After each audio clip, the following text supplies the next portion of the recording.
they're pretty good. They're really story driven. You got to be a Persona type of player. It's definitely not for every RPG kind of person. Yeah. What intimidates me the most about Persona 4, I know it's the greatest RPG of all time, but just like how huge it is what scares me. And that's what I'm in for Persona 5. I'm totally on board. Right. Even if that game is 200 hours like everything else, I can handle it. I'm okay with that. And as you heard, still they're saying Persona 5 2015 with such confidence. I know. I know. I have to be honest. John was a really nice guy, but I'm still in disbelief. Yeah. The fact that there's no European release date, yeah, or, it just makes me think that you guys are just going to release it whenever it's ready. And you say 2015, but that doesn't mean what does that mean for us? Maybe they'll do like a demo in 2015. Maybe that's why he's Yeah. only saying that date. That's the only answer you can get. Right. But as far as rhythm games, that looked fun and Oh, easy absolutely, to get into. man. That looked fun. Yeah, I get why he said it would be easier on Vita, because the screen is in the middle of where your two hands are, of like hitting those things. But I like the presentation. I think it's actually very natural, and for some reason I love the analog stick. That part was cool. You can flick it in any direction. I think that's what it just you get in a groove. Oh my gosh. This is a great day already. Thanks everybody for sticking around and chat. Thank you. So what's happening now is at 11:30, Smosh Games is coming by. Flitz stopped by for just a moment by accident, and then he was like, "Oh, I have a shoot." So I think we're getting him whenever his shoot is finished, as well as Jovenshire. And then at 12:30, we have the Warp Zone coming by. We do. And we're just going to talk about E3. We're going to get in the nitty-gritty. Different perspectives on E3 is always really interesting. And definitely voice your opinions, chat. Give us topics and anything you want us to talk about. We greatly appreciate that. Oh, yeah. For this next hour, this all belongs to you. What do you want us to discuss? What's on your mind? What are you interested in with this E3 as we adjust more shots? What do you want? What are you curious about? The funny thing is, John and I, we've been in this bubble for all of E3. We haven't played a thing. Nothing. We have played nothing. We have seen amazing things, but we haven't played anything. Gears of War yesterday was about the only closest to the new release that we've played, or the Smash DLC characters. We actually got a really interesting question. Oh my gosh, I hate you, Twitch chat. Let me scroll. Oh, I think it's only in this one browser or something. Maybe it's a Chrome thing. Toa of Pi asks, with all the games that we've gone again, the chat just goes, wants to talk about trends. Like, what trends are you seeing amongst all the games that were announced? Like, what do you think is, like, the theme of games? Do you know what I mean? I think sometimes you'll like, oh, everybody's going motion controls this year. Right. Everybody's going second screen this year. What is the trend that you've seen? The trend I see is all humans are going to die.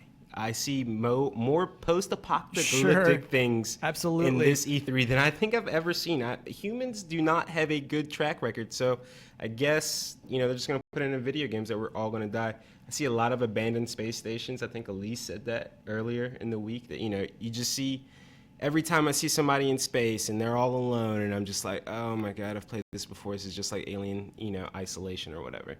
And yeah, I feel like that's a common theme. It's just abandonment of human, exercise, I guess. And you know what's so cool is a good thing I've seen a lot of is, when we say, oh, this game's linear, and then like the solution has always just been like, oh, make a big open world with watchtowers, and then like that makes the game better.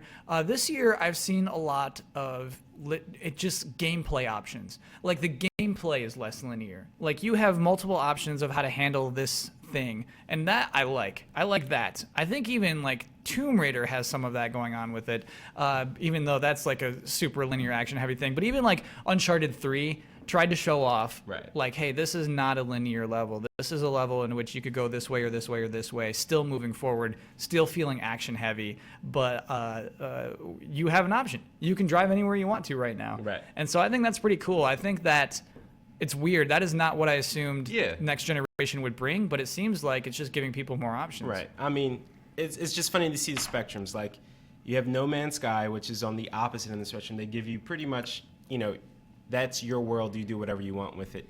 Uncharted, especially when you go to the first ones, they're so linear. to see it now, they give you choice. They give you choice. You can choose to try to stealth it. You can choose to just try to knock people out, or you can go guns a hammy and just start blasting everybody. It's all right.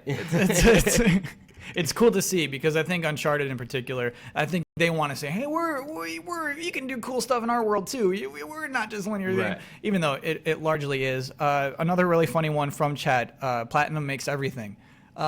Very cool to see Platinum involved with so many projects. To recap, okay, first Nier 2. Nier 2. Whatever that will be, Nier Imaginary subtitle. Secret subtitle. Yep. Transformers Devastation. Transformers Devastation. The one I'm most excited about. And then also that they are co-developing Star Fox with Nintendo. Exactly. That is crazy. Why am I most excited about the other game and not that? I'm more excited about Transformers. I thought, at least from just seeing Transformers, I thought it looked better than the Star Fox. It looked like to me I would probably have more fun with that Transformers game that we showed off than I would have with the Star Fox, which, really didn't show anything groundbreaking. It still looks like the N64 game.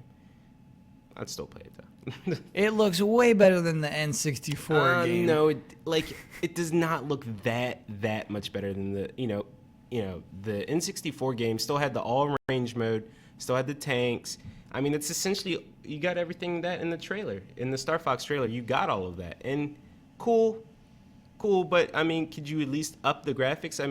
The Wii U can do pretty good graphics. It's not terrible, but why does everything look so flat? Why is everything so abandoned? Can I tell you a really funny thing that I took personally? I think we were doing canceled games. Game Trailers did top 10 canceled games recently, and I had to do the write-up on Star Fox 2. And so I had to read up on what happened to Star Fox 2. Star Fox 2 was canceled because it was late in the Super Nintendo's lifetime, and it looked too good. It was too much 3D. You had freedom 3D movement in Star Fox 2. You could transform and move around in that game. Mm-hmm. However, the N64, Nintendo thought it was coming sooner than it really did. They actually delayed the N64, I think, by a year or more. So they said, this looks too much like what we have on N64. We need to create a bigger divide. We need to create a bigger gap between what the Super Nintendo and N64 is canceled, or what it's capable of. And so they just buried Star Fox 2 so that the N64 is a bigger leap. Right. So understand I come from this bitterness of that decision already. And so then to see the transformations of Star Fox 2 in this new game is like, how dare you? That's Super FX chip. Remember, that's what was powering the Star Fox, and they had Stunt Racer on the Super Nintendo. That chip was developed late in the life cycle of Super Nintendo. It would have been interesting to see Super Nintendo games developed with it if it wasn't, for the 64 coming out. Don, we got to see Don Cam. Right. You can't just need that Don Cam. Yeah, there it is. Everybody loves Don Cam. World? Good morning. Wait, so Don, are you at least? We need some enthusiasm for Star Fox. John and I can't muster it. Can you do it for us? Sure. Yeah, I'm excited about it. Even though I was also slightly underwhelmed. I like the retro look and all that. I really like the 3DS one, which looks similar to this. Just this is obviously higher res and everything, but the thing that's bothering me, that's bothering everyone, is that I think everyone expected to be overwhelmed with a lot of movement and color and explosion, and even if it had a retro look, just activity on screen. Even the bosses we saw, we didn't see the kind of transformations or really kind of cool stuff, the Star Fox bosses are known for. We didn't see any of that yet. We saw a giant snake just kind of flop over and show its weak point on its belly. You're right. Ring rotating. So I think there's a lot more to it that maybe they haven't shown us the best stuff yet, because, what did you think of the 3DS version? I thought it was pretty solid. You played Star Fox 3D? Yeah. I didn't even try it just because it's a remake of 64, correct? Yeah. And so you're into it? That was pretty good? They added a couple new levels and some new effects to it and stuff, and I enjoyed it. They had a mode in it that you could switch between the 64 graphics and 3DS, so it was neat. Wait, I didn't even know they had that. Yeah. Yeah, it was cool. That's pretty cool. So I guess, what's weird to me is the way that trailer begins is on Fox's face. Yeah. And I was like, here we go. This is real. And to me, that is the most exciting shot of the whole trailer. Because as it pulls out, you just get more and more disappointed. You're just like, oh, this ship looks okay. Yeah. Oh, the rocks look Okay. But also, like, when Miyamoto talks about, like, what Thunderbirds meant to him, these shows that he loved, that isn't communicated in the rest of what we saw Star Fox to be. I would love to see his character model just shouting something. Yeah. We got very little of the, hey, Fox. And I think that's actually because that happens on the bottom screen. Is that what they said yesterday? Yes. I missed that whole discussion. So that's why... That's why they're not in the trailers prominently. Right, because it's on the Wii Pad. It's too hard to capture. Like, I just feel like Star Fox is... I mean, the Wii U is a fundamentally difficult system to make games for. It's just... Here, I'm going to actually bring it up. Yeah. Speaking of which, Star Fox is on Treehouse right now. Oh, is it? Yeah. That's great. Perfect. Let's get disappointed, everybody. Let's all get disappointed at the same time and watch this gameplay. Maybe we'll see some details we didn't notice before. I really did like one of the first shots when they're in that green canyon with the water. Yeah. At first I was like, okay. Oh, wow. This is going to be active. This is going to be, this is going to be something different, at least. And but then when it goes back into space, it's just like, Yeah, and as soon as we got to Corneria, it looked really similar. It looked really bad. And I do enjoy. See, this is the gameplay. All range mode. My favorite part about Star Fox is all range mode. Being able to fly around, do barrel rolls, make me feel like I'm a pilot. Oh, here we go. They're actually talking on the top screen. This isn't over. There we go. See, look, I was spreading misinformation, and now we can debunk that immediately. I like that. Look at the face. I mean, I know they're face graphics. I know. They're just face graphics, But actually, I should turn off the audio on that too, right? Or Don, you're not getting any audio from the laptop, correct? Mission I got complete. it down. It should be down. Cool. Unless people hear What it. happens after the mission complete screen? Jazz Bones asks if Wii U is worth buying right now. My response would be, that's a guy we know. That's Chris. Is it worth buying right now? I'd say. I mean, it still has Mario Kart. Yep. It still has Super Smash Mario Bros. 3D. And it still has Tropical Freeze. Yeah. So like, its best days might be behind it. But it's still a thing. I see a question popping up a lot, actually, is about Pokemon and what's going on with that. Because usually by this point, a new Pokemon game has been announced. Right. They've never taken a year off since, I think, 2007. I think since when Pokemon Ruby and Sapphire came out, they have not taken 1 year off of a Pokemon RPG coming out in the fall. This is my grandmaster theory on why Pokemon is skipping this year. This is probably wrong, so do not quote me on this really, but I think that since they started creating the 3D Pokemon models, yep, they have been creating new 3D models every single Pokemon generation. So now they're redoing it, and I feel like they're finally, maybe not next year, maybe not the year after, they're finally going to do a bigger Pokemon game. That's how I feel. I feel like, take the 3D models, make it into possibly an X console. An X console. There's been a long time since Pokemon Stadium. All the Pokemon fans want something other than just a handheld. So I feel like when they move to the 3D models, I could see them just stacking up the 3D models all the way and then just high-resing them to the Wii U version or whatever version is going to be up there. This stuff on Star Fox right here looks a little bit cooler. Don's into this. Don, you want to full screen it? Yeah. Sure. Let's full screen it for everybody. Right. So, yeah, we were trashing on this game. It's all right. Look, there's still good stuff in this. Right. This still flying through the rings. Yeah. This is still a game I'm going to play. It's still, right. We're trashing on it, but it's still Star Fox. It looks like I had a correction back up there. I still think there will be a Pokemon game announced. I think they're going to sneak it over the summer or something like that. Don't worry about it. There's always a Pokemon game. They announced like Poke Watch or something like that, or Yokai Watch. Yeah, Yokai. Oh, my bad. I do also another correction. Also, there's still Xenoblade Chronicles X this year. There's still huge games. There's still Shin Megami Tensei, Cross Fire Emblem coming. And they were playing that on Treehouse Live. It looks good. So I'm sorry that I'm being so pessimistic. There are still plenty of awesome games coming to Wii U. 28 games this year definitely doesn't seem like a lot, but when you get Nintendo quality, maybe you don't need too much more than 50 games. 30 is a low number. PS4 is releasing like 110 games this year. Xbox is at like 89. the Wii U at 30 games. That's not a lot to choose from, but the games still have good quality. All the games that have released in the past year still have really, really good quality. Yeah, I'm just afraid we might start to lose that with Mario Tennis Ultra Smash. Yeah, their sports franchises haven't been nearly as successful as they were in the past. I remember the first Mario Tennis, and it was amazing. Now, the one for the Wii or the GameCube, I did not enjoy at all. Anti-Cynic brings up a funny thing, is that Star Fox at least has space battles, whereas Battlefront does not. Come on, man. That's going to be DLC. Do you think it will be? Once I've seen the way the game works, I don't know if space battles... It would need a new mode, basically.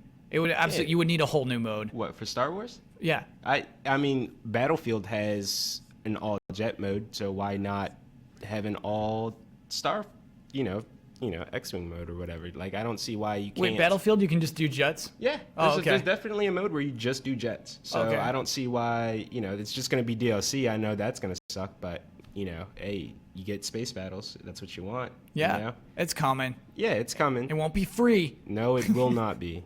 It will not be free. To me, that game doesn't make compromises. Do you know what I mean? It's astounding to me how good that game looks. Oh yeah. And so like I can get why it is as small and focused as it is, why I think it's only launching with 3 planets with one coming in December. I think like it's just like, they just focused hard on the details and lighting of these just handful of games or levels, planets and those modes in there. And so I can see why like the space battles were just huge, like spacecraft where you could like go in the docking bay, right? And you would have to like go in there and do a mission inside of that and then come back out. That's going to be a whole other thing that blows my mind a year from now. But geez Louise, what is already there is already so mind blowing that I can understand why that didn't happen. Space battles. Yeah, I mean, it's a lot of work. I mean, they recently just got the license. How many years ago? I mean, it can't have been that long. I think it was just last year. No, it was 2 years ago, 2 years right? ago, right. It had to be 2 years. Because last year was the announcement, which was just concept art, I believe, right? Don, do you have a fact on this? It's not a fact on this one, but it's a tricky thing with the space battles, because if the other part of the game looks so polished that, if the space battle thing isn't anything, like up to par with the experience of, being on the ground, it's like it's only going to take away from it, especially if it's a separate mode, Yeah. Oh, Don, hey, check it out. They're doing a boss fight now. This is what you wanted. Yeah, this looks all right. It's John Michael's size. Yeah, and I just want to know, like, we're transforming. Nintendo's statement is we are transforming into theme park rides. Right. Hey, I said it before. Star Fox, the game, the ride. I'd wait in line 90 minutes for that. Oh, me too. Oh, yeah. I'm ready for that ride. Bring it on, Universal Studios. Is this boss even attacking right now? What is it doing? Coltane, right, brings up the point. I said there's only 3 planets, but apparently 14 maps amongst those 3 planets. Wow. So yeah. Or 4 planets. 14 maps amongst 4 planets? That doesn't divide, right? How do they do it? Who knows? We'll find out when that happens. Somebody brought up that Pokemon Mystery Dungeon is coming out this fall. That's not a Pokemon game. No. That's a that's an offshoot. You know what that game is. However, it does seem to be like, we need a Pokemon game this fall. Let's put this game out. Let's throw it out. Yeah. Normally they don't make them compete with each other, I think. So that's pretty crazy. Don's smiling. Don, are you digging this? Yeah. That's what it looks like in there. No, it's all right. The tank stuff, I don't know. I enjoyed the going back to the train level on the 3DS version with the tank and stuff. A lot of people don't like it, but I don't mind it. But my thing is all right, in my mind, you can transform into all these different things. Make the boss battle be able to have to transform into tank mode at some point. Maybe you have to transform into airplane mode at some point. John Michael, that's a cool idea. That's a cool idea. What? Like it just takes off suddenly. Like it gets to half health, and then you're glad to chase it. Yeah, exactly. Yeah, that's cool. And I'm sitting here looking at this boss battle. It's like, oh great. And I'm sitting here shooting at a stationary object, doesn't even move 5 feet, and it's disappointment. Like, oh cool, it's got all these different attacks. What, like 3 attacks? Yeah.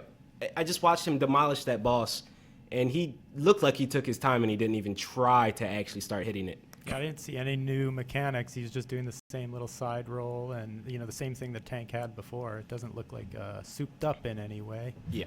We have another question. Are there any more news on Fatal Frame or Devil's Third for Wii U? I think Fatal Frame had a trailer and now has a release date. Devil's Third still is... No. No, why would you ignore Devil's Third, especially if it's coming out in August, which is what we're guessing. We don't know if it's coming out in August or not. Why not even give it a little loving? Maybe it looks bad and Nintendo's ashamed of it or something. Nintendo is just like, I mean, you don't know what they're throwing out. I mean, some of these games in North America are probably not going to really sell the system, unfortunately. So, isn't one of these games? Isn't the Fire Emblem game already out? No, it's Xenoblade Chronicles that's already out. Yeah. I do like Xenoblade. That's probably the game I would pick out of all of their Nintendo Directs that I would probably play the most.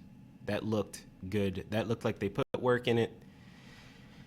What can I say? Star Fox, you still disappoint me. And, I'm just so upset about the Star Fox thing. So if they come out with a bundle, maybe with a lower price package with Star Fox later this fall, maybe that'll be the last hurrah. John Michael, how do we set up the trailer? Do I just click a collection of trailers? Is that how you do it? There's a whole bunch. Okay. They're all organized by day. They're about to interview Charles Martinet, which I do not care to witness. Yeah, there should be a playlist already up there. Ugh. Just Nintendo, never afraid to disappoint. Never afraid. As you can see by Kyle right now, we're working with a skeleton crew here today. They're pushing a lot of amiibos, and I'm not gonna lie, I just sorta got the amiibo train maybe a month ago. I'm super late to the wave. Oh no, you bought some amiibo? No. I didn't buy any amiibos. All right. I found out and discovered amiibos and what they're really good. And my friend really likes amiibos, and he's selling them. He's buying them and he's selling them back. That's the trade for amiibos. Nintendo. That's what you want to be famous for? Yeah, they're going to be like Beanie Babies. Right, or Furbies. It's just going to be a fad, and then Nintendo's going to run dry. Oh, man, no one's buying amiibos anymore. Yeah, because you've been shoving them down our throats. They'll make a couple billion on them first. Yeah, I guess, I mean, they'll never look stupid, though. There are pretty cool little things. Yeah. Whereas Furbies look stupid. Right. That's true. And some of the Beanie Babies still go for $1,000. No way. I thought the market crashed for Beanie Babies. I thought so too. Is it really you can still? I can still sell a nice Beanie Baby. I mean the rare original, not originals, but the first editions. Yes. Okay. All right. I honestly believe that Nintendo is trying to branch out into these different markets for different revenue because they know they cannot last in the video game market anymore. I mean, they're 12 steps. I mean, when they said that they were going to mobile, that's 5 years late.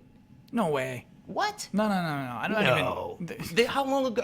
They could have been bankrolling in mobile money right now. They could be rolling in they could be rolling in that mobile money. So actually, what I like about what we saw from Square Enix yesterday is that one studio. Shoot, I forget their name. That's awful of me. But they made Hitman Go, Hitman Sniper, and Lara Croft Go. Mm-hmm. What's interesting about those games is that it's not like they're chasing after mobile money. Do you know what I mean? Microtransactions, paywalls. And so, Hitman Sniper, we saw last year at PAX, I think. Me and Brandon checked it out, and I think at that point it was free to play. And it was just and you can buy these things and these things. When it finally launched, it wasn't free to play anymore. They were just it's not working. This is a premium game. So I think it's really interesting that Square Enix is willing to publish mobile games that don't exemplify the worst things of mobile games. Do you know what I mean? Yeah. Because Puzzle and Dragons, yes, there's a game in there, but some of the things are just gross to me in how it's implemented, and that's why that game is making $1 million a day.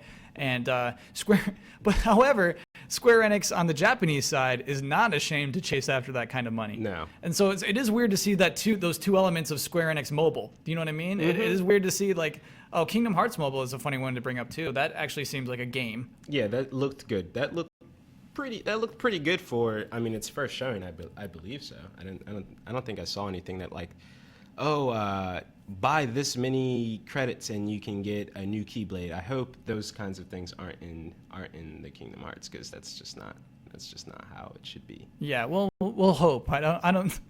It was tough. It's weird. It's weird how many Japanese trailers we watched. Do you know what I mean? Oh, Where yeah, it's just that was like a lot. yeah. I'm not honestly sure what's going on. Well, it was Unchained Key or Key Unchained? It was Unchained Key. But Unchained Key. I suggested they change it to Keychain. Hey Don, I got to get that Don cam. Yeah, man, you can't talk without showing a little bit of Sorry about face, that. right? KHKC, Kingdom Hearts Keychain.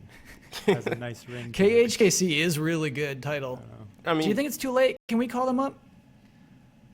You You got a shot of the couch there. Bonus shot of the couch. We're redefining fast and loose today. So go with it. Redefinition. do you not think that the Nintendo move to go to mobile is late? I mean, if you think, just think about it. Like, Okay.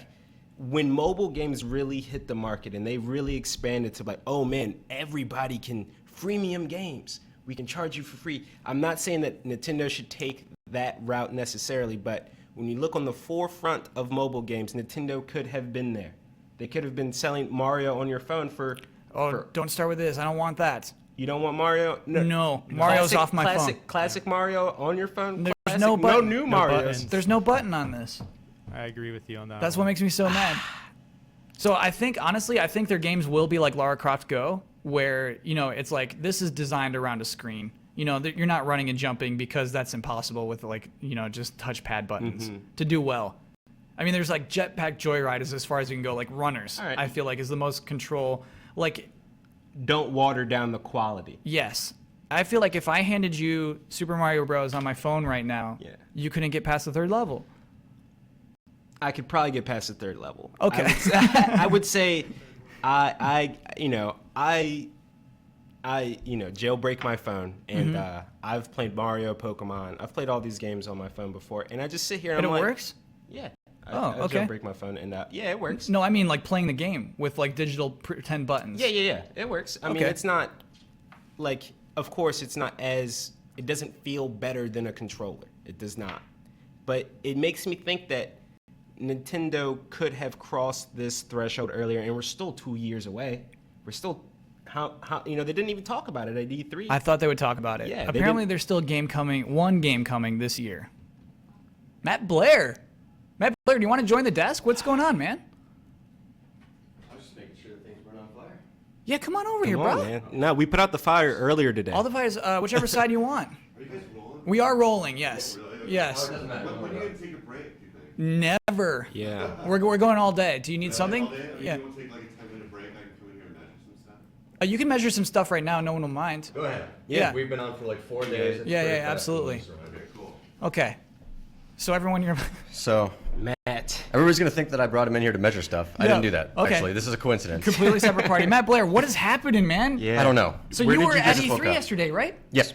Tell us about everything you saw on the show floor. I We saw got- that it we was got Matt Blair hype. virtually impossible to get your hands on Star Fox. So did you do it? I did not. Oh, you got to get in one of those pods. I snuck around. I know the pods were pretty cool. I wish they went full out and made you sit in an R wing to play, but it's close enough. Yeah. But I did watch a lot of it, and of course, there's been a lot of hate, especially from you. Oh yeah, we just Matt Blair, finished. We spent like 20 minutes hating on Star Fox. Yeah. Even Don. I don't know if I'd and call we it just hate, watched the just play- we're skepticism, not a hate, a little bit of skepticism. You What got to is give there us to- Don Cam every Okay. time. I need So- that Don Cam. So, I know you guys have Notice? probably talked this to Little bit of death, but skepticism. I've been busy. Yeah, all yeah, week, so absolutely. in broad strokes, why is it even possible to be disappointed in what you saw? I think the way I would describe it is it's this impossible thing of we wanted to be amazed and we wanted to be wowed, and what we saw didn't wow us. What would you expect? Like, I would. I want Star Fox to talk. Sorry, I want Fox Fox. McCloud to talk. I keep still calling him Star Fox. Like I'm an gonna idiot. quote you. Yeah, I no, want no, Star don't Fox you to don't talk. you dare quote it. Nobody heard. Everybody quote it Nobody right now. heard that. Right. Nobody heard Right that. So what do you like about it? What are you into? What do you love about Star Fox? Zero. Star Fox at its best was the last time that I saw it, at least, was 64. Okay. And they showed us something that was very familiar, and then they expanded on it. So the Corneria level is bigger, and you have more objectives, and there's a lot more. There was more dialogue. I don't know if you were watching. Oh yeah. We actually watched Nintendo Direct, live, and there was a ton of dialogue. Yes. Yeah. There was a Pigma and some like a lizard guy. Now, I mean, you can blame Nintendo for that because they expect everybody to just kind of watch the treehouse to get like the full benefit of seeing everything that they're willing to show at the show. Like during their press conference or whatever, they'll give you the taste, and then they're like, keep watching Treehouse, and they don't realize that everybody's interested in everything, and so they're going to turn away immediately when that starts happening. They tried, because they ended their press conference like 10 minutes early, and then they went into Star Fox gameplay. Yeah, that was a good idea. So like, yeah, good idea, lead into it a little bit, but everybody's busy, man. Like, but yes, they did genuinely show more, and people just aren't looking. Matt Blair, do you know that's what kills me is Reggie, in response to all the negativity from the event, Reggie said, we get this a lot at E3. We find that a lot of people have negative reactions to our trailers, and then they play the game, and then they like it. Right. To me, no, that's no excuse. That means change the way you do trailers. Yes. That means change it. That means you're doing it wrong. You have great games that you're not communicating correctly. Don't just say it's nobody's fault. But the thing is that people are throwing a ton of negativity out there based on things that they haven't seen or that they don't know. Do you think it deserves a little bit of its negativity? I mean, it communicated that it's essentially the same I think it game. deserves people asking more questions. I think we're asking a lot of questions for sure. Yes, but the answers are actually out there, so we're not even looking to answer those questions. We're just asking them out to the ether and expecting Nintendo to come to us with the answers. That's stupid. Yeah, they should, though. They should. What's Blair, up, Don? What do you think? I mean, like when they're on the surface of Corneria, didn't it look like too familiar? Like there was just not a lot going on? No, I think that it looked like the 3DS, but it was a little sharper. A lot sharper, first of and all. And not a lot of stuff on screen. Yeah, a lot sharper. So, okay, there is the issue that we're all watching this streaming through the internet, and that is being compressed a few times by the time it gets to us. I thought that their stream, because they did it through YouTube, and they don't do it live, right? Yeah. They're streaming a video file live, so it actually looks pretty good, but it looks better in person. That's the truth with every game that you're watching on the internet, right?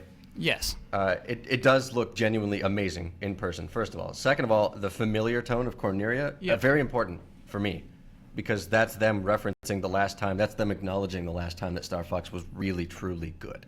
Like, fantastic good. And that's Star Fox 64. And then, when you go to that level and you realize that there's different paths you can take, and there's, like, the Corneria Tower, and you're defending General Pepper, and you have objectives and things like that, that's them showing a little bit, like, teasing with the new stuff. Because don't forget, this is the first time they've officially shown this game. So something familiar to say, hey, we know when it was good. Okay. And then something a little bit new. I just wish if they were going to not, either show, like, a lot less than they did, but amaze you with just a couple of stunning shots. Or, if you're going to show that much, why hold out on, like, most of the cool stuff? Right. Like, the communication wasn't there for the different pathways. I really, I had this idea earlier where it's just like their boss fights need to be intricate. You need to be able to transform different modes. You need to be on your toes in Star Fox. It looked like to me, I don't mind on rails or anything like that, but it looked like to me it's just shoot, shoot, and then you'll transform into the chink, and then you'll shoot, and then you'll transform into the bird, and then you'll walk around, and then that's it. So you realize that when you're in free roam mode, you can transform it any time you want, right? Like, when in space, can you transform? I'm on Corneria. Yes. Yeah. When you get into free range mode, all range mode, I think is what they actually call it. You can transform back and forth. So like when people are playing the demo, when they go on top of the tower, they transform into the walker and they're walking around on top of that tower. You can go down on the ground and do it. So you, when you were at E3, you're on the floor. You were kind of like watching over shoulders and things like that. Mm-hmm. That's cool. Tell us what else. We posted some gameplay of it too, and I didn't watch all the way through, but.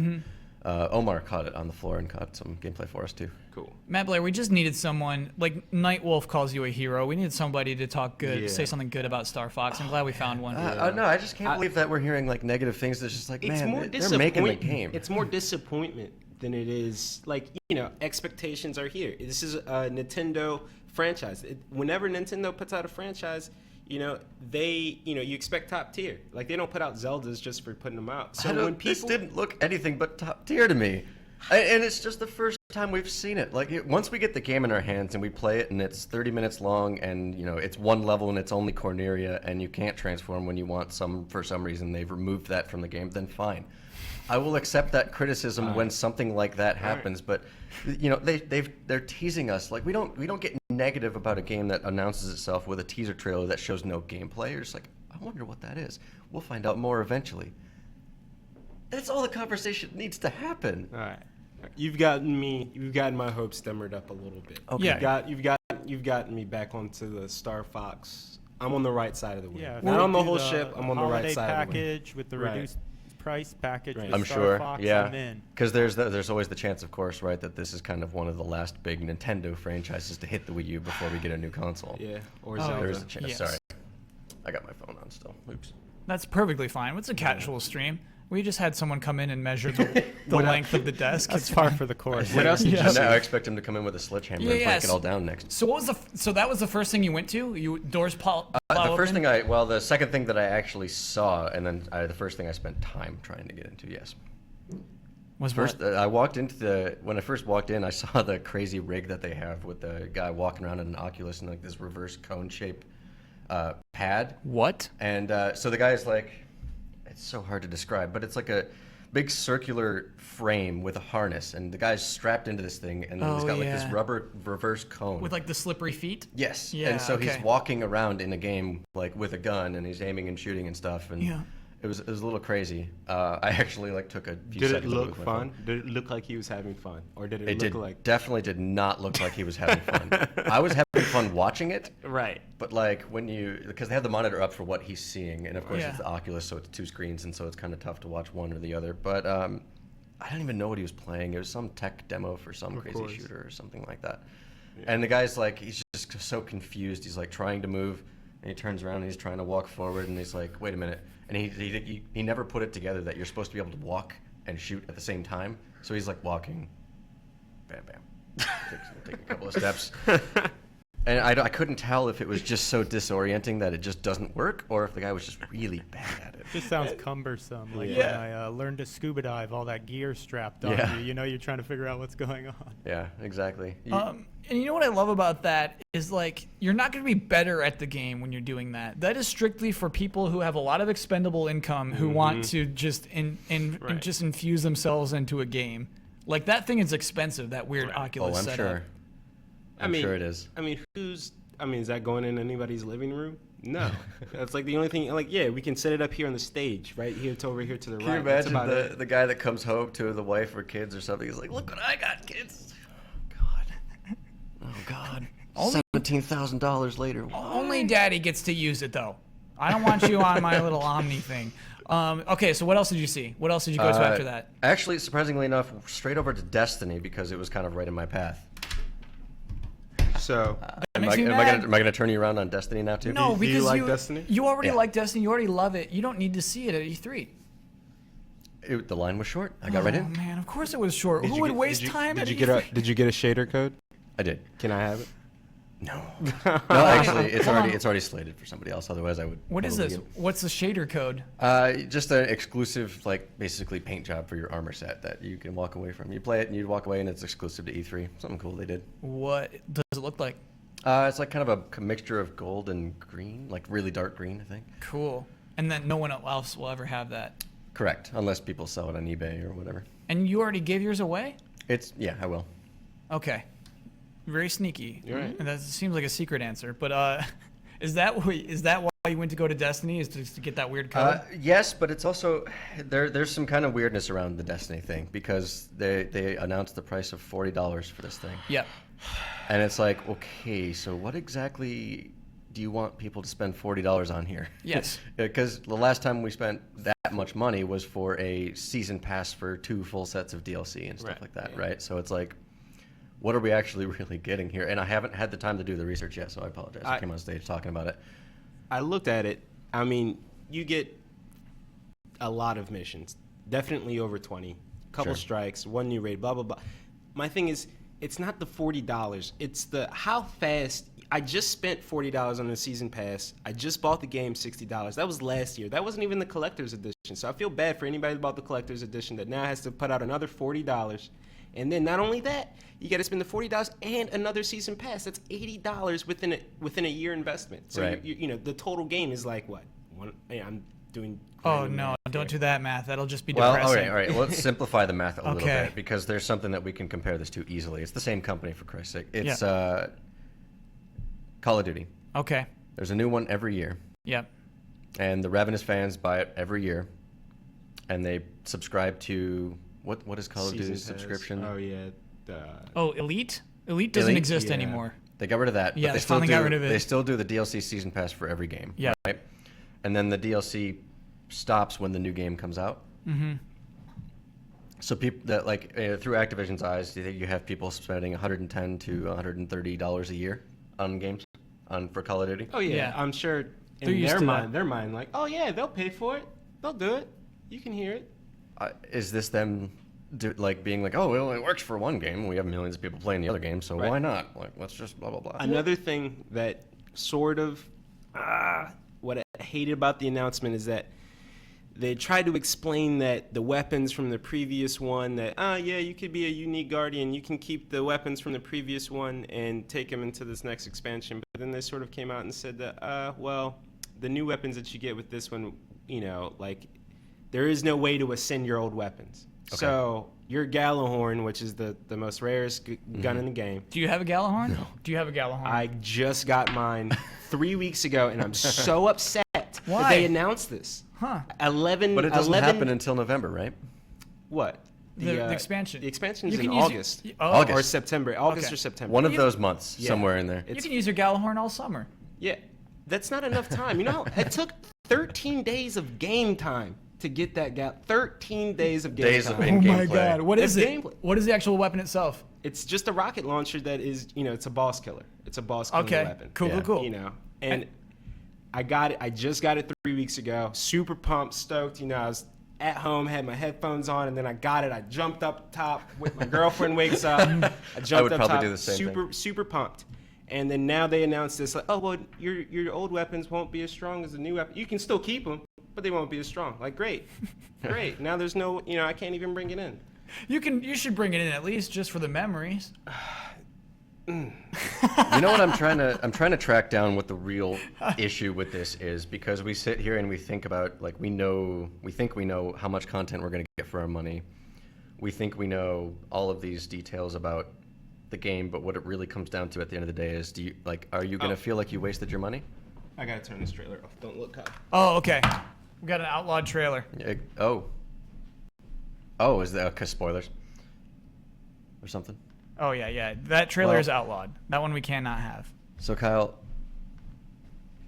Okay. Oh, and everybody in chat was like, Kyle, turn off the TVs as well. Thank you, We got it everybody. just Thanks in for time. looking out for me. Man, I saw like a dark chair. Have you watched that trailer? Yes, I had to. Don't do it. No, Don't talk Matt. about it. Okay. It's off limits in here. Don't worry about it. I won't talk about that trailer. Okay.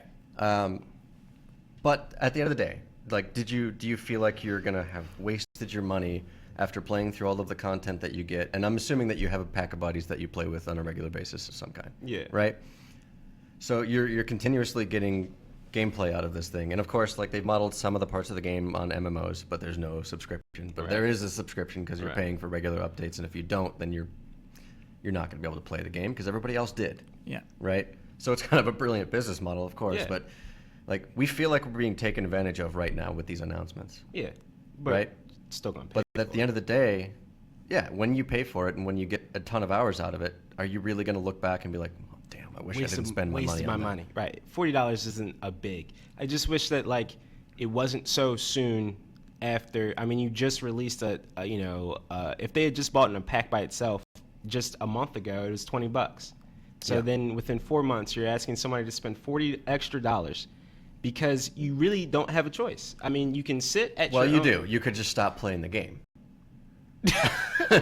We always have that choice. Right. I could also We sell my always have that PS4 too, but Yes. like, I mean, we have an expensive hobby. it is expensive. It's very expensive, and of course, I'm a It's sucker. expensive to maintain, of course, Right. as well. But is it this expensive? Because you have other games that do regular updates that are free. We have a really funny comment from Bassy Bass 6969, which was, why the expletive? Are there no game trailers on the expletive-ing trailer stream? So if you're just joining us, Our name is Game Trailers. That does not necessarily mean that we just run trailers on our Twitch channel all day long. Yeah. We are merely a website named GameTrailers.com, and we are just talking E3. We're celebrating E3. I love if you're just joining us stuff, so we should do that. They're technically art trailers, by the way. Yeah. Oh, yeah. Hey, here's some trailers. We got some trailers down here. Bassy Bass 6969. That is such a funny comment to me. I had to call it out. But yeah, But in sincerity, if you are just joining us, we're just talking E3. E3, this is the final day. This is day 3. Matt Blair was there all day yesterday. I got to check it out. Is it really all day that you got to be there? Most of the day. Cool. Yeah, I got a good chunk of actual on the floor checking out games. What else did you check out? So I got to experience the Metal Gear Phantom Pain demo. Oh, well, skip. Stop. Next. Wait. Next? Was it good? That's all you can tell me. Was it as good as you thought? Expectations met or not met? That's it. I don't want anything. That's all I'm asking. I'm not going to describe anything. Okay, all right. Not going to describe anything. Been a fan of the Metal Gear franchise since Metal Gear Solid. Absolutely. Every single time they announce a game, it's always been, the expectations are high, but try to manage them, blah, blah, blah. And I'm always blown away. So I've got a really good track record with that. It continues. I come in thinking it's going to be another masterpiece. Got about 20 minutes of gameplay. It was a side mission. It was a side mission. This game is a masterpiece. 20 Masterpiece minutes. Confirmed. This game is a masterpiece. Oh, that's so. I mean, I'm so pumped for it. That's why I'm avoiding any spoilers. Is I just want to. Yeah. The first comment I saw under the E3 trailer was, "I should not have watched that trailer." Yeah. So ever since I saw that first No, comment, if you're going to do media blackout, first of all, good luck. Second of all, good on you, because I did that for Metal Gear Solid 4, and that was the wisest choice I could have made. Played that by myself, over a 3-day weekend, in the middle of the night and stuff, and everything was a revelation to me, and that's the way that it's meant to be. Oh, dude, yeah. Imagine if Shadow Moses was in the trailers. Oh, stop it, man! If I didn't would have ruined it. Right. If I didn't, it would have ruined that so bad. I didn't know actually, and Yeah. so Right. when that cutscene happened, and when they finally said, "Well, we're going to Shadow Moses," Yeah. drop Right. the controllers. Exactly. I can't handle Right. this. Yeah. Don't watch trailers, That's everybody. that's the best. It's the best thing in games is when you have something that can manage to move you like that, and this one will do it again. Wow. I'm very excited. Yeah, that game owns September. Oh, there's a lot of by the September way, releases. Don't plan on playing through this game like you did 4. Don't plan on being able to just beat it in 1 or 2 Speed run? sit downs. Do not. Just trust me. One of the greatest things about the Metal Gear series is their attention to the little things as much as the big picture. Yeah. They have a really good balance between the two. The little with an open world, it is absolutely amazing how in every corner of the map or whatever the little things are still perfect. Wow, that's all the gags, magazines, stuff like that is what I'm assuming. Yes. All right. No more That's it. information. No more. That's No it. more. It's I walked away from it thinking this isn't fair. That you have to wait? No, well, yes, but this isn't fair to other people that are working hard making games that can't make them like this. Your games are It's not as just- good as it's Kojima's just games. Not That's funny. fair. We got a lot of me. I don't mean don't watch GameTrailers.com, obviously. Please continue to watch game trailers. Oh God, you know what? I love how trolly chat is. Trolls are obviously my favorite, and to me, the idea that we have this community of people who like to make mean jokes just warms my heart. Okay, so we're out of there. Where are we going next? What else? You know what? I was somewhat disappointed I didn't get to see Horizon. That's behind closed doors, correct? Yeah, yes, and I ran out of time is the reason. If I were to spend multiple days there, that would have been my #1 target to go back and see. Yeah. Uncharted, kind of the same thing as Metal Gear, where it's okay, it was very impressive, it was very good, I'm going to play it, and it's going to be great. So did you watch it, or you're just no, I don't need to see that? Yeah, I watched it. Oh, yes. okay. But Cool, we don't need to go into it because everybody saw the demo, the first half anyways, and it's pretty much the same thing. well, no, I mean not in a bad way though. No, but amazing. It's the same template in a new place, and it's just I want to go hang out with my buddy Drake and have a great time and see a great story and blah blah blah. It is what it is, and it's Yeah, great. I might be hard media blackout on that one as well. Yep. Yeah. Because there were several moments of Uncharted 3 where it's like you're doing too many trailers. Well, yeah. But they do really good ones. Oh, they do the trailer. Well, I mean, because the game is all trailer stuff. Yeah. Some editors would just like love to work with Uncharted 4 because it's just like other games are. Sometimes you just have one perspective the entire game, and so it's actually really hard to cut with, you know. Just weird little editing, stupid inside things. Okay, so we've checked out Uncharted 4. What do we look at next? I wish I brought my little notepad in with me because now I'm starting to strain. Those were my kind of big moments from the show. What else? I'll mention a few. See if you saw any of these. Okay. Did they have? Don Cam. Oh, did you have something? Don Cam. Don, yeah, we need No, Don go for Cam. it. This is good. Did they have Until Dawn on the floor by any chance? Yes, I'm actually, curious. Until Great Dawn question, was Don. Curious. out in the open, playable in the Sony booth. And you know what? I don't know if you guys have been talking too much about who won pressers and whatnot. It's Sony, right? It seems that way, yes. Shenmue 3 alone, come on. Yeah. But their booth is always fantastic. And like Until Dawn, playable. They have just a big line of them and you just walk up and play it. But the way that their booth is set up, and some of you guys at home, like if you used PlayStation Home ever, it probably would have been during E3 because when they headed up, they would just map out the actual booth and you could go in PlayStation Home, virtual tour of walk up everything. to it, and then just watch the trailer where people would be either playing a demo or watching trailers and stuff like that. So Yeah. their layout has been largely the same for the last few years. Somehow it's incredibly efficient. People just walking up and playing demos just left and right. Like Ratchet and Clank was also playable there. I didn't stop, but I wanted to. Dude, I'm pumped on Ratchet and Clank. Looked great. It looks so. We had a trailer up earlier today, and it's just like, whoa, this game. Yeah. Looks great. Plays great. More Ratchet and Clank. Good on you. I can't wait to play it. Sure. Absolutely. Unfortunately, that's spring of next year because it has to tie into the movie. Yeah, of course. That's what sucks.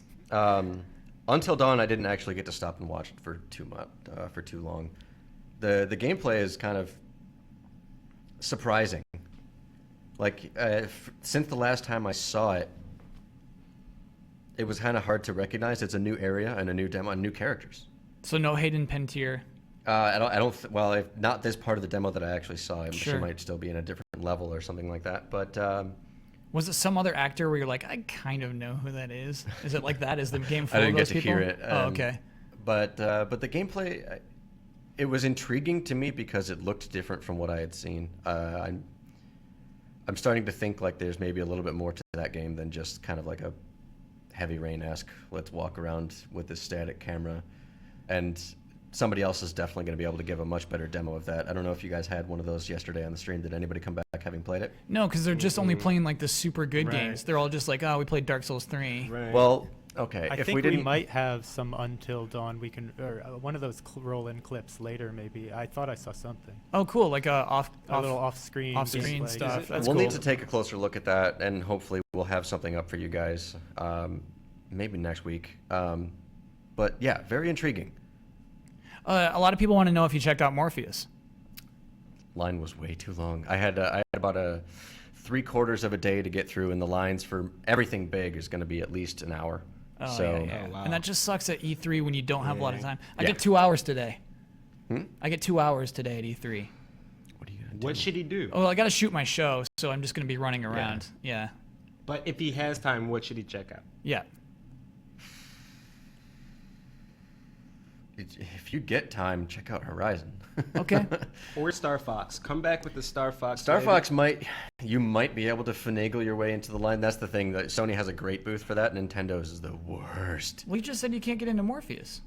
Well, Morpheus isn't like just out on the floor playable or whatever. It's in its own area. Oh, okay. Is there HoloLens at Microsoft? I barely spent time at Microsoft. Okay. Yeah, I don't know. I would like to demo HoloLens. Yeah. None of us have. I think none of us even have that appointment. Maybe they're not even demoing You know what? it. I will say, and we don't need to dwell on it, but their Yeah. little demo during the press conference is actually pretty solid. Yeah. It's a decent way to try to show off something that you have to be there to actually experience. To me, it's a highlight of their press conference. I think that was really cool. Yeah. What was your least favorite game that you played? Here we go. Gotta get some negativity. People love the So- negativity, Matt Blair. The Oh, no. He's really struggling with this take one. it with a grain of salt. Don't. Okay. You're not going to take it with a grain of salt. No, I'm not. Assassin's Creed. Oh, well, that's Oh, no okay. surprise. Not a surprise at all. It's a surprise because Matt Blair's a fan of the franchise. Oh. That's Well, where that comes from. You know what? No, Yeah. being a fan of the franchise is like saying, man, I'm really mad at the wasted potential of the franchise. Sure. And it's like, it's not the fault of the developers. Like, it's never been more obvious, like, especially playing through Syndicate here this year, again, at E3, playing through another buggy Assassin's Creed game. It's not their fault. It's the fault of the people who are saying, we need one every year. Like, the scale of these games should be and could be as big as Metal Gear Solid 5. Right. So every single year. It's Ubisoft's fault. Yes. Pretty much, yeah. And it's somebody that's not listening to us, that's up, sitting way up in their throne somewhere, wearing a suit. I'm just kidding. I like suits. But I'm going to check on that. But it's the people that are just saying, like, oh, we don't really care. Like, you're putting out a product and they're getting sales numbers. So, why wouldn't we keep making more games like this? I'm sorry, did you say it was buggy, though, at E3? Very much so. Oh, man. I mean, I was not standing in line very long, thankfully being pressed. You go into a press line or whatever. And I was standing there for maybe 2 playthroughs of the demo. And it crashed 3 times in two stalls. I was watching 2 stalls very intently. And one of them crashed twice. Oh, no, on the floor? In a matter of like 20 minutes. And now, okay, I get it, all right? Now, E3 is a chaotic time. It's very tough. People should probably know this, to get like one chunk of your game separated out and then stable and play. You can make excuses all you want. These guys have been doing it for year in, year out. And then like the grappling hook, very cool feature. Yeah. If it works, if they get it polished up by the time the game hits. What needs to be polished about it?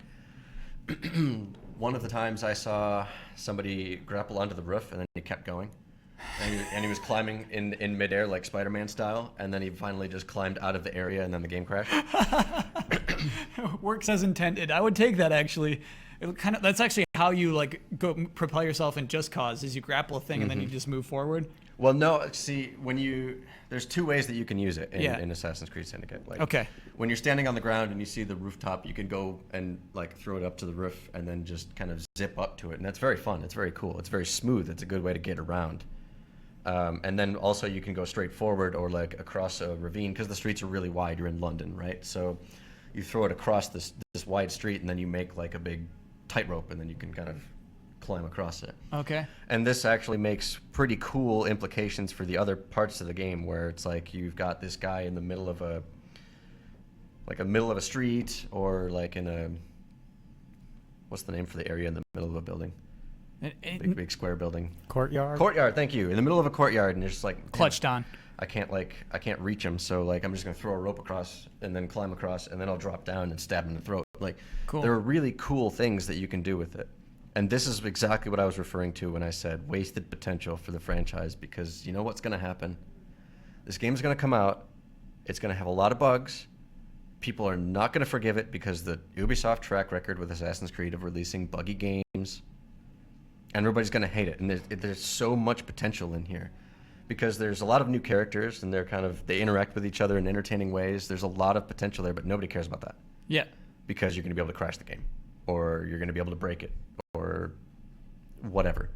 Like some of their extra services that Ubisoft wants to throw in there aren't going to work very well. And so therefore the entire game is shit. These guys might want to comment on that. Yes, we are now joined by Flitz and Jovenshire of Smush Games. Oh yeah, it's a casual stream. Yeah, don't worry about it. I did the same casual. thing. Word. Yeah. Is this our first time on camera together? In a long time. We have an amazing history together. Yeah. We share LA origin. I take it very much so to heart, my LA origin story and like how I wound up to this point, and he is very much so a big part of that. We were more like almost roommates, but I got scared. I wasn't ready. Are you dead serious Almost right love now? Yeah. So okay, we'll get to E3, but I need to hear all of this. I need all these connections drawn. Well, we're both. I guess we're G4 community. Yeah.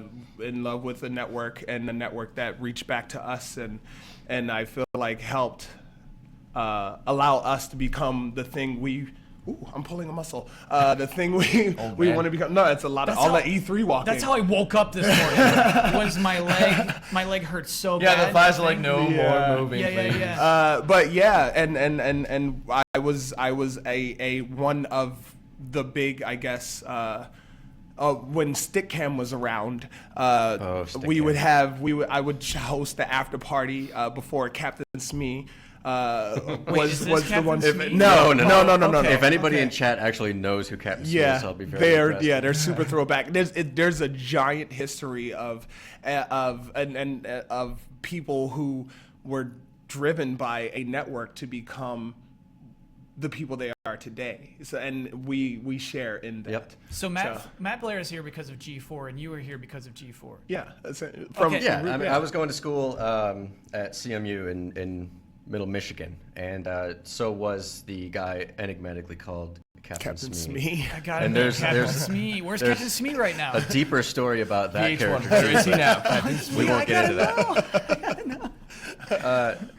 But Captain Smee and I were friends just from childhood or whatever, and the Captain Smee name it comes from a very simple place. After Hook dies, who do you think becomes captain?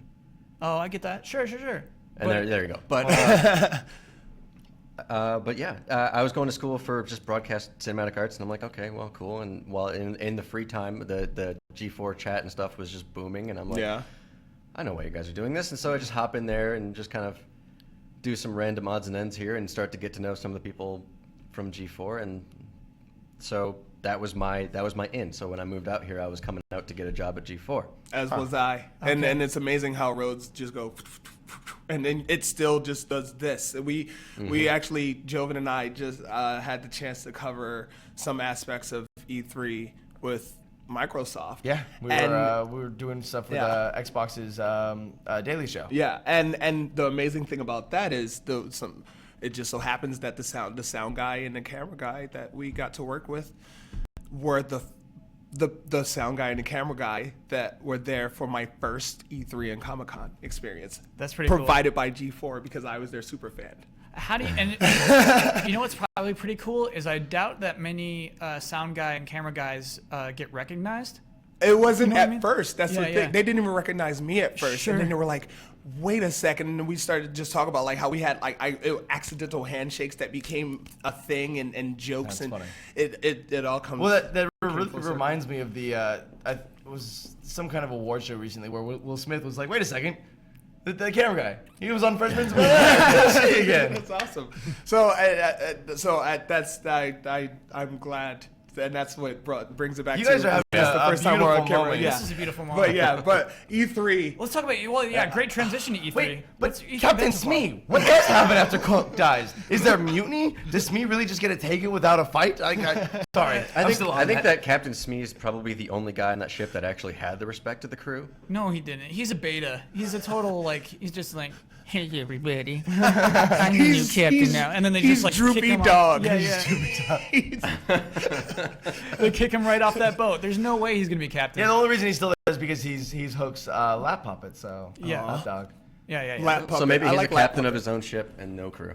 Yeah, isn't that how it ends? Isn't he just like on a rowboat, just like, I hope I'm the new captain. Let's talk about E3. Yeah. How did we? So, okay, let's actually, you know what? Before we talk about E3, let's talk about something that happened just immediately before E3. The Nintendo World Championships. Yeah, we E3 kicked off with the Nintendo World Championship with Nintendo. That was a thing that I was a part of. Yeah. What happened? What happened? Well, it all started with one fateful day when I'm watching the Nintendo channel and I'm looking at, they're announcing the World Championship. Let's see who's going to do it. Speedrunner, Jovenshire. No, that's how you learned? Yeah, that's how I learned. That's how you learned about it? I'm like, yes, I made it in. What am I doing? And so it was really exciting to be able to be a part of Nintendo history. It's just a phenomenal experience. And I have a lot of faux confidence. I just lead with that, and it gets me in some funny situations. And so I'm as opposed to pho confidence, which gets him out of hungry situations. Yes.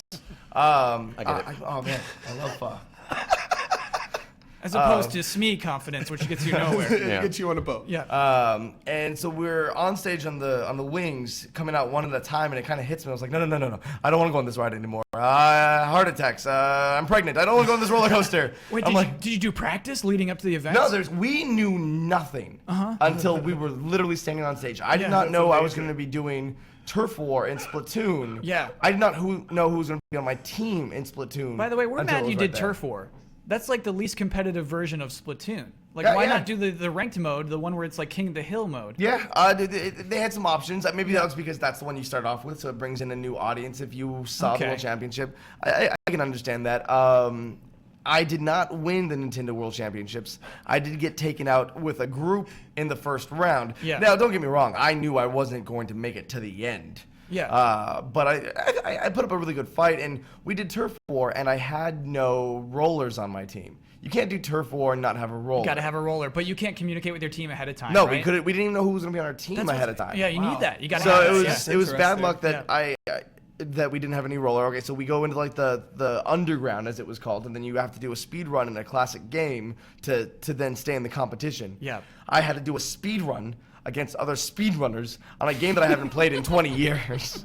Which was The Legend of Zelda. Legend of Zelda. Yeah, I put up a good fight. Yeah, I was the first one to die, but one of the pros died seconds after I died. So and then counts. the third person died as well. Yeah, right there he at was the distracted end. that you died so quickly. Yeah, he's like, oh man, that guy over there died. Oh my god, I'm dead. So actually, what's weird about that is you were actually making further progress than they were because they died later than you did. You know what I mean? There's actually a weird advantage to dying first, except for the person who won. Obviously, died 0 times. Yeah, and he did a good job. But all those guys were I make fun. I have made fun of speedrunners in the past because I just can't do it. Like it takes an amount of dedication and a skill set that I do not obtain or do not have and will never be able to obtain. Mm-hmm. And to see them up close do their thing is amazing. Like one of the guys I was talking to him, like he plays Yoshi Island professionally. Like he has got the fastest time. He played it for 3 years straight. I'm like, I don't. Always so amazed, like to hear that he plays Yoshi's Island professionally. Is there like it's like what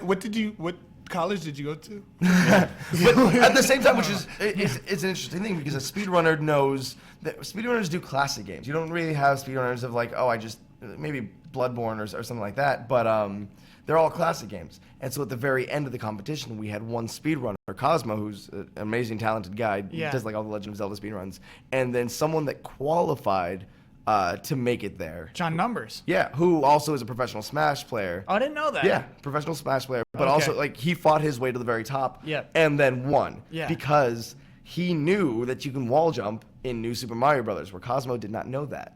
That's no excuse. No, I'm not taking it, Cosmo. Because you know what else his run sucked the first time is like there was those saw blades and they were connected to like these vines, and he was just like, oh, I'm gonna jump over the saw blade and onto the vine, and I kept saying, stop trying to do that, stop trying to do that. And he didn't, and he died that first round. Insanity. But Insanity. Mario Maker, I'm so glad they ended with the Mario Maker because that is such a crowd pleaser and everyone gets into it. Like even we were in the back like cheering and like freaking out because it's full of surprises. Yeah, like they open one of the doors and there's just 4 Bowsers on top of each other. It's like, oh nope, not this door. You don't know how mad that makes me to see 4 Bowsers on top of each other. They should not exist. Yeah. I get real into the context. It makes me so mad when things don't make next? sense. 5 Bowsers? The possibilities are limitless. Yeah. I'm ridiculously uptight about things like that. But what's after Nintendo World Championships? What's your E3 been like? Man, it's been a hectic storm. We got to work with Microsoft right afterwards. I like to sum up the experience as standing at the cliff of the future, just peering into it. Yeah, that's that's how it's deep, but that was E3 that's this what year. it feels like from Microsoft, all of Microsoft's presentation in terms of virtual reality and reality augmentation with HoloLens. Oh, you got to see some HoloLens? We got to do the HoloLens. Okay, we were just talking about that. I didn't know if they were demoing that or not. Yeah, they did There was a Halo. a few, a small handful that we got pretty much a presentation with the HoloLens before going into play Warzone, the new Halo mode. Yeah. We did not play Halo 5 with the headset on. Yeah. Wait, there's some integration with the headset in Halo? So with the way we got to experience the HoloLens was they take you into this room, and it's like a ship. They're like, you're gonna be signing up, and they take your eye measurements, and they're fake doctors, and they're like, blah, blah, blah. Are you sure they're fake doctors?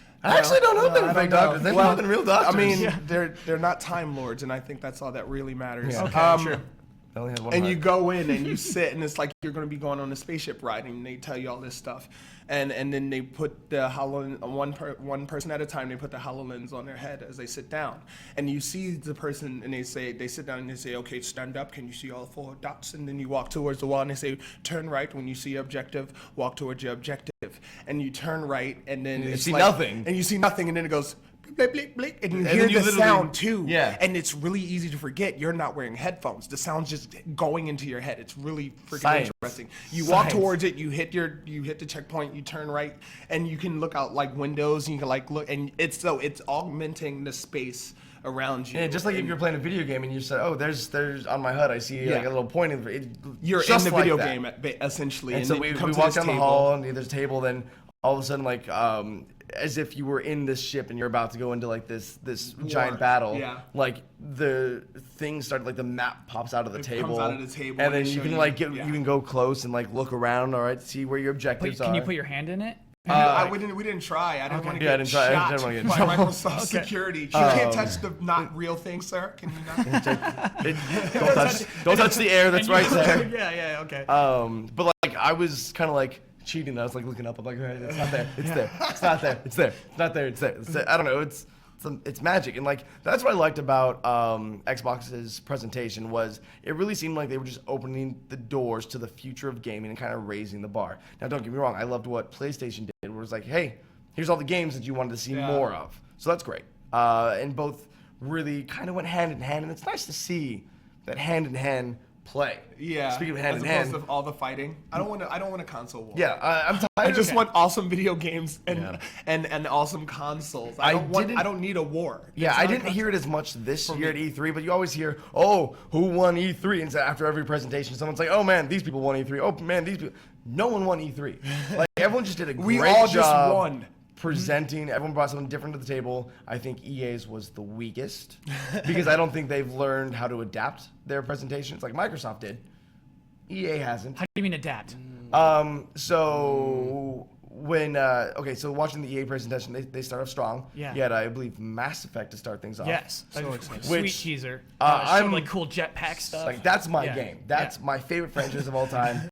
I got angry when I saw it because as beautiful as the trailer was, I don't want to see a trailer for a game that I know I'm going to buy. I know I'm going to buy the game that comes out 2 years from now. Yeah, that's enraging. I don't need that. Bethesda just showed us. Yeah, Bethesda just showed us how to do it. Were you mad when they did that for Mass Effect 3? Yeah, well, Remember the guy in I'm the tower? always angry. Now I will always admit, angry when they do that. Honestly. yeah, I will admit Really? this Mass Effect trailer was better than the Mass Effect 3 trailer. This Yes. actually gave us something to look at. Sure. That guy in the tower was so irrelevant in the end. Yeah. He was just like a sniper in like some church I have or a something, feeling right? that this one might be too, but you never know because like a guy or a girl doesn't matter wearing N7 armor. It's like, wait, but you're not Shepard.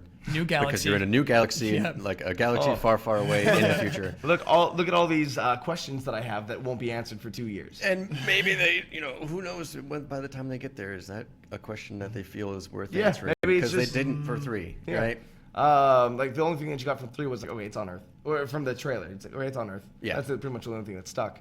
The hype, it was good hype, but it's just too early. And this is the thing about that. This is as we go into this whole virtual thing, also the internal universe, because it was internal worlds, right? Now they're internal universes, and that is what Mass Galaxies, Effect's really. galaxies Technically, it's has to offer. Universe will have how galaxies. large it is, and you look at No Man's Sky and flying through Elite Dangerous and all these games. What do you want to offer that's keeping up with the times? If you were to show, yes, it's called Mass Effect Andromeda, but let's talk about how you're going to have like over 200 explorable planets and it randomly generated. A big so show how big it is. You don't even have to show everything. You can show some stuff, but talk about it.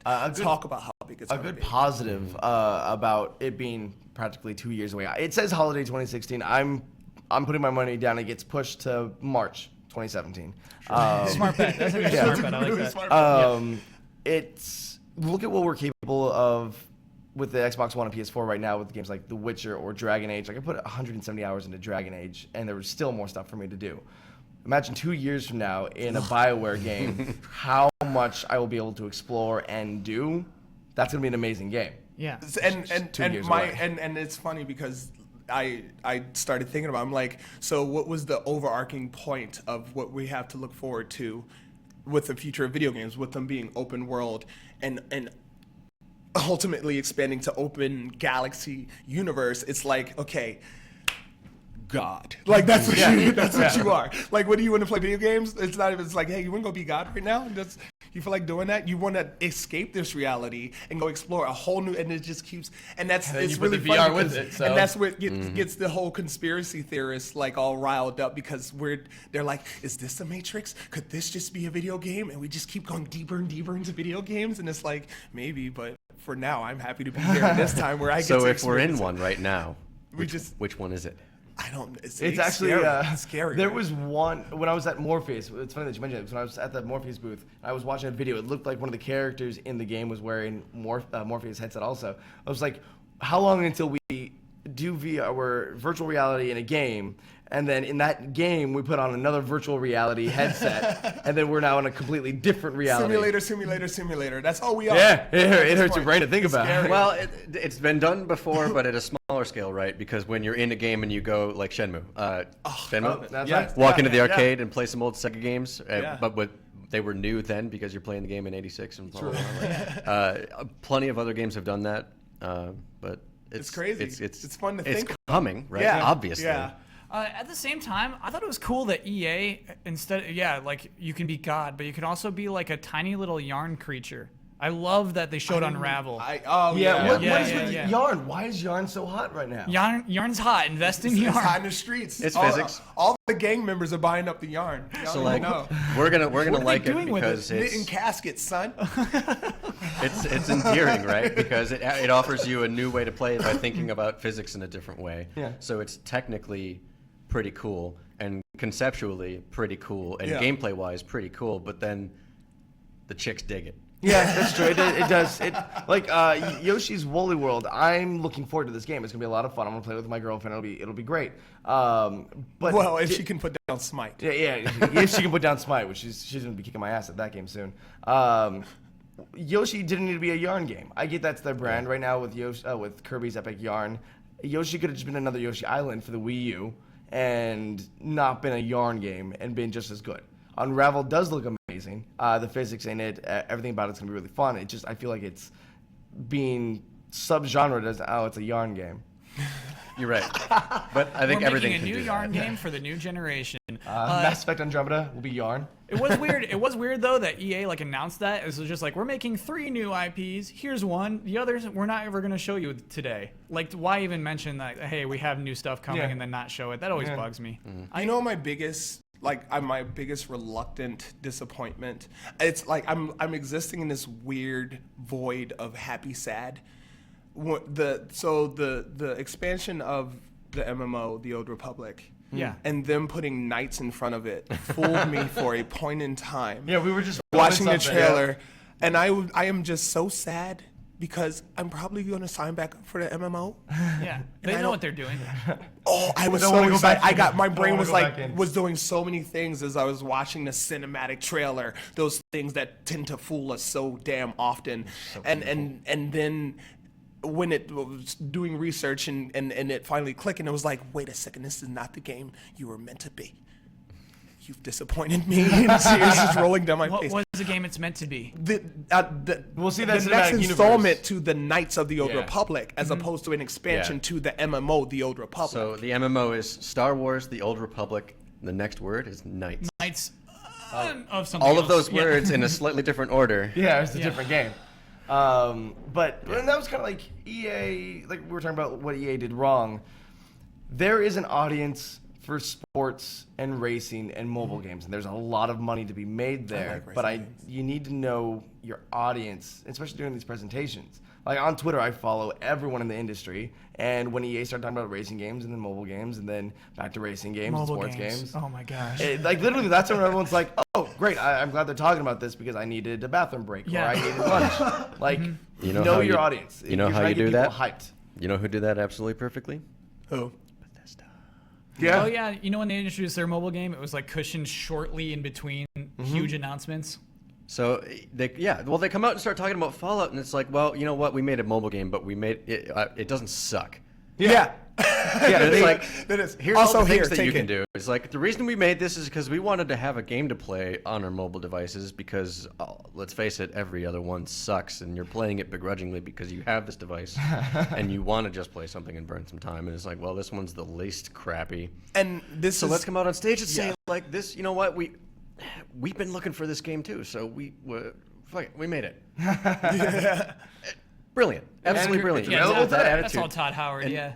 And that's what I love about him. And a lot of the people actually that came out on stage this year is they don't treat you like you're an idiot. Yeah. They don't treat you like you're a potential investor that doesn't know anything about video games. So let's tell you all the advantages and There blah, were blah, a few blah. presentations. Almost all of EA and almost all of Microsoft were still like they're talking to brainless investors that have never played a video game before. Yeah, the knuckle talk. Is it the knuckle talk you're talking about? How's the knuckle talk? We have, it's like, we would like to introduce you HoloLens, and then they just point with it's knuckle talk. Like they're driving home It's the like, point. Last and they year we really sold want blah you blah to- blah units, and Yeah. we It's like- redefined what it means to blah blah blah blah blah. And nobody gives a shit. I just want to have fun. I'm not a businessman. I'm sorry to pause the knuckle talk. We need to do another measurement, so let's get some measurement hype.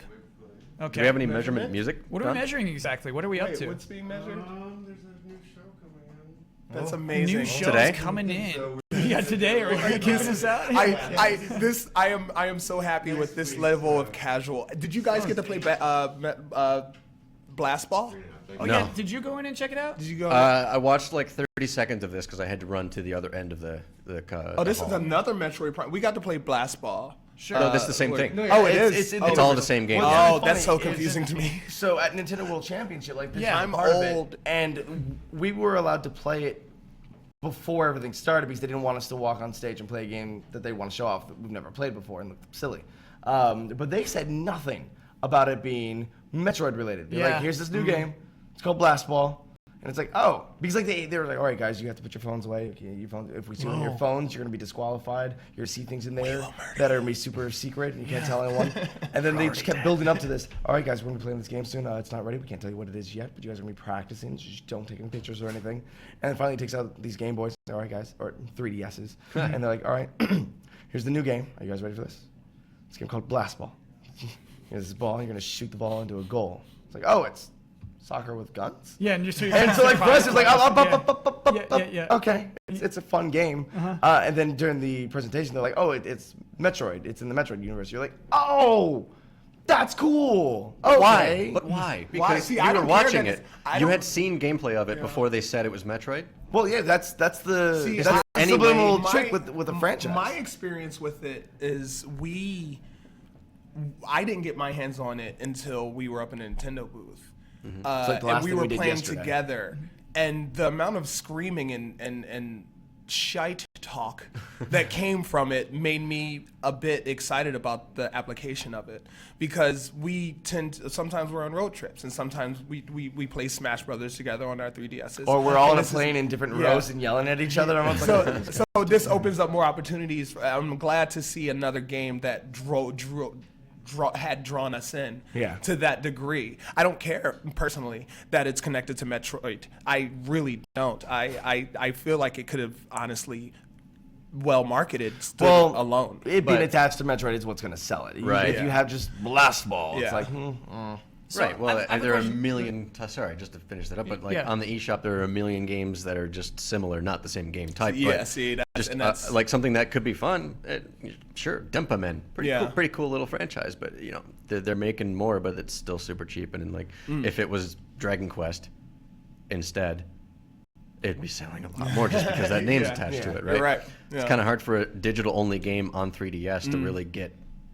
Like to develop into something that's the Dragon Quest scale now. The business. So I think it's called Metroid Prime Federation something. Force. But Force. See, And because that's I called- didn't it's all called- of that. yeah. But I guess the game inside of it is called Blast Ball. So how does it control? Are you using a stylus or are you using the nub on the new 3DS? It's not even the nub. It was just so you have the left stick, which is moving your body as normal. Okay. And then you have your buttons to shoot.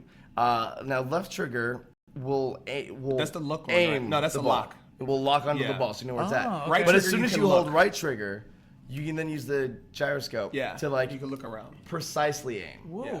So you stay locked on and you hold the right trigger to be able to move, and so then you can do. That's when you get fancy with your shots. You can like aim at the bottom of the ball to kind of get like a top spin. Yeah, there's Or actually, and just like, be able to trick like shots and stuff. strafe around better and be able to like, all right. So if you're using the gun, and now you're actually like doing this while you're moving. So it was utilizing its controls to the best of its ability. And there's different strategies. Like you can shoot the ball hurts other players. So like we've listening to them play, because not staring at their screens or over their shoulders, but like team getting wiped out because someone blasted the ball at the right time and the whole team was behind the ball and it just destroyed them. So they had a free point to that. score. So Yes. stuff like that, and you can disable other bots, and that's why I feel like it's really fun. And I hadn't experienced anything like that personally on 3DS. So that's in a really cool world for me. where even for years now we've been concentrating more away from local play and more like online play with the world. Like games that still bring you together as a group are so much more fun. Like when I saw The Division, I was like, all right, this game's gonna be great. I'm gonna have so much more fun playing it here in the office with 4 computers. And I understand that's not normal for anyone, but to have that experience, I think just makes the game so much better. And you know what's actually interesting is it might be an impact of streaming and Just Playeds, but when you have a game just like what's that weird one where everyone's just like a big orange or yellow thing that just like throws each other into like meat grinders? We do that. Gang Beast. Gang Beast. Yeah, that game You is know what I mean. mean? That Like- game makes me mad. But that's a game where you get a bunch of people shouting at each other, Yeah. and then you see videos of that, and you're like, oh, that looks like a ton of fun. Do you know what I mean? Yeah. And so, like, Gang Beast online would suck. If you're just playing that online with other people, You'd I would just be hate angry. that game. Yeah, Yeah, exactly. Well, and I feel like Broken I game. feel like I have a great love for, and I should be more, I feel, personally invested in, but I love the indie game market because that's the thing that's bringing that back. The people who want it so bad that they make it and then they share it with the world, and other people, it makes other people realize I want that too, and I have an idea, and it's I compare it to the boom in the creator cartoon series. As the toyetic era disappears, the big corporate muscle no longer controls our imaginations, and now you have shows like I mean, they still control the funding, but now you have shows like Steven Universe and Adventure Time and stuff like that are really, they have a giant, amazing, innovative message that inspires other creators to create amazing, beautiful things that speak to Like us Cuphead. and changes, like Cuphead. I am so excited for Cuphead. Let's talk about It's Cuphead. so far away, and but that is Cuphead. The how smooth it is, and the fact that it's playing with a bunch of different play styles, and it's multiplayer as well. You can play with friends, Drawn animation. and it's challenging. So that is hand-drawn. And I was it- wondering about it. Everything is hand drawn, So- so it has that merry melody look to it. Yeah. And they added the filter where it's like the broken film inside of it. It's a little twitch. Like it's beautiful because it hits that genre so well.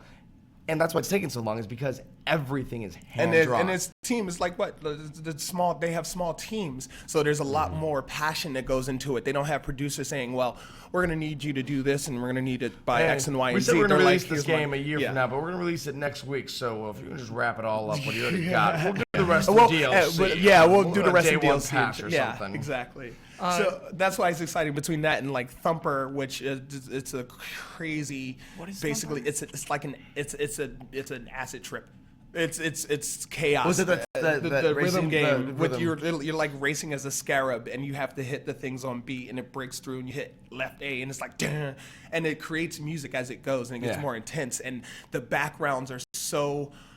And it's all dictated by the intense. type of music that you're listening to with it. Where'd you play Thumper? I played. We got to the, experience PC the gaming PC show. gaming show. Oh, okay. Which, so glad they had this year, Yeah, and I hope that fun. just constantly gets bigger and bigger. Yep. Let's talk about it, because I think the reaction to it a lot was that it was too long and boring. Well, it wasn't for everybody. I mean, Yes. It was made for a specific audience. Let's be really, really like clear about this though. It's their first one, and it's their first one where they've gotten like a group of people together to actually organize it, and that's exactly how every other conference started. Yeah. Right. These guys have a leg up on the 19 whatever original E3. Sorry, I should know that, but I don't. But like the original press conferences, like we've been kind of mentioning, those were intended for investors, and those were intended for like press, people that you expected not to really know what's going on. Square Enix did an old school press conference this year. Yeah, and these guys did it knowing their audience, and so of course, like it was made by the Master Race for the Master Race. Yeah, exactly. Because I was just thinking that because while we were watching the Deus Ex stuff, I was like, that lighting looks really good. Yeah. Oh, that's awesome. Like, Yeah, so like even in the presentation, they had like the one guy come out and they were just talking about like graphics cards for like 10 minutes. and I was like, And like for me, that's where I started to like zone out a little bit, and I was like, but everyone who's watching this, like, this is for them. Yep. They want those graphics cards. They want this information. There's not a place to announce this in a big capacity. Now there is. Yeah, I think it only gets better. And after repetition, they find more exciting ways to kind of reveal that or make it pertinent to you. Yeah. And it's already pertinent to some people. They've got a leg up on that because obviously it's some people find it boring. Some people find it absolutely and fascinating. it's one step at a time, and you can't please everybody. And if they it's not knew- for you, it's not for you. They knew where to crack the right jokes. Day 9 did an amazing did a job. good job. I love him as a host, and the fact that he was able to sit there and like Q&A these guys. The entire time. Yeah, and when Phil Yeah. Spencer came out, and like he was making fun of him in the beginning. He's like, so what's Xbox doing here at the PC gaming show? Yeah. And like, of course, his announcement was amazing. Being able to play Xbox games that once were exclusive now are coming to PC, which Killer Instinct. Killer Instinct, Yeah. Fable Legends, and the Ultimate Gears? Edition for Gears, which. Yes, I do enjoy Xbox product, and was able to host with them. But what's so great about this is this is the first step to getting rid of the word exclusive. I'm tired of hearing the word exclusive. Yeah. They took some of their major exclusive titles and put them on the PC. Yeah, it's And Windows the 10. crossplay, but the it's on the crossplay thing PC. is exciting Yeah. for me as well. Yeah. The fact that the reason why they're releasing Windows 10 for free is so that I read a lot. Sure. And I read about business because I want to understand certain aspects of business, but I also read a lot about patterns. I love patterns as well as a gamer. I feel like that's Red, natural. blue, green, I'm sorry. red, Yeah. blue, Where do you green. go to read about patterns? It's books. There's different books. So I'm reading Where Good Ideas Come From is a book that I'm reading Okay. as well. There's a book called Bold that I'm reading, and they talk about exponential growth. And I read another book that talks about Amazon and how the no shelf life or even having to pay for shelf space thing, it changed the market. So I read a lot about business and where things are going.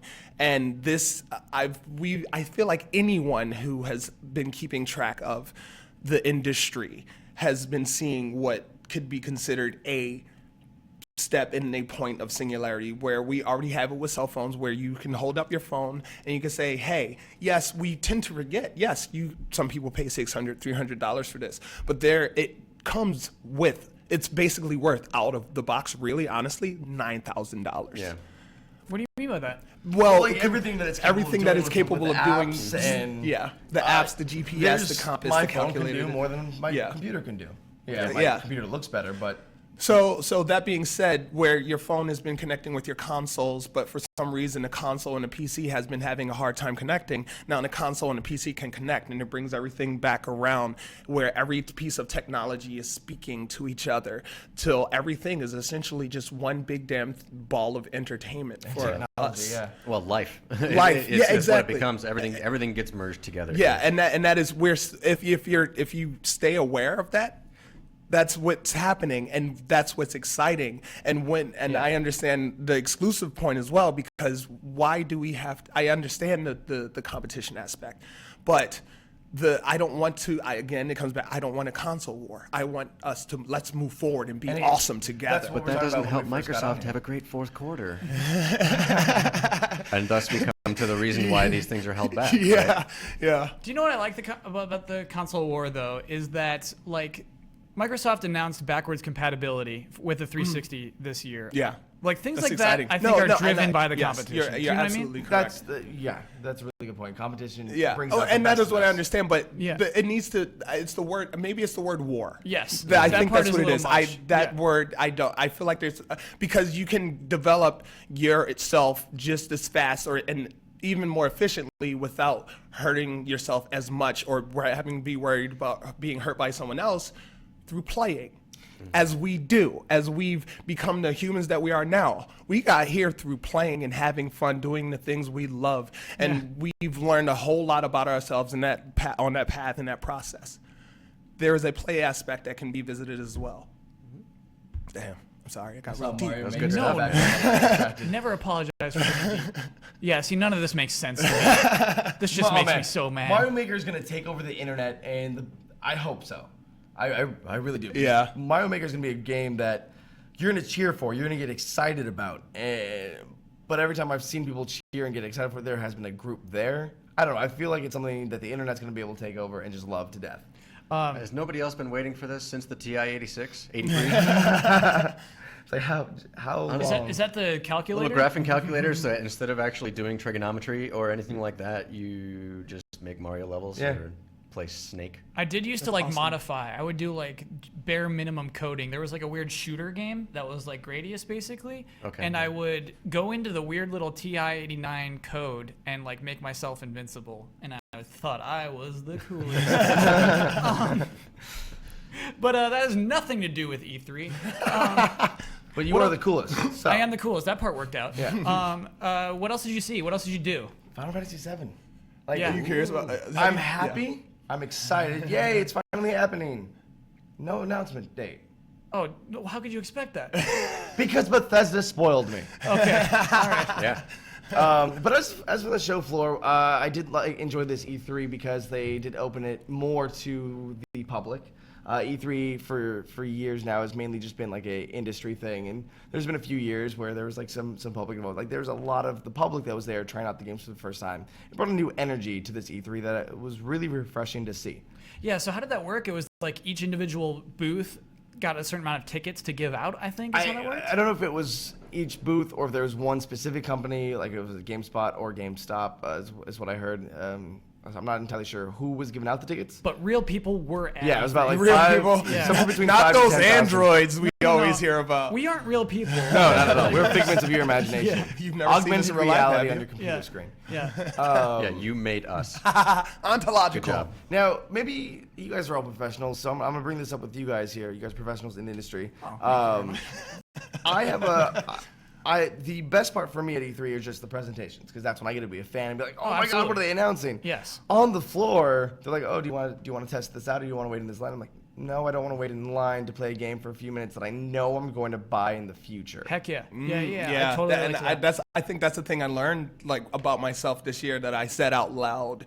I said I don't go to E3 to play the games. Yeah. I go to communicate and see things, but I don't actually usually want to hands on because I like to spend time with my games. Yeah. I like. And it's definitely not like an elitist thing of like, oh, I'm too good to No, wait in line. no. It's just like, I don't want to invest the time in something that it's just going to give me. It's With the it's amount like, of it's time like that it video takes game blue to do balls. that. it's like the handy when you know. Yeah. It's like, okay, this want is more than nice. the We aren't handy, gonna finish here. You know, It's and just- I just don't want to have to wait. Yeah. So if I'll just wait, I can hand myself my favorites. Do you have any questions about that? No, Do you have any questions about his I handies? think I understood what was being communicated there.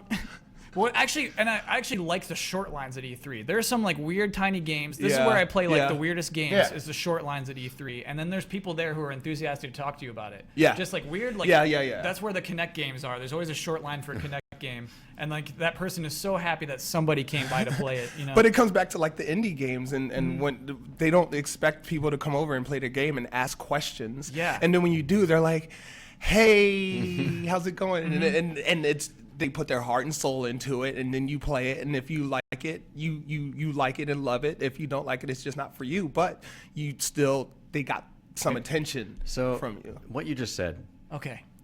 if you don't like it, it's not for you. Why doesn't everybody think that? Right? How is that not logic? How is that not? I don't like this game, so it's the worst game of all time. Yeah, No, yeah, if you yeah. don't like it, it's not for you. That's Oh my God! You did a terrible showing.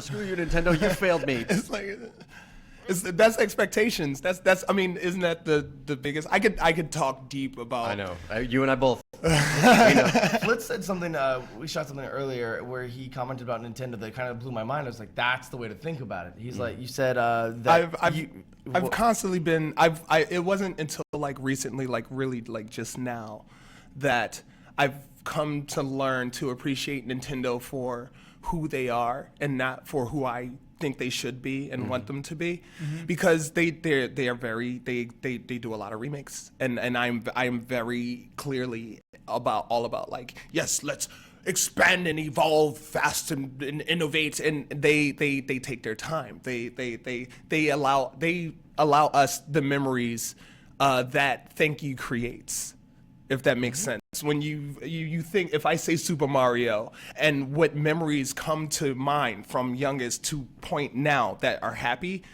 they continue to create those with the same characters. Yeah, it's very Well, easy. the ravenous crowds.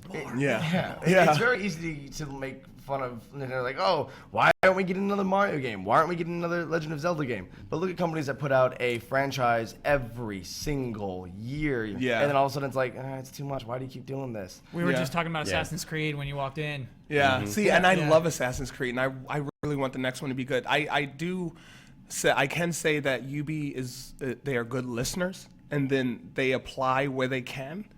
But yes, even with this, I would take less Assassin's Creed games if I could get the greatest of quality Better ones. Assassin's Yeah. Creed games. As It's long just as, wasted potential every year, right? Well, I hope this year changes that. I think it's not. WB did it in a very interesting way where you had Rocksteady, did the Arkham Asylum, then Arkham City, and then since Arkham City, they've been working on Arkham Knight. And for good reason, it needed a lot more time. But WB's like, no, we need more franchise. We need another franchise in there to keep people to remember that, hey, there's Batman games out there. Let's make a new company that's going to do pretty much Arkham City again, but Origins. It's like, okay, I played it. I enjoyed it for the most part. It's like I didn't need it. I didn't need another game in the 2-year gap to remind me that I love Batman and the video games that come from them. I would have just played the last one again. Yeah. I mean, that's what probably Oh going to yeah, do remember anyway. replaying games? Yeah, I still do. I'm going to play through Mass Effect 1, 2, and 3 again to just because Andromeda. Well, Mass Effect's a different like that's a different beast. Like that, yes, is a game that I've played through so many different times. That's the only game in recent memory that I've actually gone back to replay. I keep telling myself, oh, I'm going to replay this game. I never do. I said I was going to replay Shadow of Mordor. It was short enough. I'll do it again. I never did. I put them all on the shelf. Are you super pumped? Did you play Batman here at E3? No, I refuse to touch it. Yeah. I watched one. I'm gonna I get watched it in 2 two weeks. trailers. I'm going to get it in 2 weeks. I know how it plays. How weird is that? Like, it's so close, and then it like is part of Sony's press conference. Though their trailer was phenomenal. Yeah, that was a great trailer. I don't care if it is an exclusive DLC for PS4. That's what makes me trailer. so mad. See? Stop using the word exclusive. Everyone wants it. Yeah. But it was like, because you didn't know what it was at first, and then we're in first person shooting like weird freaky zombies. Man, that was weird. Yeah. Weird Freaky Zombies, which was actually just a cop shooting innocent people. Yeah. Oh, you think Scarecrow just like Yeah, what happened. Juice, man. Oh man. They were all seeing And he takes out his chaos, gun and they and were just shoots freaking out and everyone. attacking each other. and he's gonna wake up and be like, "What did I do?" He Kingsman the whole situation. Yeah. That's not a spoiler. That but sounds like a spoiler. No, it's not at all. Okay. Not even a little bit. But if you know what I'm talking about, it's a great treat.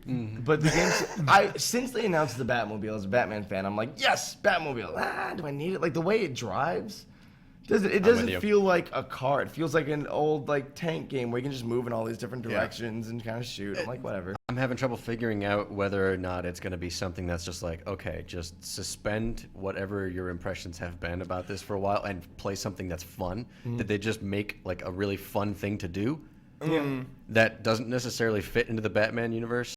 They're But who just cares like- because it's fun? Yeah. Or- I'm okay with that. That's video games. Well, there was like a chase scene that I saw where he's like getting through the city and he do it really quickly. I was like, all right, that's gonna be fun to control. That's how you utilize the Batmobile. But like taking out turrets, I'm like, meh. Is it going to be busy work? I don't know. I'm kind of scared about it. And like little Riddler racetracks. Oh no. Yeah, they have them. And Just there's do like time runs. pools of like acid inside of the Riddler racetracks. It's real weird. Really? Yeah. Who are the who are the construction people? Who worked for the Riddler? Who work for the Riddler? That are just, I need an acid pool there, and what will I put over there? That's a terrible. And you know, like riddle. there's some around with buckets Riddler of henchman acid. who's got Like, like the here? trophies, like going through like a air vent. Like, God damn, Riddler, just put this stupid trophy here. So like Gotham City isn't all rich. I bet there's some cities in the U.S. where we could take $10,000 and say, build me a weird little tunnel with acid pits, and there are people who say, yeah, I'll do it. You know? I feel like in Detroit that could use I a feel job. like I feel like there are enough. The lowest class of neighborhood, which I don't know, I can't imagine what city that would exist in. Oh yeah, don't call it any city you Any live in city, yeah. is the best city. Yeah, ever. city. Nobody in the has a world. bad city. But Batman is. Like, I just saw that they canceled the deluxe edition. Oh, that was a huge headline yesterday. Yeah. Canceled it outright. Yes. I'm like, why? Oh, apparently they couldn't manufacture enough Batmobiles. Oh, they couldn't live up. Was the screen printer? What? It's an actual thing. It's like a tiny statue toy. Yeah, it looked printer. amazing. I'm Yeah. But they 3D print everything. They couldn't just. well, they couldn't. They That kind couldn't of justify the printer, same price then. Yeah. Right. You're gonna bump up the price to an it's- extra $100. For this year, like I knew Batman was coming. I've been looking forward to Batman since first announced. Like it's gonna be great. We saw a lot more Battlefront at E3 this year, which I've known since since forever. it's so I want pretty. to play it. Yes, it does. I haven't played it on purpose. It's like, I'm gonna buy it. I'm going to same. love it. Whoa. Do you want to talk about it? Because I played it and it was really good. Let's talk about it. Let's talk about it. Is it Yeah, really yeah, good? let's- yeah, It's yeah. really good. Okay. Because I was kind of scared. Like I don't want to have like I don't want to ruin the dream. I don't want to ruin the Battlefront dream. Okay, so I'll try to be as succinct as I can. Okay. You played the other Battlefronts, of course. To death. Okay, and it was like a. Do you agree that it was kind of a guilty pleasure game? It's in that category. Yeah. Where it's just like it's not a new story, yeah, and it's none not- of this has to make sense. The It's just, mechanics, the controls aren't fantastic. let's just have fun in this toy box. Yeah. Basically, it's like playing with toys, but you're playing a video game now, right? Like we all used to have little Yeah. figures and stuff. No, just you. This time around, you did too. Yeah, and the bathtub. Yep. Plastic bags under the arm and throw them up and they parachute down. Yeah. Okay. So Wow. did you not do that? Nostalgia, Okay. No. no. So this time around, it feels a little bit more real, but it still has the same toy box mentality. So you're playing, and it feels very much like a Battlefield game, which I think hopefully we can all agree the feel of Battlefield is fantastic. Yeah. Why not? But it's every gun does feel different. Nice. Everything has kind of a weight to it, whereas in the previous Battlefront games, you just kind of forgive any wonkiness to the you're just gameplay. floating. Yeah. You just kind of forgive it because you're like, whatever, I'm playing with toys. Yeah. Yeah. This time around, it just has a more, I don't know if visceral is the right word to use, but you have a real presence in the map that you're playing. That's awesome. Nice. And Yeah. that comes straight from Battlefield and using Frostbite. It's fantastic. Yeah, that's what I like the whole like dice game. It's like, do you understand? Like, people were so concerned, but it's like dice. I've never been disappointed by dice. So that's super exciting, and I'm excited about the idea of people thinking about like What they're about like, have you servers? played Grand Theft Auto? And then they think about Grand Theft Auto and they look at the AT-ATs or AT-ATs. I don't know which one is for you. We use both. And walkers. Officially. I'm yeah. trying to get used to AT-AT. It just doesn't feel right in my heart. Yeah. It's been AT-AT for 30 And people are years. just going to be running their chips into these things. They're not going to be like, pachoo, pachoo. People were like, I don't like you. And that's exciting because that's a reimagining of the whole Star Wars universe when you put humans into it. Now, you mentioned it's like using action figures. Were you there by any chance at, what was at Celebration, they had like a little behind closed doors presentation. That was for- our boss. Brandon got to look at that. Okay. Yeah. Because their head honcho, when they were talking about it, that was the first still they put on screen was like one of their kids playing with Star Wars figures in a situation that didn't happen in the movies and would never happen in Right. canon. And it's like, but this is what we did as kids. We played with action figures and we made our own battles. And it comes back to That's it comes perfect. back to So it comes that's back to so much the, use the, that. the crashing thing. I It's had the same no thing, yeah. idea that Yeah, he said that- that. so that but was that person- I'm and- glad I got it right. And I at job. first was a little disappointed and sad that there wasn't going to be any Clone Wars. I didn't like the Clone Wars. I didn't like the CIS. I didn't play that. I played because I've got to be Darth Maul. But if their statement there is true, it's like, hey, do whatever battle you want. Put the action figures together. Give me Darth Maul as DLC. They will pay you money. Give me Darth Maul's DLC. Well, then I they want will Mace alongside. Put him with stormtroopers, and I'm good. I want Mace Windu then. I want that purple. Yeah, you'll have I it. want that purple saber. Yeah, You'll why have not? it. It's It'll be like obviously. Like a lot of people Think about a meeting where you sit down and talk about, okay, well, who are we going to have in this game and how? Do you think they're going to leave out anybody? Yeah, That's true. That's a great point. Or do you wait for a sequel? Now, so a lot. I feel like once they did finally start to announce stuff at Celebration, that's when the internet started like, oh, you took out this. Maybe this game's not going to be as good as we hoped for it to be. And I was actually the opposite. I was like, you know what? I'm really glad that you took out a lot of the stuff from the other games to perfect the core of the game first, and then expand from there. Is it very EA to like give you a basic game and then give you the DLC later, or maybe just wait for a sequel to get more money out of you? Yes, but it's a different company, and they're giving their feel to it. So I say yes, go back to basics, perfect the basics, then move forward. I have a question for you. Maybe philosophical. Okay, here we go. As you've seen, you can do that. Do you feel like, because you used the word takeout, well, the words, right?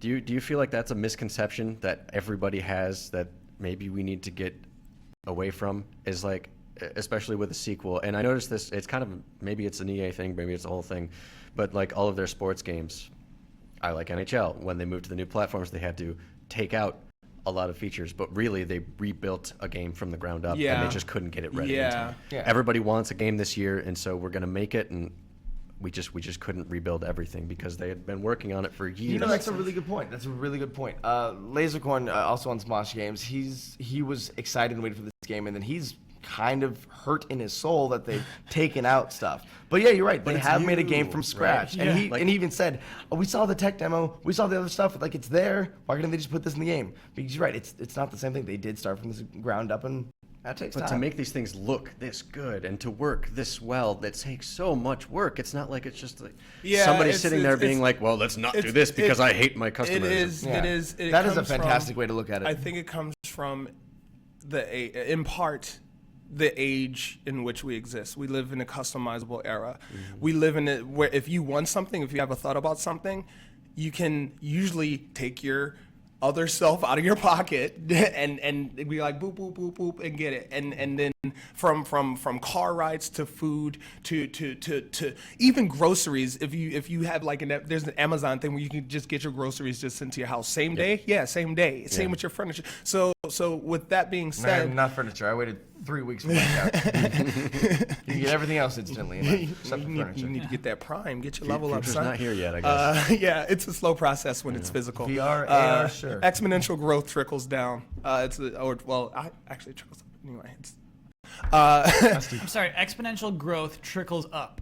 Yeah, essentially, because as we create, down, and it's both ways, because our technology is expanding and moving, growing faster than we can keep up with. So we utilize it to augment ourselves. As that gets faster, we become faster, and we evolve and grow faster, and then we get to explore into the universe. Well, that's why it took us, 30,000 years or 3 million years to invent a fork, but in the last 100 years, look at what we've done. Exactly. And that's what's happening with our technology. That's the point we're at now. And that's why I always come back to being excited, and that's why I say it's standing on the edge of the future and just peering over it, because if you look at how fast things are moving, you think about within the next 10, 20 years, where the heck things are going to be. 20 years? Give me 5 years. You're right, next exactly. year. Yeah. Give me next E3 year next year to to make make crazy. Ugh. But yeah, so I forgot what I was saying.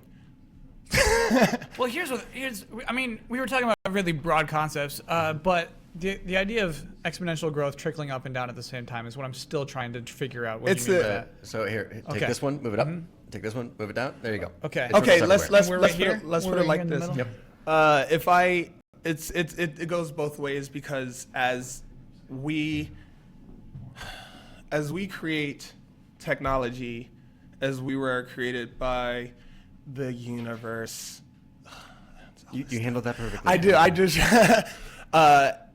The universe becomes more aware. It's really. I don't even want to talk about it right now. That's okay. This is my favorite stuff to talk about. It's a very weird. It's not a universally graspable we're concept We are yet. creating more to put out there, and because we have more out there. What we do understand, it's about the ontological design. Do you know what that means? No. As we create, the things we create us back. Okay, that actually makes sense. That is what that means. And so as the exponential growth happens, as we create technology and we figure out faster and faster ways to develop and to make it faster and faster and smaller and smaller and smaller, we are affected by that and we become faster and faster and faster, but we are expanding ourselves where technology cannot, but it's by the grace of technology. So the technology that we create is actually creating who we are meant to be. And on the largest scale, that is what the universe is doing with us. On a smaller scale, I feel like that all this stuff is still relevant to E3. Do you know It what is. I mean? No, it is. It really is. It is. Yeah. And that's why I get excited because. Yeah. But it's really it's an odd concept. Yeah, because if you think about if a few years ago when Nintendo announces the Wii and remote and motion controls, everyone's like, oh, that's dumb. But then the Myself next year, included, yeah. Microsoft and PlayStation do it, and because of what we brought to the table technology, that technology's made us think differently, and now we have VR that's becoming a big thing with motion controls. Like when I was using the Morpheus with the PlayStation Move, and I'm like, have my gun, and I pick up a clip, and I have to do this. I'm like, that's what motion control is now with VR. So it absolutely is relevant to E3. I'm sorry, what was this in the game in particular?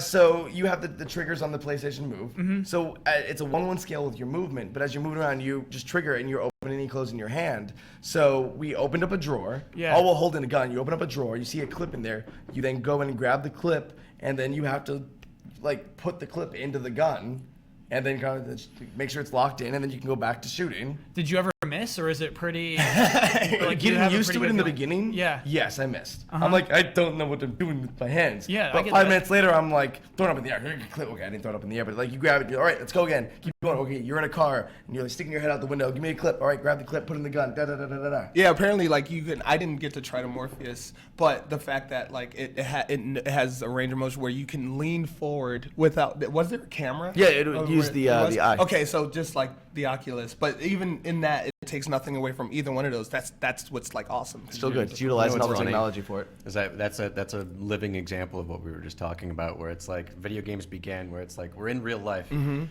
you imagine doing this in a video game? Oh man! And then now it's like, can you imagine doing these things in real life? Okay, let's do that. And the thing, and I love, and I think we're running out of time, right? But that's why I embrace and love the idea of video games as tools, and it really kind of sparked from the Oculus having public beta, where thinking about the therapeutic applications of it, where if you have a phobia of going outside or heights, now even it being more immersive when you can use the leap motion to see your hands, and then you look down and you're like, oh my, I'm on a plank. And it really does mess with your brain. And you're on a plank. But if you can understand how in control you are in that situation through a video game, and train your mind to deal with that situation, video games as tools. I'm going to argue against this a little bit, because I actually got hands-on with the 505 VR with The Walking Dead. They had a tech demo for it, and in the tech demo, you're in a wheelchair. And what's great about their VR versus everyone else's VR is their screen isn't just right here next to your eyes, so you see it and you have to move your head. It's a screen that goes all the way around. Your so peripherals. Your peripherals. Sure. And so you just move your eyes and see what's next to you. So you very, very much are in the world that they create for you. So you're in a wheelchair and someone's pushing you in the wheelchair in the game because you don't have a leg, and you have your shotgun, you have zombies all over the place. And it's so immersive. It tricked my brain. Because like the person in the game then leaves you and you're out of ammo and you're just stuck in your wheelchair. You're stuck in a wheelchair, and even like my legs felt like they couldn't move. The zombies are getting closer and closer and closer, and the fear, the anxiety that I felt was real. Yeah, I think that helps my point, because as we expand into the universe, right? Like what are we going to have to prepare us for those things that we may not even could have thought we could have imagined? That's true. But we did, and we created these worlds, and we've explored it's hard to forget sometimes. Good. But even before VR, this has been happening, because I don't know if you guys feel the same way, but like let's just Last Starfighter. You play the arcade game and you get sucked up into space. But like I'll use Uncharted as an example. You're climbing things and you're up high a lot, and any game can do this, but if you're standing on a ledge and you come close to, like, you're using this stick and you're not sure if you have the perfect control over it, but then, like, the uncanny valley takes over when you get close to the edge and you're like, oh my god, I might actually fall, and you get that sensation of, like, you're actually on a cliff and you're like, I need to do whatever I can to make sure I don't. Like, that sensation is kind of the same thing, right? And, like, that's existed even without having it be so realistic. It's just now that it's realistic, it's like hitting you in every way, shape, or form. So, guys, to recap, to conclude, to everyone at home who's watching who can't be at E3, what can we communicate to them about what is good about E3? This E3, I think, is going to go down in history as the E3 that kind of like opened the doors for gaming. Like it's the for gaming experience. Yeah, it's raising the bar. Even just like with the games that are coming out that aren't really like, if it's not VR, it's just like what we're getting from these games is so much more. Looking at a game like No Man's Sky, being able to travel throughout galaxies and just land on random planets to see what happens. This is the E3 that's showing us what the future of games really is going to look like. Other E3s have been like, oh, here's our new console, or hey, here's the games you can buy in the next year. This is what we can do with games from now on. So you feel inspired? Yeah, absolutely. Oh yeah, I was so very I was thinking about when the new gen consoles were announced compared to now, and I'm more excited now. Wow. Yeah, I'm more excited now because it's showing what the new gen consoles are able to do and what we can look forward to, while at the same time seeing how amazing the graphics are now. If you want to go from Boom, which that was a big deal. Robot dinosaurs, right? Yeah. Horizon. Oh, Horizon. Yeah. That's But a new IP I'm looking forward to. Yeah. thinking about in terms of the future, because I guess in some aspects I'm a futurist as well. When the next gen consoles come about. like mine's just blown. Like just be like, what you playing? It's like next consoles are here. you be like, you got no. This is the new. There are other steps. We're not wearing contact lenses yet that are just augmenting our worlds. There's so much more, and that's so exciting. And things getting smaller and smaller. We have headphones still, right? Yeah. Instead of an implant that's connected to our phone, that's connected to our home. Exactly. console. So that's we don't have nanomachines yet. I mean, There's no tachyons. Those tachyons. And it's going to be interesting because it like in terms of the future, it's going to become a delicate thing because as much as we do love our technology, should we properly, effectively, efficiently merge with it, or should we continue to be human? I do feel like luckily our games are asking some of those questions. I do feel like some of the VR stuff, like when there was an a Morpheus tech demo that I did also that you didn't really do anything. You just sat there in a chair and you saw that you had your hands tied and you were like, you were kidnapped, your buddy's on the ground, knocked out, and there's like some weird horror movie female killer who gets in a fight with the guy on the ground, and then you just see his head kind of roll out, and then you realize, I don't know, it was just so terrifying. Like, it's something that will cause heart attacks. Yeah. It's becoming maybe a little too real, which is a whole new discussion. That is a whole new discussion, but we've been pussified for a long time. Hand sanitizer is not good for you. Don't take my word for it. Do research.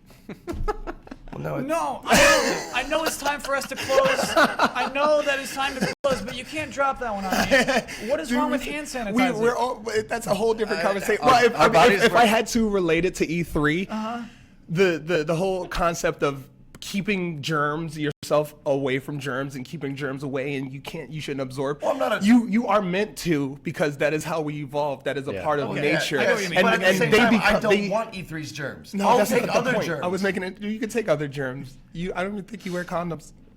That's a weird conversation. Okay, and that's good. So I'd like actually to. Just played, and we're gonna do we have a wicked attack. Cool. Do we have which just played is queued up? Which one can we say? I can't queue it. Oh, okay. So everybody, we're about to queue up a Just Play. This is recording from either last night or something. We didn't even do Uncharted yet, did we? So let's do that one. That's the one that people got to see no audio of. And hopefully, we're gonna cross our fingers that the audio works. Don feels confident about it. Can I get a Don cam?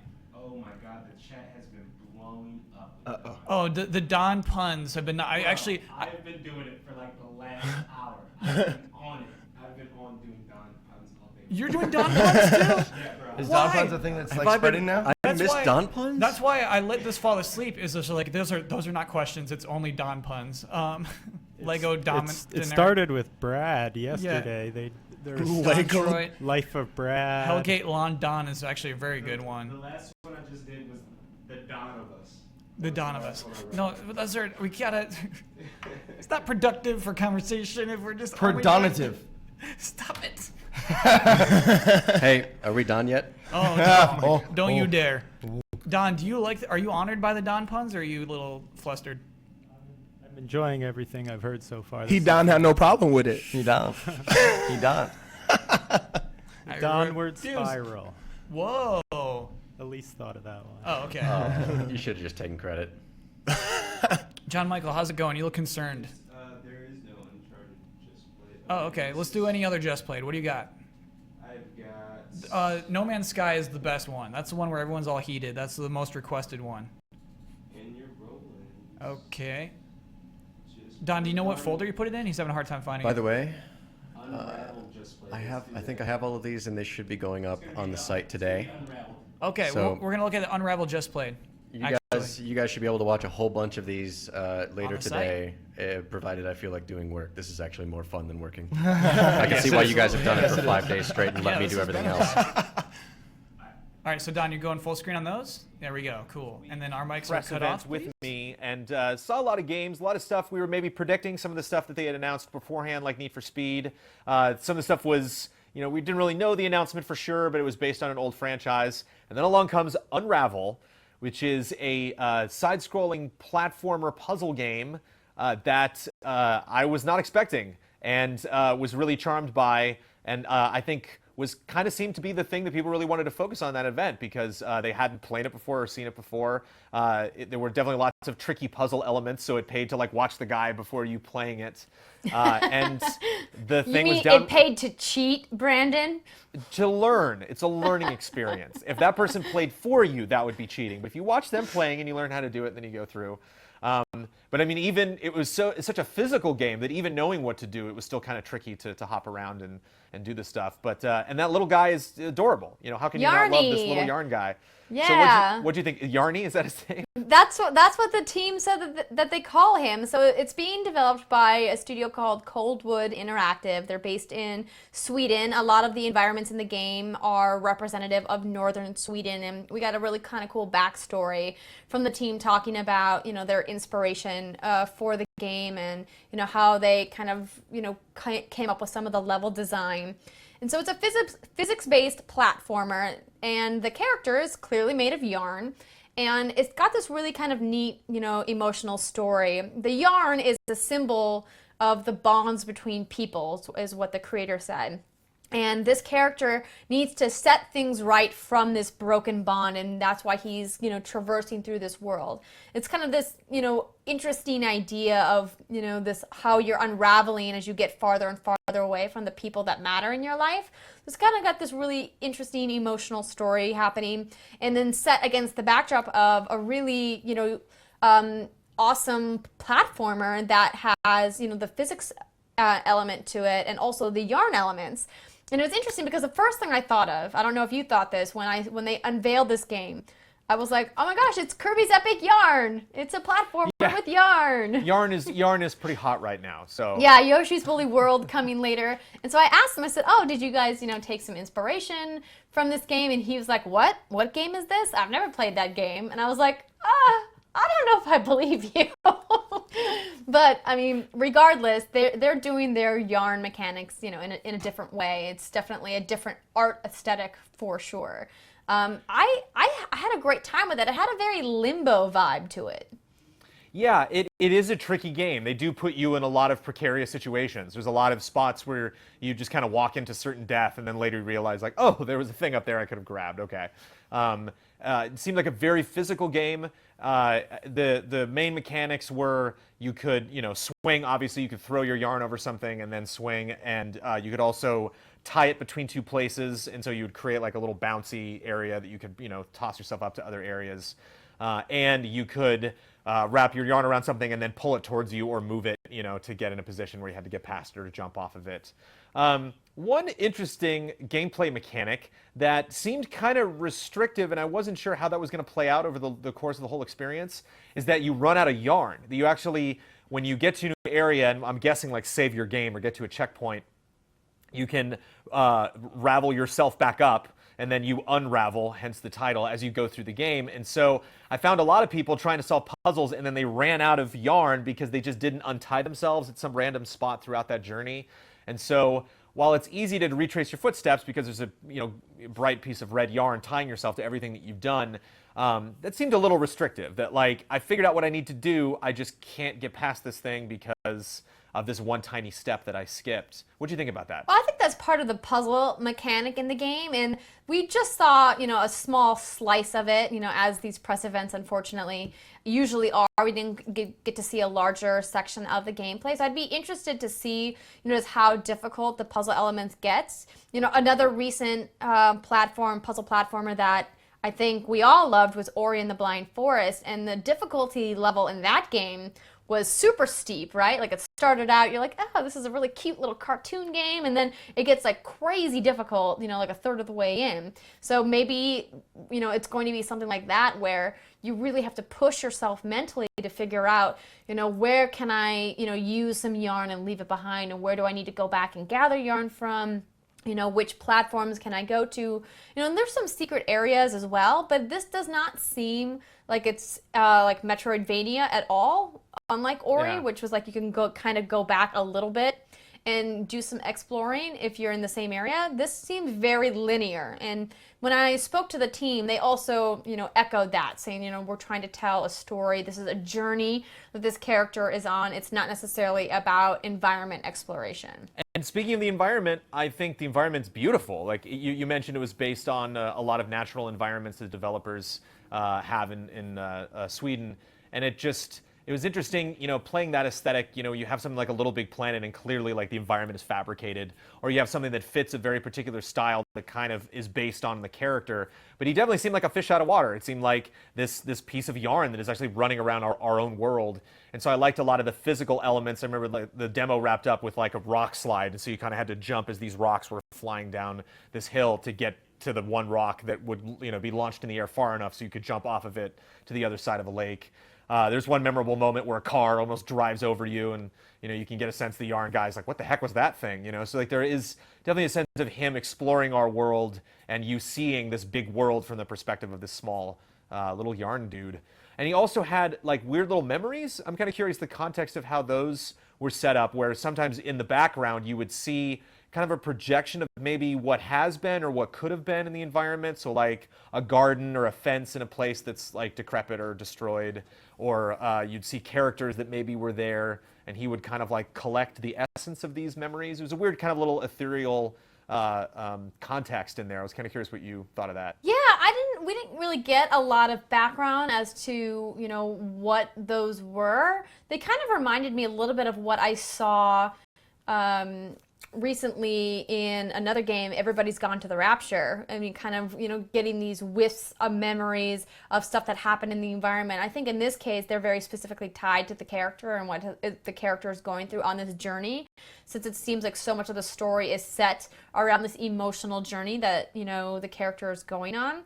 I would definitely love to learn more about it, and hopefully we'll get to see more. Obviously, they just announced the game. This is the first time we've gotten hands-on or even gotten a look at it. So looking forward to playing this game for sure. Yeah, good puzzle platforming elements. Looks like a world that's fun to explore, and it's like virtually impossible not to fall in love with this little yarn dude, Yarny. The guy demoing it at Judges Week actually like brought a little Yarny, and I was like, I want to take that guy home with me. So yeah, hopefully we'll get on the PlayStation Store, we'll be able to buy little versions of him. But yeah, sounds like fun. It sounds like a game. Hope maybe we'll be able to check out a little bit more at E3, but if not, hopefully we'll hear of more in the future. And thank you for checking it out, Andrea.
a little bit so I can be a little more straight on? Yeah.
I saw it's the same thing. You guys did.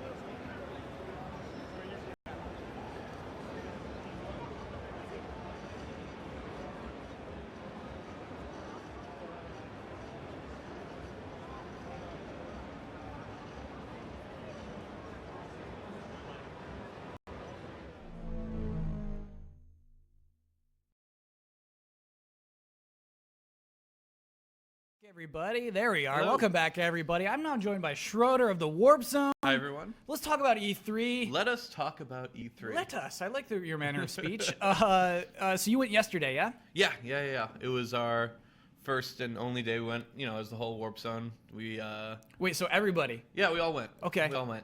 So 5 people of Warp Zone, yes? 5 of us, yeah. Everyone else is a bit busy right now. Yeah. But yeah, it was a really fun day. We were able to see a lot, considering our short time. And yeah, it was a lot of fun. Here's a question straight out. Yeah. So you have 5 people with very different personalities. Yeah. How do you all choose to see the same things at E3? We split off a little bit halfway through, but for the most part, it helps that we have like appointments all together. Sure, so, yeah. Yeah, when we went to the Nintendo booth and spent a lot of time there playing all their stuff, and that was fun because they sort of at least have like something that we all want to try. Some people everyone wanted to play Star Fox first of all, and then like some people wanted to play Zelda over like Mario Maker. So then what did you want to play? You're in the Nintendo booth. Okay, Access to everything. Well, I want to play everything because Yeah. I'm curious about all of Nintendo had to offer, even though it was a little bit light this year. Absolutely, yeah. I That's guess the story light's anyway. an understatement. Yeah. But I had some interest in Mario Maker. I was kind of like, oh, it'll be like a fun little companion thing. But once I saw it in Nintendo Worlds, I like really started to get hype about it. Were you in the audience? No, I watched it on the stream. That was a day where I woke up, found out that you had to wait 3 hours in line, and decided to watch on the stream. Good call. But still got to see all the stuff. Was rooting at home. But yeah, Quick the question. Mario Maker was just. Oh, sorry. I'm sorry. Before we get to that, were you embarrassed by how Joven did during the NWCs? Joven did fine. He did his best. It was good. He did okay. Joven did what Joven did. But yeah, because he's Joven. So the final round was this game, and So describe that. So I had just seen, like last E3 they showed it for a little bit, or it was in one of their directs that they showed it, and I'm like, okay, cool, you're gonna make some levels. I didn't understand the like levels of complexity that you could actually build. Like it's like full on ROM hack. Like you can just go in there and change everything and customize everything, and seeing all those like really hard levels was like, oh wow, this can really be a thing. I really want to play through all these levels. And so I've been hating on this game all week. Really? Yeah. What can you tell me to like get me out of my hate zone? I just think that after looking at their editor, and like just the community that I see is going to be built around this is just going to be a lot of endless, challenging, and I think fun Mario levels. I found out at the booth, and I think it's a really good thing that Nintendo decided, you actually have to, before you can complete your level or call it completed and upload it to the internet, you have to actually complete it. I love that rule. You have to complete it from beginning to end without dying. Yeah. And if you don't, like, you can't upload it. Little Big Planet does not have that rule. Yeah, exactly. Yeah. So you got to make those tweaks, and so you can actually finish the level. It can be still super hard, but someone's got to be able to finish it. Yeah. So I like that. You know what I also like is that you can follow a creator. Mm-hmm. So if somebody's making levels you like, you can follow that person. I envision this idea of like Mario Maker celebrities who actually are, well, not celebrities, but like people everyone follows. But yeah, I get who it. are Yeah. like, like major Reddit users that people always follow. But yeah, just like major creators that everyone just favorites, and I could see you them. gotta play his levels. That you know what I mean? I can see that being very cool. Yeah. I just hate how you have a shadow on the sky. I do hate that too. It doesn't make sense. You're the first I'm person with to you hear with me that. there. You're the first person. I'm very with you with that. It feels weird. I'm like, this isn't a stage. That's sky. Yeah. This isn't a stage, but it's a small concession, I guess. Okay. I would like that. Something to I be got to get removed. over. Yeah. I would like that to be removed. I mean, in the first, it's only in the NES ones. In Super Mario World, it didn't have it. I don't know. They're just trying to make it look a little more modern, I guess. Yeah, by making it flatter, that makes no sense. By making it flatter. Oh, it makes me so mad. I don't know. I feel like most of the ones that I would want to play is in the world level anyway. I thought, going back to the Nintendo World Championships, I thought it was really funny that the speedrunner in the finals apparently hadn't played New Super Mario Brothers and he didn't know how to wall jump. Mm-hmm. So that was like, oh, well, this is awkward for you. Yeah.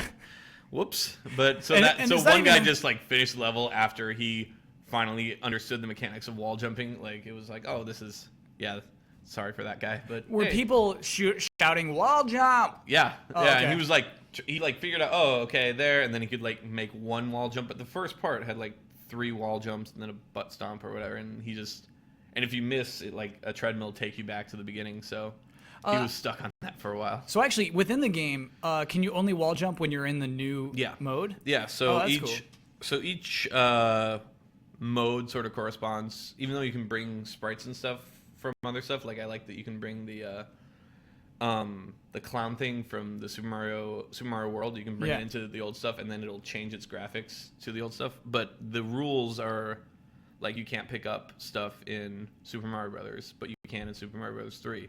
And in Super Mario World, you get the spinning attack that you can break blocks below you. And in New Super Mario World, you can wall jump.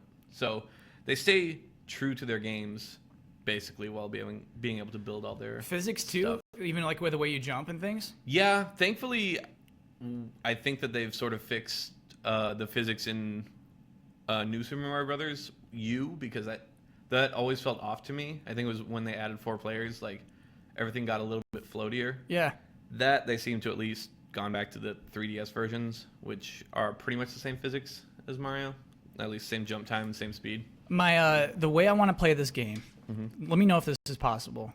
I want to just like I'm going to only use the Mario 3 theme, and I hear I can make a world. Is that correct? Like I can make a world map and stuff? They didn't say that, but that would be cool. I would hope so. Oh man, if I can't, I'm out again. You just make a full game. Yeah, I want to make at least one world. I want to make a world of levels. That idea is pretty cool to me. That would be cool. I mean, in the demo, it wasn't a world map, but they did have levels in worlds that I think would play one after another. So maybe you wouldn't get a world map, but you could still build like how many levels in a world and then upload that world. Yeah, and my levels are going to have 0 floating platforms. They're going to just be like nice worlds. They're going to be cool worlds that I can be in. That's my dream. Just chill out in those worlds. Yeah, to chill out in Mario World. Walk around. Yeah. I just played through 64 recently, Mario 64, and just like chilling out in that game is the best. Yeah, walking around the castle. That's how the game starts. Yeah, it starts just like bloop, chill out. And chill. Yeah, you can go into the castle if you want. Yeah. Jump into the lake. Yeah, it's cool. Try to chase that little mushroom. Oh man, it's so good. What else do you see? What else do you see at E3? Oh man, so jumping to another platformer, Sure. I got really hyped for Ratchet and Clank. Yes, heck yes. I'm really excited. That just looked. The trailer looked gorgeous, and then seeing it, like being able to play some of the levels or 2 of the levels was really nice, and it controlled so smooth, and God, it just looks so good, and the humor's all there. And I feel like that series has sort of become my favorite platformer since Nintendo stopped doing Galaxy. You know, like I wasn't a super fan of 3D World. It was like, okay, it's fun for multiplayer, but Sure. that like bigger open levels that Galaxy used to do with, you know, multiple paths, they sort of doesn't look like they're doing that anytime soon. So went over to the Ratchet and Clank Future series and played through that trilogy, and that was really fun. Also, just really funny. They have really good writers on that one. So yeah, I played through Into the Nexus like not too long ago. That was even it was a smaller game, oh yeah, but that it was one still the even huge. DLC game. Yeah, it wasn't that bad. It was pretty cool. So this new one, I saw, one of the weapons I saw was called like the Pixelizer. Yeah, that one was fun. What does that do? It literally like it makes a little 8-bitty sound and then just pixelizes the characters, and they're like really weakened. If you shoot them a couple times, they'll eventually go down. But I think it's mainly to weaken and slow them. Then you can just use your regular gun to explode them into little squares. Yeah. And just that, it was just gorgeous because all the squares have their own little physics. They hit the ground and bounce off there. And it's just like, there's so much little detail in that game that's just really, it just really sells me on it. Yeah, I'm so bummed because I think the only reason that game's coming out next spring is because of the movie. Yeah. Because the movie got delayed, the game has to get delayed too, and it looks so ready. It looks so ready to go. I think I have a feeling it's pretty ready, and they're just gonna have to hold it until then, which, you know, it's fine, I guess. I did love the trailer, the E3 trailer. It's the game based on the movie, based on the game. They're always a bit self-aware. Yeah. I like their stuff, so I'm excited for that. What do you think about how it's $40? That's the craziest part to me. Is that like... I actually didn't know it was $40. So it's announced as Sweet. It's announced as a $40 game. To me, honestly, I think it's a little weird. I think it almost devalues the game. I don't know. Like, thinking about that, I don't know if that means that the levels are going to be smaller, or it's just going to be a smaller game or overall, or... Right. But you didn't feel it. You didn't feel like it was a $40 game. No, when I was playing the levels, but I mean, like you were saying with like Into the Nexus and I like Quest for Booty, and like Quest for Booty was like a 10-hour game, but all the worlds still felt really big. Yeah. And it was like all connected, you know, Ratchet and Clank style, because you were only on one planet in that one, but you know, all the little worlds, and you go back to the hub town and stuff. It was all, you could traverse through everything, so it still felt really big. Cool. Even if it was a shorter game.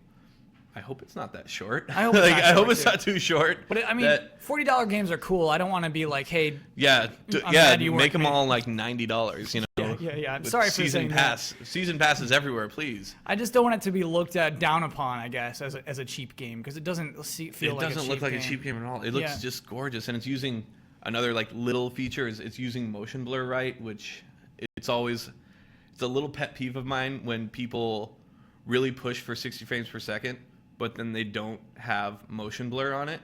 So then it's just like this super smooth stuff that looks unrealistic, and it really, in my opinion, it like takes me out of the experience. Yeah. Because people like the really smooth stuff, but like life isn't that smooth. You can see, because people always say, oh, you can see at 100 something frames per second. Like, yes, your eyes can see that.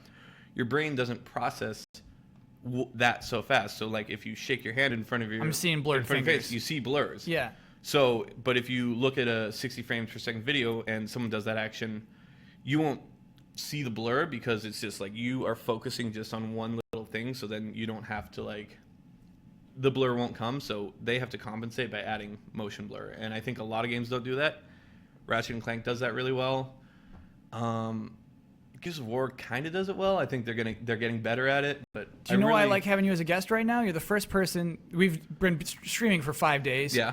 You're the only person who's talking about motion blur. This is really great. Yeah. I think it's such an important part for immersion. That's cool. Yeah. I really think that developers, I mean, right now, they're just using all their tech to boost everything up to 60 frames so that, the internet will be happy. Yeah. But I think that they really need to start accounting for motion blur. Like, I'm seeing it in some next-gen stuff, like Horizon looks really cool. And, when you roll, that's sort of Gears of War-y. When you roll, there's, some blur there and stuff. But yeah. It's just, it's a feeling that I think you need to have to be more fully, or it's a thing that I think you need to have to be more fully immersed, yeah. That's very, thank you. Yeah. Thank you for finding, everybody's got a thing. Everybody's got a thing we need. My thing is, Shadows on Skies. Yeah. Yours is hey, this is just, it needs more motion blur. I love that. What else did you see at the floor? What else did you look at? All right. A personal thing that was nice. I got to see Drawn to Death. Yeah. Yeah. The one that David Jaffe is making. He was there demoing it, so I got to meet him. Cool. And that was a nice. What was the demo environment like? Where are you in? So it was all. Oh man, it was weird. That whole game is weird. Yeah. What was the map? It was just a town square with octopi, giant octopi attacking it, and there's they're sort of grabbing the edges of the map and stuff, and it's just it looks really cool. It was hard to look at the whole environment. The game is really floaty right now, so I spent half of it sort of getting used to the controls. But it looks really cool, and it's just insane. They just want to do the most insane and sort of vulgar thing. It's supposed to be by an emo teenager, and it does feel like that. It's oh, if you die, a thing pops up. It's oh, you're fucking dead. I'm oh, okay, well. I kind of hate that, but I love the GIFs. I love the animated GIFs. Oh, GIFs yeah, the little thing where there's a dude crying or a little nuclear explosion. Putting animated GIFs in games is a genius. It made me laugh, yeah. Yeah. What was it like, though, having Jaffe there demoing it in person? I was really happy about that. I got to talk to him for a couple minutes. What'd you talk about? I just fanboyed a little bit, to be honest. I'm thanks for getting me through high school with my PS2, with God of War and Twisted Metal and stuff like that. So. And then was he just yeah, man, that's cool. He's cool. Whatever. Yeah. It's fucking awesome. He does love to swear. Yeah, cool. As we can tell from his games, he puts a lot of, in his more recent games, he drops a lot of F-bombs in there. He used to do in his webcam, just weekly diary things, and I would just listen to those. Loves Disneyland. Jaffe loves Disneyland is what I learned from those. I believe that. Yeah. I believe that. Yeah. So did you, you played through a match. You said it was floaty to start, but did you feel good about it by the end? Yeah, eventually I felt good about it. There was still some things that didn't totally grasp, how secondary fire works and stuff. Some people had double jumps, some people didn't. So it was, because it was me and a couple of the other guys were able to jump into the match. So everyone had a different character, and they were all really different. The character I was playing, what did he have? He had a shotgun that came out of his head. If you hit circle. Wait, what is your character? What is it? He was a cyborg. Okay. So he was Cyborgula, right? Yeah, that one. Yeah. So he was you hit circle and then his head turns around and a shotgun comes out of the back of his head and you can shoot around like that. I liked he had a little death animation where he self-destructs, so you can, if you get killed by someone, you can run up to them and take most of the damage or even kill them. I love doing stuff like that. Yeah, so that was fun. I also like how you drop in to the match. I think that's really interesting. There's no spawn point, so you can pick, you're floating above the map, and then you can pick where to drop, and so if you know where that guy killed you, you can drop in for a quick revenge. Yeah, and you skydive back into the map. Mm-hmm. Are some things so I watched a bit of gameplay. Are some things you can only reach by skydiving onto them? I think so, yeah. Because it was, you would see items and other things. Or you have I think the demon flies or something like that. What is that? The demon girl She has wings, and you like hit L1 while double jumping, and then she can like fly for a bit. Oh, okay, cool. So I think like some of those guys can reach him, but yeah, not all of them can. Isn't it free to play as well? Yeah. So how do they monetize it? I do not know yet. I didn't ask that. Okay. I'm guessing, unlocking characters. You pick your favorite character. Oh, so they'll be like heroes, basically. Yeah. Mm-hmm. Okay. How many? So do they talk about how many heroes they have there now? was at least 6. Yeah. I think at least 6. I think there's going to be a lot more. They need more. Yeah, you need more than need 6. more. I mean, it was just for the demo, so. But if that's how you're monetizing, we got to call Jaffe. We got to tell him he needs more characters. Yes. And then go to Disneyland. And then go to Disneyland with him. Oh, it'd be so fun. Mm-hmm. It's like, oh, look at that fucking Space Mountain over there. Yeah. I'm sure he'd say that. Yeah. What else did you see? What else did you check out? Okay, so what else did we do? Disney Infinity, because we love collecting the figures. No So, way. we do. My boss, Brandon Jones, is Yeah. the hugest Disney Infinity fan in the world. Really? Yeah. And That's he does, in fact, have them all, except for the crystals. He's mad about the crystals. Oh, damn. Why, do you collect the crystals? No, we just collect the ones that look cool. Okay. Like, we have all the Marvel ones. We sort of skipped a lot of the Disney ones. Sure. Probably going to collect most of the Star Wars ones. But not the Inside Out ones. Gonna leave. We did demo that, and it's cute. I'm good. We're probably going to see the movie on Friday, so, but...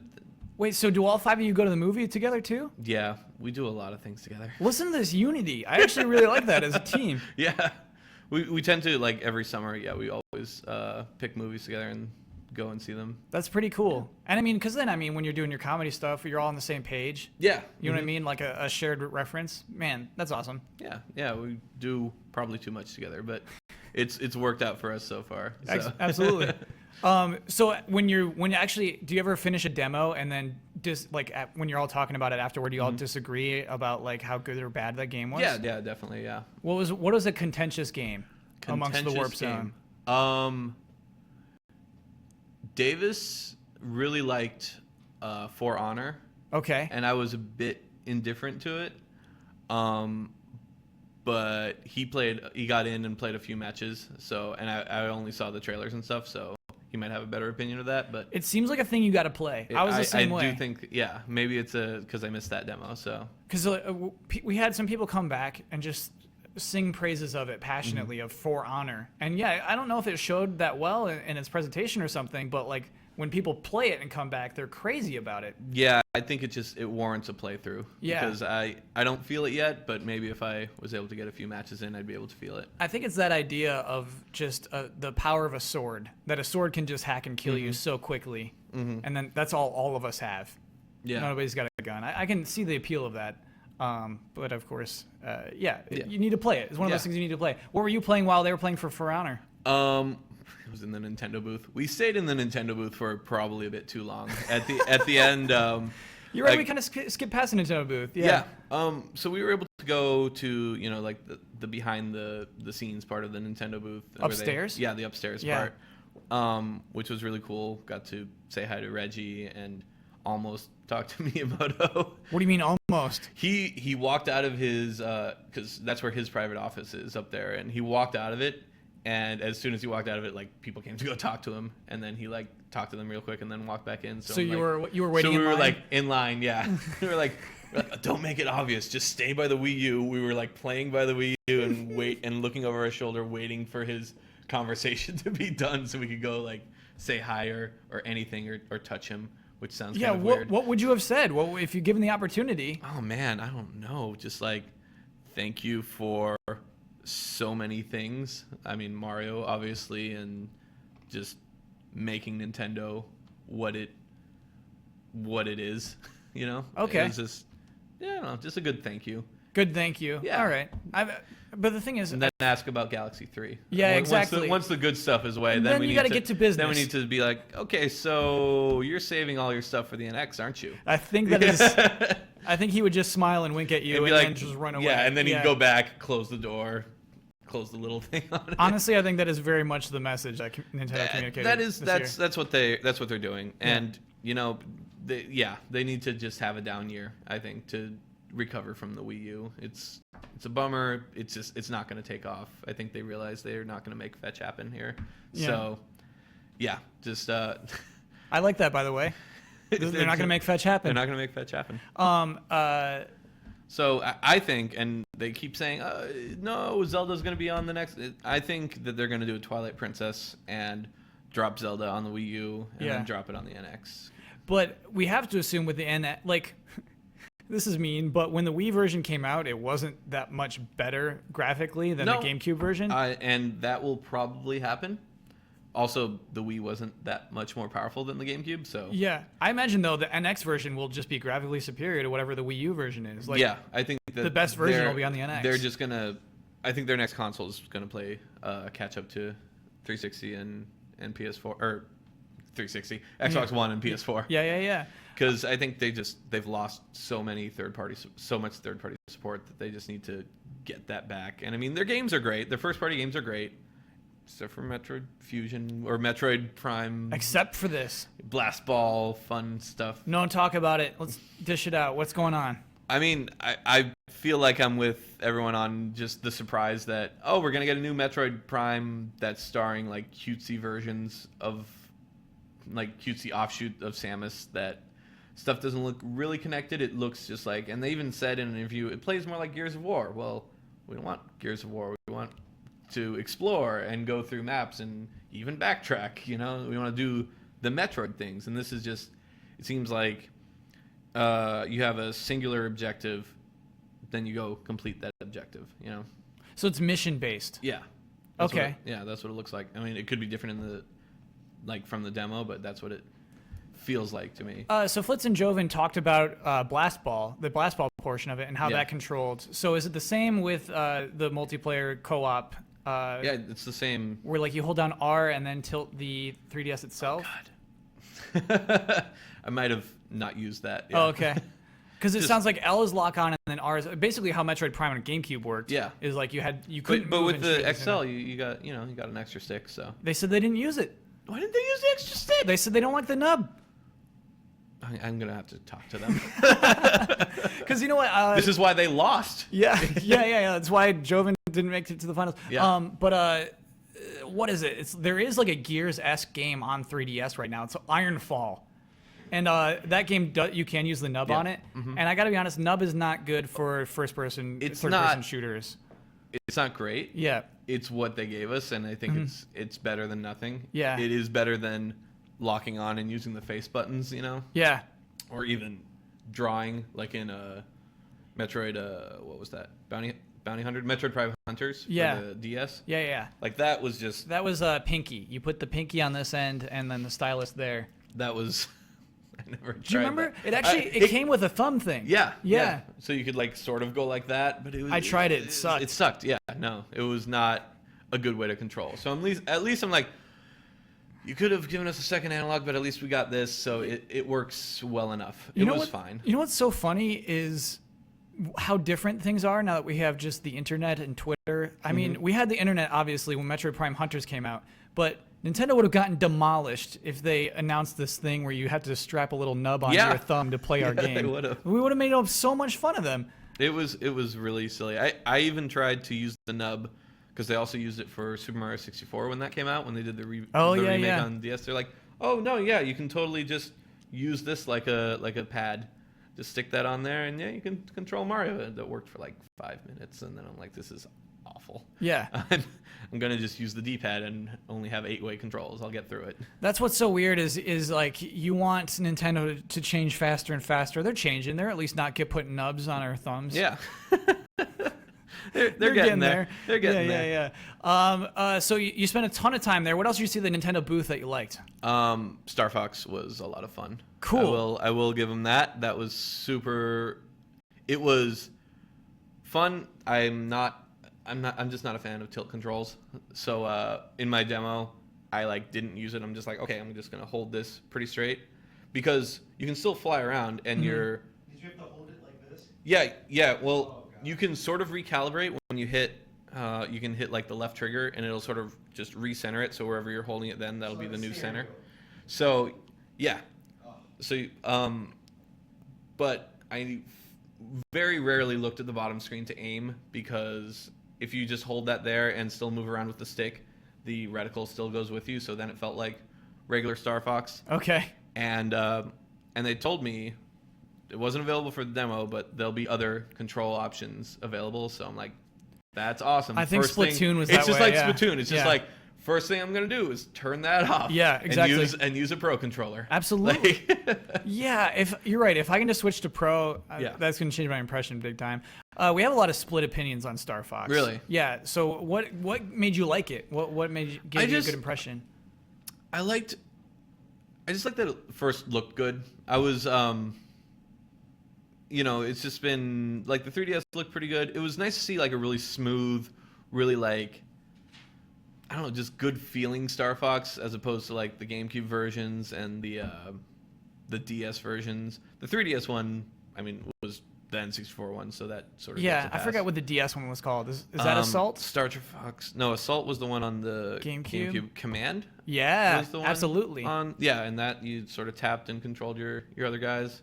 But this one at least felt really smooth, which I liked. And, it was, even with the alternate controls, it was novel, at least, to look down and be like, oh, first-person mode, third-person mode. Because like in Star Fox 64 and some of the levels, like in space and stuff, I would switch to first-person mode to get through it better. Cool. So like actually tactically it made sense for you to do that? Yeah. That's cool. So while I only played Corneria and it was really easy, I could see that it would be nice, if you're flying around and there's like too much like stuff in the way, you can just look down to be more precise in your movements and stuff. Like I see potential there, even if it didn't play out in my demo. So sometimes when I get to go to E3, not much this year, obviously, but in the past, when I do get to go to that second floor, the people showing you around, you basically get one person, right? Is that how it worked for you? And like that's your PR person, basically.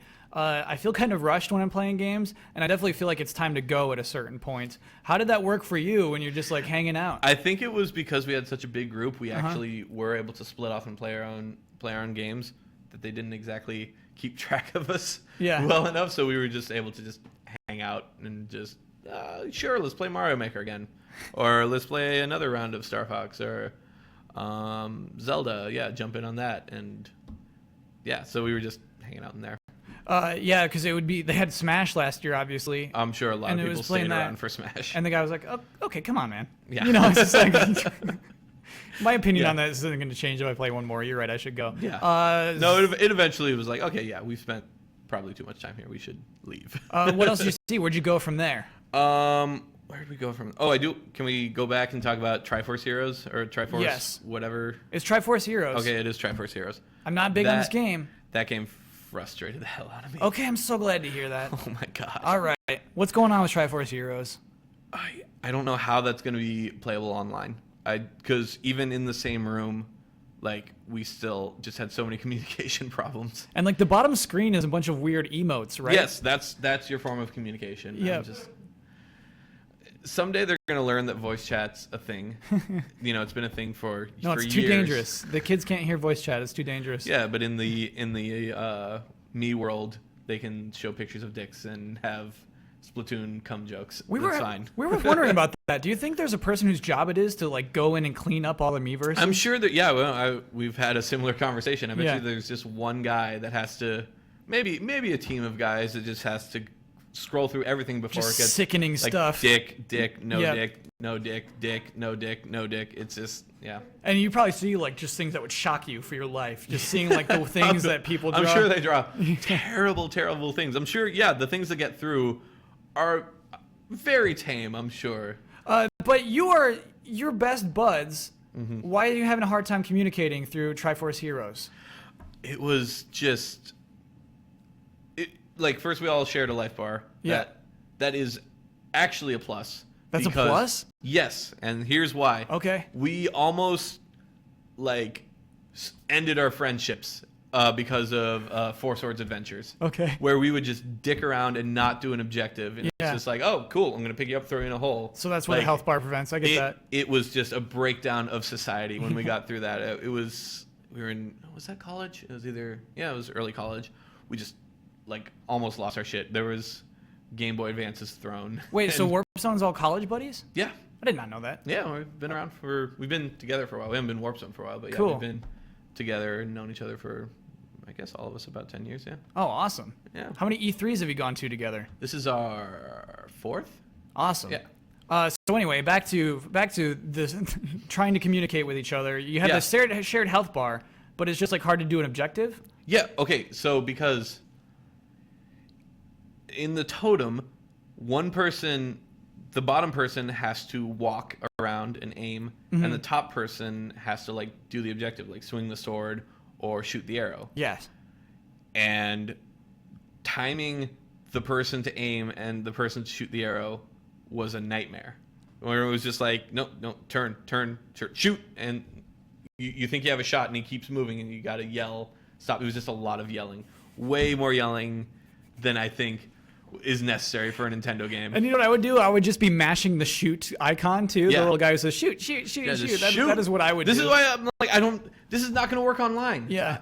People will it'll be a total breakdown. There'll just be emotes all the time. Yeah. And nothing will get done. And what is promise of the game? Is it just a number of dungeons? That was the demo. I'm hoping that there's a story. Yeah. And they were able to cobble together a story with Four Swords Adventures. Which makes me mad. No. I hate that. I hate that because it's canon. I hate that because it is a part of all the other stories now, just because they had to make it into a multiplayer game. Yeah, well, this one at least, what did they say the story was? They're just 3 heroes that kind of look like Link. Yeah. And one of them is the actual Link. That's canon forever now, man. That's part of the timeline. That's better than pulling a sword out and turning it to 4 of them. Sure, I guess. Yeah. But, well, no. Why does one get to be the real Link and all the others are just weird copies? Oh, it's just that they're brothers or something? I forget. Okay. Something like that. One of you is the true hero, but you're all like pretty good. And it's probably not the one who's dressed up as like the jester. Some of the costumes are like... I played as the samurai one. Oh, awesome. And that one was great because it had... I did actually kind of like the costumes because they each give like an individual skill. So I could see there, you could sort of strategize. Again, if you're in the same room and had voice chat, you could strategize like, okay, I'm going to be like the melee character, so I'm going to pick that. You pick the extra arrows, and then someone picks third thing. So it's not necessarily they have different abilities. Like everyone's going to be able to do the same stuff. Yeah, everyone does the same stuff, but they have enhanced stuff. Like cool. Like for the samurai, the spin attack is like twice the range, or it's like a regular spin attack would be like what a super spin attack is in other Zelda games. Okay. And then like the arrow guy has 3 times the amount of arrows or something like that. Yeah. And the bomb guy, you can drop a bigger bomb. So technically, if everyone was an arrow guy, you could still beat if everyone, and you can still play as like regular Link. So if everyone just played the same, character, you can still get through it. It's just you could sort of get through it better, with other stuff. So with Nintendo there over your shoulders, what did they communicate to you when you were visibly frustrated? I feel with like they game? were laughing at us. Okay. Yeah. I mean. Yeah, I feel like they were just letting us sort out our differences. Sure. And then how does it? I mean, does it end with a boss fight? I haven't seen. Yeah, it did. It ended with the blob boss fight. We only played the first level. They actually did have like over at least 5 levels playable. So I'm sure that there's a lot of variety. But it was just like the first level. That's the easiest level, and we had so many problems. You get 3 lives to get through a dungeon. You feel like 8 hearts and then like 3 fairies to revive all of you. And we were on the last heart with our last fairy, and it was so stressful. It looks like a trial. They were even on their stream on Treehouse. Mm-hmm. They were even playing it, and those people were having a hard time. They didn't even know that it was a shared life bar. Like in the middle of the stream, like, oh yeah, you share all the hearts. I'm like, oh, okay. Wait, so you were watching the stream too? Yeah, I watched some of the stream. Yeah. What do you think of that? What do you think of Treehouse Live? I mean, Nintendo tries to do their own thing. Yeah. Now, instead of doing big press conferences, they do the direct and now sort of trickle out information throughout Treehouse. I'm not a super fan of it, but I see why people would like that. I'm a super fan of it. Yeah? Why are you not a super fan? Because I prefer just to get my information. It's nice to see, like, I guess it's extra stuff, but if I'm going, for people that aren't going to E3, I can see why it's good because you get more in depth on that. But if I'm going to be on the floor, I'd like to see the headlines.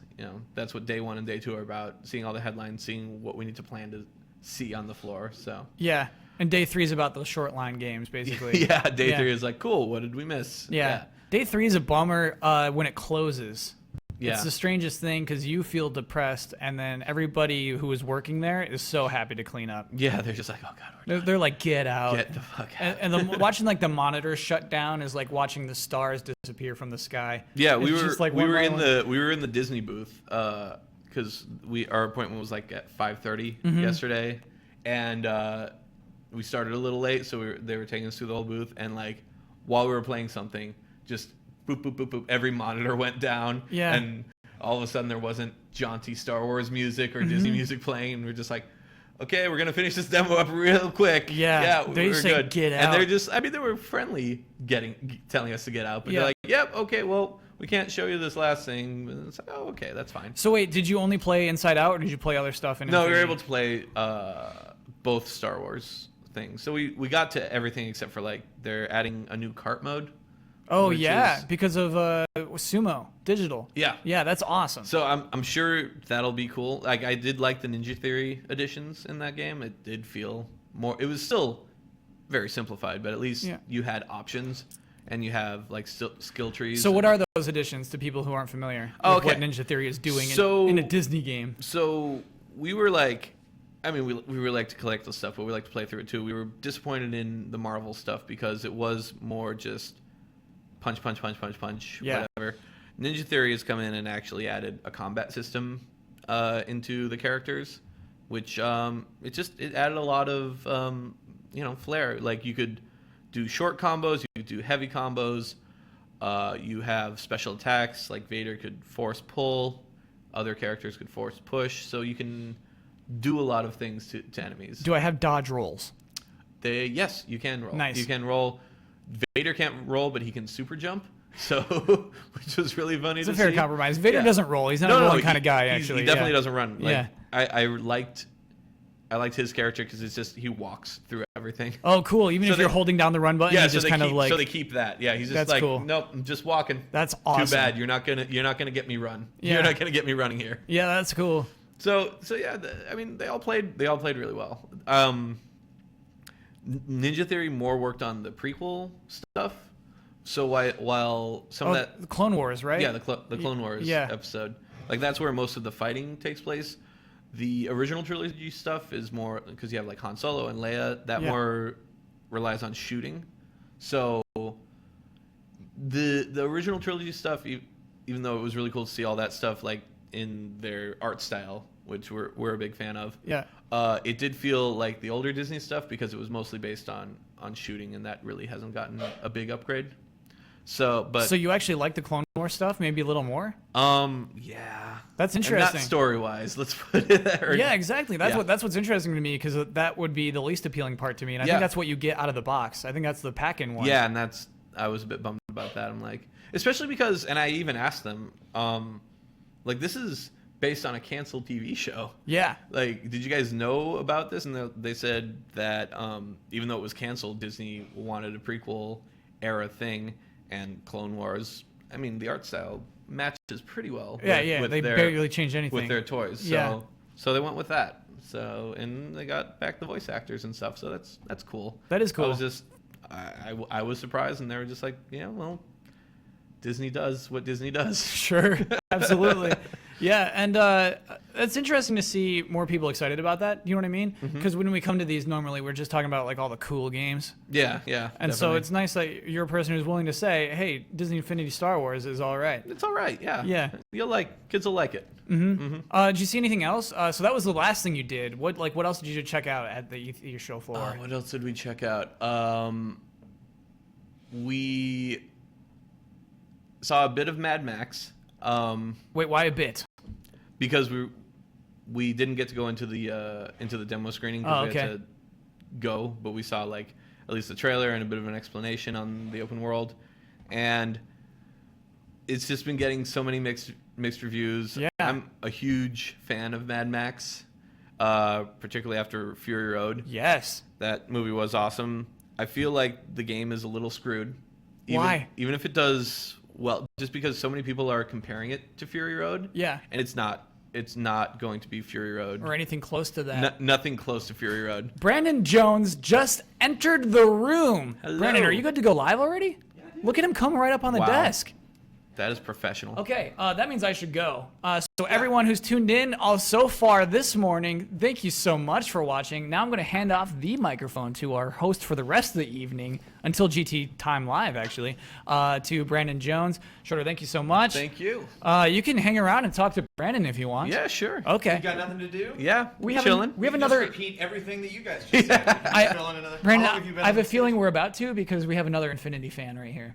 Oh, yeah, definitely. Okay. And we got Rocket League coming by too, so. Excellent. Awesome. All right, everybody. I'll see you later. Thank you, Kyle. Thank you. Oops. Your coffee smells delicious, man. Ooh. Yeah, I know. It's going to help big time. Hello. How you doing? Peace out. I'll be here back at So, 7. Yep. All right. See you. We still on? Hi. so yeah, This is a great transition. he said- Nailing it. You're nailing it. There we go. All right, you're in. Nobody noticed. and we just have like E3 2015 radio going on in the background, basically. It's just like, whatever. Yeah. But it's cool, so you can, occasionally, potentially be inspired by something that you're seeing up there. Don, how are you doing, Don? Hello, everything's smooth now, Brandon. How are you? Yeah, let me get one more time. Sorry. Hello, Brandon. Everything's smooth now. It's smooth now. Do we have any hiccups today? We did a little bit of a restart earlier, but other than that, everything's good. Sweet. Oh, and then we might have a Rocket League again now. Oh. Special. Right on time. Hello. Yeah, I had all sorts of things I was thinking about. Oh, wow, it's 1:30 already. Yeah. How's your schedule? What do you? Oh, I'm fine. Yeah. Yeah, there were Talk lots for a of bit. things I was thinking we could talk about when I came in, but it's like he said Infinity, so it's like, Disney okay, Infinity. cool. What were you Yeah. guys chatting about before? Oh, we were just talking about how just the difference between the two eras and how Ninja Theory sort of more worked on the prequel era, which makes me kind of like the prequel stuff better, even though it's the prequel stuff. Right. But, it's Clone Wars. At least that's a good part of the prequels. I like the series. One of the things I didn't know until yesterday is the synergy with the Star Wars characters, where like any Star Wars character can be in any Star Wars playset. Yeah, and they confirmed that for 7 too. So when Episode 7 comes out, Yeah, like, that was nice. Because I played through the prequel stuff with Darth Vader because I needed to play as him. Because when figures come out and they don't have a playset attached to them, it's always kind of a bummer. You're No, like, I totally agree. So in my collection, in my Disney Infinity collection, I never actually buy the characters that don't come with a playset. Okay. I do feel like they're a bit of a waste. Like, I hear you. yeah. Even though you can put them in the toy box and Right. stuff, but no, I'm serious about this. I'm only playing Marvel levels with my Marvel characters. Right. So yeah, no, it was cool to see, and gonna be collecting a lot of those characters. So. I like that they had before they had like the open world New York, and you had to like fly around and find all the Rocket Raccoon coins. Yeah, before, and like, then you Rocket could could use be in the Rocket, playset. yeah. And now it's just one coin, and it's like right in front of you. So Yeah, it's like it's really just like- clearly like you'll reach a point in the playset, and it's like, okay, now you can be Boba Fett. Now you Yeah. can pick these other characters. But yeah, I actually interviewed John Blackburn and John Vignacchi this morning. Oh, cool. We were gonna have them on the stage, but the schedules did not work out, and so okay. I bolted down there and early in the morning.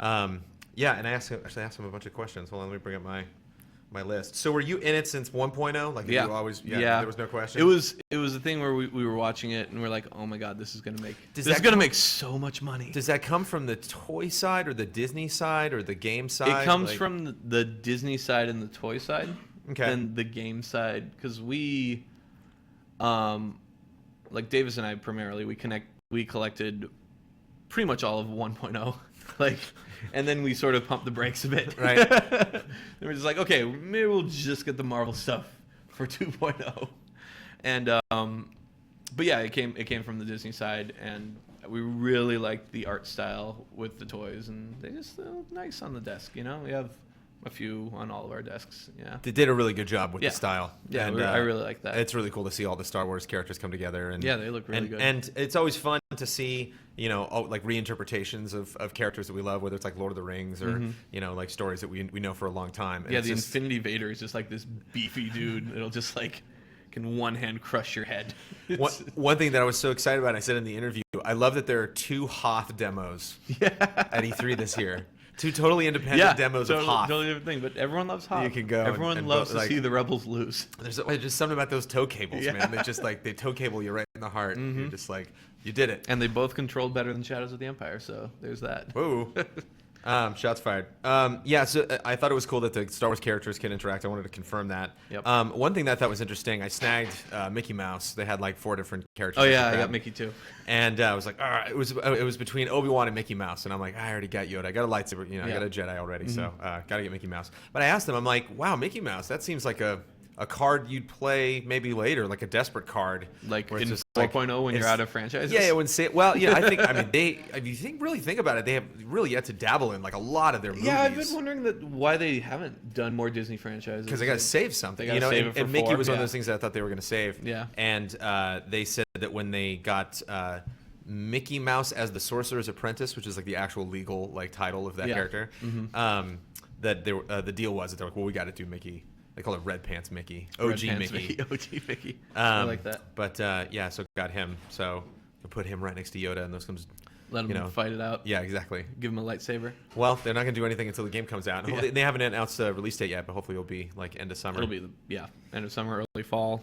But enough time for Christmas. Yeah, man. If I wasn't a journalist and I was not covering these things for journalistic purposes, I don't know how much money I would spend on this. It'd be ridiculous. We spent a bit of money. It's nice. It's nice that power discs aren't blind. Did you know that? Yeah, I did hear that. That's cool. Good. You can get them in like full packs now and stuff. So that's cool. Because some of those are fun and like add a little fun thing like to gameplay, and like a handful of those are legitimately really cool. I remember like from 2.0, I saw like the what's the band of the Muppets? Like their van. I was like, oh god, I gotta get that. And generally, there's a playset that they can do the Muppet playset. But yeah, just with franchises and stuff, like the golden era from like Little Mermaid to present, like they've only really done Aladdin. There's like all sorts of. And even that they haven't done a playset for him. So. And I think it's also like there's got to be some schedule the princesses run on where it's just like you get one now. Mulan this year, there you go. She's like the princess quotient. Trying to think what else. Oh, I thought it was cool that the Inside Out playset. Looks like it'll have a lot of fun platforming stuff. Oh yeah, no, that was talk fun. About that. We demoed that. That was cool. I played as. But I think about that. Yeah, naturally. Yeah. But I think about that translating to the toy box and having like all these fun new platforming things. I think they'll make a lot of cool stuff. So did you talk a lot when you demoed it, or did you play a lot, or there's like there's like 8 things to play? Yeah, no, like a ton of different. So things. our thing was like at 5:30, and we played like 3 things, and like.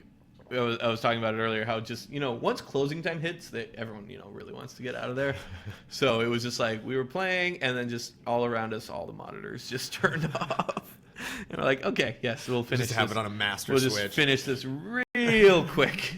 And we just sped run to the end, and then he was like, okay, cool, yeah, thanks for coming, stuff like that. I mean, it's not like they literally kicked us out. But, right.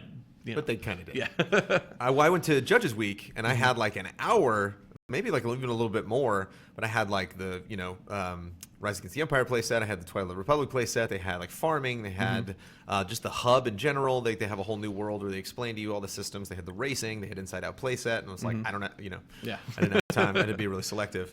But it's interesting. It's like, a lot of eyes roll whenever I bring up Disney Infinity around the office, but I persist.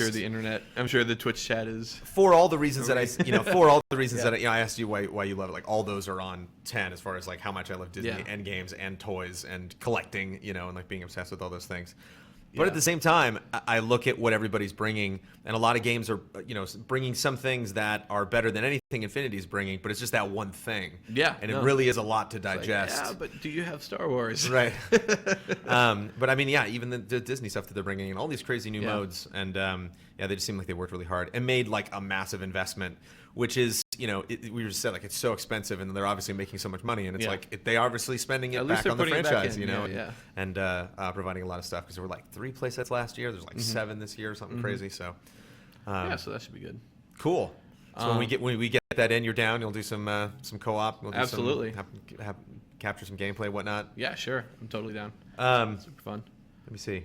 Yeah, there we go. That was about my Infinity conversation. Your Disney thing. Did you see Mad Max while you were there? I saw Mad Max at Judges Week. Oh, okay. Yeah. What did you think of it? I'm down. I'm kind of biased because I've been waiting for a Mad Max game for a really long time. I just, whenever that conversation would come up with just like what movie franchises need to be translated to games, I was like, we need Road Warrior, we need this. Why isn't, it was just like, Grand Theft Auto 3. It was like, what if you just took all the buildings out and it was just canyons and dirt? And when you have like a weird, peculiar dream, like a very specific, just kind of like I don't know why I'm obsessed with this one particular, like Big Trouble in Little China is my other one. So like when that game comes out, it's like I for years I've been saying this. So I built up so many ideas in my head about what I would want that game to be, and when I played it at Judges Week, it was just like, yep, that's it. You nailed it, along with a couple of things I didn't even think of. That's cool. I'm excited about it too. I feel like it's not going to be given a chance because of Fury Road. I think it had come out like before Fury Road because it was in development. Like it's been in development for a long time, and it was not supposed to be a tie-in to Fury Road. It was supposed to be like Road Warrior. Yeah. And it more feels like Road Warrior, but everyone's like, oh, it's not as cool as Fury Road. I'm like, you're not going to get the excitement of Fury Road. You would need to have like a 5-hour Uncharted train chase scene to match the intensity of Fury Road. So I just think that a lot of people are going to be like, it's boring. Like it's open world. You get to go chase people down in your car and stuff. I think the guy in the back of the car, I was not expecting. The guy that goes with you that like calls stuff out in the environment and like shoots the harpoon. And I think I see why they did it. I think it does go a little bit against Mad Max, where it's like he's usually a loner, but you need someone to help out. And Miller said that he likes having different chapters, of the Mad Max story, and you don't really obsess about when this took place. Kind of like James Bond, or like Indiana Jones. Yeah, he's even said that none of them are really in. Yeah. There's no chronology to Mad Max. It just sort of happens. That's why. Oh yeah, Tom Hardy can be Mad Max. It's fine. Like guy's pretty. It doesn't matter. Yeah, it doesn't matter where or when it happens. It just happens. The Max they have is a little generic, but I really enjoyed it. And of all the demos that I played at E3, it was one of the most freeing. It wasn't like a really rigid mode. It was just I was only constricted by the hour and a half I had to play time it. Limit, yeah. When I finished everything and I still had a couple, like half an hour left to play anything I wanted between Batman, Lego Dimensions, and Mad Max, it was easily Mad Max. Still went back to Mad Max. Yeah, filled that time up. Speaking of car destruction, John, how we doing over there? We're great. We're good. We're just not going to rush you guys. We're just waiting whenever you guys are ready. Well, we don't want to rush you guys. Are you guys ready? Oh, dude, we're ready. All right. Who are you over there with? I'm over here with Rocket League. We want to come up. Do you guys want to go up there? Or you guys? We'll go up there. All right, cool. Okay, cool. Yeah, sure. Well, that could be my time. Cool, man. Cool.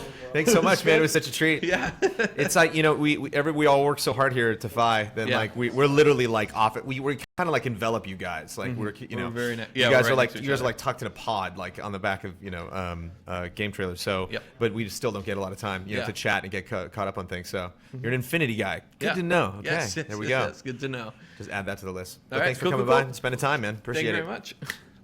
Bye, everyone. All right. So we got some fun stuff coming up. Did have a card with the stuff that we're doing today. We have nobody on chat, so I will try to read chat as fast as I can. And basically what's happening right now is everybody's shooting all the stuff at E3. So Kyle took off because he's going to go to Final Bosman at E3. We're going to get some mandatory update at E3. We're going to get some Huber hype at E3. Like I said, I did my interview this morning with John Vignacchi from Disney. Yeah, take a seat, guys.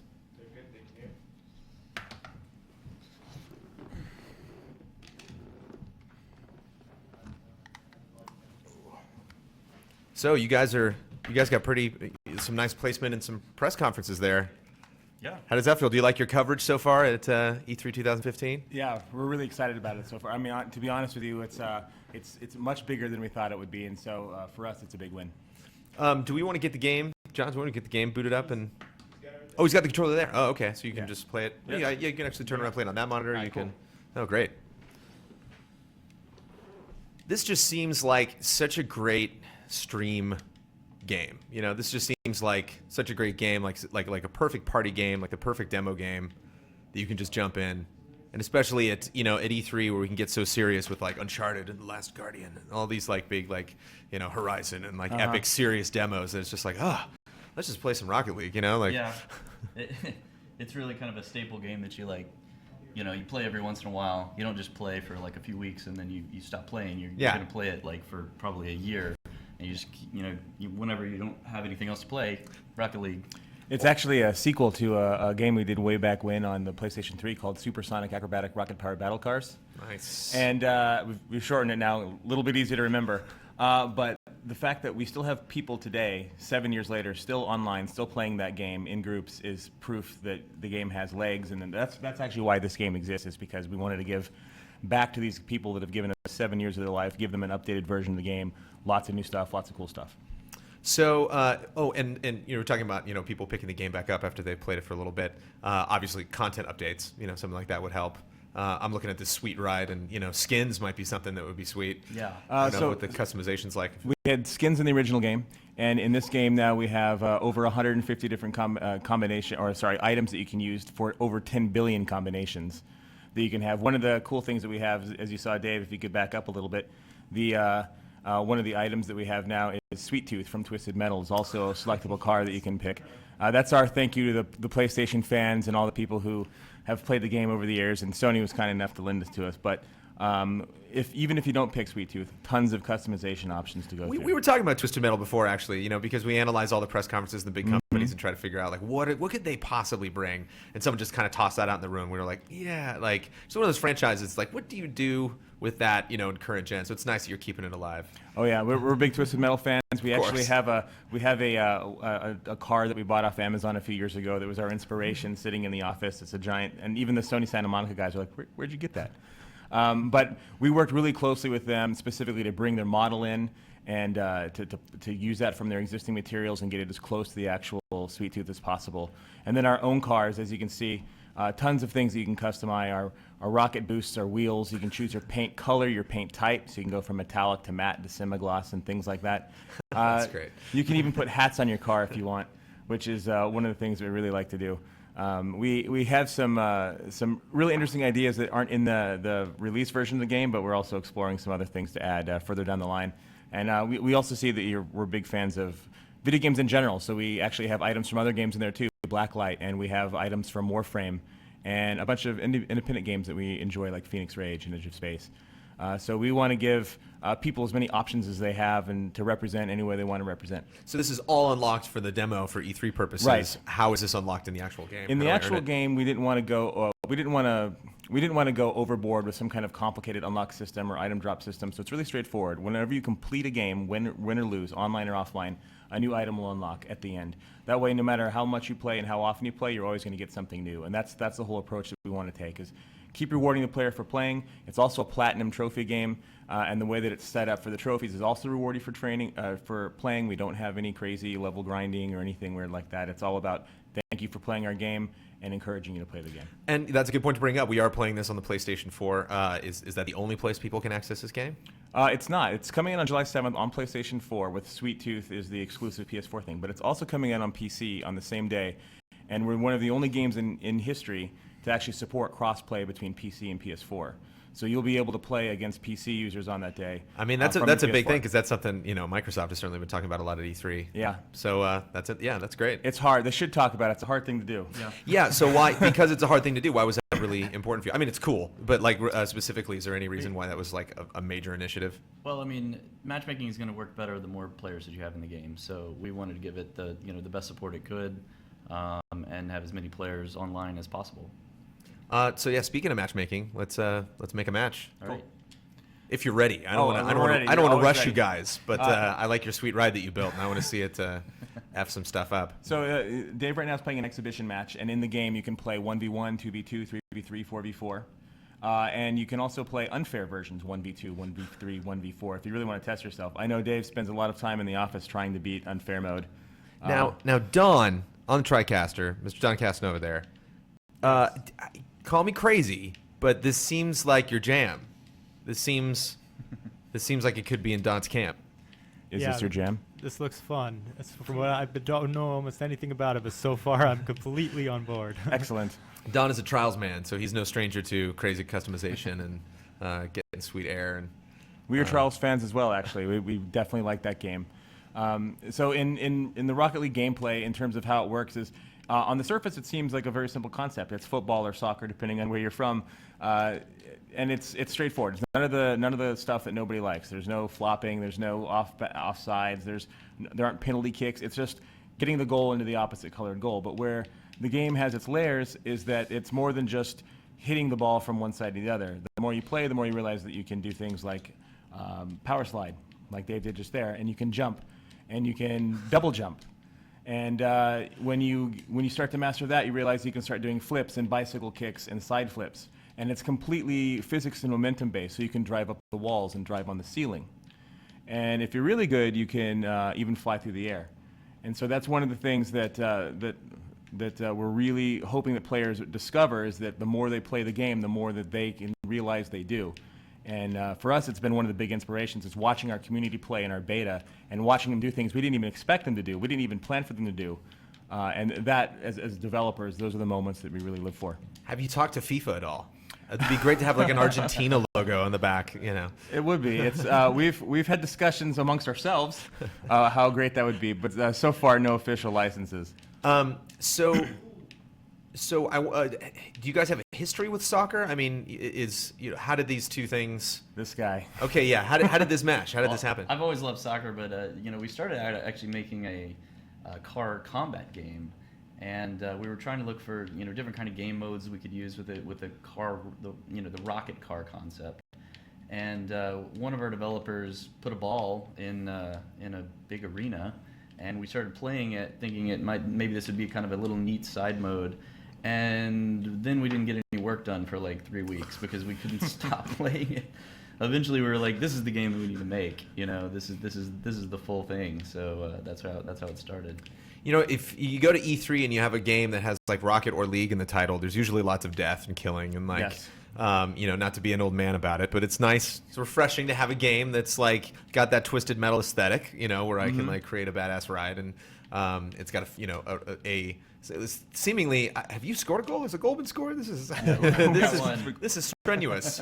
But I mean, that is actually, you touched on is. something that's important to us. Is actually there are no weapons in the game. It's straight on soccer, and you can temporarily disable an opponent by running into them, but it's a temporary setback, and they're right back in there. But we wanted there to be a game where everyone can get together and play online and together on the same couch and still have a good time. And that's no matter how old they are. And that's one of the things that we could show you, is that it's drop in, drop out, play anytime you want.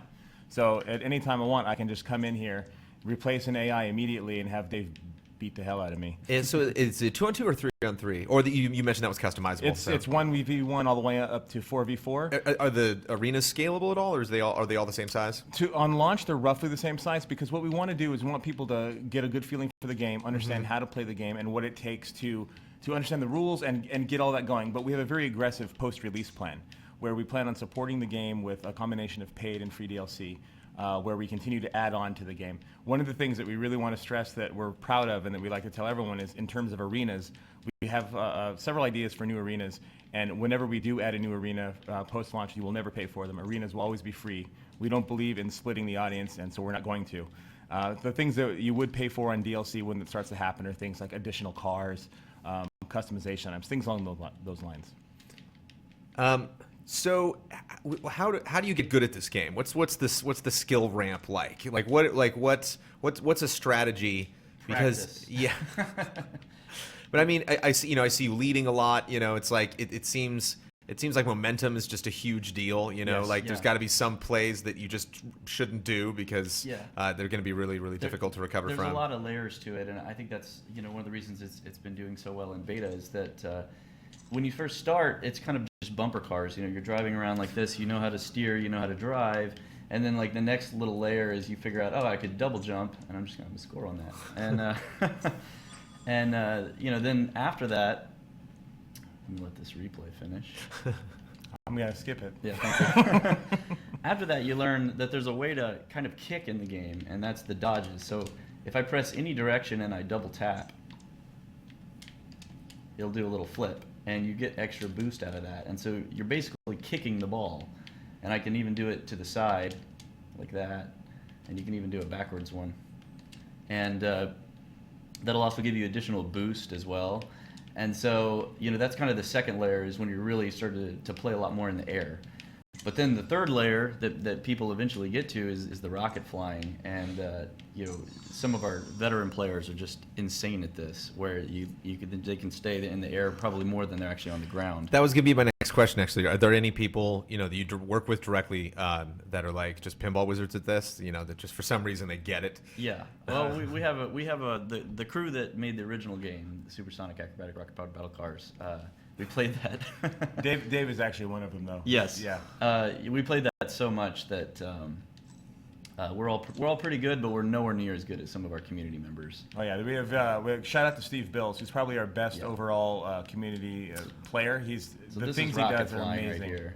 So it's one thing to just kind of a lot of sports games will have like a main career mode or something, and then and it's like, okay, then if you want little bite-sized portions of like all the different modes that their sports game has, then we'll like break those out. Yep. Is this set up in that way, or is it kind of like there is no right way to play Rocket League? It's just kind of like here's all your different options and just pick one you like? So that's a two-part answer. One is that yes, the game as a whole is. I'm not very good at the game. I've tried. I've been playing it for over a year as we develop it, but I just can't get good enough to compete with these guys. But I still have fun. So one of the big things for us is it's still fun even when you're losing, and that's one of the elements we're really stressing. The other part is we actually have a season mode. You can go in, you can create a team. You can, which we can show you real quick if you want to see it. You can create a team. You can play regular season. You go to the playoffs. You win a championship. So we recognize that players want that sort of thing out of sports. Here, and you can pick this the same sort of thing. Your team size, what difficulty you want the AI to be, how long you want the season to be, how many playoff teams can show up, and you can see we also have more color options. In the season mode than we do if you play the typical head-to-head. So we're trying to give players as much as possible. We also have additional things like a replay editor where you can bring any game that you've just played into the replay editor, watch it from any angle in the stadium, then use PlayStation Share to cut it up, put it on YouTube or wherever you want to stick it. So we're trying to give players as many options as possible and show them as many avenues as possible, let them play the game they want to play. We even have, just for the hell of it, even though we're a console game, we have completely customizable controls. So if you wanted to go that way, you can change your camera height and your FOV if you wanted to. I mean, we're trying to give players as many options as possible so that they can have the experience that they want, not the one that we say they should have. So what's your favorite mode? What do you think just harnesses the pure essence of the insanity that's possible in this game? I like 2v2 online. A lot of people like 3v3 a little bit better. Most people hover around 2v2, 3v3. 4v4 gets crazy. It's almost like crazy bumper cars. And 1v1 is almost like a different game. So it really gives you a different kind of feeling than playing the other. Well, the big thing, I mean, there are parts of this game that can get really frenetic, and you obviously want to like keep that going as long as you can, and that would increase the overall enjoyment of the gameplay experience. But I imagine like if you have two, it maybe like increases as opposed to three the chance that like when that ball does what it wants to do and goes off in a crazy direction that nobody's going to be over there. Yeah, it's much more about your personal skill, winning the match as opposed to just what came out of the chaos. And so when you upgraded to pro, 2v2 status, you look back at 3v3 and you're just like I'm on a whole nother level now. Yeah, well, at least 4v4 is really the crazy one. I think 3v3 is pretty fun. Yeah, 3v3 is we consider the standard mode, and then 4v4 we kind of nicknamed Chaos because it gets pretty nuts. This is actually 4v4 too. We've set it too, so you can see it. It's in a different time of day, and my favorite game mode, if you're curious, is any mode where I'm playing someone who hasn't played before because it's my only shot. There you go. My only shot at winning. That's why you're feverish to demo this game. That's right. I'm like, who's first? Then yeah, if I get to play this before you guys take off, then we'll play. Yes, maybe perfect. you can commentary. So yeah, the arenas. What is this environment inspired by? We're like outside of a futuristic city. Yeah. So this one actually, we have different inspirations from different places. This one is in sort of a training field located just outside a train park, which was a level that we had in Supersonic Acrobatic Rocket Powered Battle Cars, and this takes place just outside. And we brought that stadium back for this as well. And this is more like a practice park area. But we also have full-on stadiums, both U.S. style and Euro style stadiums. And we have some other cool stuff that we are already planning on working on to release post-release that we think people are going to really like, especially if you were fans of the original game. And just apologies to everybody in chat. we have a very strong Europe audience for game trailers, and football. I'm sure. Well, see, that's the thing is we are a U.S. website. We are in the U.S. currently, and that's just what we call it. Yes. But I realize that makes no sense. I realize it is a game that you play with your feet. That's the rule of this game, that you need to play with your feet. We can kind of get away from it, just I think technically, because the cars don't have any feet. So maybe there's that. And then also internally, we sometimes we call it soccer. Oh. Yeah, really bad pun, but that is what we call it. Oh, that's sometimes. really great. Yeah. Why didn't you call it that? It was too punny. With like an exclamation point. Yeah, soccer, all caps. So how has E3 been for you guys? How what kind of exposure do you guys have you gotten at this show, and what was it like preparing for it and showing the game off? It was really great. We're in Sony's booth right below their giant video screen, which is great. So people who walk by see us right next to the Nintendo booth and right next to Sony's own booth, and we're next to some really good games like I Am Bread and Galaxy, which are also really cool indie games. And on top of that, we for a very few milliseconds, we were in the Sony press conference during their I saw video it. No, roll. I mean we're game trailers. I'm an editor by trade. I was an editor long before I tried the hosting bit. I picked those up. I love that stuff. When you have, especially with the independent games, because that's the really weird stuff. That's the stuff where I can show you something and you really don't know what you're looking at. And so, you would see him a game like this, and you can hear the conversation later. Like, what was that with the ball and the cars? Exactly. Like, what happened? And game? If you hear three guys screaming their lungs out when it showed up on the live feed, that was us. Yeah. But I mean, for us, we think that it's been a great show because, and this is a true story, we've at the show, we've had people come up to us saying, "Are you the Rocket League guys?" before we were wearing the Rocket League shirts. When we were in regular clothes without our special branding here. And so the fact that we've now reached a point where fans who are just going to see video games recognize that we're working on this game tells us that means they recognize the game as well, and which is all we wanted. We've always felt that this is a game that people have fun with and that they'll really enjoy, and the trick was just exposing it to them and letting them become more aware that it exists, because the community for this game is fantastic. They're really welcoming people. They love to play. They do whatever they can to welcome new players, and so the fact that we're getting so much recognition now is a big deal. So when you make a new car in the game, what's the mind process there? Like, what's the goal?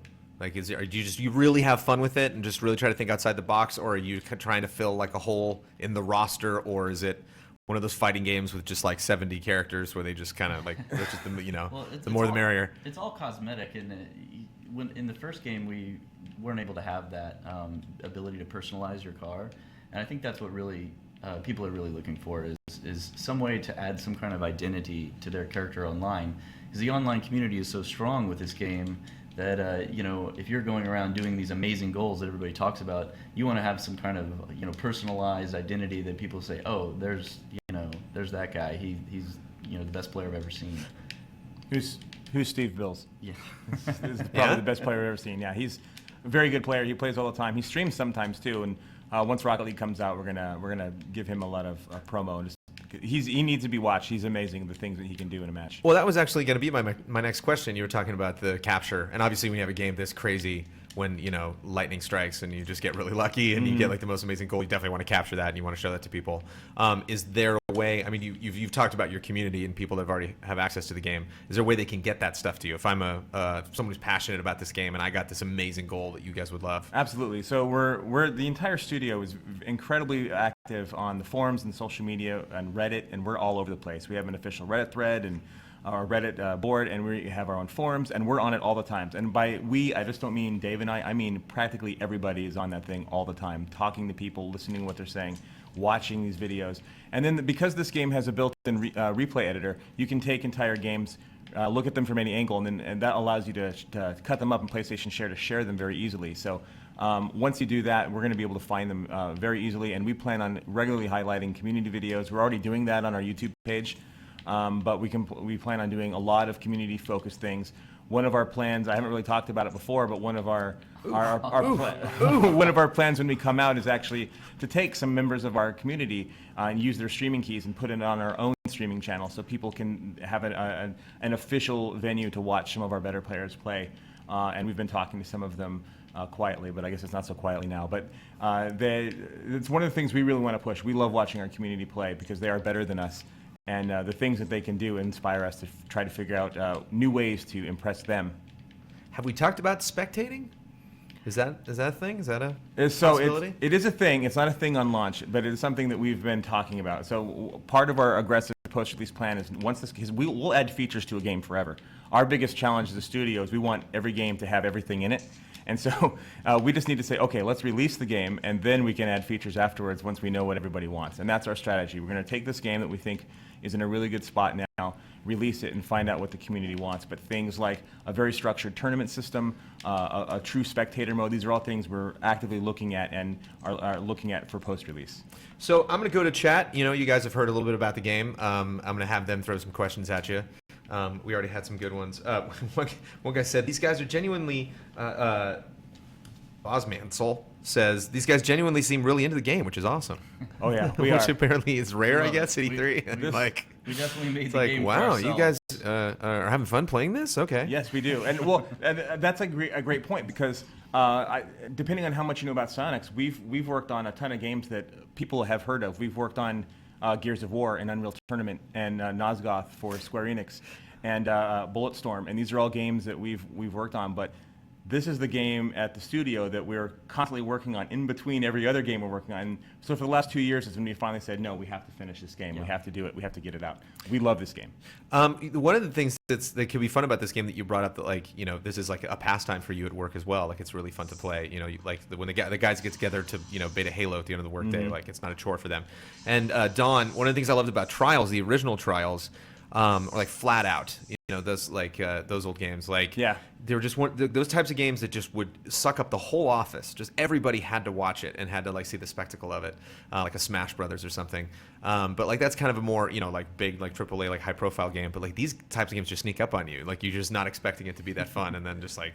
Well, those are the best kind of that. games. Yeah. The games where you can take someone who's never played it before and sit down with them and say, here's our game. It only takes 5 minutes. You can play a whole game. The controls are really basic, and go. And you don't have to make any other investment other than just those 5 minutes. And you can pick it up and play it any time without having to learn a complex combat system or a backstory or trying to learn all the subtleties that are involved with the other more involved types of games. And that's part of why we think it has such strong appeal, is because it can hit so many different people's tastes.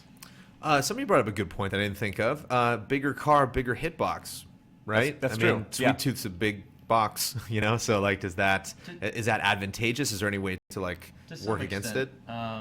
Most of the hitboxes are surprisingly the same size. There is a small amount of variance, so you will see some kind of handling differences.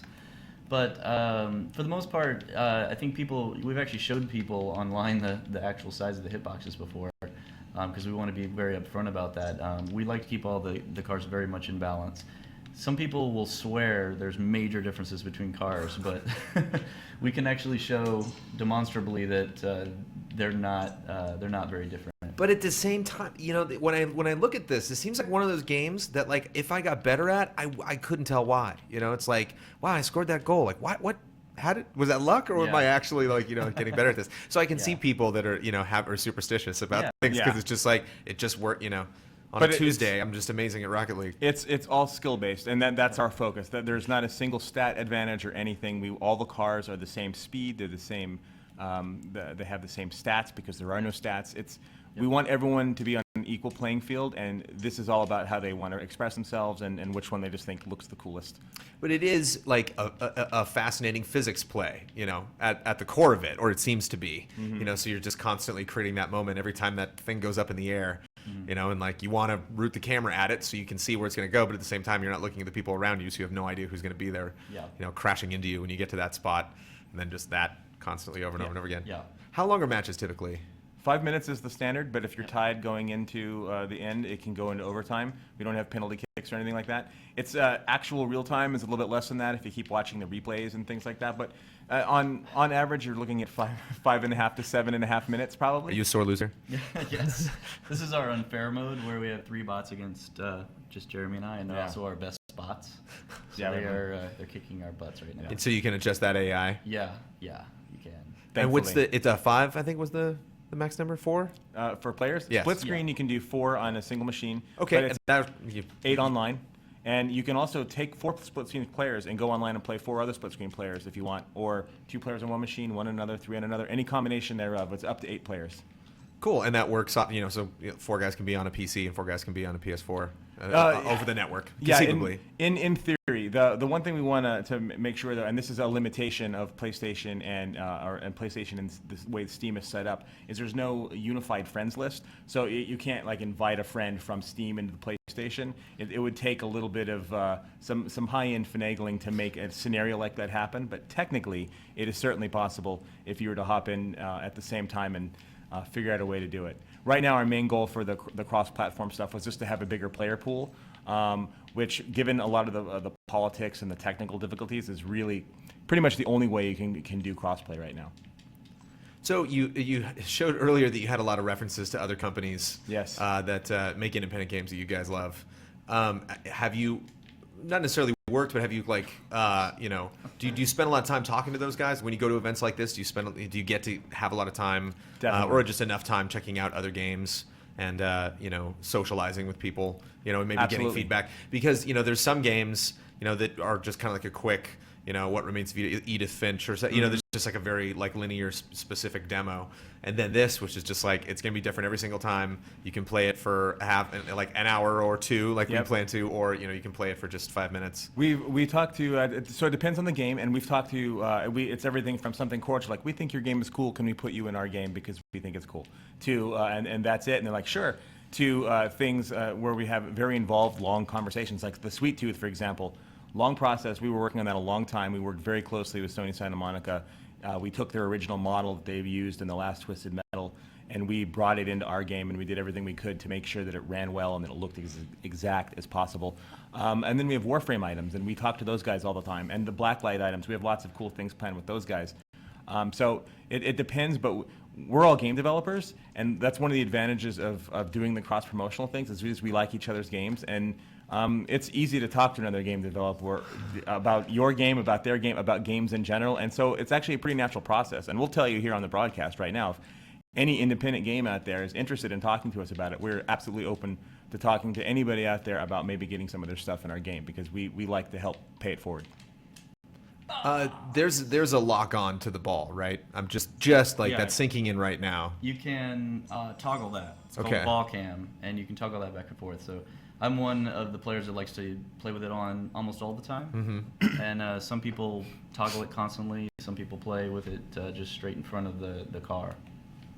Yeah, I imagine I'd go back and forth. So is it something that you tap and then it's on, or can you hold it down and have that? So you can change in the options to where it's a hold down. Sweet. But by default it's toggle. Yeah. I think I'd be a hold down guy. I appreciate having the option to change that. A lot of the older school guys like the hold down, and that's why we put it in there. Is specifically for them. Who are like, yeah, we want that. That's the thing, Don. That's the thing. Now that Ian's gone, I can talk about Dark Souls. That thing about Dark Souls, man, it's got that click lock on. And it's like if it had a hold lock on, that'd be great. But the hold button, what it should be. So that's a shoulder button, I'm imagining. Is that It's actually the triangle button. Oh, okay. But it's customizable, so you can change it to whatever you want. Oh, cool. If whatever configuration you want, just set it up, and you're good. Yeah, the customization guides you seem to be kind of going out of control a little bit with. Does weather affect anything, or is it just cosmetic? It's just cosmetic. Okay. Is that random? Is that something you can set? How much? What's the variance there? You mentioned day and night for the arenas. We have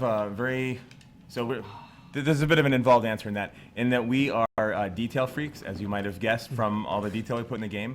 And so we want to make sure that all the maps run very well and that they look awesome and that there isn't any sort of strange combination that might not look so cool. So a lot of the maps that we do have that have weather combinations are very intentional specifically for that map. That way we can control the way it looks. And so instead of saying I'm going to pick DFH Stadium and then have 4 weather options, you have DFH Stadium and then one other weather option that we've decided because we think that looks the best. And we do that specifically for performance reasons. We really want the game to run as well as possible. And when you start trying to introduce tons of different variables, especially when you have something with like particles and weather, it can create issues.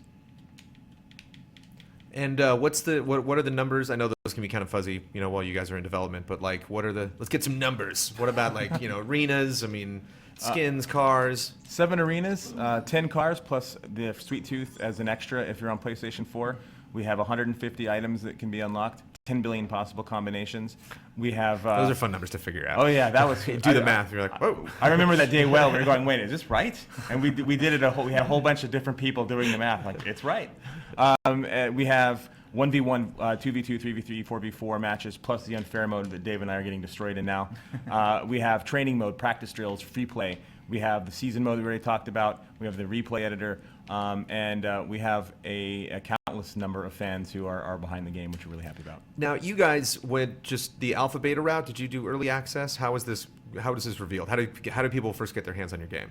It started way back when on PC. It was an alpha in the late spring, early summer of 2014, and it was quite a bit different game then because we were using it as an experimentation. We didn't do any of our alphas or betas as promotional items like a lot of games do. Ours were true alpha and beta tests where we were trying to make sure that things worked and that they work properly. So we started on Steam, and then around August of 2014, we stopped the alpha for a while on PC so we could then start moving a lot of our focus on getting the PlayStation 4 version ready because we were happy with what we'd figured out for the Steam audience.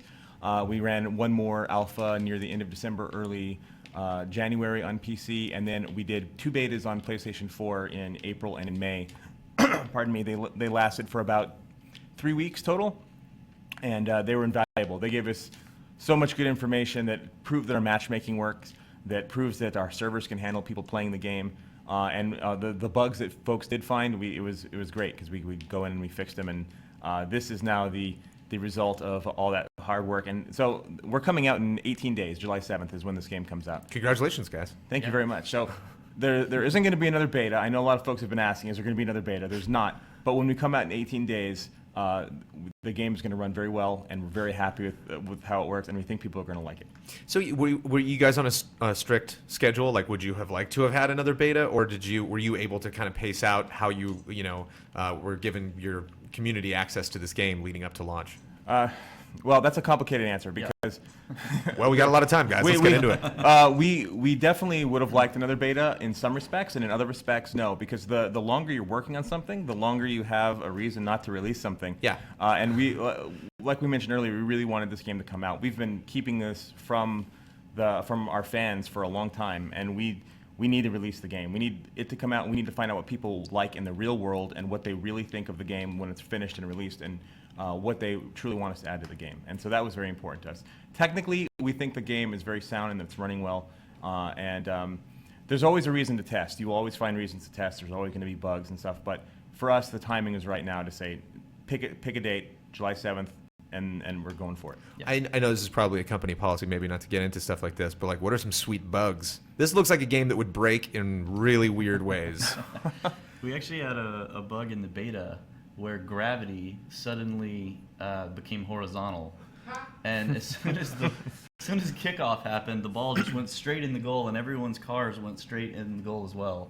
That's not a new mode. You guys don't see a future there for that? Like that's not maybe in the future. That was one of the things I was going to ask if the gravity is adjustable, because it looked like it was a little more floaty at certain times or something. It's so fun. It's not at the moment, but it is something that we have discussed as being a future possibility. In our alpha, way back in the early alphas, we had what was called mutators, and we used those as ways that could alter various aspects of the gameplay.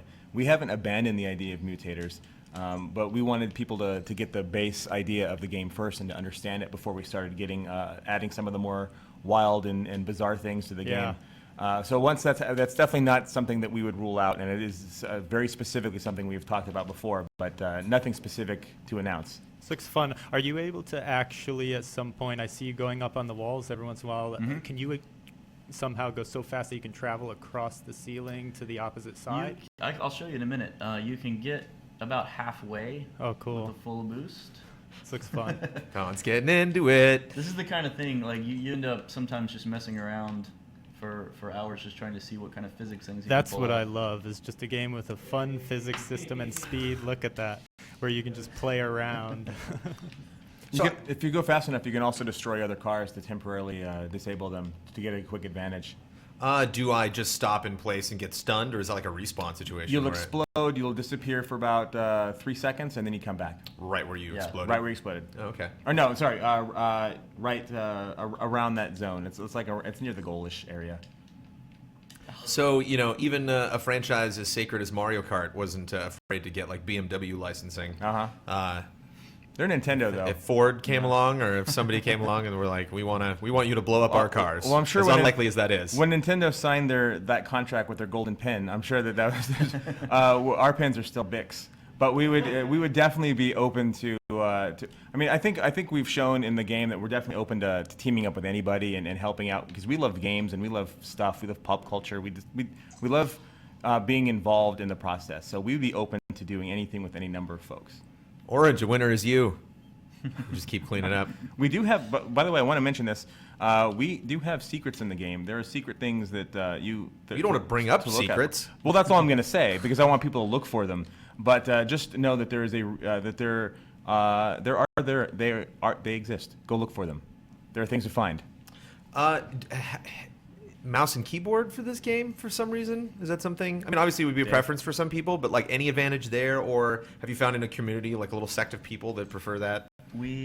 It's actually, if anything, it's more of an advantage with the controller. It's a little bit more of a learning curve to figure out how to play with mouse and keyboard. So you're not going to see that being a big advantage online. We actually recommend you get a controller if you're going to play on PC. Although some people do really, really well with it. It just takes some practice. It is one of those. Was that a little victory lap you did there, like right before? It's more like a. That's quite a goal. You don't see that often in soccer, where like a guy will kick the ball towards the goal and then run up to the ball in front of it before it rolls into the goal. That's right. I want to see that happen. So did you ever think of like having a goalie or something? Because the goal is really just kind of wide open. You really just get no one is going to permanently be in that position. Like I'm glad you brought that up, because one of the things that the beta taught us informationally, not just in terms of the technology, is there's no one way to win, and what we saw from all the data and watching people play in general and playing with them is that playing defensively or playing aggressively or trying to play more balanced or any combination thereof, there's no definite way to win. It's all about what you want to do. And so there are people that play goaltender, but it's not required. That's pretty sweet right there. There you go. What's that? Is that just the analog stick to flip back over? You can come up with some fun little crosses things to try to figure out how to do. We've seen people score like this in game. It's amazing. One fun thing to talk to indie developers or smaller teams about is when glitches will happen or players will find some workaround, and you respect it so much that you keep it in. Have you had something like that happen where you saw some way somebody could potentially bend the rules and we're just like, I don't know, if you're able to pull that off, go for it. There definitely was in some of our development, we figured out originally the dodge was just supposed to be a dodge just to get you going a little bit faster, and it evolved into something where everyone uses it to actually hit the ball harder, and we realized that was now a staple part of the game. That's like a fundamental thing. Can we get a replay on that goal? Can we test do you have the replay system enabled? Yeah. Let's watch that goal again. Okay, let's go back. All right. Let's be Sports Center about this. The first goal? Did you see that goal? The goal that just happened. The goal that they just did like the replay of. Oh, okay. The bank shot off the side of the arena. I don't know if we can. You have to wait until the game is over. If you want the game to save, you have to. Okay. Well, this is free play. Oh yeah, good point. Yeah, I don't think we have replay. We're about to find out. Because you banked that thing like off of the 50-yard line on like the top left part of the thing, and then when you hit that, did you know? Kind of like when guys hit a home run, they know right when they hit it. They're like, yep. When you saw that thing headed towards the corner of the arena, were you like, oh yeah, bank shot, like you're playing pool? I have a general idea of sort of where I can hit it that might go in. I'd say that's probably the best I can do. It's sort of a thing in our office when someone scores a goal or about to score a goal, they do this. They point up like that. And it's one of the most satisfying things to see someone do that in the office, and then it just gets blocked at the last second, and it's fantastic. So if there's a duality to the decision-making process in this game, I imagine it's somewhere between, oh, it's over there, gotta go over there, and then, oh, I'm now over there, now what do I do? Because when I was heading over there, the ball was doing this, but now it's doing this. Yeah. What do you think's more important in this game if you really want to get good at it? Like that reaction at that last moment, to like move your car or to like do a jump at the last minute, or the decision-making process of like what skirmishes you should get in, or when you should just kind of see where the ball's going to go and realize like I'm not going to drive over there because I can tell it's going to come my way in about 5 seconds. There's a little of both. I mean, you've got to have that split-second ability to know how to hit the ball just the right amount at just the right angle. But there's also the macro game of the strategy of it, the tactics of it. You know, you learn very, I'd say fairly quickly that as a team, you kind of want to have a goalie. You want somebody who's always in the backfield watching the goal. And instead of, you know, like normal soccer, you kind of rotate that, you know, and that's the best way to play is whoever happens to be in the back, kind of maybe be a little bit more defensive. And then a lot of times the best strategy is try to knock it up and have it come over the goal like a center and then have somebody else come in and hit it. So there's a lot of, you know, broader team strategy going on. Can we fast forward this? What are the... So we're going through the replay now, yes, I'm not which I love. I'm addicted to this stuff, man. And you know what I'm talking about with replays, just like really getting down there frame by frame and moving around. Yeah, I love this too. This angle is cool to watch the action, how you're just playing it before. You can't switch the camera and while you're playing the game, though, can you? No, you can't do all this kind of stuff. But I mean, when we do spectator mode, this is the base we're going to build it off of. That's great. Is this similar to what you guys have used for trailers? Like, how do you put that stuff together? Yeah, so trailers has been a lot of, we've used replay mode a lot in there. And then there have been a few special cases where we got all fancy and we used the game and we set up a very specific scene. But for the most part, it's been the replay mode. And that's where I think is probably the best testament to how useful it is we have used almost primarily for the non-gameplay shots, the stuff that's traditionally behind the car. It's been this mode almost exclusively with the UI turned off, which the players can do too with Circle. They can just turn it right off. So how's Sony? How are those guys? They look healthy. Yeah? Yeah. I mean, just how's it working with them? You know, like, how was that process? Great. We're in contact with them. I speak with them probably the most of anyone. Maybe Thomas, our project lead, is the same or either slightly ahead or slightly behind. But we talk with them every day at a minimum. They're really behind this game. They like the game. What can we do for you? How can we make it so that you get what you need to make this game successful? Which is, first of all, it's a very rare thing to happen, especially when they're not publishing the game. We're self-publishing the game. And secondly, they've helped us very much in just understanding what it will take to get on their system, and they brought us into the PlayStation experience. They brought us here to E3, and that doesn't just happen with anyone. They believe in the game, and we're very thankful for it. And we like working. It was very easy, in relative terms, to move our original initial groundwork development on PC over to PlayStation 4 also, because their tools are actually really helpful and really easy to use, and it makes it pretty simple. So the whole process from moving the game to PlayStation 4 to working with them every day, Sweet Tooth is a great example, to just the fact that they've given us so much support in their events, I think says a lot of them as a company, and we've really enjoyed working with them, and we would absolutely do it again. When you go to a PSX, or you have a couple of awesome action shots put in a montage during a Sony press conference, and you mentioned that you guys are really focused on social media in your community a lot. Do you see a tick? Do you see see that pulse that just kind of sends out in the world? You do, and the thing that stands out to me the most is that it's not even necessarily what we're doing that gets the tick. It's the fact that our hardcore community itself takes that information and then starts doing what they can to start telling everybody else. They want this game to succeed. They want more players to play with and against. And so a lot of it's this big group effort is we let them know, and then they do their part to let everybody else know. It's unlike any community experience that I've been in video games for 18 years. And in that time, I have never seen a community and anywhere as dedicated and helpful as these guys. What's happening right now? This is a goalie training, and he's taking a really hard long shot, and I'm trying to block it in the air.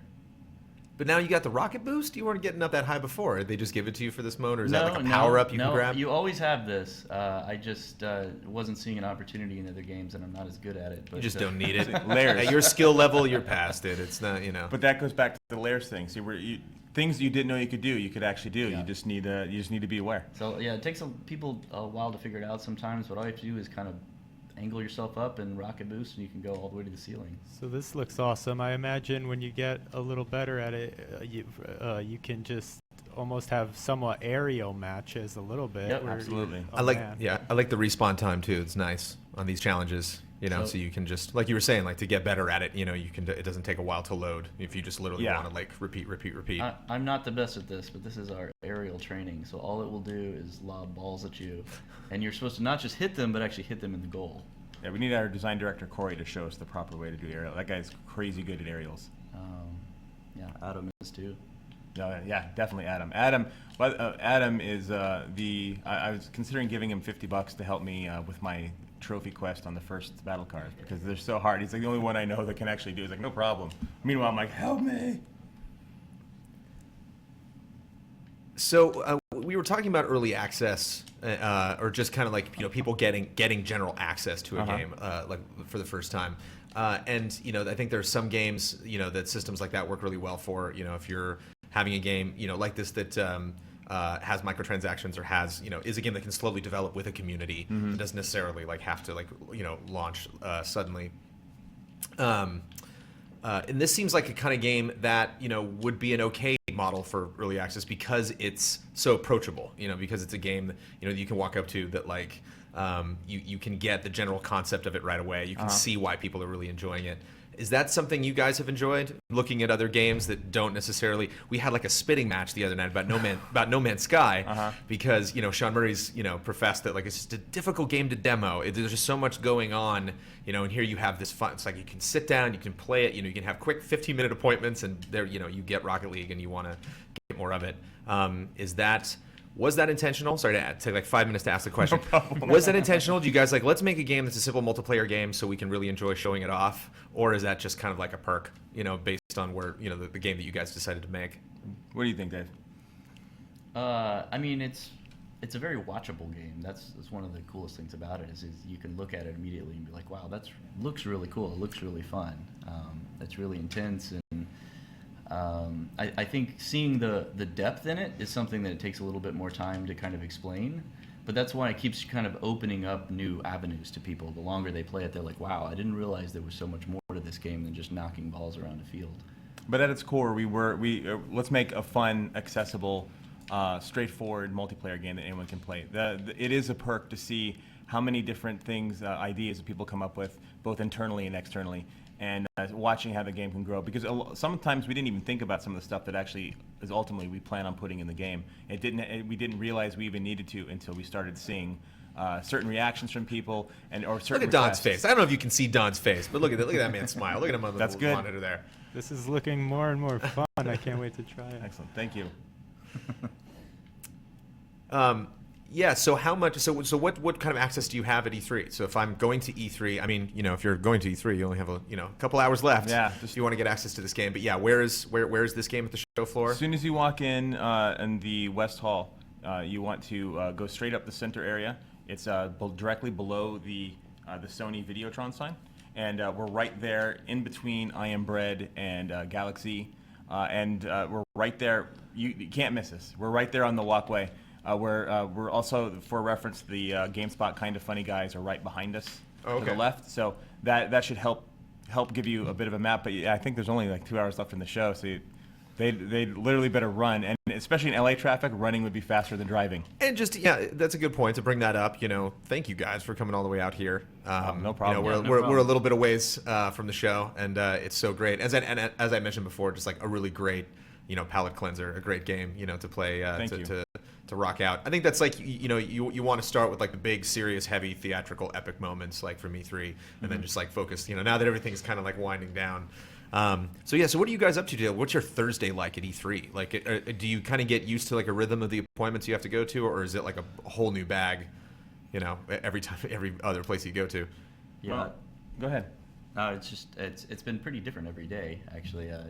1 minute we're talking to people about the game, 1 minute we're talking to having meetings about, you know, the company and where we're going and so on. So it's pretty much like a rush around the whole time. Actually, today's been more relaxing than usual. Thursdays are always nice because they're the least busy day. The busiest day is always day 2.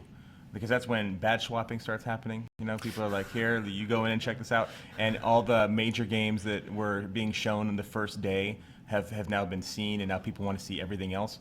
And it seems to be the busiest day. This is my 16th E3, and Thursday always the calmest. So 18 years in video games, 16 years at E3. What were you doing those first 2 years? Well, two of them I missed. One of them I just I was part-time in video games, and my other job kept me from going. And then the other year, what was I doing the other year? I think the other year I just decided not to go. I think it was the only year I had the option not to go, and I'm like, I'm not going to go. Sounds awesome. You know, a lot of me loves E3, but you know, on a Thursday, as exhausted as I am, you know, maybe it would be nice. That's what makes it just the take best it off day. to have the power. Exactly. Yeah. What do you think about E3? Your 16th E3. You know, what makes E3 so great from people in your position with this type of game? It's a perfect opportunity to let people who don't otherwise follow video games or understand video games or even realize that there are more than just the top 10, 20 most advertised games out there, that these other titles exist. The first 10 years of my career, I was in the media. I used to run IGN.com. And in that time, we saw every game known to man.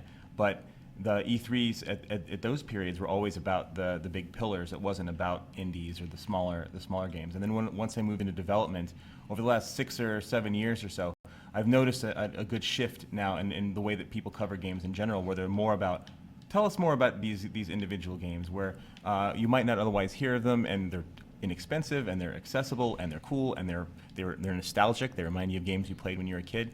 And so for me, the thing that I take away from E3, the advantage, is it gives us, guys like us and other independent developers, a shot at being recognized by the mainstream outside of Call of Duty, and Halo and all those other titles. When do you think that shift started? Because it's something that we really expect now, especially from the Xbox and the Sony press conferences. One of my favorite recent Sony moments, other than the 8 amazing ones that we got this year, was when they brought 6 independent developers out on stage and they all demoed their game simultaneously. And they did more indie love. You guys were included at the Sony press conference this year. Microsoft had a big montage showing off all of the ID at Xbox stuff. When did that start? Was that a decade ago? It was a gradual shift, and I think I think it's because of the success of games that weren't supposed to be successful as they were. Things like games like Journey helped, and games like Minecraft. Even though it's a massive, monstrous thing, it sort of came out of nowhere. If you're looking at the games from a mainstream perspective, where you have all these franchises that are entrenched, and then all of a sudden this game out of nowhere just starts showing up on YouTube, and your friends are talking about it, now you're downloading it, and look at all the things you can do. So it's been a very small movement towards this, and that now in the current systems, the current climate of video games, where PS4 and Microsoft are really embracing the idea of independent games, because it's easier for them to get more content. It's a way that independent developers can now strike out without needing to spend tens of millions of dollars to work on a project. It's where the industry's going, and it's also, I think, console world's reaction to the explosion of mobile games. There are so many mobile games, and they're so much more inexpensive, that you need to be able to have these inexpensive, straightforward pick up and play sort of alternatives, just in order to compete with the mobile market. One thing that I got to admit I really like, but I'm curious if it would be nerve-wracking or frustrating from a developer perspective, but I really love having the game available right now, strutting out on the press conference stage, showing some crazy game I'd never seen before, and it's like, oh, that's really exciting. I love that team. I didn't know that was their next project. And then the 3-pointer right at the end of it, it's available on the PlayStation Network right now for free. And you're like, oh, I got to get that. But at the same time, as a developer, you guys are like, we love this game. We love getting other people and working with the community. None of that, because you have to keep the whole thing under wraps. To capture that moment. Would you be able to do that, or would you guys go insane? We would be able to do that. We just the only thing we need to do is just know that this game is good enough. I think that we could do that. Really, the process now of releasing the game is just the process itself. There's a very certain number of steps you have to do in order to make that happen. It's this very long, complicated thing we'll get into, but we would be able to, we would definitely be able to do it, and we like to do those things. But we were talking amongst ourselves, wouldn't it be awesome if at the PlayStation press conference they're like, here's Rocket League and it's available right now. We had this very conversation. You can get it right now. We had that conversation for months, and ultimately it didn't happen for various reasons. But we wanted that sort of thing to happen. We're always looking for those sorts of opportunities. We're a studio that likes to make smart decisions, but we also love the thrill of doing really cool stuff. And we know that because it's cool, that the fans will like it too. And so we're trying to find new ways, just like them, to do cool and interesting things. So we're totally open to it. A very long way of saying yes. You can take the long way. We got all day. All day to hang out here and talk about E3. Have you talked to any esports groups? We have about doing more with this game post launch. We have. We absolutely have. We don't have anything official to announce right now, but cool. Ooh, hey, but even saying that sounds like. But we are talking. We are talking to people. Something may be happening, or maybe not. But it's we're very thankful actually at the reaction we're getting from a myriad of groups, not just esports, but other people from all sorts of business types and different walks of life. We're getting things we didn't expect, and we're very happy with it. I could see this being a crowd pleaser. That's something like that. Again, just like different, like something like a Street Fighter, very stressful, something like a Mario Kart, Smash Brothers, like very stressful, very serious, everybody. And then just like, what the people are playing it are taking it very seriously. They but do. You watch it and it's just like, I can't tell. Like, would you get better if you drank? I can't tell. If like I had a couple, would it improve? Some games, some games, no. So John, you've been chilling on the couch watching all of this stuff. What are your impressions of this game? 10 to 15 minutes, but nobody was calling. There's a mic right there. Sorry. Okay, so yeah, just to introduce you to the way we do things here at Game Trailers. That's when you take that bottle of water right there and you just chuck it, near my head. Okay, all right. Duly noted for next time. All right, 3 questions for you guys. The first question is, if you guys had a chance to make another one of these like right away, what would be the first thing you'd add? In my mind, I would really love to see mud on the ground. I want to see mud. I want to see dirt piling up off of it. Dave? What about you? We've experimented with that. How did it turn out? It's expensive, so it's really it's kind of like a performance challenge. But yeah, we'd like to see that too. That's the kind of thing that we're really trying to expand into with all of our maps. We really wanted the first maps to really be very pure and distill the game down to its pure like sports kind of enjoyment. And then you're going to see as we add new levels, we're going to start doing a lot of those more prototypey, interesting features. Not necessarily always a perfect rectangle. There's so many things that we can do to expand the game, and our community's been really vocal about zillions of ideas. Capture the ball. Capture the flag, but you got to take the ball all the way back to the other point. It's things like that. Yeah. You can do so much with the imagination of this game. I mean, it can go on endlessly. Yep. It can go on endlessly. Like our design meetings. My second question is penalties. Any kind of penalties in the game? No, we've actually specifically steered away from penalties. We've tried to take Don, chime in. Thank you. We've tried to stay away from anything that would slow the game down. So that's why we don't have penalty kicks, we don't have offsides, there's no flopping. We don't do that stuff because we want people to focus on the scoring and make sure that they can play without feeling like there's a delay in the game of some kind. We don't have timeouts. There's nothing like that. It doesn't mean that one day we might have a mode or an option where that's a possibility. But at least to start, we want everyone to understand the base game, as Dave mentioned, and kind of go from there. Okay. And my third question is longest match. How long? Typically, how long do these matches last? I've seen a match go 15 minutes into overtime, which is a 20-minute match. Generally, somebody's going to score. But What are the overtime like? Sudden you guys death. Had extra boosters, or you guys? It's just 5 minutes to play the regular match. If it's tied, it goes into overtime, and it'll stay in overtime until someone scores. Basically, golden goal. And usually, somebody's going to score. It's tight quarters, so. I have another thing to add to that. So the longest match I've seen was interesting. Is our last day of the beta, and our beta was over. It was the time that we'd announced that our time was over, and these guys specifically got together to try to keep the servers open by not scoring in overtime.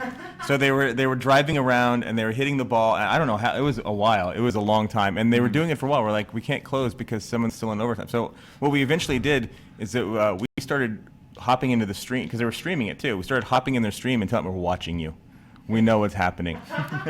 And then we started giving them notices that something was going to happen, and watching the reactions were awesome. Like, they started freaking out because they thought, what's going to happen? My account's gonna get banned. What? Yeah, it was basically all we did was we just gave a message saying, you know, servers closed. But the build up and the fact that they were intentionally trying to keep the servers from closing because they were having so much fun, that was awesome.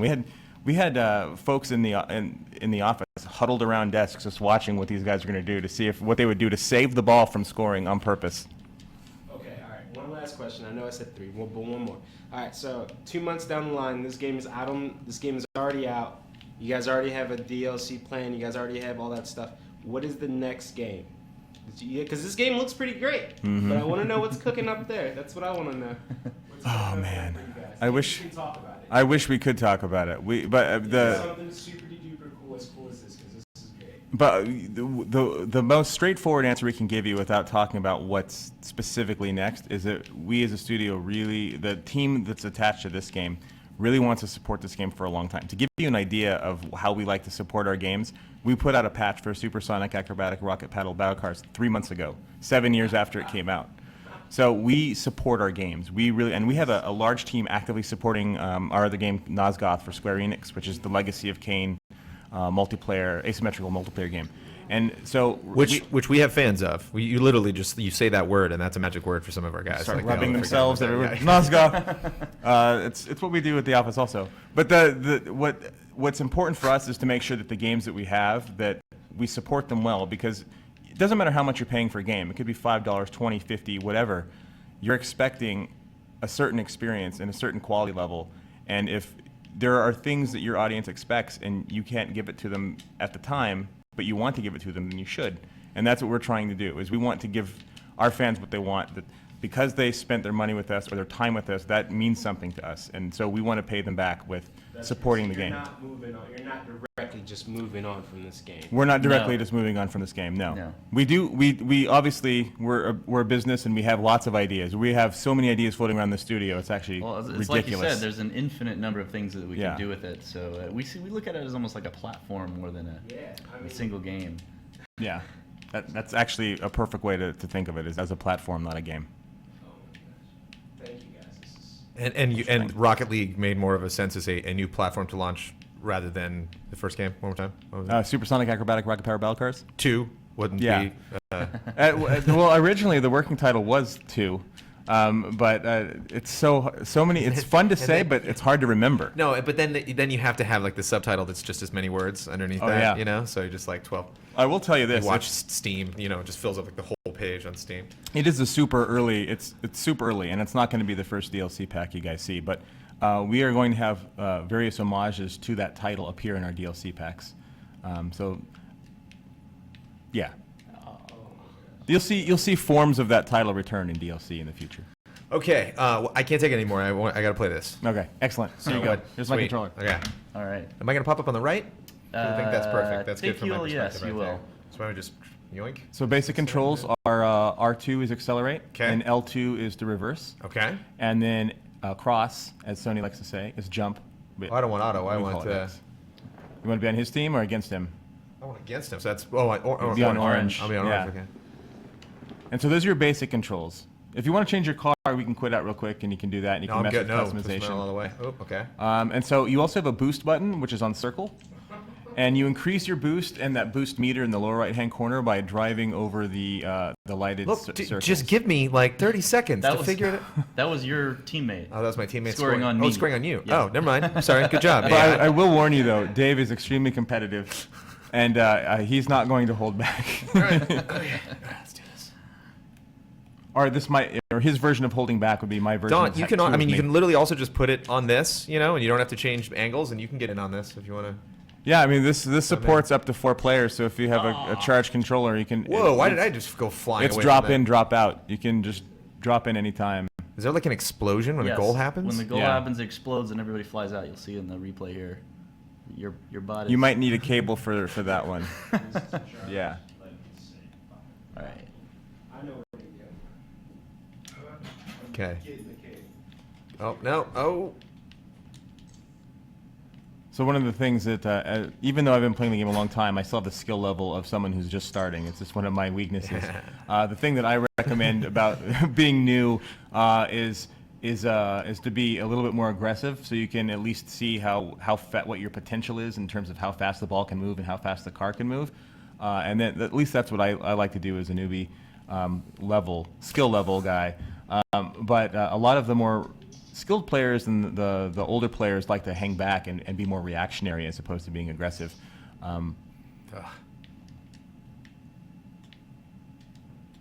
That fast. Do we have it on All-Star? Is it on All-Star difficulty? It's on Pro. On Pro, okay. What are the difficulties? So there's Rookie, there's Pro and All-Star, and then Unfair. If you put on Unfair, that's where it goes 1v2, 1v3, 1v4. Also, E3 has changed my voice. Usually I don't sound like I'm about to sneeze. Yeah, it's funny. We were going to be streaming so much this week, and so there's a general concern. Like, I hope we have, enough to talk about, and I hope I, get fed well, and I hope I drink enough water. And like losing my voice, it didn't even factor that, and it's like very real at this point. Oh, and it sneaks up on you too. I felt bad because I saw some stage presentations today, and there were a lot of people that were like, "Okay, thanks for coming out and saying this game." Ooh.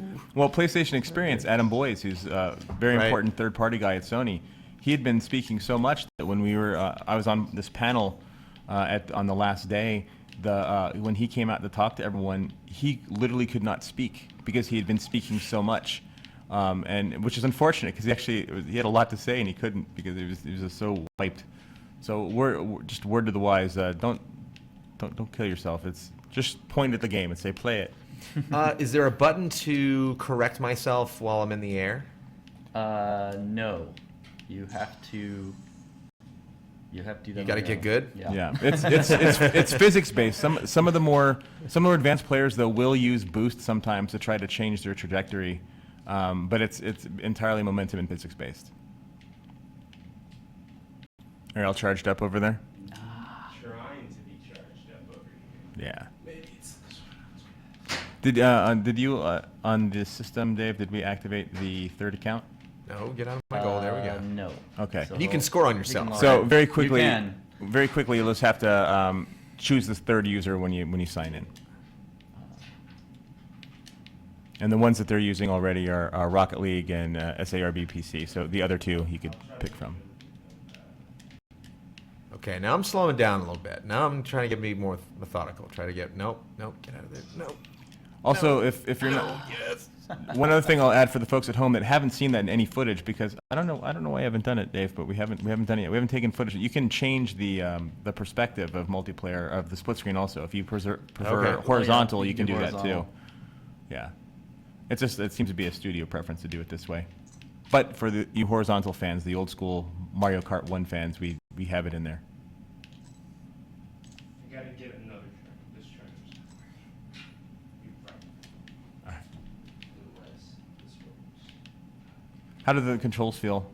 It's good. Yeah, it's the only thing that I'm just absolutely abysmal at is if I start spinning in any weird direction while I'm in the air. Like I was talking before, it's kind of like reorient myself. Have you tried the other camera angle? If you hit triangle, you'll do ball cam, and now that instead of giving you the arrow, you'll now focus on the ball. Yeah, that's right. Yep. There you go. So all you have to do is just hit start. There you go, and pick your team. Nice. Oop. So what team are you on? I don't know. I picked auto, so that's it. Yeah. So if you ever want to know, if you hold your controller up to the camera, tells you what team you're on. Go Team Blue. So we wanted to use that. Or Team Orange. You're in Team Orange. It was blue because blue scored. Oh. So rub it in your face there. Yeah. When you score on the replay, it shows it. But when you're not replaying, if you ever forget what team you're on, you can just look at your controller. Oh. Yeah, the ball is easily identifiable, even with the one corner of the screen all the way over there. I can still see exactly where it is, like right next to my goal right now. No, get out. So once you guys get the hang of the controls, some of the more advanced moves are to jump and then press a direction that you want to go and jump again, and that's how you flip or bicycle kick or do the sides. And then if you want to do a power slide, that's the square button. Ooh, good recovery there. Oh, look at that. Oh, and then he sweeps around. Look at that. That was you, right? Yeah. That's not AI pulling that off. I mean, you might have good AI, but that's not. I mean, that's crazy. Although our AI is pretty good. It is. We actually had to explain to several people online that they were playing against AI. We were getting during the beta. We were asking if we were going to have bots, and we're like, "You've been playing against bots." And they're like, wow, really? And yes, which made us feel pretty good. But that's part of the advantage we think of the drop in, drop out. Oh man, that's Whoa! I didn't even see that happen. All right, watch the replay. It's okay. I don't need to see it. I'm fine. So this is a debug unit, so we have to whitelist the IP, which means that we can't go online with it. But if we were to go online, disgusting. If we were to go online, you would be able to, if you wanted to, in this exact same configuration, play against up to 5 other players with no problem. You just have to go straight into matchmaking. Wait, what? What the? Hold on. I'm answering a question here. I'm trying to get a turbo, guys. Come on. That's just like a free throw, you know? That's just like, what is it in tennis? You just spike it. I think it is a spike, right? Overhead slam. So, Don, you going to get up here and do this or what? Yeah. Okay, man, whenever you're ready. I am slightly getting better. I'm getting more aware. I'm feeling it. Nope, get out. Nope. Have you tried experimenting with driving on the walls yet, or the ceiling, or using your boost? Yeah, the boost. How do I get the boost back? So the booster, if you see the lighted circles that are on the ground there, that's what you want to drive over. The final piece of the puzzle. Yeah. Yeah, I'm just going way too fast. It's like tough to control right over there. It's tough to know when to slow down. Oh, we're all getting in. You'll need to charge it though. I believe that one needs to be charged. Whoa.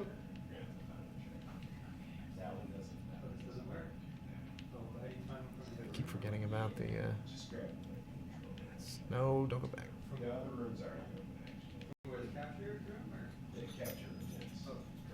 Nope. Nope. Yeah. I was there. I got there. I didn't do anything when I got there, but I was in the vicinity of that goal. 6-0. What? Whatever. I'm not counting. It doesn't matter. If you score 6 goals in the final game, that's a trophy, actually. Just Oh, to let you okay. know. And so if you're curious, score 6 goals in a game. It's called Helen's Pride. It's a trophy. In like online multiplayer with random people, or In general, you can do it play, offline so you can play or with online. friends, and Yeah. So I can game that. You know, if it's like you just You score me can. 6 times and then we'll win. You can, and so I'll God, full disclosure. You could probably game a lot of our trophies, but we did that. We don't want people to have to do these overly complex things in order to get trophies. We want them to have fun, and we want to reward people for playing. So, as long as people are having fun playing the game, we're glad you got the trophy. I'm having fun.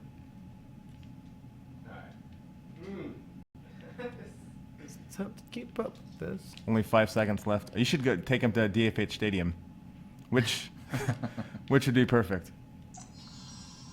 Well, I can lower the bot skill too. Yeah. Although if he comes in, then there won't be any. Thank you guys for throwing questions and comments. Sorry we don't have somebody specifically in the chat right now. Do they have anything specific they'd like to know? Wow, E3 really did change my. And next up, this old hit from Genesis. Yeah.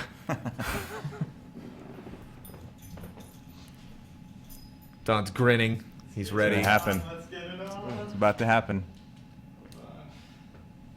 So 4-player split screen, huh? Yeah, 4-player split screen.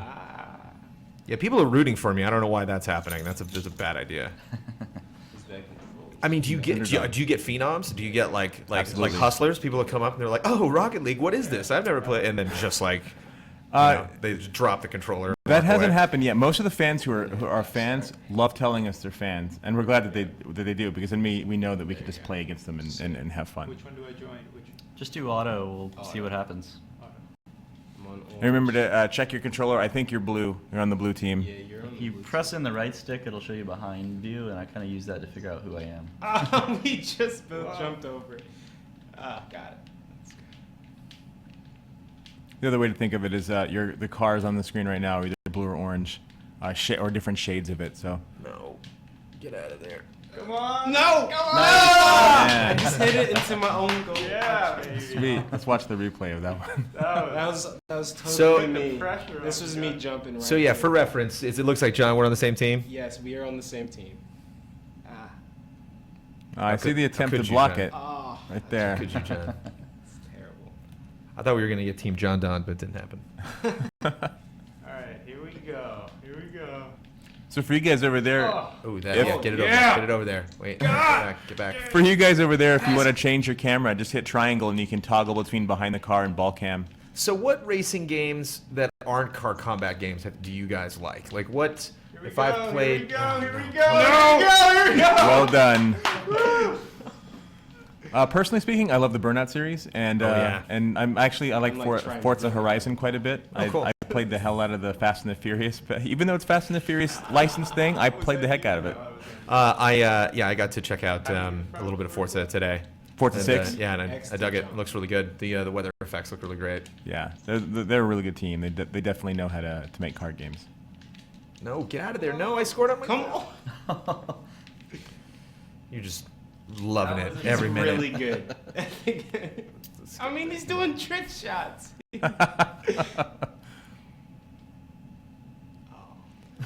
Ghostwalker is asking, so yeah, John and I are on one team. And yes, we are orange. We are orange. That is Team Orange. I'm not proud of it, but got 4 minutes to change things. All right, here we go. Okay.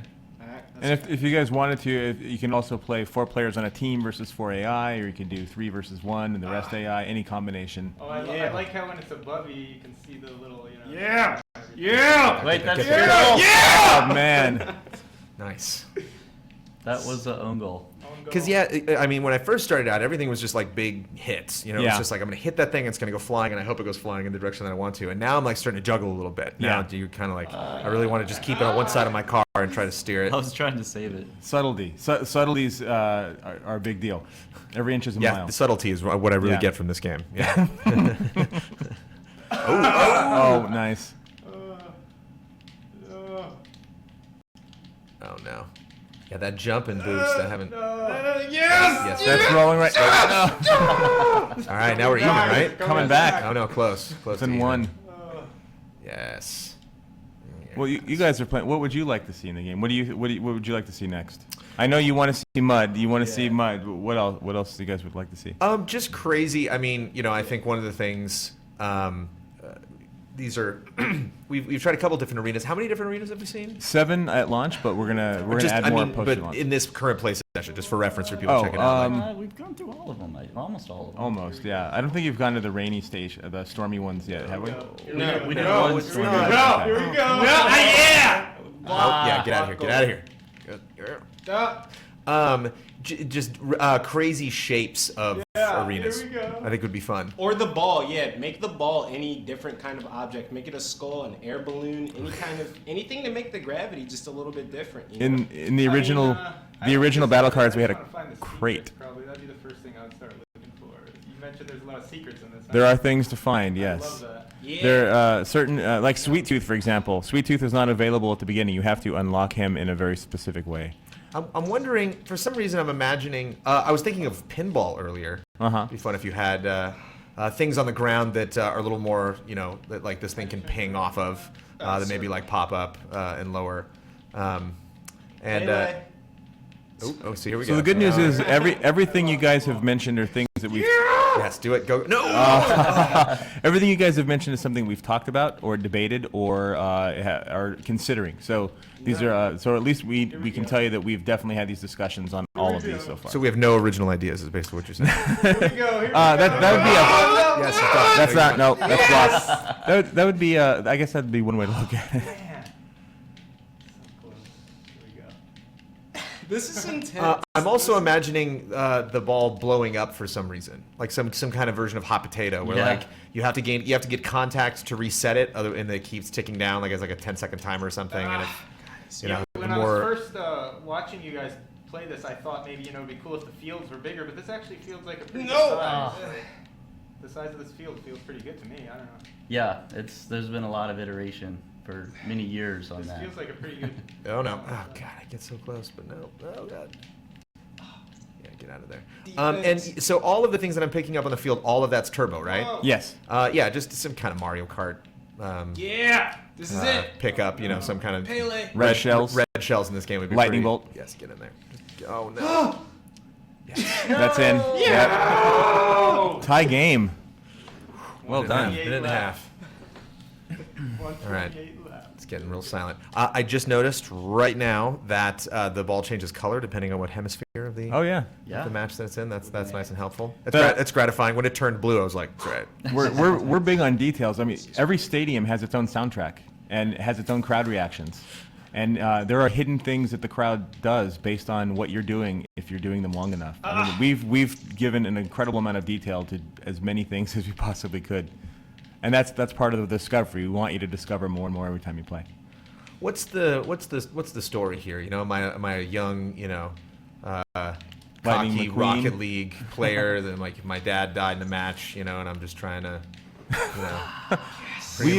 we have his legacy, do my dad proud. We have, if you notice, we tent all the windows. You can't see who's driving. Yeah. And we have. I mean, we know who's driving my car, but exactly. Everyone else is not. We have very intentionally not said what the backstory is. Oh man. And we likely will never say what the backstory is. We want people to we want people to come up with their own. Yeah! Good save. Let's go. Finally, I'm effective. Come on. Oh, was that you the block? That was my block, baby. Oh man, that was brutal. Are you driving in reverse? So we got to get. We're gonna get overtime, right? I've been playing backwards this entire game. Yeah, think about that. Dave's been playing backwards the whole time. It's gonna be your first hour-long match right here. It's gonna be. I thought it would even out. Where is it? We got it, Brandon. No, I can't. I can deflect, but I graze it every time. Like I go right alongside it. Turbo. No, get out of here. Get out of here. Oh no. Okay. Slow down. Get in for no. Oh. Overtime. Yeah, okay. All right. All right. This is sudden death. Okay. Here we go. Oh, yep. That's where we want it to go. Yep. No. Get back here. Get back here. Yep. No. Oh no. Oh, is that gonna bounce in? It's gonna bounce in. Oh no. If I have something to say about it, get out of here. Oh, that was close. Okay. Slowly picking it up. Reverse is huge in this game. Yeah. You need to be able to reverse. No. That's in. There you go. I zigged when I should have zagged. Well done. That was great. That was great. Excellent. That was really fun. So that is our scheduled time to sit down and talk about the game. What's your calendar like? We have Smite coming in an hour. We have to catch a train back to San Diego. Everybody is taking off today. Yeah. That's actually kind of been popular. We've been like the last thing people do in town. We're like, we'll hit GT in the round. You're on the way out. On the way out, I'm just we're done. So I mean, just to talk, we've talked a lot, I think, about this game, but just E3 in general. I mean, what do you guys think? I mean, stuff other than Rocket League. I mean, how about this E3? Huh? It's pretty crazy. Great show. I thought it was a great show. I thought Sony had a really strong showing. The Final Fantasy VII. My wife texted me in the middle of the Final Fantasy VII thing, and she's like, "Did they just do the thing?" In all caps. Yes, they did the thing. I got the text from my wife, and she's like, "So, Final Fantasy VII remake and Shenmue 3. That's big, right?" And I was like, "Yes, that's big." We're like so busy. I only have a second to just like, "Oh, yeah, sorry, yeah, big." Yeah, it's I had a great moment then. We were all sitting together. That was definitely. And I've been to more than a dozen Sony press conferences because I'm old. I think that's the underlying thing. I'm old. But I've been one of the common themes of this whole conversation. That was when they announced Final Fantasy VII. That was the loudest single pop I've heard for any moment in any conference I've ever been to, and I've been to a ton of them. Yeah. And that's how big that was in that audience. Everyone was going crazy. That's what it's all about. It's really fun. I mean, and if you guys, either can be pluses and minuses if you guys go with, Steam and you're at the PC Gaming Show, or you go with, Microsoft, you go with Sony. But you did go with Sony. Yes. Is there also just that kind of personal, like, yes, like this headline, all the people that are talking about, like, Final Fantasy VII, what was that? A Sony press conference? Well, let's watch that. And you're like, yes, every time somebody sits down to watch those moments, they could catch a little bit of Rocket League. It definitely didn't hurt. But we are actually, we're Microsoft and PC fans too. That's what our studio is. We're big gamers. We play a lot of games, and we've been around a long time. We have a lot of friends in both Sony and PlayStation, and Nintendo, and so we want everyone to win because a better game environment on all platforms is a better environment for us as developers. That gives us more opportunities and more chances and bigger audiences. So we want everyone to win. If I was to come stealth into the Rocket League offices and catch you guys collectively playing a game that is not Rocket League, what would it likely be? You can go first. Mine's silly. Let's see. There's a lot of people playing Ark lately. It doesn't seem like you play anything other than Rocket League, man. I'll be honest. We play a lot of Rocket League. We really do. A ton. Ark's pretty fun. Gang streamed that a little bit. Beasts. Oh yeah, that's another game that's kind of in this it's vein. a perfect. Of like It's very crazy- similar. It's like a perfect. Like there is skill. You can get way good at this. You can totally dominate a new player, but at the same time, it like perfectly demos in a space where you can just like controls. I don't like when the first time I played that, I had no idea what the controls are and didn't care. Like yeah. But yeah, it's a fun game. What's your pick? Earth Defense Force. Yeah. We were talking about that because we were talking about Star Fox, that we got like a strong EDF vibe from their Star Fox showing, because like the visuals were like a little bit simplified, but like maybe that doesn't matter, Yeah. No, Star Fox is great. I just love Star Fox. Star Fox is great. EDF, there's a new one coming. They're talking about the new one, so I'm excited about that. I think unhealthily excited about that. And I play a lot of Project Spark because I have a lot of friends on that development team. Cool. And I like it's a great opportunity for you to kind of mess around. So long thing, but the Earth Defense Force is definitely. Speaking of Sony, what do you think about Dreams? That was pretty crazy. It's really sweet. It's also the trailer that plays right before the Rocket League. The trailer plays on the video screen. But that game keeps coming back to me. I keep remembering that and being like, oh yeah, that is a crazy game. I wonder how much time I'm going to spend with that. Yeah. Seems like unlike Rocket League, seems like a tough game to spend 3 minutes in and be satisfied. Like you're either in or you're out. You really got to invest. It looks beautiful though. Media Molecule does a great job of just coming up with new ideas and finding ways to make seemingly complicated things easy for people to do. And so for me, I think that regardless of how the game turns out, I think that it's at least going to start off on a very accessible foot because they're good at that. They're experts at that. Well, I appreciate you guys, your last E3 offering to come out here all the way to Beverly Hills and hang out with the GT crew. Yeah, no problem. Thank you so much, sir. It was really nice to meet you, and I mean, we had fun. There was no question. We had fun too. I was like, am I just going to get distracted and just not say anything? Looking at this game, but it just, our imagination ran wild with all the things that you could do with this game in the future. July 7th, you can play it all you want. Cool. Yeah, we'll definitely do that. We'll definitely stream it and check that stuff out. Well, I got to stay in this chair, otherwise I would usher you out. Excellent. Cool. Thanks so much, guys. Thank you. Take care. And thank you, Chad, for asking all the awesome questions. Have a safe trip on your train. Thank you. Thanks. Oh, this is right. So yeah, sweet. So we had Warp Zone in here before, right when I got back from E3, and we had Psionics, these nice guys, show off their game, so we just kind of moved right into that conversation. But I did check out. I was at E3 today, so before we get the Smite guys coming in, and potentially, I know Warp Zone's into Smite. I know some of the Smosh guys are into Smite. Did you jump on the Smite train? Smite was pretty big for a while. No, I haven't jumped on that train. It's an interesting thing, Don, isn't it? When it happens, when it's just like, here's the storm is a new one, where I'm just like, I'll be in my office and I'll just hear like middle, and I'm like, wait, and I'll walk out and I'm like, wait, Hubert and Brad and Ben and Matt Blair are all playing, here's the storm right now. Did I approve this? I didn't see this on the menu. Like, what? Now it's going to be Rocket League. Now I'm literally going to come out and be like, what, really? Where are we doing a Just Played on this? What are we doing, a preview of Rocket League? What's happening right now? Come on, get back to work. Is that a problem? You guys are still mics over there. Is that an issue? Do you see, like, there's nothing you can do. You see guys playing Rocket League. It's like, are they playing it because no playing is bad playing, I guess. It's all demoing. It's definitely distracting. That's a problem with working in video games. I have to, I had a lot of appointments at E3, and I got to wonder, like, am I seeing this appointment because I'm actually doing my job right now, or did I book this? Did I double book this with Ben Moore because, this is something I actually want to see? The big thing that kills me. I'm sorry? Oh, we want to roll it? Oh, cool. And that was, so how did, just curious, so we have a Just Played for Uncharted 4. So was that, when did we shoot that? Was that something we did out the show floor, or? I think that was from 2 days ago. That was. I think that's our Just Played he's talking about that you guys shot on the stage, maybe here, live. Oh, okay. Talked about Uncharted 4. Well, if we shot it on the stage. Right here. We should roll some stage stuff again. People need that fresh stage stuff. Again, we don't have somebody in chat, answering all the questions, so I apologize if we're not right on.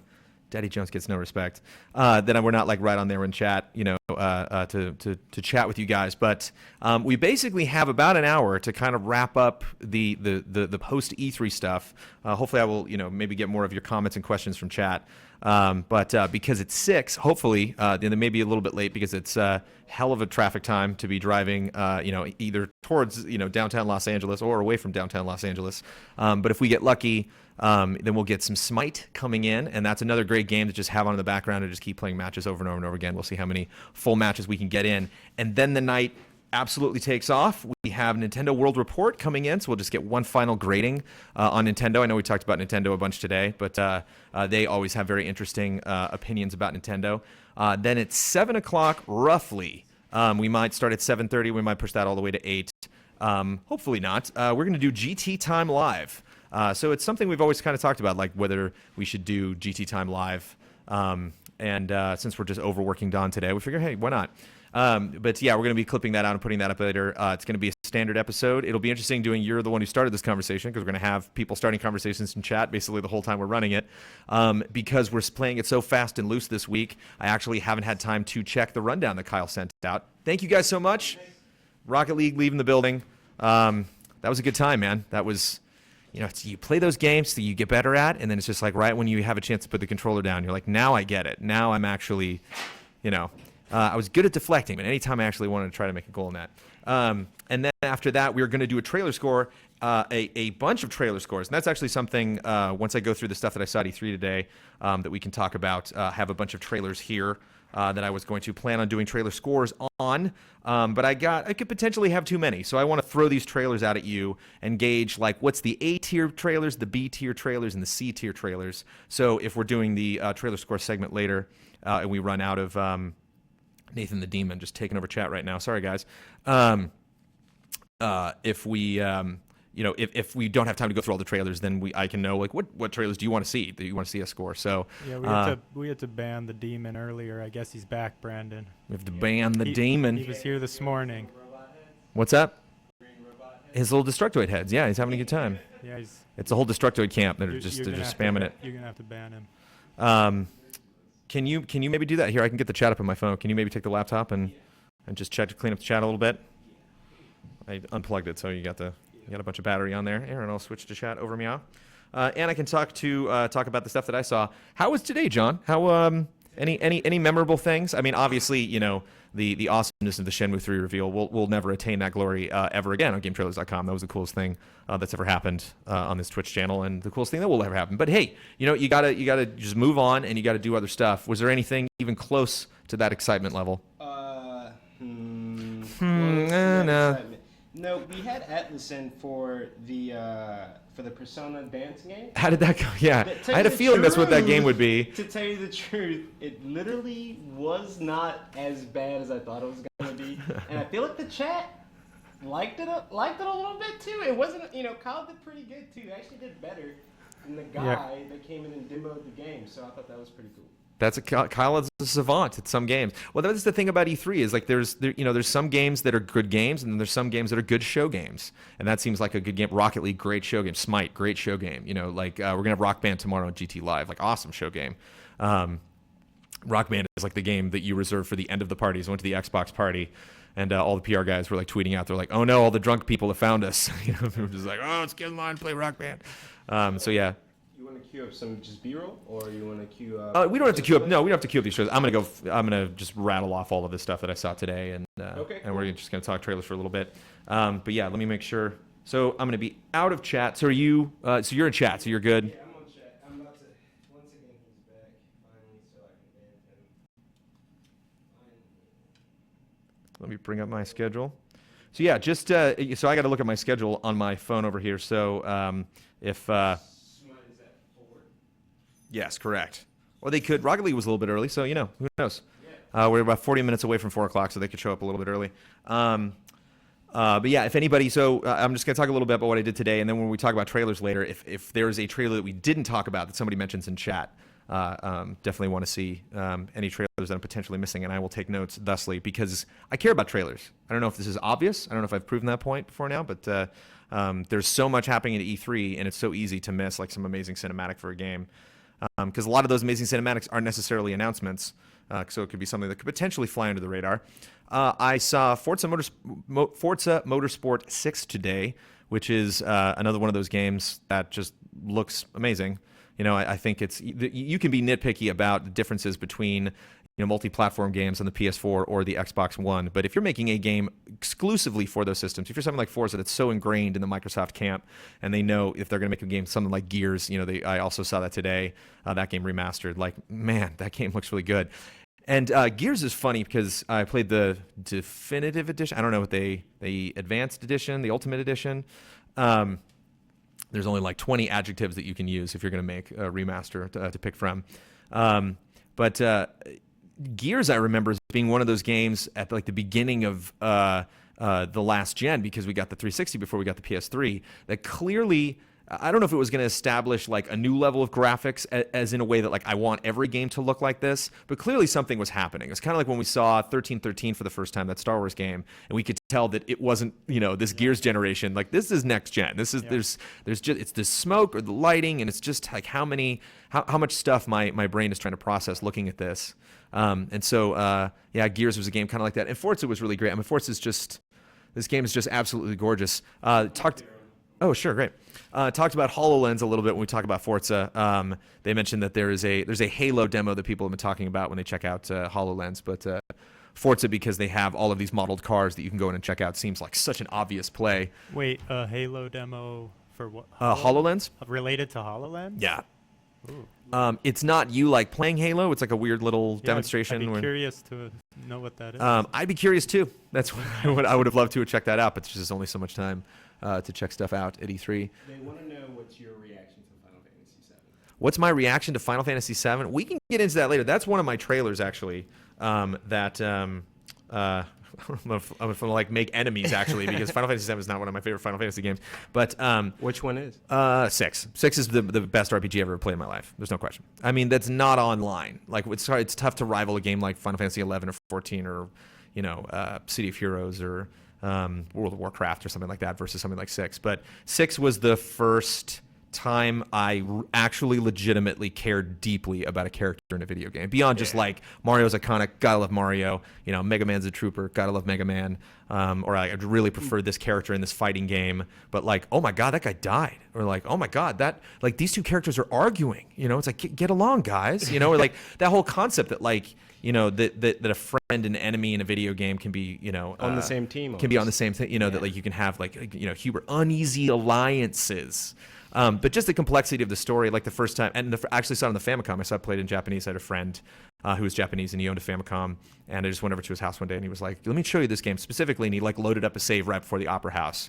And I was like, I don't understand, because I had a strong theater background. I've been doing, I started doing musical theater when I was like 8, and so I was like, oh my god, you have to like memorize the lines and just like much like Grand Theft Auto 3 did when it first came out. It was kind of like, you can do this with the game. Like that just kind of totally rewrites the rules. Tangent, but.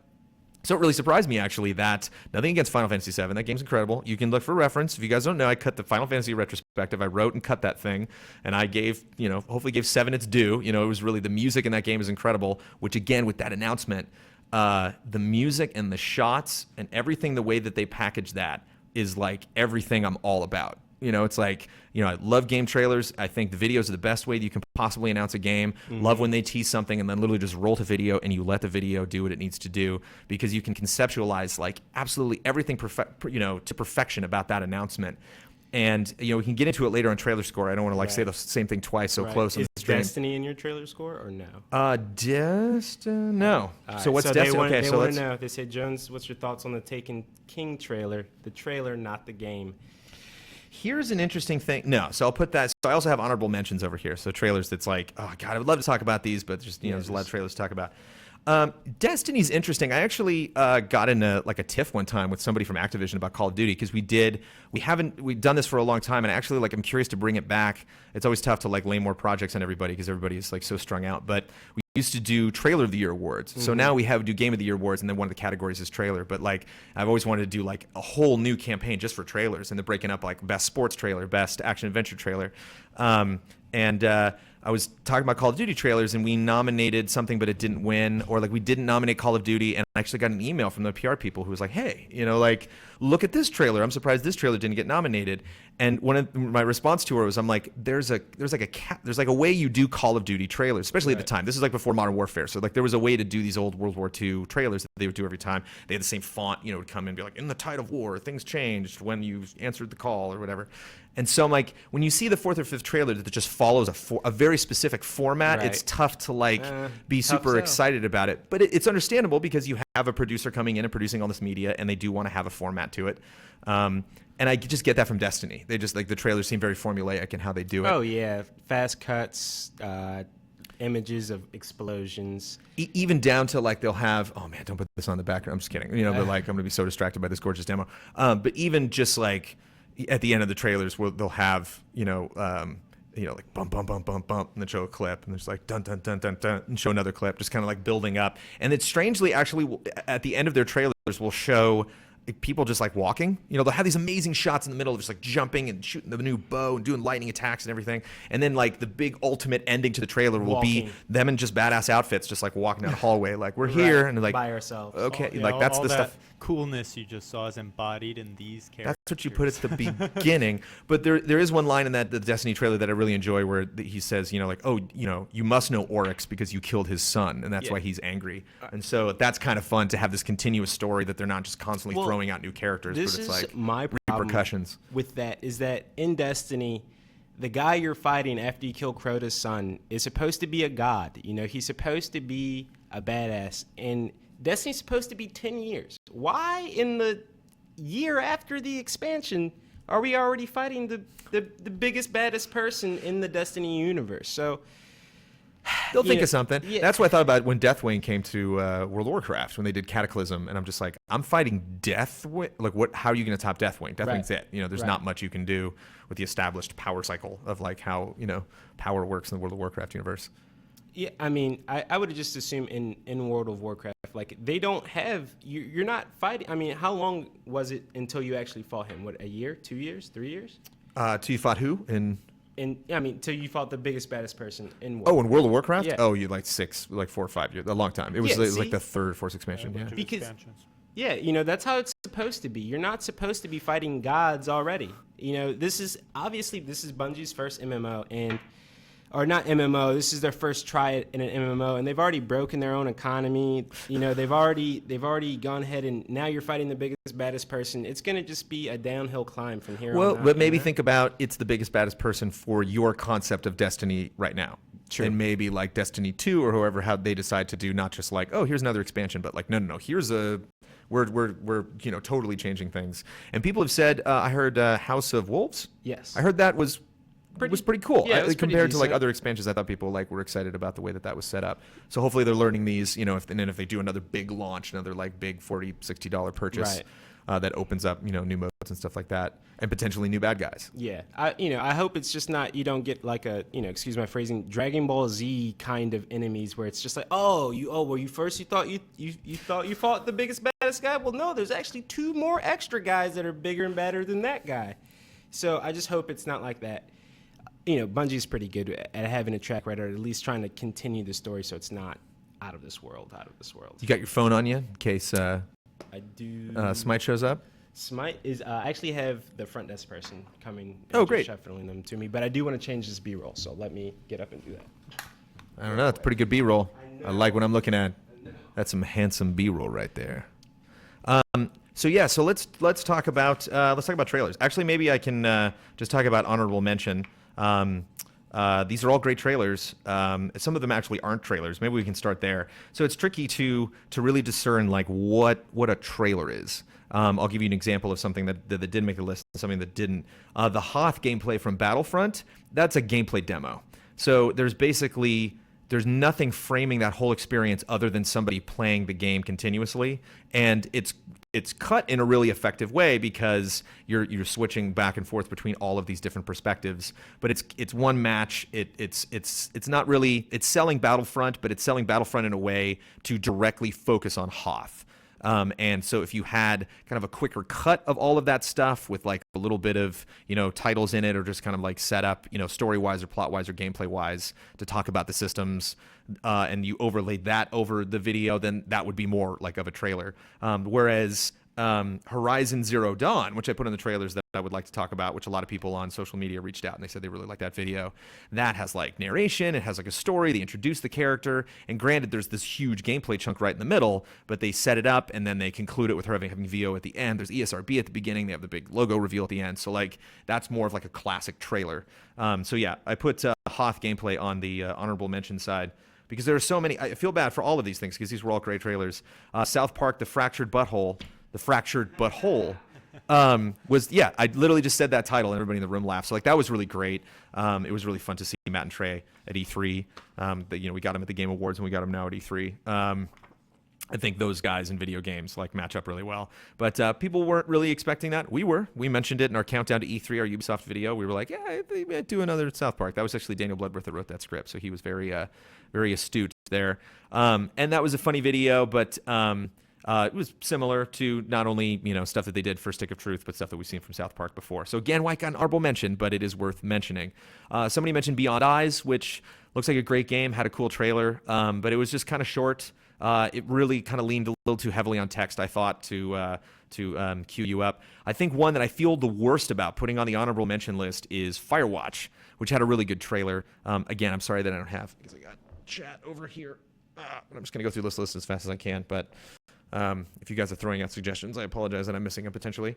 But Firewatch is a game that I was looking kind of like No Man's Sky. I just needed like a little bit more to really see. I get the base concept, but now I want that other twist. And they did have a great twist.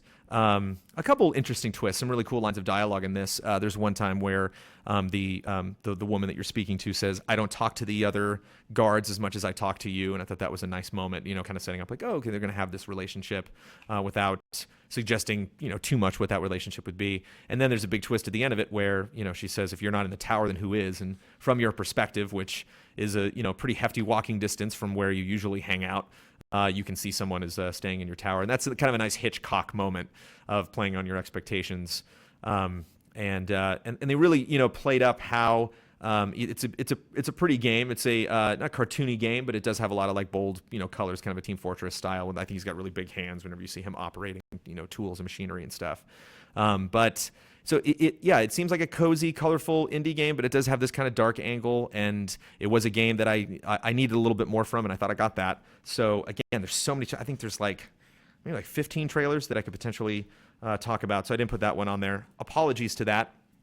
Fallout 4 had a lot of different trailers at their Bethesda's press conference. They showed a lot of different videos, and there was a gameplay video that they showed called Atom Bomb Baby, and it reminded me a lot of Fallout trailers that we've gotten in the past. Fallout does a really good job of picking the right gameplay moments and having fun, because they have these great classical music, so there's this like juxtaposition of all this death and destruction and nuclear waste and post-apocalyptic frenzy happening to just this really like happy-go-lucky tune, which sets the tone, which makes you nostalgic for that era, and it's just something you really associate with the brand, and they're really good. You're really smart about getting back and doing that style. But at the same time, it was a bunch of gameplay to an old song, and that was it. So I thought some of these other trailers brought a little bit more than that. And keep in mind, this is all honorable mentions. There's other awesome trailers that came out of the show, and if I'm missing some, let me know. Yeah, people are saying MGS. We're going to get there. I just said Brutus TV. Yeah, that's my email if you want to send me an email. Here come all the emails. Recore, I thought was a cool announcement. I really dug that trailer. It was nice because it raised all the right questions. You wondered who this woman was in this game, what her story was, how the tech works. They gave you an example of one, specific system about, you would get these cores and you put them in different robots, and so it's kind of this, brain that you're taking through the game, and that's going to take different forms. So I thought that was really cool. But again, it was something that Elyse liked, and then even after, like, at the end of the day, Elyse was like, Recore was okay. So it was something that, didn't really stand out, but had a clever trailer. It's tough selling a game with just a CG trailer, and I thought they did a good job. Sea of Thieves had a huge reaction, but it's, again, one of those cases, which is why it sounds like we're talking about this stuff over and over and over again, but specifically I'm talking about trailers. So we've been talking about these games, throughout this whole process, and, what do we get at the show? What do we think that means for the game in the future? When's this game coming out? And I specifically want to talk about these edits. So Sea of Thieves was a great presentation as far as getting people excited for that game, but the actual trailer itself was just it was a simple gameplay edit. It was just like, okay, I see how that trailer was put together. It was exciting, to get an advanced look at that game and have that game be in such a state when we see it, for the first time. But yeah, it's okay. And Halo 5, kind of the same thing as Fallout. It was just, they had a fun gameplay trailer. I actually, I don't know if that did make the list. Yeah, their gameplay trailer for Halo multiplayer was pretty nuts.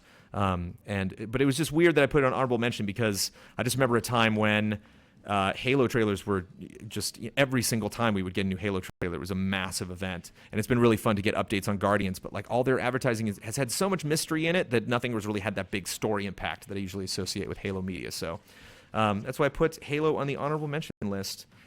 Don, do you have an emotional reaction to any of the media I just talked about? I want emotions, Don. What did you mention right before Halo? Oh, Sea of Thieves. Yeah, That one I got excited about. I mean, for a first trailer, I thought it was great because it just gave you a little hint at what the game was without really showing everything, you know, and it had something about it, like really looked like old Rare games in a while. Right. The art style, which was really cool. I like that throwback look. But, you know, I'd expect, like, I love the Assassin's Creed extended trailer from Black Flag I'm talking about, where they, you know, it's like a 4-minute trailer. It wasn't the first thing they showed. The cinematic one was first, but where they just, you know, went through the village, then he swam, he got up on the boat, and you saw like a whole sequence of things, and you're like, oh, I see exactly what you do in this game. You know, you got. This trailer is a tough genre right here, the one that we're looking at for the card game that's coming to Elder Scrolls, because you got this 2D art, you know, and it's really predictable to, you know, use the 2D art and try to animate it as much as you can. And that's cool, but at the same time, like, if you're just showing me characters doing cool stuff and they're frozen, it's like, all right, I don't really get like a lot of. It just seems kind of obvious, and you know the narrative that they spilled. This seems like it's not selling the world of Elder Scrolls, and more just, you know, communicating like, we made a card game. Yeah. End of discussion, and we have, you know, cool art. This is the quality level of our art. You know, think that's what be more excited about information. Just the art to get you appealed. But you know, Don, it's nice that like we got all these journos out of the building. You know what I mean? And like we're editors, so we can talk production now. Do you edit, John? Yes, I do. You do some nonlinear editing? What's up, editors? Got some editors in the house. Shout out to the editors. But there's one thing that I think about whenever, you know, a lot when I judge the quality of a trailer. Do you want to jump in the chat and see if there's any, specifically trailers, if there's anything that people are just like in all caps screaming every 5 seconds, like, talk about this trailer. Yeah. And there are trailers that I'll get to that were super awesome that I definitely want to score. But one quality level that I use when I talk about trailers, and when I think about trailers, when I evaluate a trailer, is, you know, Don, there's some projects that we work on here at Game Trailers where you are heavily involved. We can do like Timeline or Pop Facts, or, you know, Kyle does a crazy Final Bosman episode. He's really involved with that. You know, we have multiple producers, multiple people coming in and watching it. And then there's other things that like we just do so fast, like Just Plays that we've done live on stage. It's like, I trust you. You know, like it's real. You know what you have to do. It's really simple. If there's a weird tech glitch, we'll pick it up after it goes up on the site. So there's the difference between like a real hands-on project and a project that you trust an editor with and you just give them the resources. And the Sea of Thieves seems like the latter. Seems like, I'm going to give you a music track. I'm going to give you some footage. You make a cut. I'll approve it. We're done. Versus some of these other trailers that I'm talking about are like a lot of people were brought in, you know, to talk about this. This video seems like it went through a hefty approval process. And the shots that were picked. We do have a question from Nacho Boy 33. Sweet. Brandon, but isn't the goal of a trailer to get people excited regardless of the type of gameplay they show? This is the ultimate question. Isn't that at the end of the day, you know, what you're supposed to do is get people excited? I think for the initial trailer, I think that's the point. It doesn't have to tell you too much about, like the last thing, we're just seeing those 2D images. It's just to appeal to, you know, people like the art style, the characters they're seeing. They may not get anything about the game, but by the second one, I think you should at least start to relay some of that information about the technical aspects. Which, here's the challenge, though. One, it might not do that for everybody. You know what I mean? That's not like a general law that you can apply to a trailer. You know, where you're just like, this trailer, as a fact, made people excited. It's like, well, it didn't make me excited, so you can't really say that. So you really want to find something that's like a universal theme that exists in that trailer. Where it's like, I saw this other trailer do that, and it was successful. This trailer also did that, and people seem to like it. Therefore, maybe this is something that we should do in future trailers. That's why I like to try to break down and figure out what was the moment. The moment in the Sea of Thieves was when you left that jungle and you saw that boat. You know, like that was, oh, okay. You know, like that's where your expectations finally landed. I think that's when we like exclaimed out loud. And is that really like a master stroke on behalf of the producer of that video to realize, like, you know, you're going to start really confined. You're going to be in the interior in this jungle, and then it's going to be this big moment. Your Last Guardian did that when he first walked out. Uncharted did that when you opened the door and like, whoa, you're in a big space. Tomb Raider had that classic shot where she came out of the cave in the dust and everything and like saw this big thing built into the mountain. Or is it's like, yeah, duh, you're going to show the game, you know, we gave you B-roll, right? You know, and like the guy who cut that video might not have made that decision. You know, he literally might have just been given a bunch of clips, and so he was like, oh, okay, you know, it's like it's fascinating for me to analyze that creative process and decide, like, how was that decision made? Was it obvious, or was it really somebody, you know, like coming up with a creative idea of like, here's how you could sell this and introduce people to this experience? I also want to know how much they care. Like when you know, because like some of these trailers, like the Halo, I don't want to get into the scores or anything, but the Halo 5 trailer, it could still be a lot left to desired, or at least to me, that's how I felt. A lot left to be desired as far as that, and you just wonder how many ranks did it get through, or who cares? Who cares? Who wants to see? Who's like, nah, man, I don't really feel the emotion from Halo. Is that what they say? I doubt it. To me, it's like, looks good. And, they just pass it off kind of thing. I think trailers that are coming from a well-established franchise like Halo or something, it's like they have a lot more leeway in what they can show because people basically know what the game is already, and so they may not know what the additions are, but, they can see a little more of You got to do Dom Cam, man. Can't be giving these long explanations without putting yourself on. But if it's a new game like Sea of Thieves, it's hard because you don't want to misrepresent what it actually is, because you can make a cool-looking trailer, but if it's not accurate representation of what the game is, because you really want to appeal to the audience of people that'll like it. So if you just cut a cool trailer that people will like, but it's not necessarily a very close, accurate representation of what it's going to actually be, that can then create a lot of disappointment, I think, when more details of the game, because you'll get people on board that'll think it's one thing. Got a good question from Amp811. How do you balance judging a trailer based on, 1, its success as a marketing device, and 2, its merit as an art form? That's a good question. I was reading chat. One more time.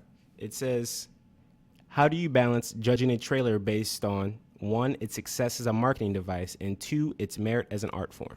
2's got to be bigger because, again, 1 is relative to how do you gauge that? You know what I mean? Like, how do you – and that would actually be something really interesting to talk about. Missed the chance with the Rocket League guys. Maybe I'll ask Smite. It's like, how do you gauge a trailer's success? Like, how do you know looking back looking back at old media that you did that you're like, that one worked, that one didn't, because like downloads is one thing, but it just how to, comments, I guess, but like how do you gauge the reaction to the trailer?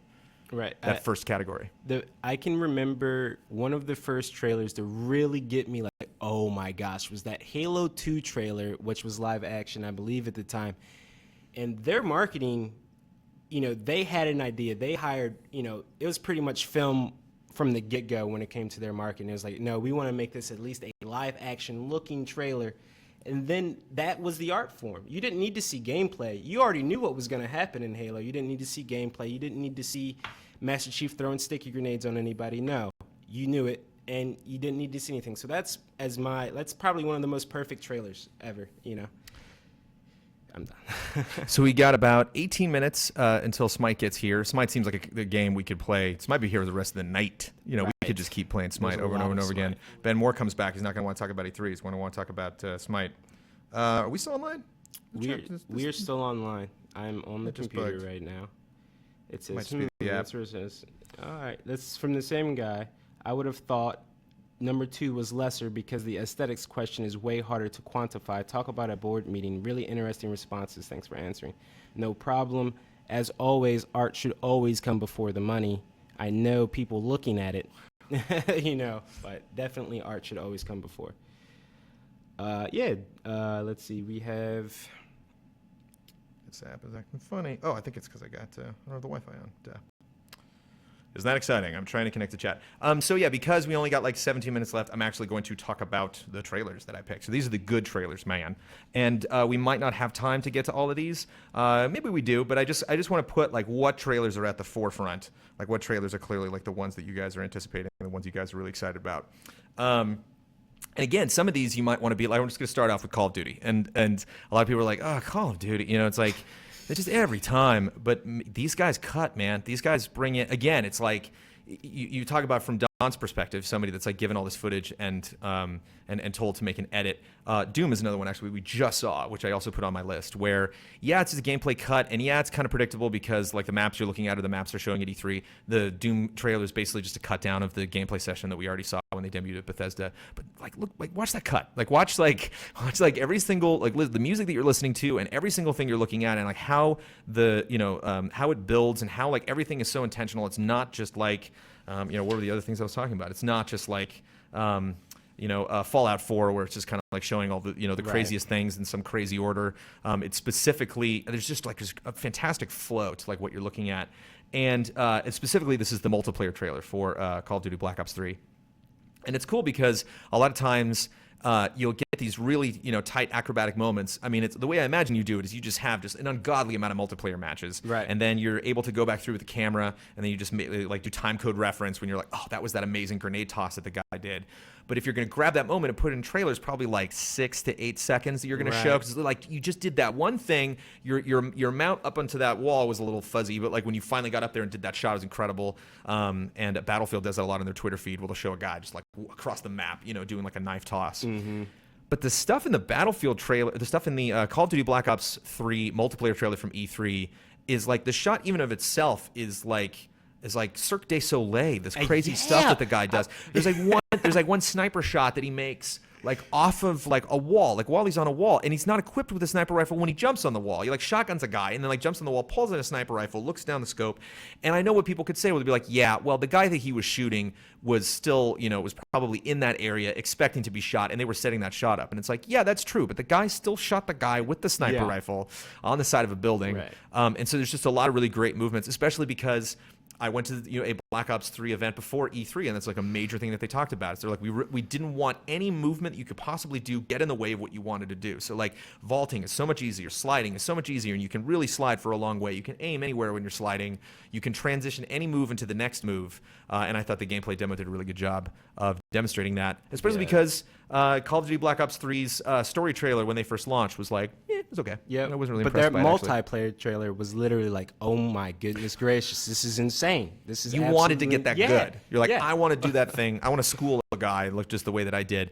And it did a great job of introducing classes, because it did a Battlefield like originated this concept with their gameplay trailers dating back to like Battlefield 2, where they would keep upping the ante. Overwatch, when they launched, basically did the same thing, where you would be introduced to a character, you'd see them do the thing that they can do that kicks ass, and then they would get taken out by another guy, thus introducing that character, and then rinse repeat until everybody is murdered and you see what everybody can do. And it just kind of shows the balance where it's like, this guy's cool, but you can always be trumped by somebody else.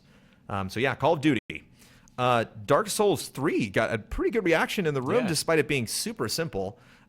This is one I'm actually kind of curious to. I don't know if I would score it that highly, but just based on the reaction in the room.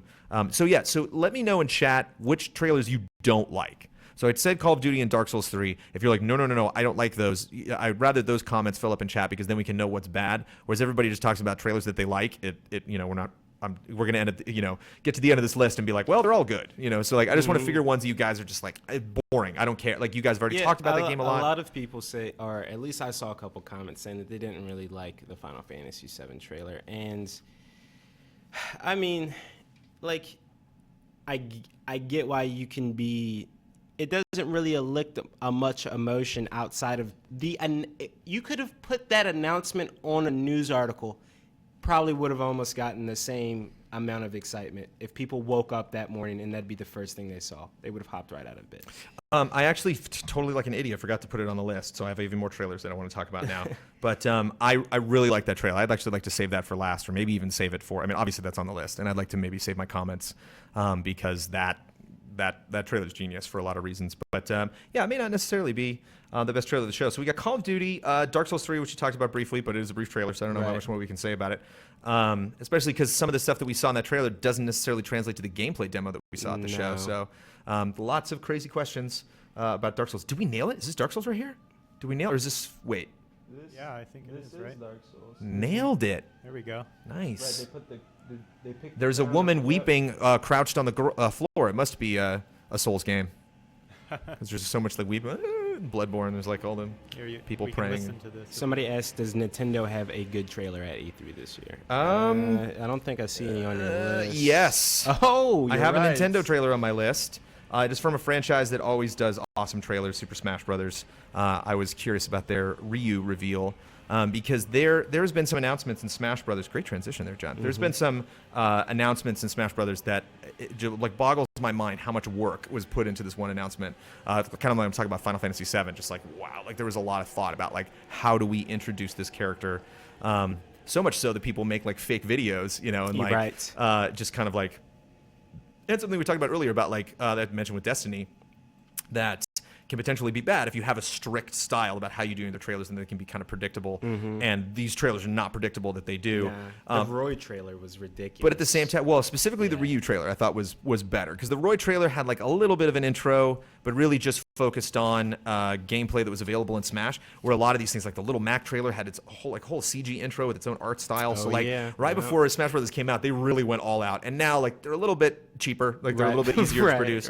But at least Ryu had that opening of him, like the slow reveal and all the characters showing up to fight him, and they had a lot of great dialogue in there. Whereas the Roy trailer was just kind of him showing up and then kicking ass. Here's the Horizon, right? Is coming on. Horizon is definitely on this list. We mentioned it before because I was talking about it being I love how this almost starts. a gameplay trailer, but it definitely is a full trailer. Definitely sells the world really well. Definitely just completely owns as far as having everybody sit down and be like, this is a game you should pay attention to. Also in this camp, I think maybe two games that are kind of rivals at this year's show. As far as like showing up and being absolutely gorgeous and something that people are obsessed with, For Honor and Horizon seem to kind of butt heads a little bit, as far as like never knew about this game. Obviously Horizon single player and For Honor is more of a multiplayer experience, but both had awesome trailers. For Honor is also on my list, specifically the CG one where you kept transitioning between the different fighters. Do you think, this is for you, obviously, Brandon, do you think the Street Fighter trailer was short to you? It says they felt like it was really underused and short for a huge franchise. Just the fact that it was short made it a rough trailer for me as a fan of fighting games. Can't just put it in the forefront of my mind right now. It's not even on my honorable mention list, but maybe that's it. Maybe there's the answer right there. There were actually two Street Fighter trailers. Which is interesting. Like sometimes it's like almost every game in the world will have like an E3 trailer. It's just like something they package together. And the question is whether they're going to like bring it and show you something you've never seen before, or if it's just going to be a rehash of stuff they cut before. There was actually a Dynamite Street Fighter 5 trailer that came out like a week or two before. I actually went to Ben's desk to tell him something, and it was like, oh, he had his like headphones on and was watching this like new Street Fighter 5 trailer.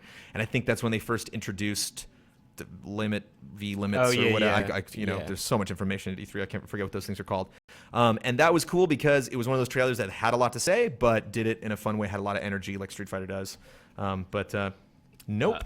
Arkham Man on your Arkham? Arkham Knight? Anywhere? No. No. There we go. Although, I might put that in honorable mention. John, I don't know if we've talked about this, because we just met recently, but I like Batman a lot. Yeah. And it breaks my heart not to put that at the forefront of stuff. Don, you have something to say? No, that's an understatement, I think. But it's so close to launch. I really dug the opening. I mean, like they went right for the jugular with, like cremating Joker. Oh yeah. It also was kind of more of a procedural like gameplay thing. It seemed to focus more on like this was a specific moment from the game in like a gameplay demo rather than in like an actual packaged trailer. Right. I think that maybe the demo we were watching dragged on a little bit, but it's kind of unfair actually because I did like barely watch that because I was on my way to the Xbox event when they showed that during the Sony press conference. Also being in the Sony press conference with all these amazing trailers, it's kind of like it's just not up to par with some of the other ones.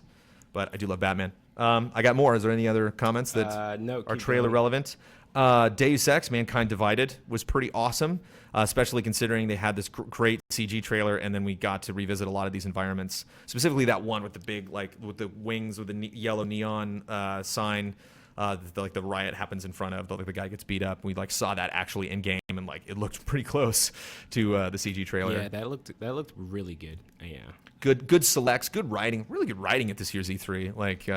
The Uncharted gameplay demo had fun quips. I thought this was Horizon we're watching right now. I thought this was written really well. The way, tell you the truth, they could have started with just this. I've seen many trailers. I've seen many trailers. I love how they started, though. Just start with this is this character, and he's already moving, and he already has a weapon. No, but didn't you like? I love this thing getting destroyed. Starting in the cave. Or no, I love that they started in the cave. I love that there was this whole narration that you actually got to see the settings before you actually even got to know who the character was. That's telling a story without having it thrown in your face. Somebody brought up Shenmue. Shenmue's a classic example of great announcement, whatever trailer. The actual video was. Right. It was smart to do a documentary. It was smart to, focus on him and show him and his excitement, hear from his voice why he's excited about making Shenmue 3. But the actual video was meow, right? Dishonored 2 was one that I heard a lot. I think Dishonored 2, I would not be surprised to see nominated for trailer of the show. A lot of people talked about it. A lot of people really dug it despite it only being a CG trailer and not actually, showing gameplay from the show. People would potentially be disappointed, but kicked off the show. That Doom and Fallout were like the first things we got to see before things started. So definitely dug me some Dishonored. Dreams I dug. Dreams is one. Maybe I might just even write down now. Dreams might be in 3 tier. Dreams might be in the C League. Dreams was cool, but I can understand it being kind of weird. Kyle Bosman was like terrified of that. We would probably get a low score from Kyle Bosman based on fear. But I thought that was an interesting announcement, interesting transitions. It was kind of something that you had to. One thing that's always really smart for trailers, they can backfire, but just for your brain to slowly process what you're looking at, to be like, you have a bunch of questions when it's over. A lot of independent games can do that really well. Maybe that's what I wish. Where is it? Beyond Eyes had done. It maybe be like a little more mysterious, a little less like Beyond Eyes literally had text that there's like, this girl's blind. Yeah. She's scared. She's going on a journey. And that's what I mean, slapping you in the face with story. Yeah. Like, you could have showed us 30 seconds. And like, that text is not happening right now. Like, they wrote a really good script. They had a very good actress come in, and picking the right moment for a logo reveal, like, on a vista, seeing the whole world. Like, very well done. And I know, game trailers fans out there, that it may seem ridiculous that you can dock something for text, but it is just so rude to think that your audience is so stupid that they can't get a 30-second like, oh, she's just walking in a white room. You think she can see? Right. And then when you do VO on top of the text, that's even more stupid. But, I mean, text can work because I gave honorable mention to the South Park trailer, and that had very funny text at the beginning because they were like, the sequel to one of the top RPGs of 2014. And you're like, it is, actually. Like, it is. And so it's fun that you can, put those true statements, much like the title, Fractured But Whole. It's like, that actually is a complete sentence. Yep. That actually is a riff on stupid subtitles that we get for other games. And, of course, it's potty humor, which is always appreciated. Yep, always. So we talked about For Honor Hitman. I don't know if we've talked about that. Had a rad trailer. Yeah. That did something that I thought actually backfired for the announcement trailer for Call of Duty Black Ops 3, which is finding like a trick. I'll get the Guardians is a great example where they had the Ooga Chaka Ooga. What's that song? I can't stop this feeling. So like the guy in the beginning of the Guardians trailer, like the alien, like puts the headphones on and he's like, hey, that's my thing. So you have diegetic sound where like we're listening to music, but it's music that exists in this world. And then like you get to the Ooga Chaka part, and then they just like start riffing on that and repeating it, and it gets louder and louder, and they like gets into the action sequences, and like the trailer kind of pulls you along because you're not expecting to see the things you're expecting like when you do. Hitman did that, where they had this like drum beat. It was like a clapping or a snapping or something that was going through the whole time. And it just has lots of interesting connotations. I should probably save this for the trailer score, but like, there's lots of looking at clocks, and there's lots of like waiting for things to happen. And you see him setting these things up. And so it just kind of shows that like everything is methodical. Everything has a pace to it. Like everything is running in real time in a Hitman mission. So you have to evaluate what you want to do, how long it's going to take, time it's going to take. By the time you finish and you go get that postman outfit, like where's the target going to be? Like, did he get away? Did he get in his car and drive off? And then you shouldn't have done that. And I thought the trailer did a really good job of reflecting that. Has this really awesome like long long slow zoom into Agent 47's face. And I just kind of wonder what they're hitting at there. You really like get into his eyes and his expression, and such a cool looking video game character. But again, just like the one we were looking at earlier. Not telling Hitman is a great example of telling you so much story without actually telling you. Without beating you over the head with it. Those are the kinds of trailers that are really, really good. And for a reboot of Hitman, for the first time we're seeing anything, it's like, okay, you're redoing Hitman. What are we? What are you going to do to show, like, to us from our perspective, IO Interactive, what you're looking at right now is Hitman. Like this is the core of it. This is where this new, however many sequels we're going to get from this iteration of Hitman, this is what this is going to be built on. And I think if you're a Hitman fan, that trailer's it. That trailer really sells it. So again, I've probably Hitman Horizon. Looking at the list right now, are I think two pretty close to locks for not being nominated for trailer of the show. Kingdom Hearts 3 had a pretty cool announcement. It did have like a kind of like not really slapped together, but like not really a inspired gameplay demonstration. Kind of seemed like gameplay we're looking at, not necessarily because the editor's picking these perfect things, but Nomura is like going through a checklist and being like, you can use this shot, not this shot, this shot, that like him, Sora jumping off that cliff, that fun like gameplay moment was less of the editor, really like pulling it out of a big trough of B-roll, but more them specifically being like, we captured this for this reason. We want you to show that. But it did have this cool intro. Actually, I'll probably put that in Kingdom Hearts. Yeah, it was a fun announcement, but I'll put that in the 3 Kingdom class. Hearts is, that's the kind of thing where you got to separate your emotion from the trailer. So excited to see Kingdom Hearts finally get its first gameplay reveal. Now, as far as trailers go, like, the voice acting was really, really good. They did tell you a lot. I guess you didn't really find out about the story. You don't really know too much about those two characters playing chess other than, the lore through the other 2 games. I would, culmination. It's culmination. Huber would say. It looks good, but I definitely wouldn't say it's one of the best trailers. It, like, emotionally, it wasn't like, oh my God, Sora. Right. It wasn't like that. It was just like, great, I'm glad to see this game is finally in existence. It's not in my dreams. It looked good. Yeah, the it looks gameplay that they great. chose to show was really smart. It was nice getting an update on that game. Speaking of getting an update on a game and possibly seeing gameplay of something that has raised lots of questions, people wonder how long it's going to take to come out. Mass Effect, Andromeda. I'm going in alphabetical order, too, so I'm not picking favorites here, although I actually am. Yeah, you remember that? You remember how before E3 we really want to see some Mass Effect, and then now E3 is almost over, and that's the Mass Effect we got. Yeah, I mean, was this trailer? Oh, here's this awesome with these gameplay clips, man.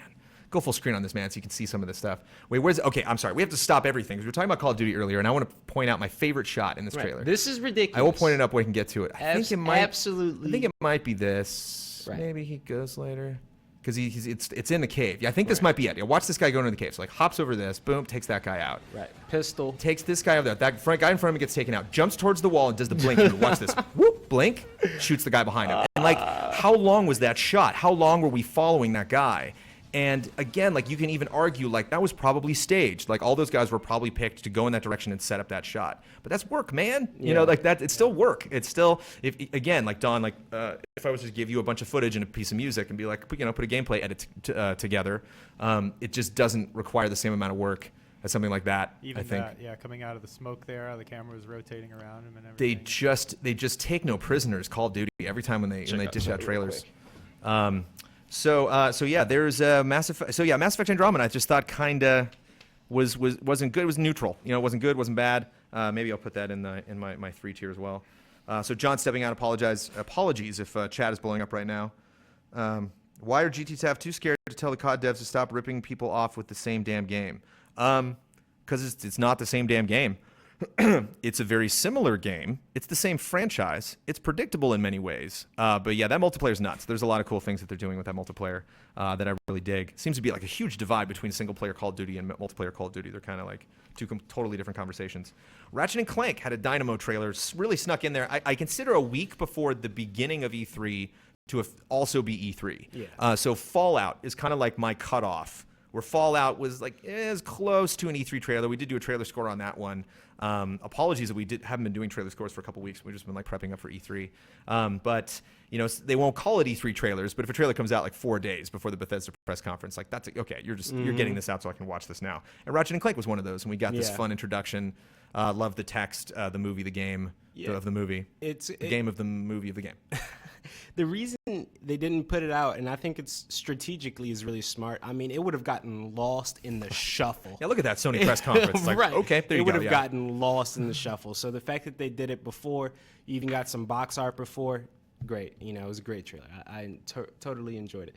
See, and when you look at the Destiny trailer, and I'm sitting here and like, this stuff all looks great and cool, but then, it's just like, there's no emotion. There's no story. Like, these are just cool shots. Like, hey man, get these.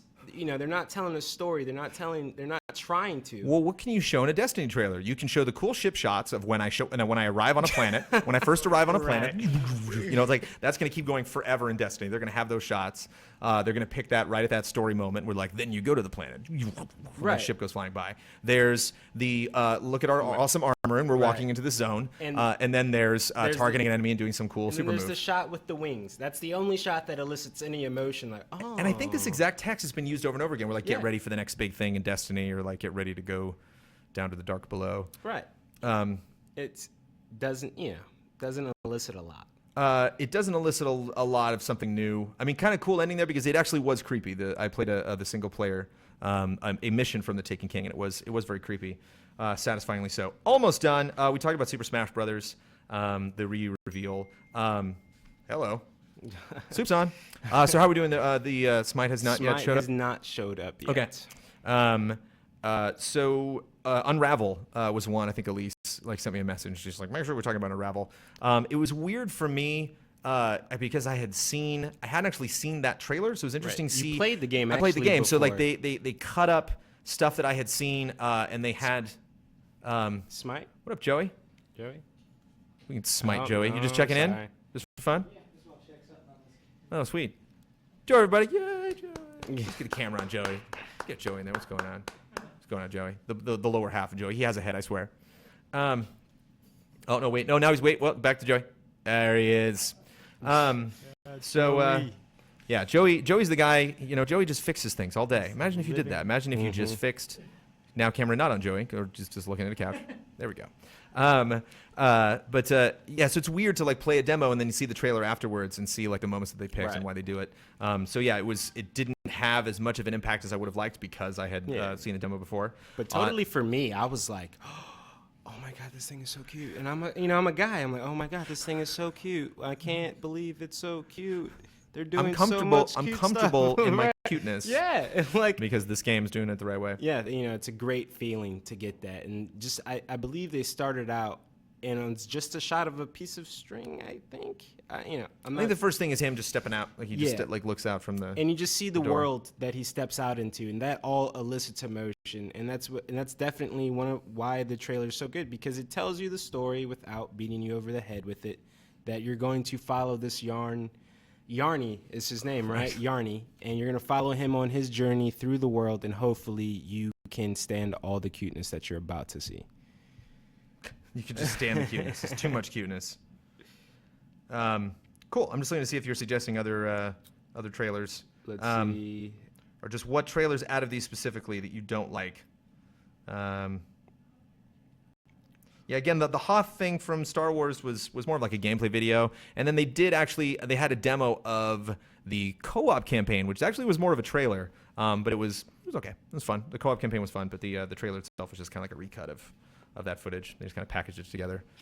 Give you a real quick version of what that campaign might look like. So there we go. There's trailer score. Call of Duty Black Ops 3, Dark Souls 3, Deus Ex Mankind Divided, Dishonored 2, Doom, Dreams, For Honor, Hitman, Horizon Zero Dawn, Kingdom Hearts 3, Mass Effect Andromeda, Metal Gear Solid 5, The Phantom Pain, Ratchet & Clank, Super Smash Bros. Wii U, the Ryu reveal, Super Smash Bros. Ryu. Just thought of that. Super Smash Brothers for the Ryu. For the Ryu. Unravel and the Final Fantasy VII remake, which some people weren't into. It's interesting. They want to know if we watched all the PC trailers. I was like, no, because I had no pillow next to me. I'm assuming in chat, tell me if I'm wrong, that the coolest PC trailer was that Heroes of the Storm. That seemed like the biggest announcement via a trailer that we were getting an expansion to Heroes of the Storm. And somebody also asked why didn't we talk about Metal Gear Solid? Obviously, oh yeah, I skipped that when I was talking about trailers. Yeah, well, I mean, we just kind of offhanded mentioned that. Hell yeah, that Metal Gear Solid 5 trailer. And that's gonna be really fun watching that. I actually have yet to see the thing in its entirety with full volume. So, how are we doing for sound? So we can, because I'm not hearing the trailers that are rolling now. Can we set that up later when we do trailer score and hear the? Oh yeah, we're good. I can raise up the sound a little if you want in the background. I don't need it right now, but just later when we actually do trailer score. We're good to go. We can check that out. They say they don't like Assassin's Creed Syndicate cinematic trailer. No. Yeah. Not on my list. EV. Yeah, no. It was Assassin's Creed is one of those things that obviously now you expect them every year, and it's becoming to the point where there's nothing a trailer is going to do to make you excited again. It's it's not going to be able to do this. I personally really, really love the Final Fantasy trailer, but it wasn't until this moment right here when she goes down the slide that I really felt it. I was like, oh, okay, they're remaking Final Fantasy VII. I sort of knew, but I was like, oh, okay, they're going to really draw the emotion. They're not going to cut anything back. I mean, once again, even if you've never played Final Fantasy VII, the music they choose, I believe, is right here. the Sephiroth music is just, oh my God, the feeling you get is just amazing. It's absolutely amazing. That's telling you a story without beating you over the head for sure. Yeah, again, I think I just want to save it for the actual discussion so we can get those. And again, we're going to be clipping out all of those individual trailer scores. I will when I get time, probably next week. I'll clip those out and put those up on our YouTube channel and on GT. So you can check out all of those individual episodes if you want to see what we scored those trailers. Don, I was actually curious about something. So we bring up scores when we do trailer score on the screen. Can we do that? Literally just text? Literally just type out like 2.6 or 8.4? I'm sure we can. I'll try to figure Not out. to throw you a I know you curveball, man. can. Sorry. I'll try to figure it out before we get there. So yeah, as you guys know, Ian Hank is mostly responsible for our TriCaster duties. He participates in GT Time. He does, of course, GT Live, which we have every Wednesday at 6 p.m. right here on twitch.tv/gametrailers. So Don is stepping in. He's been popping in, all celebrity style, randomly throughout the week. But it was to get, to get more comfortable with the TriCaster, so we could jump on today because Ian has 2 more hours to shoot the rest of Mandatory Update from the show floor today. So Ian cannot be here, but he will be there tonight. I've been shadowing him, and I'm not the expert he is in here yet, but we're holding things together at least. Is that who I think it is? But it's pretty. I mean, it seems pretty fun. I enjoy it. Operating that thing. It seems fun to. Yeah, I love it. I think next time, after today, which is the crash course, I'll feel pretty great about it. It's fun. I enjoy this. I actually, one of my fondest memories of the Star Wars prequels was the fact that I waited in line at the Mann's Chinese Theater with a group called Counting Down. And they had, I don't even remember what it was called. It might have been a TriCaster. It might have been like one of the, it was a very, very basic, almost kind of like a mix board or like an audio board.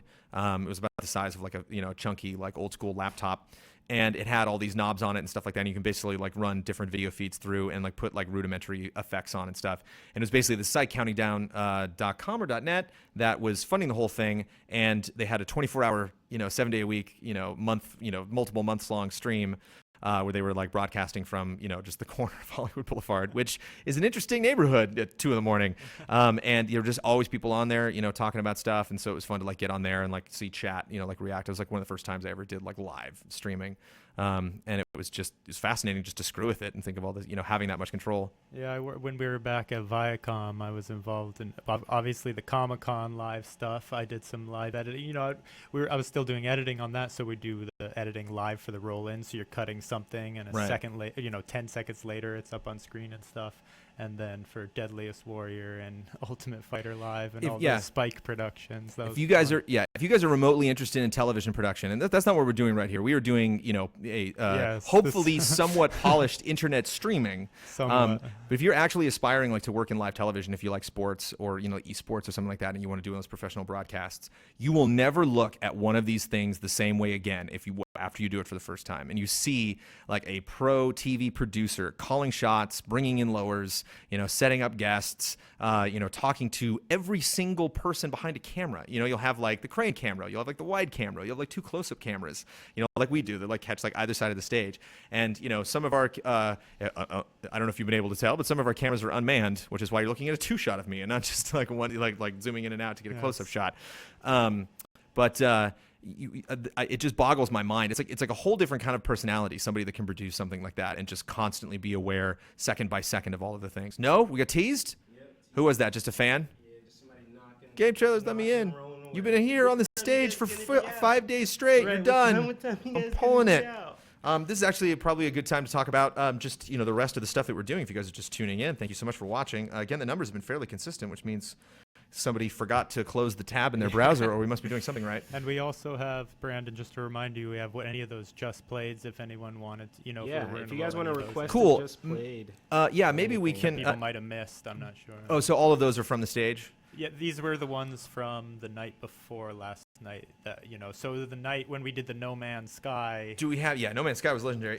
People keep asking for that. Do you have those? Do you have like a list of those somewhere? They're can maybe all like loaded up. Yeah, on the computer. But I mean, can we just maybe like throw those names at chat and see if there's one? We missed that. I heard about it. I want to see that. Let me look it up. I'll tell you in 1 second. Because I need to eat and go to the bathroom, and it'd be nice to get a little break before we get Smite here and up and running. So maybe we can. Yeah, was it another? Yeah. That's the thing about Army time. Because we have a clock in here, but it's Army time. So I'm seeing 16:14. It's like, oh, it's 6 o'clock. No, it's not. No, it's not. It's 4 o'clock. These are the Just Plays we should be able to play for people if they're interested. We have the legendary No Man's Sky one. Right. We have Last Guardian. We have Uncharted 4, Ghost Recon, Call of Duty Black Ops 3, For Honor, Battlefront, Assassin's Creed, and Mirror's Edge. Whoops, I didn't know you were writing those down. Let me go slower. I got it. I've got so far a bunch called No Man's Sky, with the title saying Brandon laying down the law. So I think that's pretty funny. I got a lot of No Man's Sky, No Dawn's Sky now. Some people say Last Guardian. Would we have a successful Twitch channel if we literally just looped the No Man's Sky Just Played over and over and over and over again? For a while, I think. You got it. You have to understand like how great that is. Like that's like a very important part of gaming. You know, is like having that, and like neither one of us had played this stupid freaking game. You know, and then we got in this like crazy argument, and it was funny because like as I confessed, like I hopefully got my point across during the Just Play, but I mentioned it the day after that like I'm so excited for this game. You know, and like it is that passionate hunt for information, and you know.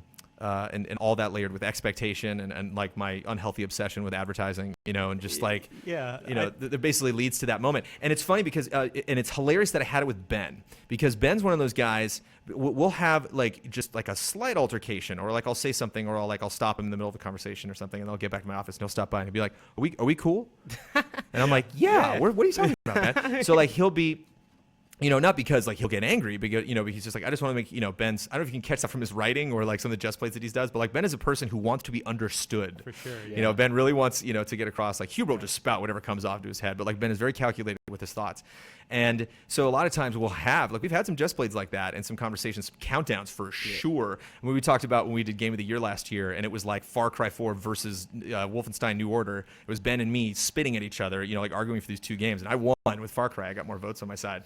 And felt good for the win, but it didn't feel good, you know, getting Ben all hot under the collar. But at the same time, like the reason why that No Man's Sky Just Played is so good is because like we finally got there. Like we got to the nucleus of potentially what could be wrong with No Man's Sky. Right. Because we both appreciated the game, but we both, like one person, you know, didn't need more and I wanted more, you know, and like when you can sense that the conversation is getting that heated, it sounds like, oh, you know, I don't want to like, you know, hurt people's feelings or get angry or something. Well, and like on the other end of the token, now it's happening. Now we're actually getting to the conversation. Now this is the good stuff. I think a lot of it was, you know, it was, I mean, Ben was so passionate, but he had experienced the game a little bit at least. Yeah. And so in a way, more than most people on this earth. Yeah, I won't spoil it. The Just Played for anyone that's about to see it, but in a way, you guys were talking about just like a little bit of a different thing too, because you were talking about how the game is being represented in the trailers. I think a little bit where he was actually talking about what the game is. You know, so. Which is the classic, you know, marriage-ending argument where neither one of you is making a point. You know, you're actually thinking about two totally different things. No Man's Sky to me is like two things. It's like, all right, you can give one person a blank canvas, and that person will just draw whatever. You can give another person blank canvas, and they will look at what to draw. And that's exactly what No Man's Sky is to me. It's some people like direction. Some people just want to go off and do whatever it is that they want to do.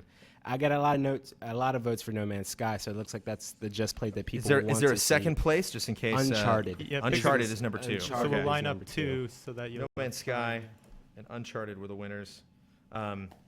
Yeah, actually that works out too, because it is a Ben freaking out Just Played and it is a Huber freaking out Just Played. So it's good. You get both of them freaking out. And we still have, is there remnants of a dinner over there that I can run over and grab? Oh yeah, there's stuff in my we're face. getting food also at 6 o'clock or 6:30. So Sweet. Yes. So yes, there's still food over there. So you want to cue those up, John? Yes, sir. Thank you. Sweet. And we got the sound rocking and everything, and you can hear it. Yep. Yeah, do you have a laptop up in there, Don, or do you have anything? Not today. We're okay. Bare bones. Maybe just check. Maybe after it runs, John, just check the audio to make sure we don't like, you know, set up 2 clips that nobody can hear and like walk away from the stream. Yeah, we'll double check. But can't turn it off. We've not turned it off since we've gone live every single day. I can't believe it. I can't believe Kyle. Here's the crazy thing, guys. I've been so busy with E3. I still haven't seen yesterday, man. Like I have no idea. There's this like, you know, this void that like I saw some of it, but I can't, you know, E3 is just madness. Like you can't even hear yourself think when you're on the show floor. So here I am, like I can kind of hear who's talking, you know, and like, but I mean, I can't wait to just watch that stuff and be like, to see how much exactly we were stretching. It's a lot of good stuff in there we're going to be able to clip out. And it's on a personal note. So this is my first time actually booking E3, and it was a challenge. There were a lot of like Activision's a good example. Konami, we were talking to about coming out and showing stuff on the stage. We're about half an hour away from the show floor, but it could be like 2 hours away because you never know. Like Olympic, which we're right off of in Beverly Hills, goes right to the convention center. So you just got to take Olympic, or you can take the 10. But some people are just like, I can't risk it. Like right in the middle of the day at E3, we can't go all the way out there. So a lot of these were appointments that we got at the show, which is why we focus so much on the Just Plays at the end of the day. But you never know if this sucker's going to be watchable. And we've maintained views, and I get messages from people that are like, man, I have stuck in the whole time. Like, I'm watching this whole stream. I can't wait for you guys to come back on. And it's hard to describe that feeling, of just like, that's really great because I have a lot of fun. I was coming back from E3 thinking like, wow, what am I going to talk about? And like, I can't shut up. I'm so excited because there's just so much stuff happening. Been sticking with us on chat this week is awesome, man. Just a bunch of really smart, funny people, and it's been a lot of fun to have everyone following us this week. And this is not only the first time we've done E3, with this crew, certainly with you, John. We got to get back. Hey, man, PAX Prime, what are you doing, man? Yeah, hey, Comic-Con's in 3-4 weeks, 3.5 weeks. It's coming up. I got a confirmation. I got a Game Trailers exclusive at my interview with John Blackburn and John Vignacchi for Disney Infinity 3.0 earlier today. Confirmed that the Toy Box Summit is happening.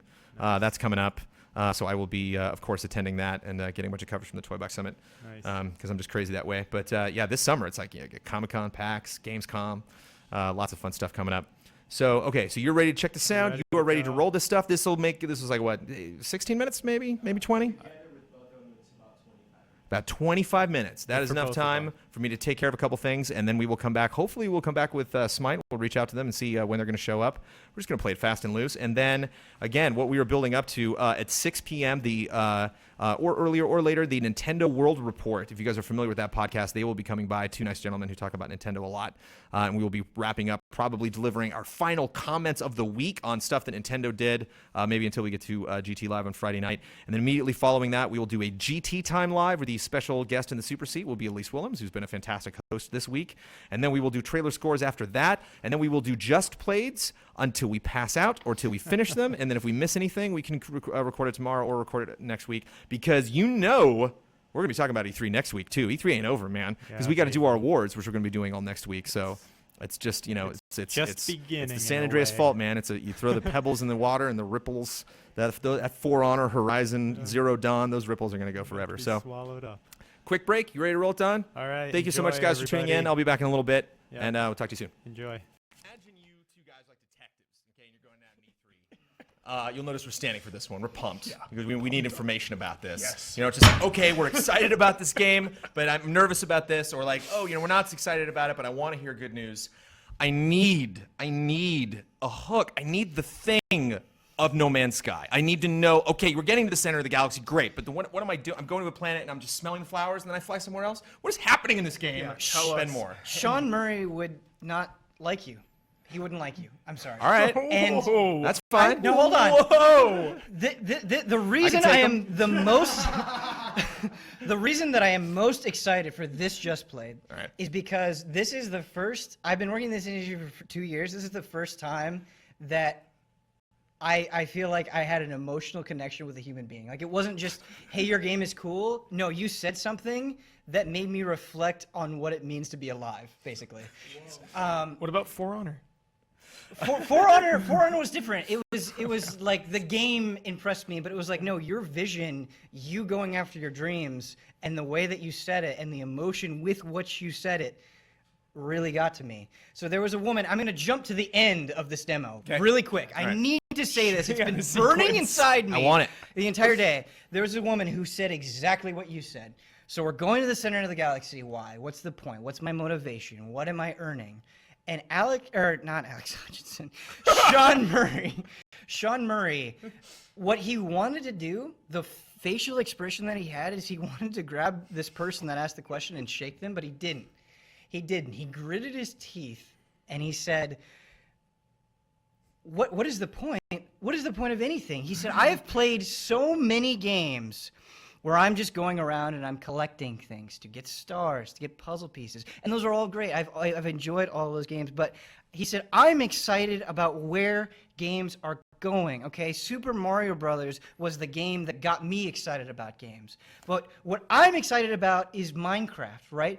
Kids today, they don't care about achievement points. They don't care about trophies. They care about how they can express themselves in a virtual world. And my dream is to give you infinite possibilities, to give you this space that you can fully explore. And I want to, as little as possible, I don't want to tell you what you should be doing. The impetus is on you. So in No Man's Sky, emotional. There is no point. You are trying to get to the center of the galaxy. Do it or don't. Sean Murray doesn't care at all. He says the most popular way people have played his game is what they've done is they've found valuable resources like fuel, which is one of the most valuable. They've bought it for a really cheap price in one system. They've flown to another system, figured out that they could sell it for a super high price, and they've done that for dozens of hours. They've just been traders, right? But they don't pick the trader class. They organically figure out that this is something that's exciting to them. This is how they want to play the game. Right, but right here at this Just Played is the first time I've ever heard the word trading. Like, you can trade. Yeah, there's awesome. classes in it? There's no classes. It's just those people. That's what they became. Can you be a monster? Who are you trading with? Can you go to different planets and like hunt monsters and get their you skins? You can be okay.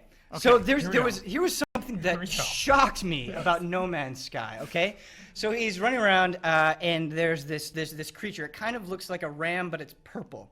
That's the best way I can describe it. Sure, I'm purple sorry. ram, okay.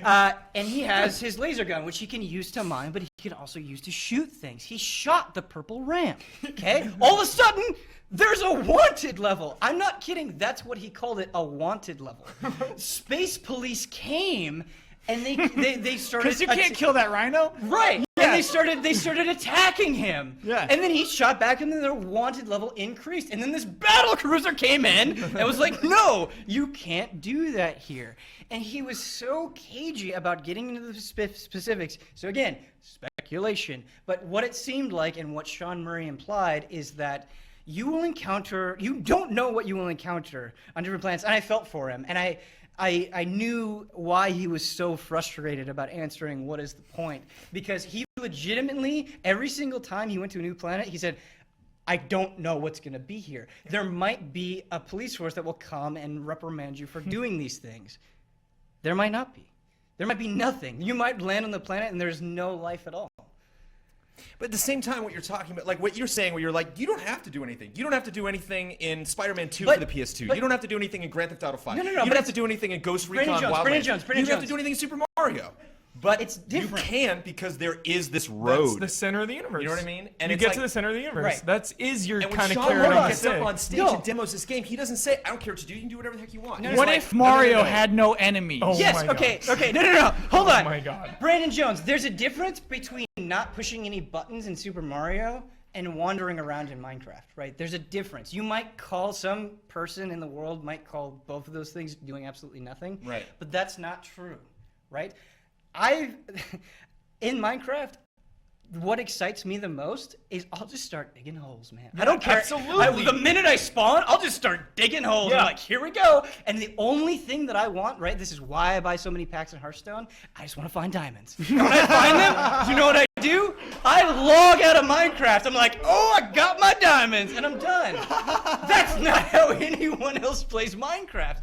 And that's it. Like, that's when No Man's Sky crystallized for me, is he doesn't want to give you a list of classes. He doesn't want to give you stats. And I know some people out there need that. And I understand. This is not the game for you. It's just not. Can you dig? But I like Minecraft. dig. I dearly love Minecraft. I have had a resurgence of Minecraft like 5 times, where I will put the game down and then it's like, I gotta just get back in there. But to me, Minecraft, when they sold the first time I played Minecraft, I was like, got it. This is a game where I can do whatever the heck I want to. That's what this is. But it feels like that is not the way he has been selling it. He has not sold this game. We're just like, it's just a fun game, because Sony's like, go out on stage and he's like, oh crap, maybe I can't say that. Maybe I can't sell the game this way and be really carefree and loose about it. He's like, oh, whatever, you can just do whatever you want. There's no rules. He's like, I gotta sell it as more of a standard experience than that. And so we've gotten the same demo 3 times where you're like, okay, right, you're pulling out their stars. I got it. And he's just like, I can go to this planet and like shoot stuff and stuff. And it just, here's the thing. You say you have infinite possibilities. Like, there's infinite things you can do. There's not. I don't think there's infinite. You can fly here, you can land, then you can take off again and go somewhere else and land. And you can step out. You can and say shoot that about things. any game. But GTA, you get in the Right? car, And shoot you have an someone. inventory, and objects go in, and then you can take them other places. That's like 8 possibilities. There are variants of how right? There are variants of how those possibilities play out. There's like if I shoot things, I don't know if guys are going to show up, but I still just shot something and waited. You know, it's like in Minecraft, I can build a ladder, I can build a torch, I can build that ladder down to a train it's new track. planets, I can get in a train and it's track. new life. You build spaceships. You and build new shit. spaceships. Yeah, Just show me building the resources. spaceship. He's telling you build Yes. spaceships. You But can you're going out on absolutely stage for the 4th demo of No Man's Sky, and you're not going to build a spaceship. You're going to It's do an the pull-out. experience. He can't show you 30 minutes. Honestly, I think you're right. And there was an anguish that I saw in Sean Murray that I wish you could have been there to see. I felt the same way as you. And even as he was doing the gameplay demonstration, I was like, this looks a lot like the trailers. When are we going to see new things? But the sense that I got is that man would rather die than show you what is out there to discover. And the thing is, I'm not passionate about this game because I'm sensing a game I don't care about. Then I don't care. Then we have an 8-minute just played and we're done and we move on. Yeah, you want to discover this universe? Like, there's something exciting about going to a planet, and you are the first person in the world to see this creature. Right? Maybe you can't, build a ladder out of it. Okay, Brendan Jones, I can't make a ladder out of this little bug that I found. Sorry. Yeah. But I was the first person to do it. That is a story that I could come in and I could say, you've never seen this planet. You will never see this planet because it's so huge. And I saw it, and I get to describe it to you. That's what exploration is. That's what adventure is. The hell knows what is going to be in the center of the universe? That you say there's no point. How many of us in this room are even going to make it to the center of the universe? Right. And what the hell is there? I'm making if it. you manage I'm gonna to be get there. So you know what? The credits. You It's the can end have credits. your ladders. We're better off He without says, them. thank you for playing. But the point being, There's a knock at Ian your just door. Said, He just said you can build a ship, but you've never, how do you literally, is it like a currency thing where if you want to upgrade your ship, you need 400 things. that's just, so I get 400 things and then I just buy can't it? tell if you're just trying to make a discussion or if you're really this dead I inside. want to know. And people get frustrated when you ask about details. They're like, but hey, the way you want details about this game? Don't you want to I explore? get It's it. like, I get it. Yeah, I want to explore. I get it. Yeah, Brennan, what do you? But no, you what do have with diamonds no, then no. in Minecraft. This is the thing. You make This better is weapons out this of is it, what separates. No, this is the thing that separates the people that are going to be into No Man's Sky versus the people that aren't. That's what it comes down to. You have to be okay with not knowing. You have to be able to boot up No Man's Sky, and you have to be comfortable with yourself, the money that you're spending on this game, and the time that you're committing to it. Where you're like, yeah, I don't know what I do. Are you okay with that feeling or not? I'm okay with that, but does your gun get better? Yes. You're not okay with that. Just say it's not a game for you. So you're gonna go into a game with Your gun no gets idea how to better. customize, no idea how Your to gun improve gets yourself, better. no So idea how to he make it actually better. said your gun gets better. No, he Your actually ship will showed never get that. faster. He Why would actually you want your showed. ship to You get can faster? upgrade Why would your weapons everything. get So better? your Why gun- would you want to jump higher? Why your would you want gun- to improve yourself at Your all? gun is a multi-purpose tool, right? So he showed an example where he was mining some rocks. There's this giant orange rock. He shot it. He did it. He kind of sped it up a little bit. He says, look, if you invest in this, you can get a better gun that fires more powerful lasers and allows you to mine more. Then he said so you start in this very small solar system, right? And he said if you want to think about the most linear form of progression, it's all about your hyperdrive in your ship. Right. Okay, if you want to go to the He center of the hinted at that galaxy, today. He said, I can only go this far because right, that's because of my engine hyperdrive. In order to get the hyperdrives that you upgrade are some of the most expensive things in the game. So if you do want to explore, you have to go deep into a planet. You can't just land and hang out there for a while and wave at a few creatures. You have to get in there, you have to mine, you have to explore every part of it to find these really rare and really valuable resources. If you want to upgrade your hyperdrive, what you need to do to reach the center of the universe. That's your progression. There it is. There it is. How do you trade? So every single planet, because they don't want players to get absolutely stranded. By the way, question 2: how do you trade? How do you trade? That's what's killing me. I just want to know. Yeah. Do you walk up to a person? This whole No. display. Every single planet or system, I can't remember which one, has a station, and there you can go and you can buy fuel, and you can do other things. So all of the resources that you collected, you can barter and you can try to get money for in order to put into your hyperdrives. Great question from Elyse Willems earlier today. Did you ever see a person? What a person looks like? I never saw a person. So this we still don't know. You know, like That was me. We said you might play and never see one person. We may never but see a you person. might also see. You might it. also. So what happened? And that's the question. Is like, isn't that what's Can't you imagine that moment? You're sitting in your house at 2 a.m, hanging out. You've been playing No This Man's is the Sky for greatest 3 game ever months. made. All of a sudden, you see another person. That would be so scary. It is not So exciting for terrifying. me as a video game journalist to not get answers about a game. That's not exciting. What answers don't you? What answers hate about mystery? How do you upgrade your ship? How do you're like, he went to a planet of mind. He's never mined in 4 demos he's done of this game ever. He's mined. Yeah, they did. They mined. They destroyed the thing. The way you upgrade your ship is you shoot things with your mining / laser gun, Right. and you get resources. Right. Those resources, depending on how valuable they are, you can use to upgrade your ship. Are those the Now we're elements? talking about a video game. Are those Yes. the elements we see on the bottom of the Yes. screen? Yes. Not allowed to play this game. Because everything, like all the things that you think I'm like not understanding about this game, I understood the second it was announced. I was like, got it. And then he came back out and he's like, you can explore everywhere. I was like, you said that. And then he came out again and he's like, no, really, anywhere. And I was like, again, we're right, cool, that sounds great. I need that next thing beyond the announcement. I get where you're coming from, but in a 10-minute demo at a press conference, how do you sell an entire planet? How do you sell that moment of discovering something for the first time? How do you sell? Feel it. You have to play it. Like, by pushing maybe, the bench, by pushing maybe the they could've stools done it. aside, Maybe and they getting on could've your done it. feet and screaming about it.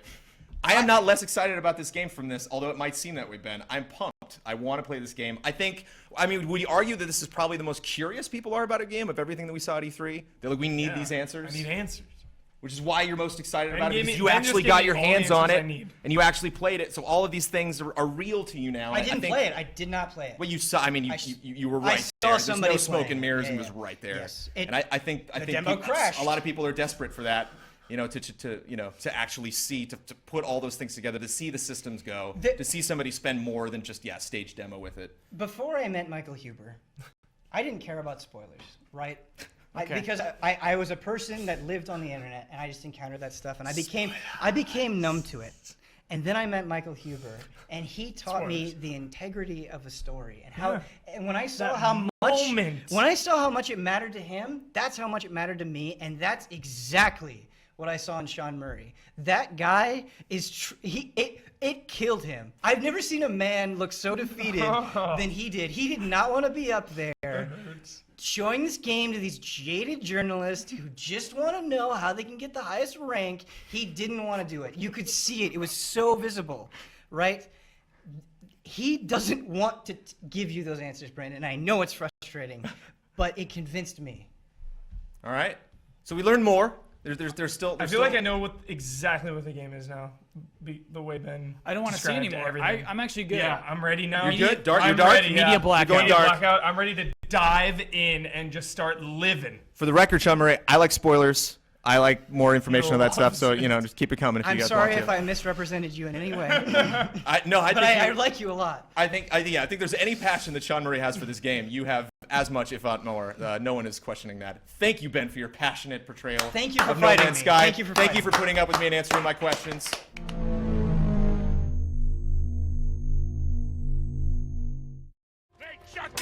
I see him!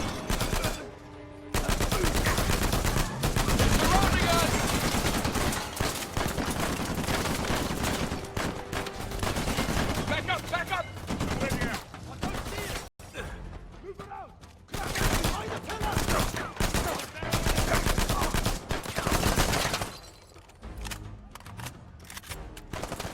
Huber, I'm envious of the things that you got to check out today. Uncharted 4: A Thief's End. Oh my God! Right. Being one of them, brace yourself. I'm not even joking. I actually didn't see until a couple hours ago because I missed parts of the Sony press conference because I was on my way to another event, and so it only was today that I actually finally saw this entire sequence. My heart is racing right and now. yeah, just so many questions on so many different levels. Impressed. Okay. So, I mean, my first question, and I'll just give you time to talk. Was it different? Did you see something different than what we saw at the show? Again, it was Last Guardian style. This went after. So do you remember when the demo ends and he slams into the rail? Right. There was another 10 minutes after that. I don't know why they didn't show this because it was the most insane action sequence I have ever seen in a game. I'm not even joking. This is the most insane action scene ever. So it picks up. He throws a thing. He starts getting dragged in the water. He's dragging on. He's in the water. He's like freaking out. He gets lifted up. There's like this big boat. He goes over the boat. There's people in the boat. They like duck down. The momentum and the rush throughout this entire thing is what I cannot stress enough. It felt like watching this was better than any action movie. It was so intense. So he's going, and then he's getting dragged. So then the water ends, and he starts getting dragged up this mud hill. The mud is covering him. Then he starts shooting. He's hanging on with one hand. People are driving by, he's shooting him.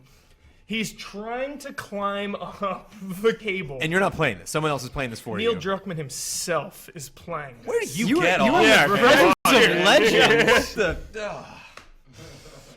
He's playing himself right there in the chair like it's his living room. So he gets up, climbs onto this giant, the truck with the giant hook that we saw in the trailer. So he's on top of that. Motorcycles are going by, Jeeps are going by. He's ducking down, shooting everyone. The energy is at a fever pitch. This thing starts coming apart because now they're shooting back at Drake. So he jumps off into a Jeep that's right next to him. Indiana Jones moment. He's wrestling with the guy in the car, knocks him out. Now he's driving the Jeep. Jeez. All these other motorcycles are coming up. They're jumping on the Jeep with knives. He's kicking people off. He's shooting left and right. Motorcycles are going by. The whole time you're chasing Troy Baker, you're trying to catch up to him. He's in the lead on a motorcycle, also shooting off the villains. Villains led by a man named Rafe. That's all we know about him.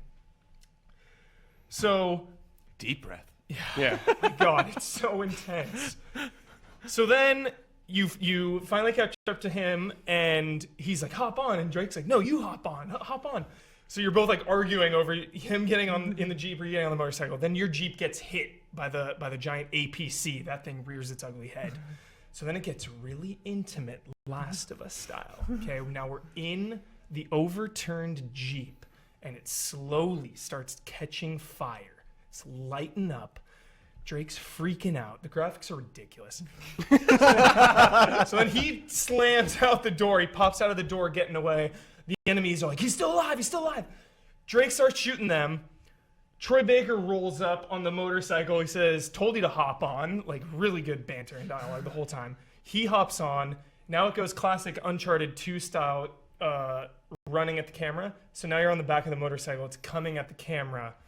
And you're shooting at the APC behind you as Troy Baker is just all over the place on this motorcycle. Then you finally kill it. You destroy it. That's it. It's nuts. So then we think it's over. Then they added, there was another like 2-3 minutes. I thought it was over too. Yeah. Everyone thought it was you over. Fooled me, Hubert. Everyone started clapping. Everybody on GameTrailers.com just went to load the next video. They're like, wait, no, wait. So there was an extra 2 or 3 minutes. Story details. You, your brother and Sully are talking about following this man named Rafe because we found it, the Pirate Island, which is probably the first E3 demo they were there. We found the Pirate Island. We need to go there before Rafe. And then Drake goes into his hotel room, and who is there but Elena? And Elena turns around and is like, so, how's this Malaysian excavation you're on? You're pretty far off course. And the look in their eyes, Drake and her eyes, it's emotional. Jeez. Like, and then it just ends, hard cut. I was whoa. No, I said whoa out loud. I was like, whoa. And that's what I'm saying. That crazy action has that whoa, and then also the emotional moments with Sully and Drake and Elena, these characters we've really grown with. Also whoa. Also whoa. Double whoa. Double whoa. We got the action and the story. That's what it's all about. 2 out of 3 woes from Ricky. So you saw a lot of stuff at E3 today. You're gonna see more stuff. Yeah, you could do a one-man show of the Uncharted 3 E3 2015 demo. There's no question. But have you played Uncharted 1 through 3? Yes. And you're saying like this is, I mean, this action sequence rivals films, so that you hadn't seen anything of this caliber. I've never seen anything like it. Like it. There was so much freedom. The part that the Jeep part in the beginning that was the E3 demo, they took a couple different courses to show you how varied it is. There was a moment when he went right instead of left, which he did last night. He goes right, and there's a huge traffic jam. So he's like, what are we doing? We got to get out of here. So then he backed up and went a different way. So just showing how many different ways and you can go about accomplishing a mission is insane. And they even showed that off briefly in the first demo in the caves. It was like, wow, how big are these caves? This is expansive.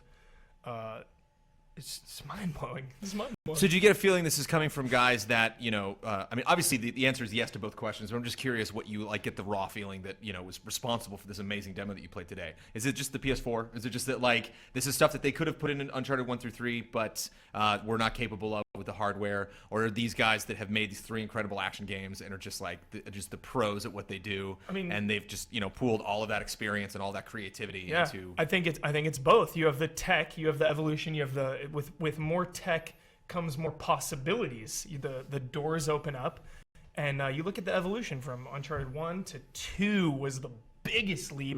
3 gets criticized because it wasn't as huge of a leap. It was a lot like 2. Also an incredible game.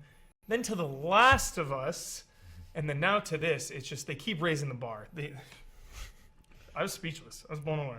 So, I mean, and not only just the demo you played today, but just Uncharted at E3 2015 across the board, all the stuff that we've seen. Yeah. I think it was a good coming out party.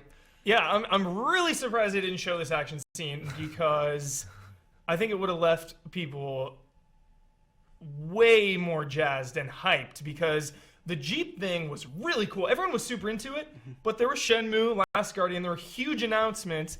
We had already seen Uncharted. It was like, okay, more Uncharted, cool. Wow, that was incredible. But if they had shown this part too, people would be talking about Uncharted right now. It was ridiculous. Can I just say, despite them not showing it, you did an outstanding job. You painted the picture. Well, not only that, but...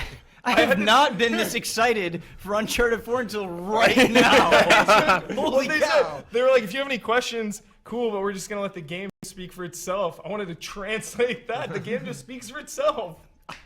And I obviously we're gonna get more stuff. You know, like we're gonna get when we see that motorcycle shot in some trailer coming up. Like, oh, that was it. That was that scene that Heber talked about. And maybe we'll never actually see that scene played out, all, you know, in its entirety until we actually get our hands on this game. But I think there is kind of a secret sauce to that. So like, I'll show you a little bit. I'll show you a little bit else behind closed doors. I'm sure what Blood saw of The Witcher at last year's E3. He's like, why aren't we seeing this? You know, like even they were releasing, they kept releasing more trailers. He's like, we still haven't seen some of the crazy stuff that I've seen. But at the same time, like, didn't that give you an itch every time Blood would mention that? Just be like, there's still stuff. I'm telling you. Yeah. You know, we were still holding out hope, holding out hype, and just day one, man. I mean, are you gonna make it through the week? are your appointments getting progressively more boring as you go through, and you just like kicked it off with these amazing games right off the bat, or is it just? I mean, it's pretty hard to top Uncharted and Last Guardian. The hits just keep on coming. He's got a day tomorrow. I have another. Like he can't take a cameraman with him. I can't send a cameraman with him because he's seeing all this stuff that we can't show. So But you can talk about it expertly, I might add. Thanks. You know, it's about the hype, it's about the heart, Yeah. Do you guys it's have about any the questions? passion. Any questions? No, dude. I got no questions, I was man. just like when are we playing it? That's my question. When is this game coming out? story. Do we know? Do we have a launch date? Next year. Next year. Next all right. year. Yep. Damn, that's a long time to wait. Yeah, next but, year. hopefully It we'll get some hurts. more tidbits soon. Thank you so much for the passionate portrayal of that demo, Heber. I appreciate it.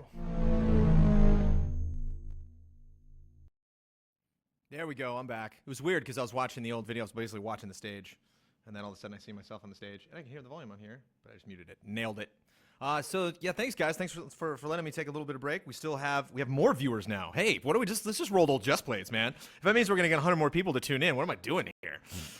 So we are still we're actually waiting for Smite. They are scheduled to come by and play some multiplayer, which we can specifically talk about the game, and they can fill up their appointment time with letting you know all the cool things that are coming to Smite. But Smite is also the perfect game just to have on in the background. So if we do, I don't know how Kyle would feel about the Smite guys staying through GT time and just playing Smite in the background, have a Smite version of GT time. But that would be a fun game, similar to Rock Band, which you can see on GT Live, which you're also watching right now. We're going to do a special episode of our regular weekly show tomorrow night, a 2-hour episode where we'll have Rock Band 4 on, and that's just like a good party game, a good game to have on in the background. So we're waiting on two things. We are waiting on Smite to get here if they do have time on the last day of E3. I can imagine them just like passing out in their hotel rooms. I'm totally fine with that.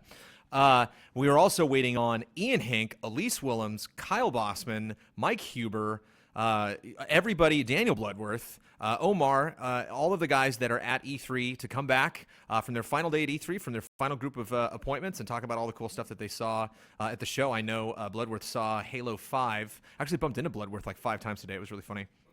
Oh, and for GT fans who have been around with us for a long time, I can't tell you, there's something so joyous about bumping into somebody that you know at one of these events, because it's so random. Like, you're so busy and you don't really have time to schedule something. And like, if a friend messages you and they're like, I'm in South Hall, and you're like, I'm in West Hall, it can take us like 15 minutes to get to each other. And like, I only have 15 minutes in between appointments and stuff like that.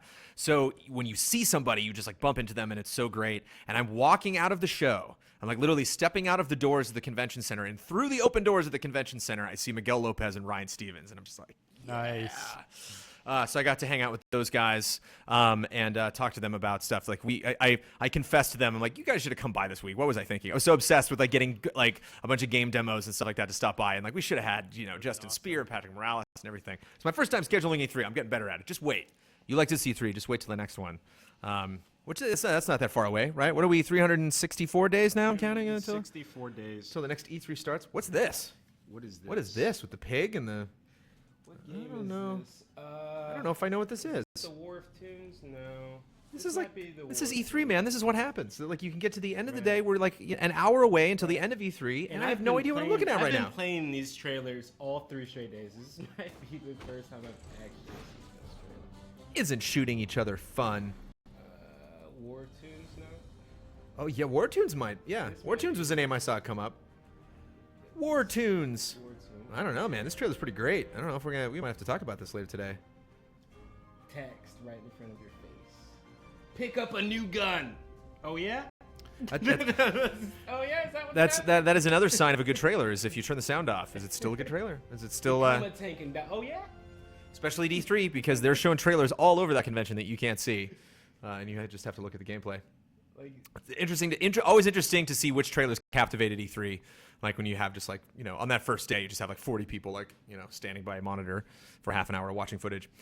So I have a couple things that I want to bring up. So we have our awards that we're going to be doing next week. And we have a couple of categories that I'm actually sure to just kind of like toss out there. Again, we're going to be doing trailer score later tonight, where we're going to go through, maybe a dozen trailers and give them all scores. But at the same time, this is not a giveaway of what our E3 awards are going to be, because it's just Kyle Bosman, myself, and Daniel Bloodworth issuing the scores, and then we're going to get the whole staff to come in and vote on what the best trailers were. And so even if we say that the Final Fantasy VII or the Horizon trailer or Dishonored or Hitman, if like that's like the best trailer from the show, that doesn't necessarily mean it's going to win our awards. And if we talk about these categories now, it doesn't necessarily mean that the stuff we're talking about is going to win, but it's these kind of things that you think about. Now the dust settles, the doors are going to close. We have an hour and 8 minutes until the official end of E3 2015. So I have to know, and we might not be doing this category again because we haven't, I don't believe we did this last year.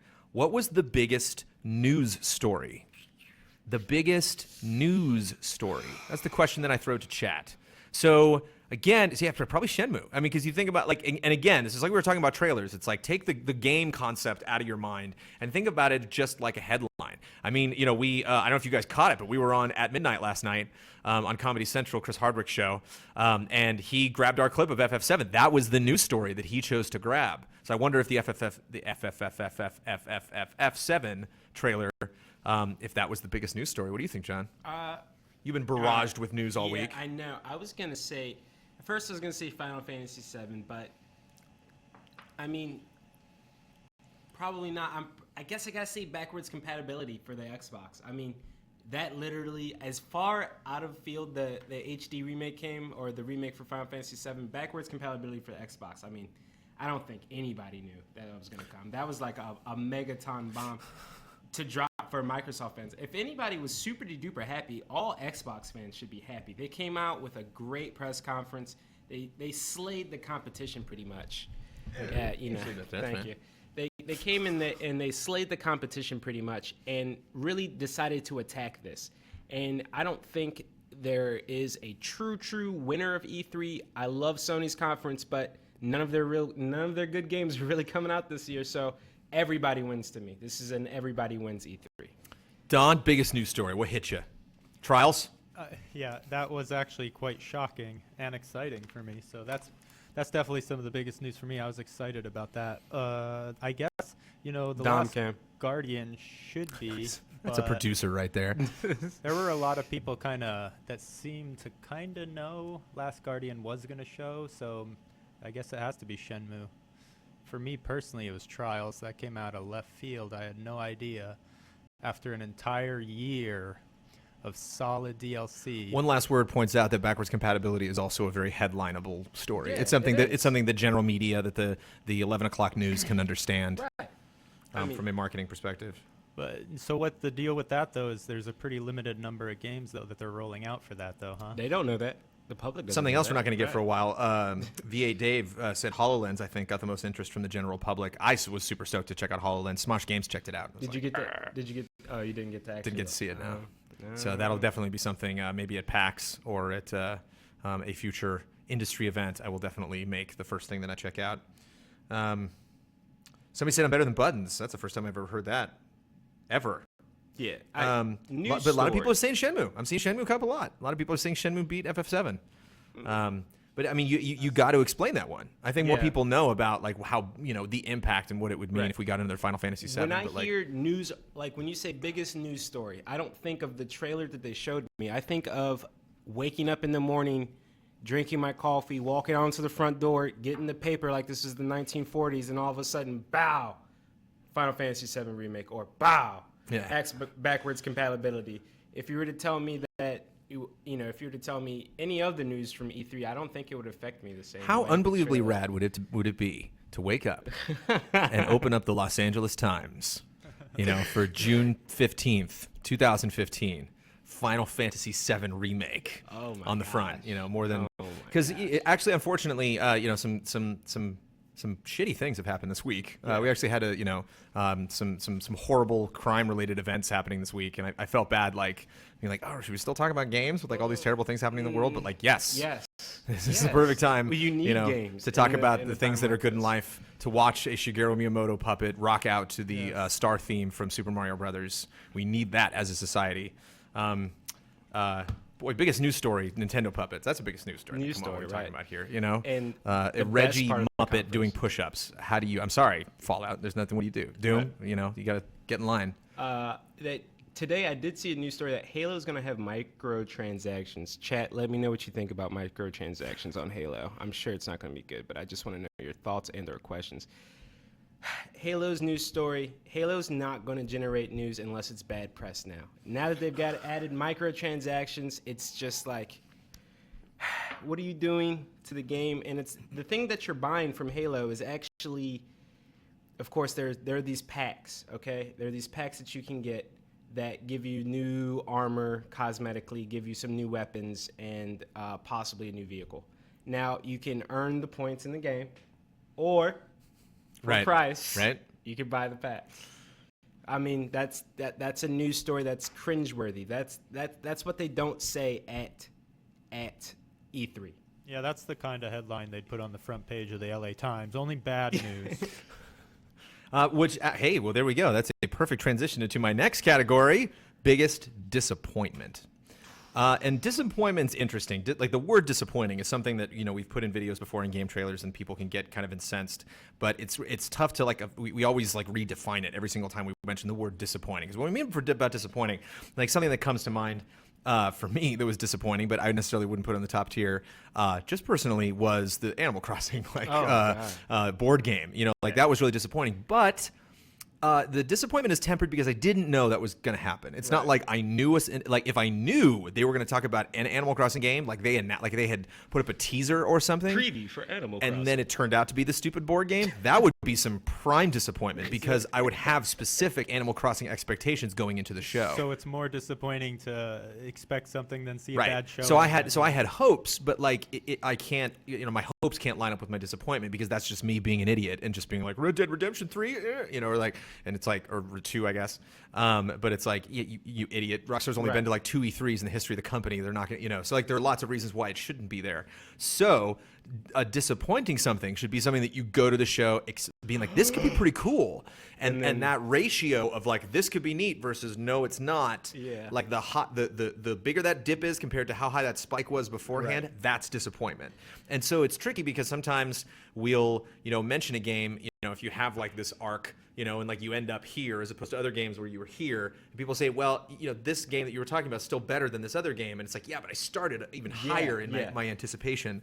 So that drop was bigger than the other game I didn't really care about. I could say that I was going to say Star Fox at first, but probably Metroid because Star Fox at least was the same thing that I knew. I knew at least the game is still the same. Metroid, I was just like... But we didn't know what we were getting from Metroid. So again, you didn't... It wasn't a name you were waiting to see fulfilled. It was just kind of this new thing that popped up. Yeah. But it was disappointing, dude. I'm not saying it wasn't. Yeah, I was like they're like, oh, Metroid Prime creators have created a new game. I'm like, oh yes. Yeah. Finally. And then it's just weight of disappointment on top of my shoulders, everything with Nintendo. What about you?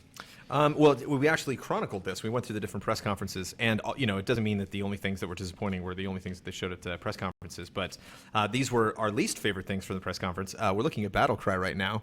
Battlecry was one of them from Bethesda, which was still, acceptable, still decent, which, but for the Bethesda press conference, it's like decent doesn't cut it. Yeah, they didn't even show it for more than 2 minutes outside of this little trailer. I have a feeling if all major outlets did this, I wouldn't be surprised if the Division showed up. I'm still really curious about the game, but it is something. It is a series that's kind of gotten stagnant, and E3 would be a good opportunity to show something crazy. I actually was kind of bummed. I saw like some gameplay edit or some montage. I might have been at the Ubisoft booth where they showed some really awesome interiors from Division that I had never seen before, and it was kind of disappointing that we didn't get that. They threw you into the dark zone, really trying to select the dark zone, and you're like, it's not that dark because there's snow everywhere. It's actually the light zone. Like it's actually very bright in here. So it wasn't. The dark zone definitely sounded way more intimidating than I had expected. FIFA, but that's not the game. That's just that like stupid demonstration that they did. The Crew in Assassin's Creed. Ooh, maybe Assassin's Creed. Well, I mean, how high were your expectations? Yeah, I was gonna say, I know what people were expecting to be disappointed. Yeah, I guess you can kind of but I mean, they needed to. I mean, they needed to do something to really, not only because of just where the series stands right now, but because I have so many really fond E3 memories of Assassin's Creed. I mean, it was like they were just on a roll there. I think it was like near the end of the Assassin's Creed 4 campaign, then everything just kind of like started to teeter off. That was it. Call of Duty Black Ops 3 single player. I heard people kind of murmuring about that. Well, Chet, let me know what was your expectation for the Call of Duty single player trailer? Because the 4-player co-op, they were selling that. Right, it was the first time they've ever done that in a main Call of Duty game. It looked like a barrage of bullets. Right. That story player, like, oh great, now it's like, oh, you have 4 players, but you can pretty much just play it by yourself. You don't even need 4 players. You can, yeah. You can just keep blasting everybody. There was no like, oh, team movement, split into teams of 2. No, none of that. So there was no story. I heard Marshawn Lynch is going to be in the game. Didn't even get to see him. So disappointment. Yeah, and they kind of reminds me of Battleborn in that it's Battleborn. You can also play single player. You can play with co-op with friends, and it makes it more fun if you have fun friends. Yeah. But like there's nothing really inherent in the game that like these dynamics are crazy now because we have so many people. We were playing. We were actually just talking to Rocket League, and they were talking about how they have 2v2, 3v3, and they're like 4v4 is just a totally different thing. Yeah. So yeah, it's maybe looking for that scalability. Oh, sorry, John. What did you say? Marshawn Lynch was going to be in which game? Call of Duty. Haven't you seen was it ESPN, the magazine that had him on the front? Yeah. That was a big deal. The latest ESPN, the magazine, is about esports. And Marshawn Lynch is on the front. And all they're talking about on the cover of ESPN, the magazine, is video games. It's just like, they said, I cannot pronounce your name, but it says the Black Ops 3 demo was seriously underwhelming for me. At least Advanced Warfare felt like a step in another direction. true that at least Advanced Warfare tried to take itself out of the modern warfare era where you're still using the guns. But Black Ops 3 it's completely fantasy now. It's absolutely in the realm of impossibility. It is, yeah. Call of Duty is almost getting into the same like problem that Assassin's Creed has, where they've like pumped out so much story or really committed so much to this like particular genre of making games that they really got to wonder like, what are we gonna do moving forward? Mm-hmm. Like if we're dealing with this advanced tech, and this is like the soldier of the future, it's like, how are you going to sell a soldier of the present or a soldier of the past? You better have a really good story or really, really have, really just kind of like take all the mechanics back to the drawing board. Because, you just kind of, we were talking about this with World of Warcraft Cataclysm earlier, that like once they did Deathwing, I was like, what's after Deathwing? Pandas. Oh, okay. Pandas after that's the new Deathwing. The death threat. Nothing against pandas. I love pandas. Nothing against pandas. But following Deathwing, a little rough. Tomb Raider, for some reason, the Square Enix press conference. I'm trying to remember what Tomb Raider did specifically during the Square Enix press conference. Or the Microsoft? They had like a little documentary. Yeah, and that was really just the press conference thing. I actually saw a demo of Rise of the Tomb Raider at an Xbox event, and it looked pretty darn cool. FF Portal. Boy, I don't remember that at all. What was that? FF Portal. Final Fantasy Portal? I might have just been tripping when I wrote that down. That might have just been like a super tiny announcement. That was probably what was disappointing. Yeah, but then again, it was something that they were announcing, so app. it's tough to find that. Store. And it's another fun category that we can do if we're just getting down talking about all the bad stuff. I guess this is also kind of bad, but MIA, missing in action. We actually have another list here of got a bunch all of our predictions for the different events. Red Dead Redemption has to be on there. Could have sworn that by now that we would have seen another Really? A teaser. Too close to GTA 5. I'm never surprised. I mean, these are the guys that advertised heists, showed us gameplay of heists. Don't even. Hourly. And also what Jones Before said, launch, we saw heists. Before that game came out. Rockstar And it's been like 8 months. stuff at E3 though, right? Yeah. I mean, I love those guys. They're so great about how they just know it. When they show something, it's just like, oh, you want this? Okay. Oh, there it is. And it's always great whenever it comes out. Okay, so let's look at Nintendo first. Waluigi Sneak and Love. Not at the Nintendo Direct. Really surprised there. The Pokemon fighting game did not get talked about. Sonic Boom 2 did not really get talked about. Fatal Frame, Devil's Third. Kyle lamented the absence of any Pokemon game. Hyrule Warriors they talked about. Twilight Princess HD was Elyse wishful thinking. It's funny, we just wrote Metroid down, and we definitely got a Metroid game. And Legend of Zelda, but that was not disappointing because they had mentioned that before. I was really disappointed Sneak and Love wasn't there. Yeah, I know. Especially because the box art's so incredible. Right. Yeah, they've shown that. It's a killer cover. I would say that the missing in actions need something to keep them going. Like Red Dead Redemption, it's only going to be. I know that they can release it whenever they want because they're Rockstar and they're great developers and they make great engines and everything. But Fatal Frame was at the Treehouse apparently, and someone said Crackdown was a surprise that it wasn't there, but that was actually not. They mentioned beforehand. Crackdown, Quantum Break, and Phil Spencer made a comment. Scalebound were 3 games that they said were not going to be there. Scalebound. Please wait for Gamescom. Okay, so now we're at Xbox. So HoloLens, we got some of that. Halo 5, obviously. Fable. We got the Rare replay that had been leaked before. Right. I think this might be. Is this the actual show? Yeah. Yeah, that's their show. That's the actual show. Hold on a That's second. pretty much what they did. Hold on a second now. See if I got it somewhere on the stack. This is it. Every E3, just get like a stack Don, of they're putting papers. you in Pokemon battles now. Just giving you a heads up. It says a wild Dawn appears. It uses Cam. That's your attack move. That's great. Cam is super effective. Okay. They want to know if we'll be streaming Gamerscom. Unless it lasts 3 days. Right. Gamescom. Yeah, a lot of people have been asking about Gamescom, Brandon. Okay. Can't make any promises. Because Gamescom is the kind of thing that we would have to cancel other events to go to. Gamescom's a big spend. As you guys know, we have a lot of dear viewers in Europe, and you don't have to tell you guys. If you're coming to the States, it ain't cheap, and if we're heading all the way over there, really have to make sure that it's worth our time. But the thing is, I mean, we did not attend. We covered Gamescom last year, but we did not fly across the pond to go check it out. And that was a bummer because last year's Gamescom was pretty rad.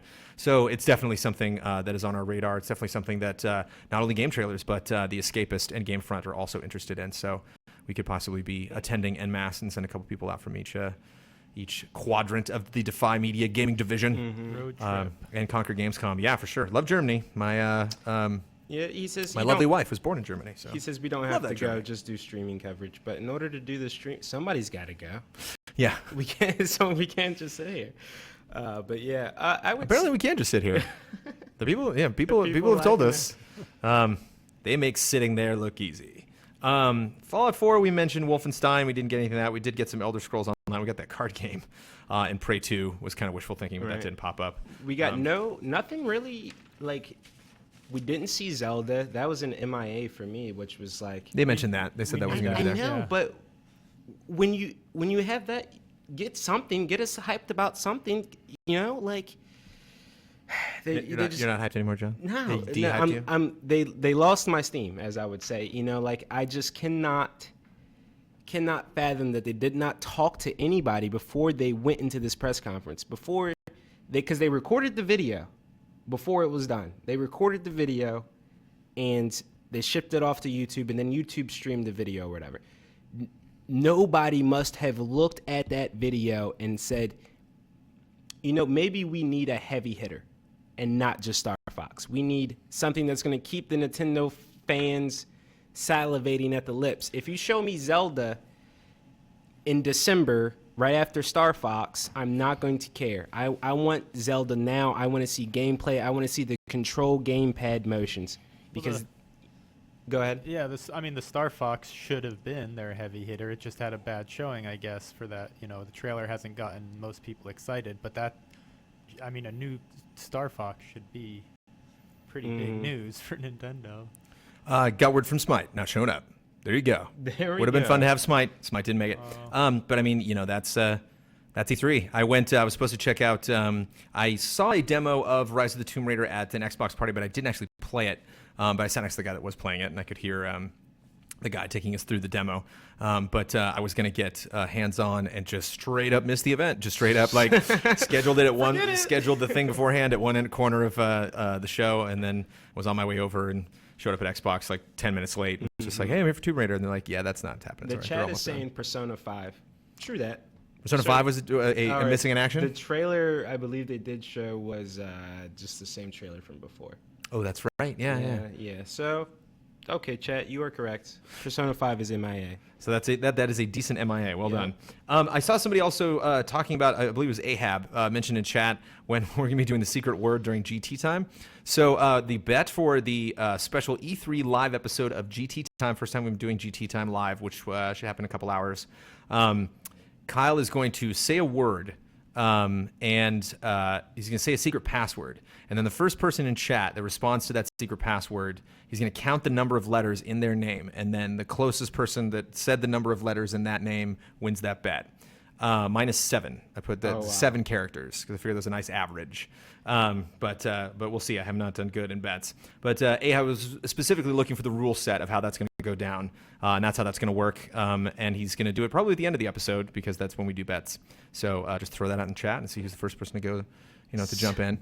Who's going to be the first person? Yeah, Kyle is pretty sneaky with his bets. Yeah. And I'm pretty terrible at them. So looking at Ubisoft, there was a new Rabbids game. I saw some Rabbid action when I was at the show, but they didn't really show anything during the press conference.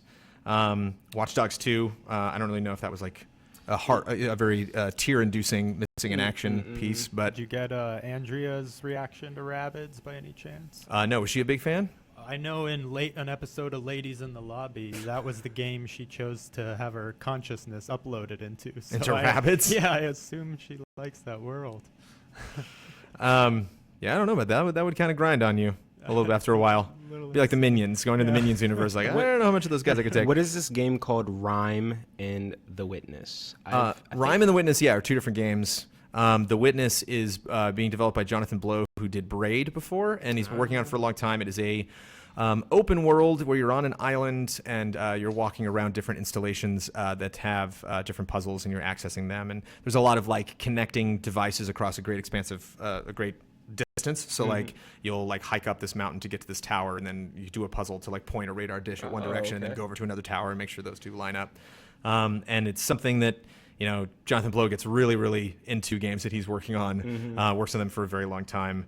And a lot of people are really curious to see what's going to happen with that. But that's been something that's been, you know, showcased heavily at Sony events before, and nothing, not a peep. Nah, must be working on it pretty hard. Overwatch. Yeah, must be nice. I remember Brad was pretty upset that Overwatch didn't. You know, I'm pretty sure Overwatch. I mean, it's just a PC show is just it was a different monster in itself. You can't really blame the PC show for not showing Overwatch, just because it looked like they were filled with advertisement. They look like you can't show another game because we got to go ahead and talk about this AMD processor that we're about to put out. You know, right? Like that's what it just looked like to me. It was filled with such people that weren't about gaming. That's probably why the show lasted 3 hours. Way too long.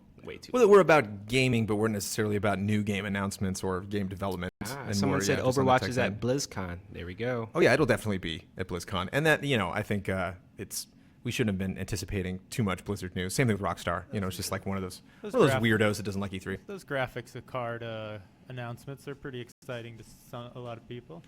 PC gamers. Are they, Don? I'm just kidding. Do you have a PC, Don? Is that what you game on? Do you have a? Yeah, I have a PC, but I don't do a whole lot of PC gaming, honestly. I'm mainly just console.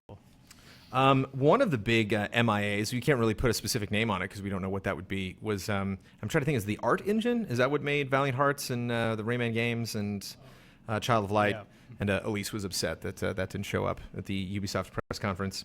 Some kind of standalone expansion to Far Cry wouldn't have been too outside the realm of possibility, but did not happen. New Splinter Cell did not happen. Beyond Good and Evil 2 did not happen. Rayman did not happen. They could be pumping out Raymans like they need to pump out Assassin's Creeds. That's what they need to do. Yeah, I agree. They need to be pumping out Raymans like they pump out Assassin's Creed. Have you talked about Rayman? Have you? No, but I'm a huge Rayman fan. I love him. Where did that come from? I've been playing Rayman since the PlayStation, I believe. So I've been playing Rayman since the Jaguar, baby. Wow. Do you know that's what it came out on? Wow. No, I did not know. I do not remember that exactly. No one remembers that, but the first Rayman was on Jaguar. Oh my God, the Rayman creator left Ubisoft? No. Michel Ancel? Is that true? Don't lie to me, chat. I hope that's not true. Rayman is something that they could take advantage of, and you could put those out on 3DSs. You could put them out on Vitas. You could put them out on mobile phones. Shove that in my face. Don't shove Assassin's Creed where I'm like sort of want to be interested in the story, definitely want to be interested in the characters, want to be action oriented. Now, I feel like it's a drag to play Assassin's Creed. When I got that Rayman Legends on the PS4, I was like, oh my God, yes, it's been so long since I've played Rayman. So, Ubisoft just needs to take a different approach. What's next on your list? So we got the EA press conference. Obviously, we knew Battlefront was going to be there. Oh, the Amy Hennig Star Wars game. Didn't get any news from that. That was a huge MIA. I think that is, that's a perfect example. That's something we knew existed. We knew it was the perfect time to watch. We've definitely gotten Star Wars news.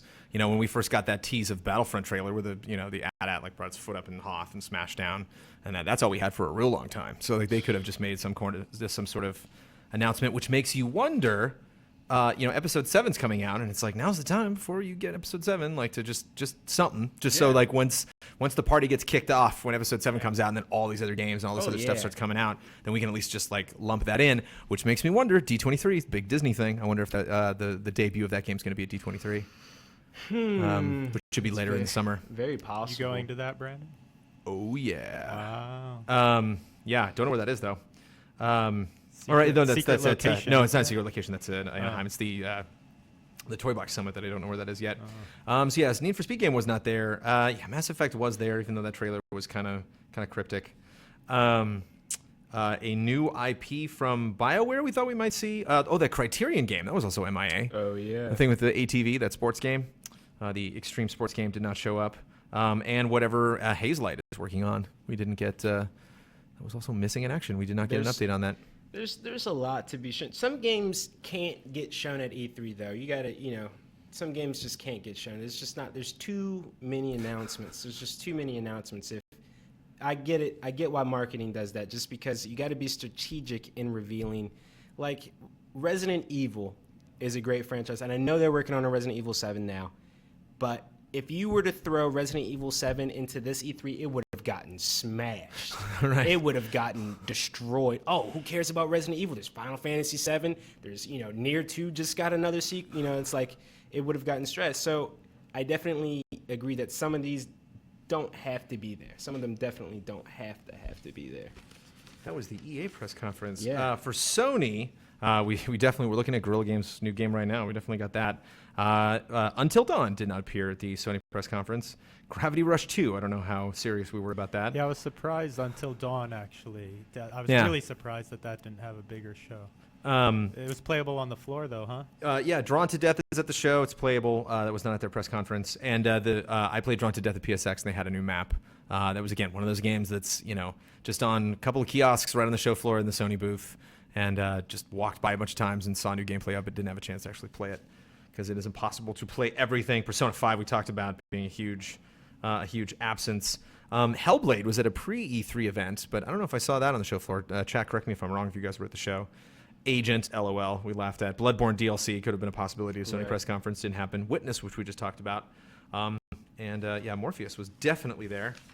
And then PC show predictions. I mean, just all sorts of crazy things. And I didn't watch the whole thing, so I can't say whether these were actually there or not. So that was MIA. Those are all the things that we were expecting to have at the show. Anything else that people are... Devil's Third? Devil's Third, yeah. Devil's Third was not there. Was not at... was that the Nintendo conference? Yeah. If somebody poking their head in. Some people say they disagree that they think Resident Evil Hi 7 there. would have been... Don, you want to say... Who's that coming in? Do you want to go to say hi? Is that... Hey there. Oh, no, it's the measure guy, guys. Don't worry. Oh, okay. Some people were saying that Resident Evil 7 would have been huge, and I know you guys. I love Resident Evil as much as the next person, but you can't put Resident Evil up next to Final Fantasy 7, next to Fallout. Especially with Resident Evil 6 last, it just left a nasty taste in everybody's mouth. So you really want to give it the time. You don't want to have to rush it. So. No, Final Fantasy 7. Resident Evil 7 didn't need to be in there. Especially since you don't know what kind of Resident Evil 7 trailer we'd get. We like whether we'd get one that's just like, we're doing it. And you're like, okay. Or whether you actually get a pitch. They say like, this is going to be Resident Evil 7. Or this is going to be Resident Evil. We're rebooting. They said I missed Wild. Sorry about that. Nintendo World Report. Oh, nice. Oh, okay, of course. Yeah, sorry. Hey, come on in, guys. Do you want to... Yeah. Want to swap seats? We can make a guest seat. Hey, what's up? What's going on, guys? What's up, John? Nintendo World Report is here. You guys got in the building and everything okay? You're all set? So we got headphones if you want to listen to Don Casanova, who is in our TriCaster booth. If you want to put those on, but you can come up here and get nice and cozy. Thank you for coming by. Do you guys have any video or anything? We were just chatting about... No, we got the video, man. We got that hot Nintendo video. So we've met before, Mr. Jonathan Mess. Thank you so much for coming by. And I don't believe... I am Neil Ronahan. Hi, Neil Ronahan. Nice to meet you. Nice to meet you. Your voice many times. Nice. Well, yeah, I've heard your voices before. You guys have your podcast. And you guys are weekly, correct? That's right. Come hell or high water, what will cause a episode of Nintendo World Report to not go up? Pretty much nothing. That's right. It might be a day late, but... Certainly not during E3 with hot Nintendo news flying all over the place. No, actually, the most dramatic is when my apartment was flooded with about 3.5 feet of water, and my computer and recorder and everything were completely submerged. And I dug it out and went and got the SD card out of it and put it in something else and got the file off. And all the guys were like, no, don't worry about it. You just take care of your business. And I'm like, no, this show will go out. And we did. So let's get that guy right in front of you. So make sure to get all of your Nintendo criticisms crystal clear for our audience. I like how you go directly to criticism. Well, before we do that, because that's just everybody's favorite pastime, to make fun of Nintendo. Yep. I don't know anything about pitch your show to the guys who are maybe people who are watching right now who are unfamiliar with the Nintendo World Report. What are you guys all about? Nintendo. Yeah. World reporting, all those kind of things. Yeah. So Neil is the director of the website, my old job, literally. Yeah. And we've been around for 16 Since years. 1999, we have a Sweet 16. Wow! Congratulations, you guys. Thanks. Yeah. We're 2002. I was, I was goofing around for 3 years. I could have been around the same time, but yeah. So our website used to be called Planet GameCube, and before that, Planet right. in 2000 and the N2000 HQ, and also we absorbed the 64 Source and the N64 HQ and lots of stuff over the years. You absorbed Daniel Bloodworth for a bit there. Yeah, we sure he was did. writing for Planet GameCube in the past. Yeah, Dan was actually a community member and was helping in our forums a lot, and so we kind of saw his enthusiasm, and I hired him to be part of the staff, and he did a fantastic job, and then ended up doing it professionally here in the industry with you guys. So these Muppets, man. They're Can you wonderful. believe this? Jim Henson Company made these them. Muppets, It's bro. fantastic. They're pretty cool. Favorite Muppet, John? What do you get? What's the? I think the Falco looks the best. Yeah. Oh, really? Yeah, I was really impressed. Not even these three guys, not the realistic Oh, puppets. no. Although but, I do like the Reggie going Nintendo 62, Nintendo 63, doing push-ups. It's wonderful. Yeah, I mean, do you need? Are they setting a weird precedent with Nintendo Directs where like they need to do something jokey? Like like Ubisoft gets jokey, but not like this. Yeah, they did Robot Chicken last year, right? And had all this kind of interstitials that felt like it could have been like a Robot Chicken Nintendo special. And with this, they did the goofy Muppet stuff, and then had the whole transformation thing, which was kind of their theme, but they didn't really seem to have too many games that felt with that theme. It was really, you had, I guess, Star Fox, you're transforming into a little chicken walker thing, right? And I guess you're transforming in some of the other games, maybe? Mario Maker, you can turn into Amiibo. To me, the missing transformation. Oh, okay. I thought it was a little different. To me, the missing transformation that they really didn't show was, Samus transforming into the Morph Ball. They Right. showed a Metroid game that specifically doesn't have that, which is really strange. So even in Metroid Prime Hunters on the DS, all the characters transformed and had kind of their version of the Morph Ball. And I guess I haven't seen that in the new one, Federation Forces, yet. Excellent transition. What about this weird game? It's like it's one of those it's one of those E3 instances where you go in, you're just like, Metroid would be really good. Metroid, right? Metroid, cool. And then you see it and you're like, no Metroid, no. Like that's not what I was talking about. If they called it I'd rather have something no else- Metroid than this. Yeah, if they called it something else, it probably would have been way more exciting. It's like, oh, cool, a 4-player first-person shooter from the guys who made Luigi's Mansion Dark Moon. Like, that sounds like it could be really cool. Oh, it's Metroid Prime, and you're playing as the Galactic Federation. Like, I just want a side-scrolling 2D Metroid where I can go and find things, collect them, and have power-ups to solve puzzles, all that jazz. Which is the name Federation Force screams not what you want. It's like a warning almost. You're just like, it's not kind of, we'll put Prime in there so it'll have some association, but don't expect this to be something you've been clamoring for.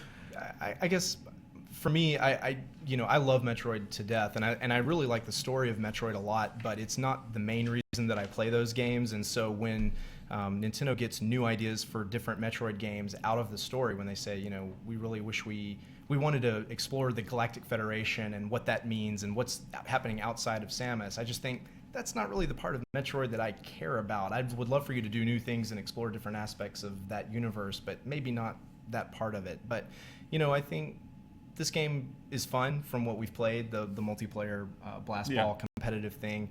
I really wish they'd let us play the more cooperative stuff. That sounds a lot more interesting than blast ball. But I'm looking forward to it. I like Metroid Prime Hunters. I like Metroid Prime Pinball. I like the multiplayer Metroid Prime 2 Echoes. I think that's really fun. That's also a lot deeper than what we've seen so far in blast ball. So I'm totally open-minded about that stuff. I just kind of wish they had announced this and also a different Metroid game that felt a little more familiar and a little more pushing that formula in a different direction, So I think it's just this in the absence of something that's maybe a little more what fans were looking for. The combination would have been really potent. And that's the unfortunate thing, too, is that through some of the interviews throughout the week, it kind of came out that, this is the only Metroid thing we're working on, or at least Metroid Prime. I think the comment was that, like, it'll take us about 3 years to make another, like a Metroid Prime 4, so that'll probably be on the next system. And that's disappointing because... Very nonchalantly said that. Yeah, just like, you guys are going to have to wait even longer. It'll be 8 years between a traditional Metroid at a minimum right now. Yeah, so it's like the 90s all over again.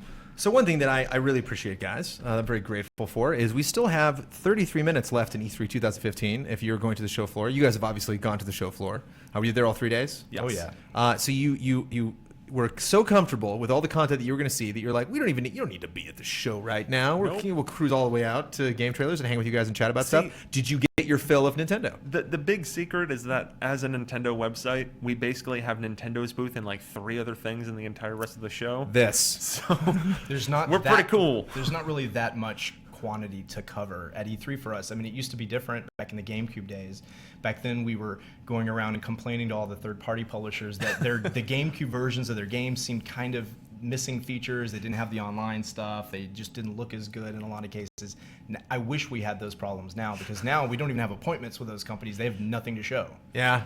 Or if they do, well, it's with just Activision is the one that you could check in on because they got the Skylanders crossover. Yep. And Guitar Hero Live, which both of us is saw. true. Yeah. But I mean, talking about that Skylanders thing, I actually didn't like process. It was like when I saw Who Framed Roger Rabbit and like Bugs Bunny and Mickey Mouse are on the screen at the same time, and then it's like, oh, it's a cute scene. And you think about it later, like, wow, that's pretty cool actually that they were able to pull that off. And, it kind of made sense that you're like, oh, yeah, these are both figure games. And so, of course, Amiibo and Skylanders would have some crossover. And then it's like, but wait a minute, they're enemies. Hold on a second. Like, in a sense, like, those are, really heavy competitors in this industry. So it's cool that they're both, you see the picture, of the head of Activision and Reggie, like, holding, Hirschberg, and they're holding up the figures. And it's like, I guess that would work out well for both of them. That's a smart play. Yeah, Are you excited about those? It makes a lot of sense, too, because Vicarious Visions, who's developing this year's Skylanders game, they have a big history of working well with Nintendo. I think they were the first, with one of the Guitar Hero games on Wii, they were the first game to have DLC on Wii. And they've made, wonderful Game Boy Advance games. They've been doing that for, I think, 20 years at this point. And we actually found out that with the Skylanders thing, it all started where when Amiibo was announced, then Activision was like, hey, maybe we can do something with you guys. And then it all kind of went from there. How do you guys feel about Amiibo? I don't know. He's a hater. I host a weekly podcast called Radio Free Nintendo, and we're talking about Nintendo stuff all the time. And people always seem to want us to talk about Amiibo, and I say, I'm not that interested, because when you hear people talking about Amiibo, all they're ever talking about is the process of acquiring Amiibo, not what they're doing with the Amiibo. And I think really Nintendo hasn't shown a lot of very interesting substantive things for you to do with those. I'm not really into toys and figures. It's fine if you are. It's not my personal interest. My show's about video games. Amiibo aren't video games. They're really kind of very expensive DLC keys. And most of the DLC that they're unlocking is not really anything I have interest in. I don't feel like I'm missing out when I don't buy them. It's really easy to explain. Yeah. It's like, oh, what does it do in Mario Kart? It does this. Yeah. It gives you skins. End of story. With Chibi Robo, you get a supercharged Chibi Robo, and I guess that's cool. There's just not that much to talk Yoshi's about. Woolly World, you get to make him look like a nightmare. That Mario one is terrifying. Yeah, the Metroid one for me, I was like, why do you have a yellow? Oh, I see what you're doing there. Yoshi's Woolly World is such a beautiful game, and the amiibos just the Yoshi amiibo is great because it adds the extra character, and it's kind of like the Double Cherry and 3D World, and that's fun. It kind of changes up the gameplay, but all the other ones, they just make Yoshi look really ugly in like one of the prettiest games I've ever seen. I don't get the point. My wife has a thing. She gets together with a friend of hers, and the thing called Bad News Bears, where they craft, and it's like called Bad News Bears because they mess up whatever they craft, and like that's Bad News Bears, Yoshi Woolly World for sure. Yeah, for sure. So he doesn't like Amiibo. Does that mean you do like Amiibo? I'm kind of a recovering Amiibo-holic to a degree. I've long liked Skylanders and Disney Infinity. I've always thought they're pretty cool. I've covered the games, and I think Skylanders is a really fun game. I think Disney Infinity is a really fun game. Lego Dimensions looks great. So with Amiibo, I was kind of a little cautious because there wasn't really game stuff to it. But then there's a part of me that's like, I like Nintendo. I kind of want these little figures on my desk. So I figured, okay, I'll get a couple. Oh, they're going to be hard to find. I guess I'll just try to get all of them. And then I can pre-order this Lucario. I don't like Lucario at all, but I can pre-order it, so I guess I'm going to do that too. That's the thing with me in collecting, man. Like once you put your foot in the deep end, the Kraken comes up and grabs and yanks you all the way to the bottom. I'm not all the way done, but I'm basically, I'm still getting some. I actually have one of our staff members found a Lucina and Robin right before he got here. You got silver and gold Mario? No. I kind of, with the most recent one, because I was one of those idiots who went to GameStop when they had that ridiculous pre-order thing that everything was broken. So I went during my lunch and then left and then went back at the end of the day so I could get my Ness and my my Splatoon trio, but I didn't get some of the Pokemon from the last one, and I think I'm kind of at a point where I'll buy what I want to buy. I want to get that Game Flame and Watch because that looks cool. The Duck Hunt one looks cool, but I don't need to get all of them. It is funny. Like, it's an interesting when you make these characters, much like Infinity, kind of like, you know, dipping into the Disney franchise, Marvel and Star Wars. Like, what is the straw that breaks the camel's back? What is that one amiibo? You're like, oh, you know, like, I don't know. Like, for a lot of people, it's that Yoshi, you know, that Yarn Yoshi, which I think is a little off. I don't know, like off kilter compared to the style they've used for a lot of the other amiibo, and that kind of like a through line is really what I like to see in a lot of these campaigns. As a collector, it's a lot more appealing to me, actually, the style of it. And you know, my sister has a couple of young kids, and I look at that and I immediately think, well, I'm just going to buy 3 of them, 1 for me and 2 for them. I'll use it in the game, and it'll be nice to have around. But I want it for the figure, not because of what it's going to do in the game. And really, that's that and maybe Chibi Robo, just because he's life size. Mine is KK Slider. I don't know why it is. I don't know, for some reason, they were showing those, and I was like, oh, KK Slider. Yeah, I could. I got a question from chat. Can I ask him? Let's bring it. All right. So they asked this a while ago. So sorry I didn't get to you. One last word, which I actually thought I saw you make a question yesterday. He asked, should we owners keep faith, or should we just cave and get a 3DS if we want any games? Oh, you don't already huge have a 3DS. Yeah, huge 3DS chunk of the show. It's like the middle of the show. Oh yeah, you should already have the a direct. 3DS. Yeah, I mean, 3DS is a great platform. It's a pretty dynamo platform. Started kind of rough the first year or so, but since then it's been really good. And Nintendo's support for 3DS is much stronger over the next year, maybe even beyond that, than it is for Wii U. So I'd say, yeah, I think you're crazy if you don't already have a 3DS. Go get that for sure. I mean, I think you should also get a Wii U if you don't already have one. Wii U is worth having, but it does feel kind of like a stunted platform. I mean, it's going to have a shorter life than most of Nintendo systems, and you know, you have to really want Nintendo's games because there's really nothing else of note, you know, for the system. So you better get that. There are some great games on Wii U, but they're just kind of few and far between, and all there is Nintendo. Like with third-party games, you'll have your Skylanders and your Just Dance, and I guess Guitar Hero Live's coming to it, and that's cool. But there's just a whole lot that's just not there. Mm-hmm. Yeah, I mean, I think it's hard to, unless you're a really casual gamer, I think it's hard to, and by casual I mean not that you play casual games, every other day, every couple days. Or maybe you only play on, you know, Friday nights, or you only play when people come over, that kind of thing. Regardless of what games you're playing, if you just don't spend that much time playing, then you could get a Wii U and just, that would be enough. There's enough games on it to satisfy you. If you're kind of person who plays games every single day, you might want a Wii U and a PS4, or and an Xbox, or and a PC, and then it's a good like extra platform on top of something else, because the games you're going to be playing on it you can't get on anything else. So it's easy to justify if you play a lot of games. Right, and you still get the whole Wii library, which is also pretty big. Oh yeah. If anybody hasn't played the Wii games, you know, you still get Wii Sports, so that's what I would be doing. And you can still use all your old controllers. And you even have the Wii Sports Club with the updated HD versions of Wii Sports. Hey, there we go. I finally got a Wii U for last Christmas. Got it for my wife. But it's funny. I feel like I really got it like right at that time when the library was finally locked. Yeah. You know, like I thought Pikmin 3 was going to be it. I thought that was the game that I was going to finally buckle and get it, and it, you know, just didn't. My demand for it's it. It's a great game. Yeah, it looks amazing, and I've yet to get to it, but got it and got Treasure Tracker and Tropical Freeze and 3D World with that, and like just amazing. You know, like Mario Kart 8. Mario Kart 8 as well, of course. That's really where the whole platform crystallized. Never been good at Smash Brothers. Never been good at fighting games. But it's still fun. So it's always something. Yeah, it's always something that I play through another friend. Like I'll go to their house and play it, or we'll have it at work, and you know we'll do some online sessions. Good at Smash.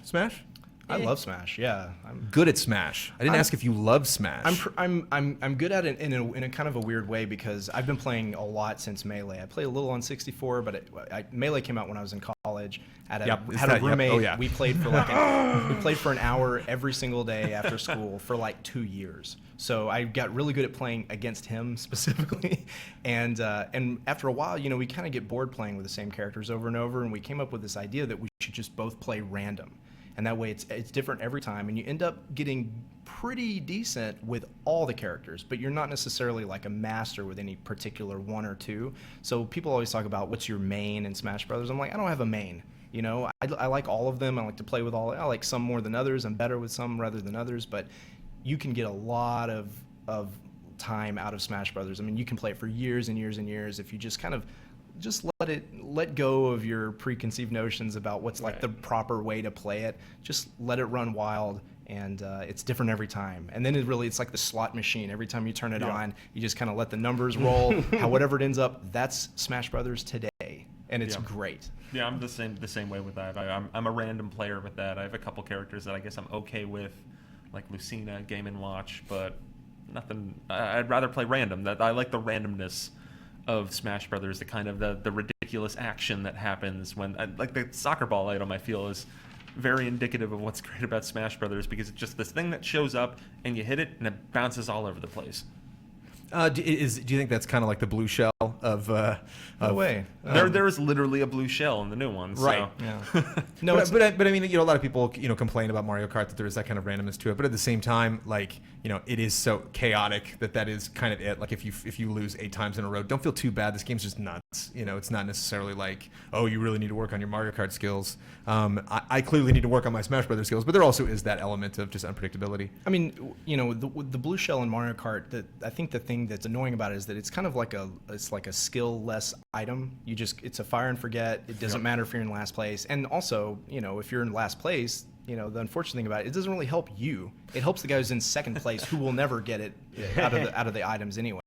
So, and until 8, there wasn't really a good way to avoid the blue shell either. Now there's one item that you can use to defend against it, even though you probably won't have it. But it's just like, there's really nothing you can do about it. In Smash Brothers, I feel like virtually every item is balanced so that if you know what you're doing, you can always stay away from it, you can dodge it, you can counter it. There's always a way to do it, and it's based on your skill, and that's why I like random, because it kind of makes Smash Brothers into a game about dealing with whatever may come. Like you just have to be like open to, okay, whatever the situation is, I can handle it, I can figure it out, and you're improvising all the time, and Mario Kart, I love Mario Kart, but that's not what kind of game it is. Mario Kart is a party game primarily. It's everybody has an even chance. It's a little more like Mario Party, where it's like, it's a bit random who wins. If you take players of equal skill, there'll be no consistency at all, and who ends up winning. What do you think about Amiibo Party? I don't think about it at all. Is it like the Mario Party thing, or the Animal Crossing? Yeah. In their direct, we might have just passed it, or we might be. Yeah, like the Amiibo Festival game. Yeah, it's not for me. It's apparently free to play as well. So what? Okay. And now I can pay for it. Well, you pay for it because I don't think you can play it unless you have the Amiibo. Yeah. So you are paying for it. It's just the game itself. You won't be paying for that. I think that they might be having like a bundle in stores where you get an Amiibo or 2 with it, so that way you can actually play the game. That hurt, man. Yeah, that hurt. I'm waiting. I love Animal The Crossing only so way you much. can get KK Slider is by spending $99.99 now. Oh, excuse me.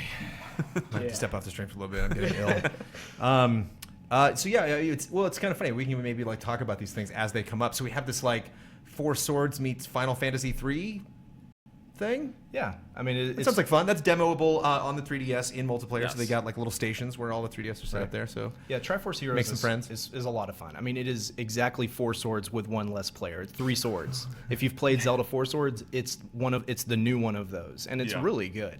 Which does factor into the Triforce. It is called Triforce Heroes. So it does make But it's like sense weird. to have There's that. a space between Triforce for some reason. It's Tri-Space Force, and I don't really know why. Yeah. We don't. They're retconning the spelling of And their own apparently made-up words. The Japanese version is like the Triforce Musketeers or something like that, which I wish that's just what it was called here. That's a good name. But they love, the Japanese companies love that. They love to take a title and just like, nope. Like Final Fantasy, like sometimes Final Fantasy is on the front of the title and sometimes it's on the back of the title. Like, you never know. Yeah, it was interesting that I must confess the GT crew was not like super stoked on this. I thought it was really interesting because I loved Four Swords, I loved Crystal Chronicles, I loved like any interaction, fun ways to set up multiplayer and use that second screen so you could see things that the other people you were playing with can't see. So I don't know, maybe I have a lot of fond memories of that, which is why I could potentially give this a chance. Was it difficult at all, the demo that you guys played? Yes, it's hard to coordinate. There's 4 different other levels, and I mean, like the first one's like the forest, and that one's a little easier. But then I never beat the fourth one because we'd be going in even with 2 people from our site, and we're a bunch of people. We are Nintendo Will Report. We're a bunch of people who've been playing Nintendo games for our entire lives, and we're still thwarted by the being able to coordinate by fighting these bosses at the end. And the bosses plural, like were there a lot of different encounters in the demo? Like they have, there was like one of the big, what are they called, like chews or something, the slime-looking things. Oh, yeah. Like I think that, and there's one where they're throwing a bomb there, and now we have the director and a new bomb on the screen. And the gush jar stuff that was just shown, like that was really fun because you had to shoot people over there, and everyone has a different weapon, and you need to all work together. The one thing is that you really need to communicate, and when this game's online, there's no voice chat. Is there going to be online? There is online. Oh yeah, absolutely. Online, download, play, local wireless. Yep. You can even play it single player. Okay, so you're at Nintendo. Why this? Why is this? What is this filling some? Are we like so hungry for Zelda that we got it? Yeah. I mean, at this point, you can kind of see it where, okay, yes, with Ubisoft, you have a new Assassin's Creed every year. Nintendo doesn't really have like the same style of game like that every year, but if you've noticed, like with Pokemon, we've ostensibly had a new Pokemon game every year. I think there might have been like one off year in the past decade. With Zelda, they did have Majora's Mask earlier in the year, but with the Wii U one being pushed to next year, they still want to keep Zelda, known and people talking about it. So they had, it looks like probably some segment of the team or maybe the entire team that did Link Between Worlds. It's the same director working on this, kind of make this, and it seems to me it's more of like let's keep Zelda relevant this fall because we're not going to have the Wii U version. Which sucks, It does suck. Well, and it's always, that's one thing that fascinates me. Here at GT, it's like at game trailers, it's all about the sell, so like that. Yeah. I just keep like revisiting that theme, and so it's rough when you see them talking about the project and you wonder like, are you selling this right now? Or are you legitimately talking about, like we had the Rocket League guys in earlier to demo the game, and it was just so fun to talk to them because they were so excited about it, and they like had so many great answers to questions. And you see this, and I actually got to be honest, and I'm curious what you think about this at Nintendo, but when they were showing off Yoshi's Woolly World, they had all the amiibo like on the floor by like the file cabinets, and like here, like it's kind of fun. We got a cute little like Link, stand up in the background and stuff. But it's just like, what do you think? The selection process when they're just like, how about this conference room? Yeah, let's just do it in here. Like the amazing Zelda preview that we got at the Game Awards was just in like an office. It was just in this like completely unassuming spot. And it's just like, I've seen like lesser developers, independent developers, like put a cool backdrop up or something, something that they can kind of like, decorate the room and make it a bigger thing. It all just depends. I mean, at the same time, in the digital event that Nintendo did for this E3, you had Miyamoto out at the shrine talking about I've heard that story before, but I've never actually seen him at that location talking about it, but drawing the fox on the piece of paper, and he's walking through the red arches, and that's where he got the idea for flying through the arches in the first level Corneria. So I thought that was great. I'd like to see more maybe on location stuff. But yeah, if it's going to be yet another video of someone holding a yarn Yoshi thing talking about this game that was announced like 3, 4, 5 years ago. Yeah, we did get that 2 years in a row. We got someone holding a yarn thing being like Yoshi's Woolly World. It's coming out soon, maybe. Right. Yeah. I have a question for you. This isn't actually from chat. Me and Kyle were talking about this earlier. He disagreed. But my opinion is that I think Nintendo, and you guys can give me some insight on this, Nintendo's actions feel like they're 5 years behind. I mean, that's kind of how they've always been. Like the move to mobile, they could have capitalized on that a long time ago. And then we get into the Wii U era, and they still haven't figured out the online portion. They haven't figured out. I mean, it works. It works, and you can voice chat and all that, but they don't capitalize on the multiplayer. Star Fox could have been a great chance to be. We have online co-op for the first time ever in Nintendo Wii. Yeah, system seller would have been so cool. Yeah, you get 4 main characters. They always fly together through these missions. Exactly. Have each player plays it. Someone has to be Slippy. That's too bad. Yeah. Hey, well, I'll be Slippy if I can play with Brandon. It doesn't matter, Yeah, that'd be great. I think that is a bit of a missed opportunity. Then again, I've never thought dogfighting in Star Fox was like the greatest part of the game, so I'm okay with them leaving that part out and focusing more on the campaign. But yeah, cooperative makes a whole lot of sense. But Nintendo, my biggest issue with Nintendo is they've actually gotten their online infrastructure up to the point where playing their online games is easy, it's fun, it works well, it's very smooth. You get in pretty quick most of the time. With like if you look at Splatoon, they're updating it a lot. They're responding to people's requests, and they've Smash Brothers I think runs really well. We had a whole tournament with our entire staff. It was this amazing logistical challenge to schedule it and put everything together. And Neil did live commentary on all the matches. Well, not live. we would record the matches, and the only way we could do it, because there's no way to kind of stream from that, is that we'd have one person have it set up to record, and then they would jump off the edge and die, and then we'd have the two people fight.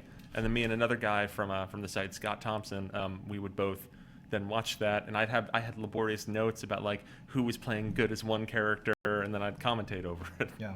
So, doing it the way we would like to do it always ends up being way more complicated. You have to have a computer with Skype open, or you have to have your phone open and talking to someone over that.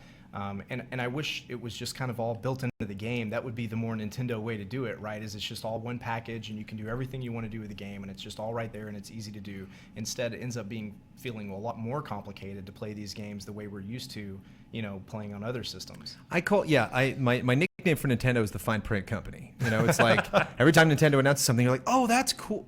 Wait, okay, how does that work? And they're like, like this, and you're like, oh, yeah, you're waiting for the axe to fall, just kind of like, okay. They've bred a whole generation of extremely skeptical fans like me, and I think every time they announce something, I'm always waiting for the catch. I'm always waiting for how are they going to screw this up? And it's great when they don't. It's great to see them actually pull this stuff off, and they're getting better about it in a lot of cases. I see people asking in chat. We are with Nintendo World Report. That is a fun podcast. Where can people find you guys? They can just Google that, obviously. But is there a more direct way? NintendoWorldReport.com. You can also check us out on YouTube. Our channel is Nintendo World Report TV.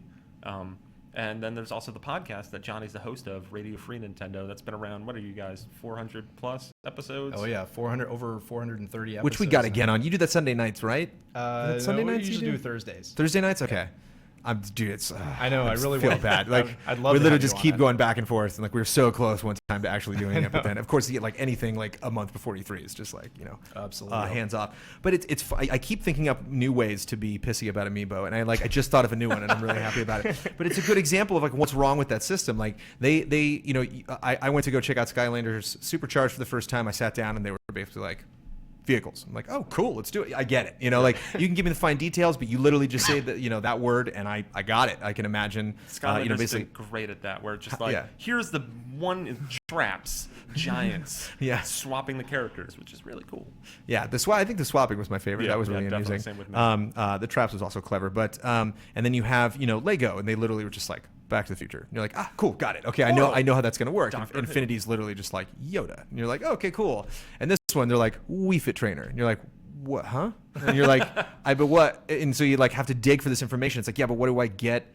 What do I get from this game? What do I get from this game? What do I? It's like, have you seen the compatibility chart? It's ridiculous. No, I bet that's just like it's like the periodic table. Yeah, it is. But they, and it unfortunately like undercuts a lot of these potentially awesome announcements. Which, for example, we're getting every single fighter from Smash Brothers eventually. But then fine print. How the hell are you even going to get them? When? Yeah. How are we going to get them? When are they going to be launched? Yeah. Does that mean you're going to try to support Smash Brothers on Wii U for like the next 2 years? Because I'm assuming that's how long it's going to take to like R&D these figures and actually release them. They might be like close to. They're at least halfway done with all of them. What, the Amiibos? Yeah, for the Smash Brothers one, I think they're at 30 plus at least by the end of the year. Ugh. They'll be very close to having all 50 out, and even the DLC ones. I think they kind of they snuck in early 2016 is when we'll get like Ryu, Lucas, and then U2 Amiibo. Doesn't that just feel so disgusting? A little bit. It's just like. Only if you're obsessed with buying all of them. I did the math. You shouldn't be. I did the math back when that fateful April day when the ridiculous GameStop pre-order thing, and that to get all of the Amiibo that they had announced, you had to spend I think close to $900. Yeah, but that that was not even half of the Smash Brothers characters. So probably if you want to get every Amiibo that's been announced so far, you're probably looking at $2,000. Don't get it twisted. The Amiibo world is rough out there. If you're trying to find some Amiibos, it is rough. They price gouging. Yeah. Yep. Boy. But guess what? We're back to talking about acquiring. That is Amiibo. When you talk about Amiibo, that's what you're talking about. What are you getting? How can I get it? Nintendo price gouging? No. I didn't pay $600 for my Wii or anything. Yeah, I that's kind of the disappointing thing about like this digital event. People were a lot of criticism about the way Nintendo handled that, and it's weird because if you think about it, they have the most control over how they handle their press conference alternate substitute. And I understand why they want to take it off the stage, because they avoid so many problems that the other companies are just, deadly scared of all the time, about someone dropping a controller, the game crashing, people booing, or there's a thousand things that could go wrong in an event like that, and they completely get away from that. But what are you doing with it? You're making these puppet videos that are very, very cute, but they take up a lot of time. A lot of production value in those. Yeah. I mean, it's a couple of money. Yeah. Absolutely, but like, is that selling games? Is that getting people more excited for games? To doing a puppet show? I don't think it is. Is the Nintendo World Championship getting people excited for Nintendo games? Yes. How was that? I thought that was excellent. That was. Do we want this to be a tradition? Just everything. E3 starts Sunday morning now officially with the Nintendo kicking their championship off. What I would do is do it every year and open it up much more globally, rather than have almost, I think, all but maybe one contestant were American. I think all of them. Maybe all of them. Yeah, that's maybe terrible. there was like one Canadian snuck in. Yeah, I don't know. but I mean, it's a kind of a pilot program. If you look at it that way, it's like, okay, I get it starting small, expand it out, make it a bigger deal, promote it way more in advance, give people much better opportunities to qualify for it and participate, and then maybe just show your digital event video to that audience while they're there, and you're going to get even more people who want to come and be there at that moment. And even if it's all pre-recorded, to be in the room with other people who are just as excited about what you're seeing as you are, that's fun. Sony's already figured it out. They're doing it in movie theaters all over the country. People just want to sit down and watch these videos with other people. Have you applied for Nintendo? Have you applied yet? No. Please, PR department? No. There's a lot of very smart, good people working at Nintendo who have these same ideas. I mean, I'm not telling them anything that they haven't heard before, and they're always fighting with Japan. That's the challenge. It's always working with Japan, and I know. I think I've heard this a couple times where it was comparing like them to Sony, who Sony's also another Japanese company, but the way that Sony runs is that each, Japan, Europe, and America, they're all kind of separate entities, so to speak. They have autonomy. With Nintendo, everything goes back up to NCL, and then Nintendo of America and Nintendo of Europe have to run everything up that ladder. Do you see other journalists that have company-focused websites or magazines or podcasts or something that maybe are attempting to use that as a way in? So if I'm working for unofficial PlayStation magazine, is it it's a day job and I'm a journalist, I'm trying to break into the industry, but specifically it'd be great if I could get a job at Sony. Did that ever come up, or did you ever? I think that happens, but I don't know that most people are really planning for that. I don't think that's the intention. I mean, we're a volunteer site. I've been doing this for 15, 16 years as a volunteer. I'm not in it for anything other than what I'm already getting out of it. As I like to do it. It's fun for me. I like to play the games before they come out. I like to talk to the people who make them. I like to write things. I like to be involved. I like to talk with other people who understand these things and who are interested in all the minutia and all the strategy. That's fun for me, and most of the people on our staff, I think that's or they're doing it to build up skills, just life skills, public speaking, writing, editing, PR, video editing, all that stuff. I don't think it's really about breaking into the industry so much. And the more I'm around the game industry, the more I don't ever want to work in it, really. Yeah, it doesn't sound great, does it? No, not really. The last 5 months before a game comes out, that doesn't sound like a good time at all. That does not sound fun at all. E3 prep? I think the games industry chews people up and spits them out for the most part. To me, the working conditions are not that great. And I think they take advantage of people who are just so enthusiastic and they want to work on something so bad that they're willing to give up a lot of the things that people in other industries take for granted. And I don't know. I don't really want any part of that, so it's not for me. But I have great respect for the people who do it, and they clearly do it because they want to do it. Definitely. I would say that just look right behind you, right here. I can or you can look right here. No, look there. That is just the epitome of Nintendo right there. Let's shoot this in an office in front of Yoshi dolls. This is what we have. Yeah. Let's get this person talking. This isn't. I think she made all of them herself. She made the original ones. Yeah. I want to know who Nintendo talks to. They don't talk to you guys. No. They don't talk to the fans. I don't really think they listen to us either. I need to know who they talk to because this is just the worst representation of a video game ever. You thought the game is still 5 years away. You think it's still 5 years away. It looks like a Kickstarter. The one thing we were joking about was, they did the little stop motion thing with the amiibo at the beginning. Where they're like, "No, to talk about amiibo," and the graphic was amiibo, all moving around.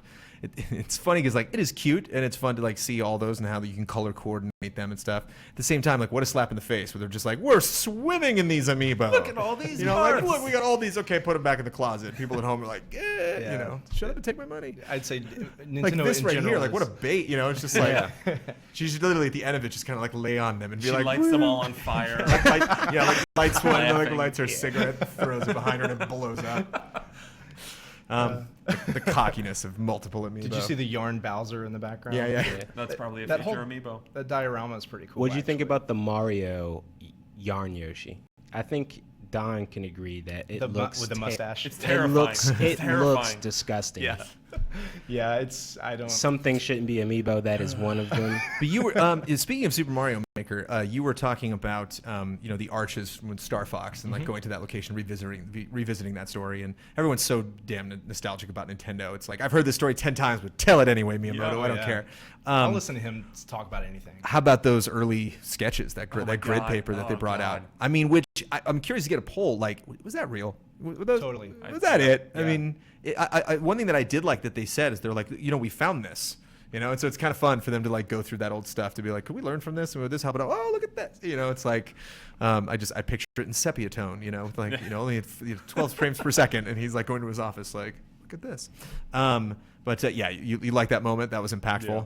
It was awesome. I mean, at 30 years of Super Mario Brothers, you think about it, games were made so differently back then that, they did use graph paper. I mean, I'm sure they did. They didn't have all the, game tools. Unity didn't exist back then. Maya didn't exist back then. Photoshop didn't, I mean, they had to invent the way, and those early games especially were basically coded by hand. So, I mean, Miyamoto is an artist. I mean, he's not a programmer. He's not a, an engineer kind of a guy. He's not a software guy. He's an artist, and he starts with hand-drawn illustrations, and he figures out a way to bring those to life through the magic of computers. So I think that's exactly how they did it back then. It was really cool. It's like Mario's mustache helped define his face structure. Otherwise, his face would have looked weird. His hat, so they didn't have to worry about hair animation. Right. It's fun to like look at all those things that you think just like, it just makes Mario as perfectly iconic as it is, and it's like, nope, actually, he was just like working around performance and code and stuff.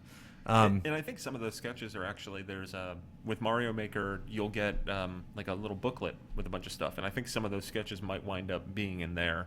And even if you buy it on the eShop, apparently there's going to be like a digital version of that you get with the game, which I want to see some of that stuff. That it seems fascinating. Yeah, just cut that out and just have that up on your wall. That'd be fantastic. Yep. There's something about World 1-1 that you just want to build. A Dying Light last year had a World 1-1 Easter egg. You can go in first person and hop around World 1-1. And they even explained the majesty of World 1-1. Was that during the digital event? Or I like that. He talked about how he kind of tricks you into picking up the Yeah. super mushroom because at first you might think it's an enemy, but he puts the bricks over your head so that when you jump up to avoid it, it knocks you back down and it makes you touch it, and then you realize, oh, actually this is good. I want to get this. I mean, it's so brilliant, and a lot of it just comes from. I just think he's Muppets, man. This is so good. We wanted more. Did you get to see him at all on the show floor? I didn't. Did you get up there? Yeah. That was upstairs, right? Yeah. I think they brought him out on the show floor for like Wednesday at some point. But yeah, they look really amazing. Well, it is the perfect time to reminisce about what could and could not have been at E3 2015. You know why? Because it's over.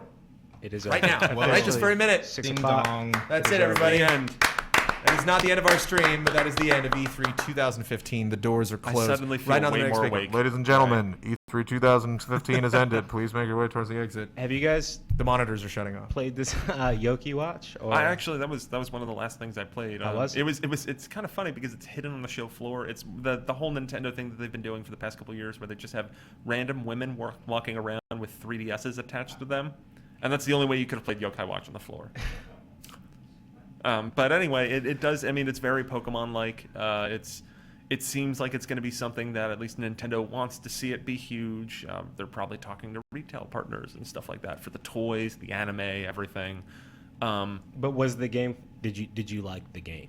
Not what's it gonna be, but the game itself. Did you? It seemed fun. Like it seemed fun. It was kind of basic, at least in the demo was basically you have to go look for these yokai, and the way that you do that is you have to go and like basically seek and find in the environment, and then it goes into this battle screen that's this weird thing where there's like a dial on the bottom screen. Okay. You move it around, you have 3 of the little guys at once up there, and then you attack by like pressing them, and then you have to like trace a shape or spin really quickly. Okay. And that kind of seems like that's all it is. Oh.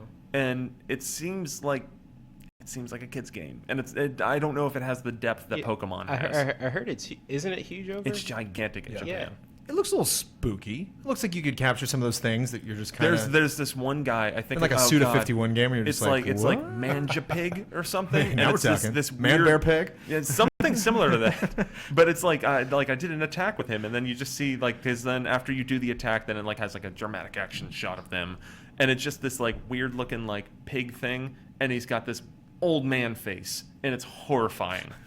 Speaking of horrifying, not to jump ahead of a different game, Kyle Bosman thinks this looks atrocious.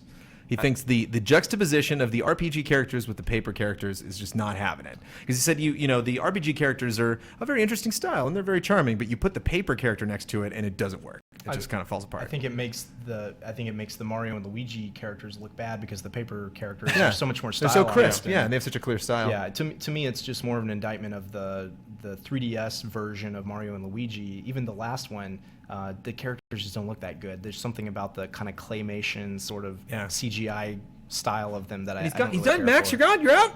He's Saw Max song came in. You didn't want to get in front of the camera and just wave, bro? Are you heading off? Is your workday over? You guys seem like you're talking about important stuff. We're just chatting about Nintendo. We're not doing anything. Maxwell song, everybody. Just get in for the camera and say hi to everybody. Yeah. Max song, what's up, buddy? What's going on?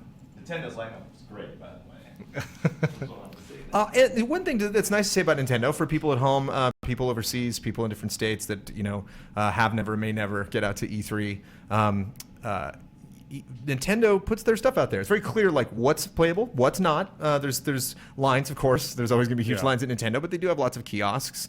Everything's lit very well. Like you mentioned before, you have those ladies walking around with the 3DSs. So like they do make their games very accessible, and they do have a lot of them in their booth. There's only like 9 games that were playable. Well, I guess 11 if you count Just Dance and Skylanders. The Treehouse is just there, so they're showing off stuff. Some people mentioned that some of the games we were talking about that weren't necessarily accessible were demoed at the Treehouse. Yeah, it's weird that the Treehouse actually plays a bunch of games, or even plays parts of games up on that stage that they don't put on the floor for the rest of us to try. And so I always hear about games that I played at E3, and people are asking me about aspects of them that I didn't even get to see. So I know nothing about it. There's games like Xenoblade Chronicles and Fatal Frame 5, and there's a lot of stuff coming out.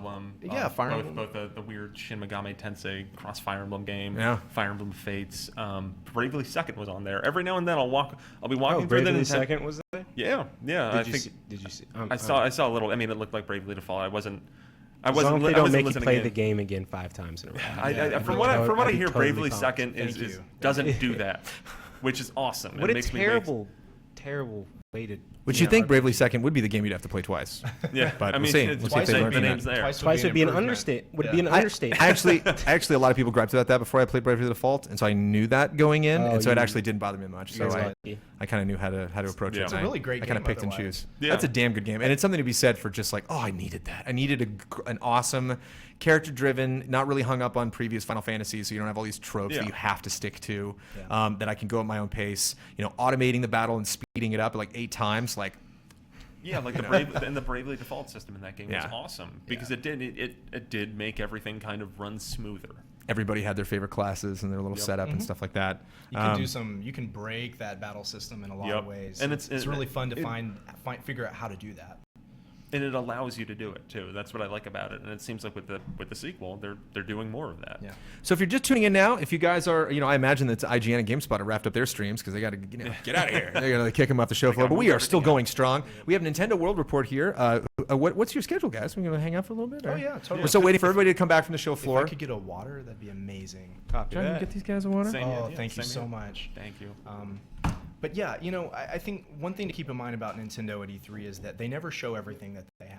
I don't know why, but they pull back a lot of the stuff that they have coming out that might be more interesting to people like us who pay the most attention to it and are looking for all the little details. And we're interested in the niche games, stuff like Bravely Second and Xenoblade and Fire Emblem. And, well, Fire Emblem's not that niche anymore. It's getting a little more popular now. But, they always choose kind of a handful of things to focus on, and their whole presence at E3, from the video to the demos to what's up on the Treehouse, everything that they do is all focused on these handful of games, and if those aren't the particular ones that you're the most excited about, it can make E3 feel really dull and barren and kind of antagonistic towards your interests. And because Nintendo is trying to cast a wide umbrella and they're trying to be, hey, we're for you and you and you. When you go to E3, it doesn't feel like that. It's really weird. They're like, we're very, they've got Mario, they've got Star Fox, and then if you're interested in those other games, then you came to the wrong show. It's like, this is the only show there is. Well, The so only they one had you Smash come to. Brothers. That was playable in their booth. They Oh, were showing yeah. off the new Thank characters. goodness. Which I got Yes. to double take. I was like, oh, right. Yeah. They're those new characters. I need you guys to let me know if I'm a total heartless, cruel bastard or not. Yes. At the end of the Nintendo Direct, there was one Nintendo press conference. I believe it was the fireworks. Was that the last time we saw Nintendo on stage? Other than the World Championships, that was the last one from the Nintendo Direct. They Man, went out that's with a it. bang. Yeah, no kidding. Oh my god. Sorry. So there was that moment. Not to mention, I'm huge on theme parks. So when they were like, imagine a Nintendo theme park, I was like, oh. And then they showed this thing. I'm like, that's not what I was To be picturing. fair, Nintendo Land's a lot of fun, but not necessarily something you should end your press conference with. Exactly. And you have someone like Sony, even Xbox, so like they know how to, if not end a press conference, start a press conference. And they chose to end this Nintendo Direct with a bunch of people on YouTube wearing silly Mario outfits, talking about how they like Super Mario Brothers. And I didn't want. Am I terrible? I kept on this waiting doesn't for warm my heart, to see all these fans and see all these people expressing their love for Mario. I mean, maybe there's a little bit of terribleness there, but I kept on waiting at the end of that. I was like, they're going to do one more surprise. Just to one more. end the press Zelda conference trailer, on maybe? that. I don't know. Like, just something else. And then it was just kind of like, put up your own video. And It's weird. I we're mean, done. that would have been a great way to start the video, and then you show Super Sure. Mario Maker, and it's like Yeah. you get everybody nostalgic for Mario, and you Right. get excited about the music and the costumes and all the crazy things you can do, and then you show this game where you combine all that stuff together in the craziest ways that you can possibly imagine. You break all the rules of how Mario levels are supposed to be designed, and you make the most evil or the craziest or whatever. I think that would be a great way to sequence it, but throwing that whole reel at the end Right. of their big, And then video you is end just, with the intro of just one boss from Legend of Zelda Wii U. Just one. Yeah. And then you're done. I Just can't- I like really- one like tiny thing. I'm flabbergasted Yeah. that they didn't show a new trailer for Zelda. Like, I get if it's radically being changed or whatever, they still feel it's too early to let us play it. Yeah. But cut a trailer. Well, here's the thing, and I've actually gotten an argument with people on social media about this because I'm like, when are we getting our Zelda trailer? And they're like, we've gotten Zelda trailers. And I'm like, no, we have not. Yeah. We have gotten 2 videos that Nintendo has released about Zelda, but those are not trailers. And if they are, I weep for the future of Zelda advertising because Zelda trailers are a thing of legend, not only in Nintendo, not only in the Zelda franchise, but just in trailers. Period. Just at like E3, I mean, that's the name of your damn site. The release of the first time we got to look at Twilight Princess. That is one of the greatest E3 memories ever. Absolutely. I was like in the front row of that. And then it was now like- again, conference room in the corner, huge sunlight coming in through the windows, wearing like a sweater and pants, just kind of like, hey, let's do this here. This is like the second take they did, it's just one continuous thing. Like, opponent doesn't run into trees. See you later. And it's like, okay, I mean, that's exciting to finally see this game. And I admit that like the kind of comfortableness of it is kind of nice. Feels like we're there at the same time. But then again, if it was a supplemental thing you showed after this amazing Conan the Barbarian music-driven, like they don't have to do that because they haven't done that in a while. But I just need that main story hook, that big thing that ends with these crazy boss fights that we're seeing. We've seen so little of that game. We've seen basically like a snippet of a tease. Maybe less than 60 seconds total of footage, and even that footage is kind of off screen to an angle. I don't know. It's why are you so cagey about the biggest game, the one that everybody wants? You're trying to sell a system. I mean, if this game really is coming out on Wii U, this would be a good year to show it as, hey, buy your system now, you can play this game in the future. And they're not telling that story right now. Right. It's like, buy the system now and you can play Yoshi on it. Well, I love Yoshi. I'm really excited for that game, but I don't know that that's going to sell a bunch of systems. So, wheeling the conversation back a little bit, I'm curious. I had a theory while we were watching this nonsense. We were watching the fans see this little girl. I don't care about you. Get out of here with your musical talent. But this little montage of these people updating stuff, clearly people, putting videos up on YouTube or Vimeo or social media and stuff. Do you think this was a reaction to Angry Joe and the like getting pissed about Probably. Nintendo coming down on content creators on the web. And so this is the kind of Nintendo making a move where they're like, we love you guys. See, like, look at all these people that we love. They've been doing a lot more on YouTube just in, I guess, maybe the past year or two. They've been getting a lot more social media, YouTube and everything. And it seems to be a direction that they're pushing in, but they want to have everybody kind of do it on their own terms with the whole creators program and how they are pretty restrictive about putting up videos. And Nintendo are control freaks. Yeah. About everything. Absolutely. Yeah. So Neil's exactly right. I mean, they're catching up. They're slowly learning, but very, very slowly. 5 years behind, man. Yeah, they're 5 years behind. No, I mean, and sometimes that's not the worst thing. Like I think a lot of their games are still fantastic. There's a reason why I run a site called Nintendo World Report. I love their video games, but they are.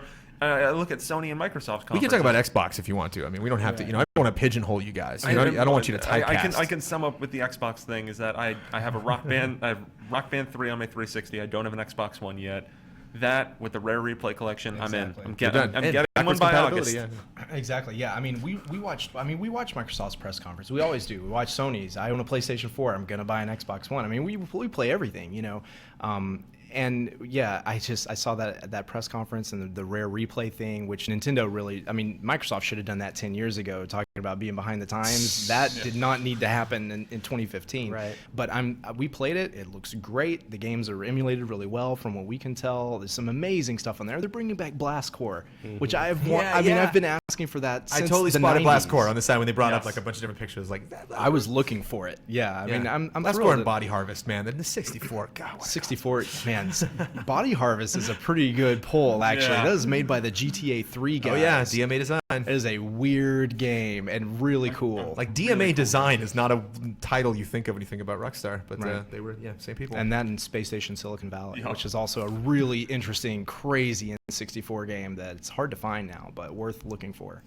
So we have our direct. We talked about Star Fox a little bit. We talked about Amiibo at great length. Triforce Heroes. You guys were a fan of. You dug that. Oh yeah, I like it. I don't know when I'm going to play Triforce Heroes because the single player, like, you're using dolls, and I think you have to switch between them, and that doesn't really sound that great. And I need to have that perfect situation with two other people that kind of know what they're doing, and unless I can wrangle two friends to play local multiplayer with me at home, or go online and then go on Skype and talk to friends, like it just like I love Link Between Worlds, but with Triforce Heroes, I'm not as excited for it because when am I going to play that? It's like a PAX game. It's Yeah. a perfect convention game.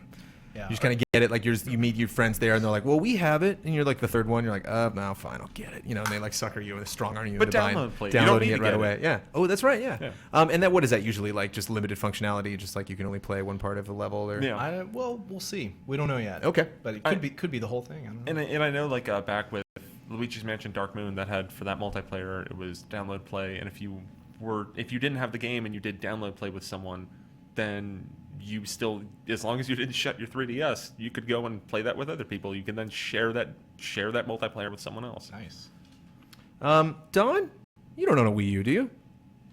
I don't. I was saying I've been wanting to get one, and I had a dream. I was telling Kyle earlier, I had a dream before E3 that they announced a Caribbean Blue Wii U with a new Wave Race game. What does Caribbean Blue look like? That sounds just like really an aqua good. blue, like a light, beautiful Paint me a blue-colored picture. Wii U, and it was with a new, like, really great AAA-looking Wave Race. It didn't happen, but I don't have one yet. And Again, with Nintendo 64 Wave Race. Yeah. I'm Wave Race, assuming, that's awesome. yeah, that they might package Star Fox in the fall with one. I'm thinking. I don't know. What do you think? Is that possible? Bundle with Star Fox? They always do bundles. So Yeah, maybe. Yeah, probably. I could definitely see a Super Mario Maker bundle. I mean, that's really Nintendo's big holiday title this year. Even though it's coming out in September, they're going to continue to market that game way past Christmas. Have you talked about any like downloadable levels, or like can you share levels with your friends? Yes, all of the above. I tell you, for all the criticisms we might have about the way Nintendo does things and how it seems like Because their they didn't games often- explain that. They didn't explain. Yeah, but No, you have to watch all the Treehouse Live stuff. That's the only way to be able to find out if No, it's in the demo. Actually, you can kind of go through the menus and look through all the user interface and the tools for downloading and sharing levels. You can rate, you can leave comments, you can like favorite your favorite creators, and then go and play all their levels. Every time you beat a level, it brings up a ticker where it recommends other levels that you might like based on whatever characteristics from there. You can filter by region, how old, like how recently the level was created, how difficult it is, how many stars people have given it. It keeps track of what percentage of people have completed the level, how many people have died on it. It is really robust. It's like everything you could possibly want Super Mario Maker to be. It seems like they've got it in there. I was so surprised by just how complete of a package it seems like. I mean, if you think, if you imagine what a modern game would be where you like edit your own Mario levels and then share them with your friends around the world, it is exactly that. It has everything you would want it to do. Are we going to see? I didn't even think about this until this moment. Are we going to see copycats? Are we going to get like Mega Man Maker or like Castlevania They Maker? should. Or that'd be awesome. I mean, if Konami was still making video games, then maybe we could get Castlevania Maker. Is that a smart thing for Nintendo to lead the charge on that? To realize like a Mega Man Maker. If that came from Nintendo, I could see Capcom being like, yeah, sure, if you want to, I got a take question those from assets chat. and do it. It says, do you think Nintendo would have done better if they premiered Super Mario Maker at the digital event versus last year? Yeah, I think it would have been way more shocking, and because Mario Maker was playable last year. I played it a whole year ago, and it's basically the same thing now. It's just they've added tons more features to it. It's way more robust now, and it's a known quantity. If you're the kind of person who's going to watch a Nintendo digital event live right when it first goes up, well, live, whatever that means, but right when it first debuts, if you're awaiting that and seeking it out in advance, then you're looking for what's new. What do I not already know about? And there was not that much of that. Star Fox, great. I'm actually really excited about Star Fox. Other than that, really very little else in that digital event that we didn't already know about. And so people are kind of left thinking, I don't know, it seems like you guys don't have that much loaded to go this year.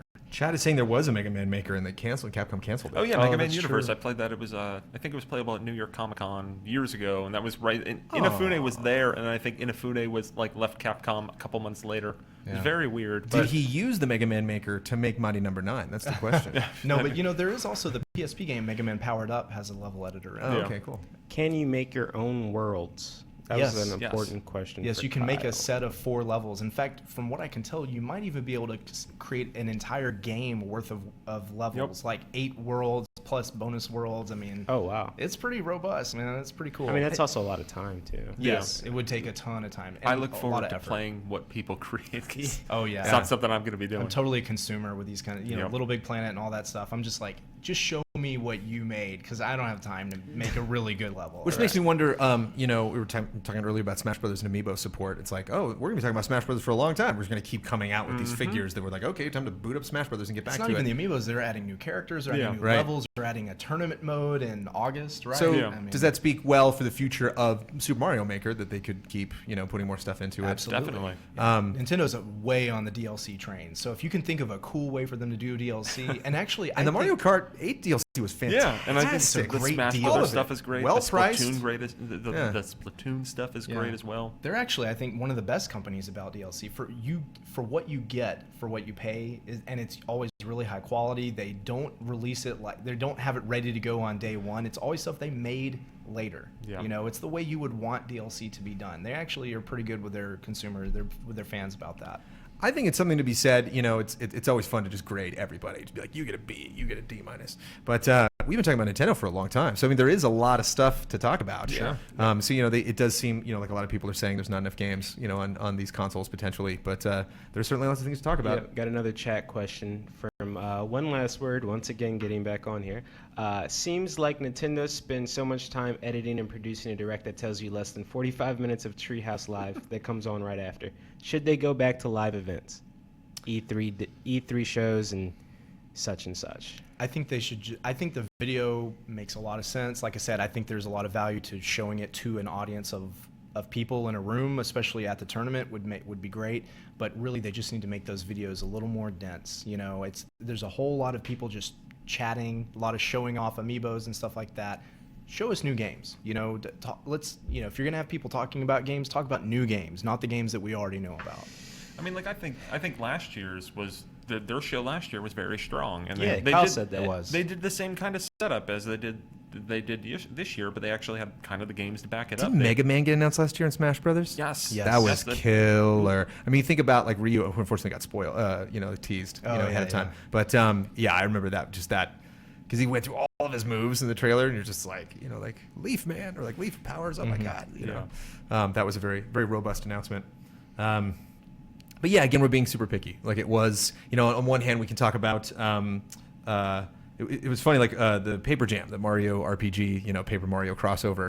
Everybody was being all picky. Kyle was like, I don't like the way those two things look together. It looks like an asset rehash. I don't know particularly what the terminology that Bloodworth used, but it's like they have these graphics, they have these stills, they have these sprites. They made one of those games like 2 years ago, and all they did was add the paper characters, and it looks like it's the same thing. But at the same time, Elyse Willems, who's just walked in the control room there, who was shoving pizza in her face.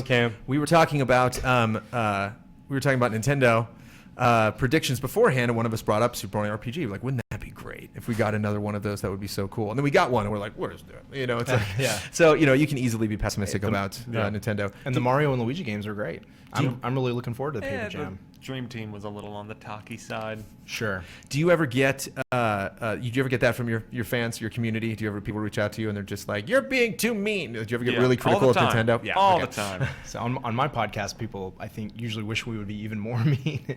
I heard that there's a petition to have Nintendo cancel the new Metroid Federation Forces on 3DS. Yeah, it's the silliest thing I've ever heard. Well, especially because you have no idea what went into making that. You have no idea like when that got greenlit, how long they've been working on it, what they still have to show that they haven't showed yet, and what condition that game is in, and what financially that would mean for Nintendo if they were to back out beyond you just being hurt. It's a little disrespectful to the people making that game, who, by the way, a lot of them might not have really even wanted it to be a Metroid game. And there's a long history of Nintendo forcing franchises upon games that are already in development. Talking to one of the guys at Rare Replay who worked on Dinosaur Planet. So there's a perfect example of that. Yeah. It's interesting because I've actually had a petition going for a couple years now to try to get the Nintendo World Report canceled, and nobody's really been signing it. I haven't really gotten a lot of feedback on it. Let's go, Johnny. Just waiting to see.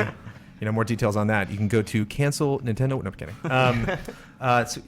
Any more questions? I still got more stuff to talk about. Yes. More questions. What was your favorite non-Nintendo announcement at E3? Tom? Well, that's not an announcement. That's my favorite non-Nintendo game of E3 was with Tom. It wasn't at E3 though, was it? It was in the Indiecade booth. It was in the Indiecade booth. Yeah. And I just had the thought, which I had to kill immediately, which is like, cool, I should check that out tomorrow. No. E3's over. It's over. But I did check it out at Judges Week. Yeah. But I was surprised that didn't show up on stage. What a crazy game. Yeah. Isn't that great? Yeah, no, I love Katamari, I love Nobi Nobi Boy, and Watam just looks like beautiful, beautiful nonsense. And the kind of game, it was funny because like we criticize game trailers, what we're planning on doing later tonight, like going through media and being like, try again. And when Watam's first trailer came out, I was like, what is that? He's like putting on the top hats. And I'm like, I mean, this is cute. Nobody's not saying that, but it's like, I'm not getting any game from this. I don't know what, it's like, surely whatever premise they have for their game, they could have sold better than this. And then I saw the game for 45 minutes and I took it all back. I was like, I don't even know how you begin to sell this game, because it's a game you have to watch for at least a half an hour to get it. And you think back to that trailer and you're like, oh, that's probably the best way you do it. Right. I'm really excited for Recore, the game that's being made by Keiji Inafune and Armature Studios from Microsoft. I mean, gosh, the cojones to say from the creators of Metroid Prime. And they do this the day before, and everybody's kind of hoping Nintendo's going to show something from Retro Studios, and then they don't. Right. Wow. That game looks really cool, though. I like the style of it. I don't know very much about it so far, but I thought basically a teaser trailer, CG stuff. But I thought it was really cool. They got the even though it was a CG trailer, you kind of got the mechanic, and you could see how that would work. Yeah. And I think they did a good job selling that. The glowy orb thing, and the dog, and then the enemies, and so the mind goes. You're like, oh, it'd be cool if you could get in a vehicle and power it with one of those orbs, or she gets the red orb, and we don't really see what that does. So it's kind of like, if you guess like Big Hero 6, there's like good programming and bad programming, and you can like turn these things to be, maybe like do more damage because he helps her in that situation. So like maybe blue is support, maybe those are like like types of things that'll defend you or buff you or help you find things in the environment or travel or something. And then like red is all combat. It's all like you take those into boss battles. Got and stuff. Another question. Well, I'm getting excited for Recore too. Nice, that's cool. Got another question. Okay, this is obviously about the NX console, which they didn't talk about, and I know you guys are Super Nintendo fans, so. I don't know if you guys saw, like, probably about like a year ago, the plans sort of got leaked for the NX, or their concept plans for their system. They were saying possibly 3D, taking your 2DS games and being able to put it into the console. That was what I read. I can't find the article, so don't quote me on this, chat. Don't kill me. But you could put your DS games into the console. Now they're saying that you're going to be able to there's going to be some Android OS kind of maybe system on it. What would you say? What would you say? I think it's going to be something that's kind of merge the home console stuff and the portable stuff into one. Like, So you could believe the DS, putting the DS in the... Yeah, okay. and also the Android OS. I think it's going to play nice with their mobile stuff that they're going to do and their new Club Nintendo successor. But I think that they can't support both Wii U and 3DS. I mean, last year, they announced a lot of great Wii U stuff at E3 and didn't really talk about 3DS that much. And this year, they kind of reversed it. Without third-party support, they're doing it all by themselves with a few indie developers.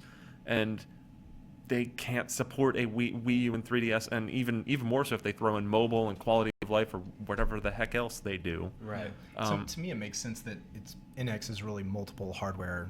You know, so it's like iOS, it's a platform. Yeah. You know, and so there's the iPhone, there's the iPad, there's the Apple TV, and they basically all run on the same core, OS. Infrastructure, right. But and a lot of the same apps work on all of them. So it really comes down to how do you want to play? Do you want it on a small screen? Do you want it on a big screen? Do you want it on your TV? You know, do you want to stream it? Whatever. Do you want it to connect to your phone? And maybe it's just a way for them to basically develop a game once and have it run on multiple systems, and you can buy it once and play it on multiple systems. You still are buying the hardware, and Nintendo wants to sell you hardware, and they want to sell you multiple systems potentially. So I think NX will probably end up being multiple things, but primarily it will definitely be portable. It is absolutely. See, everybody's worried about like how are they going to replace Wii U. Nintendo's worried about how are we going to replace 3DS. That's where they make their money. Yeah. That is the big business, and 3DS sales are dropping like a rock.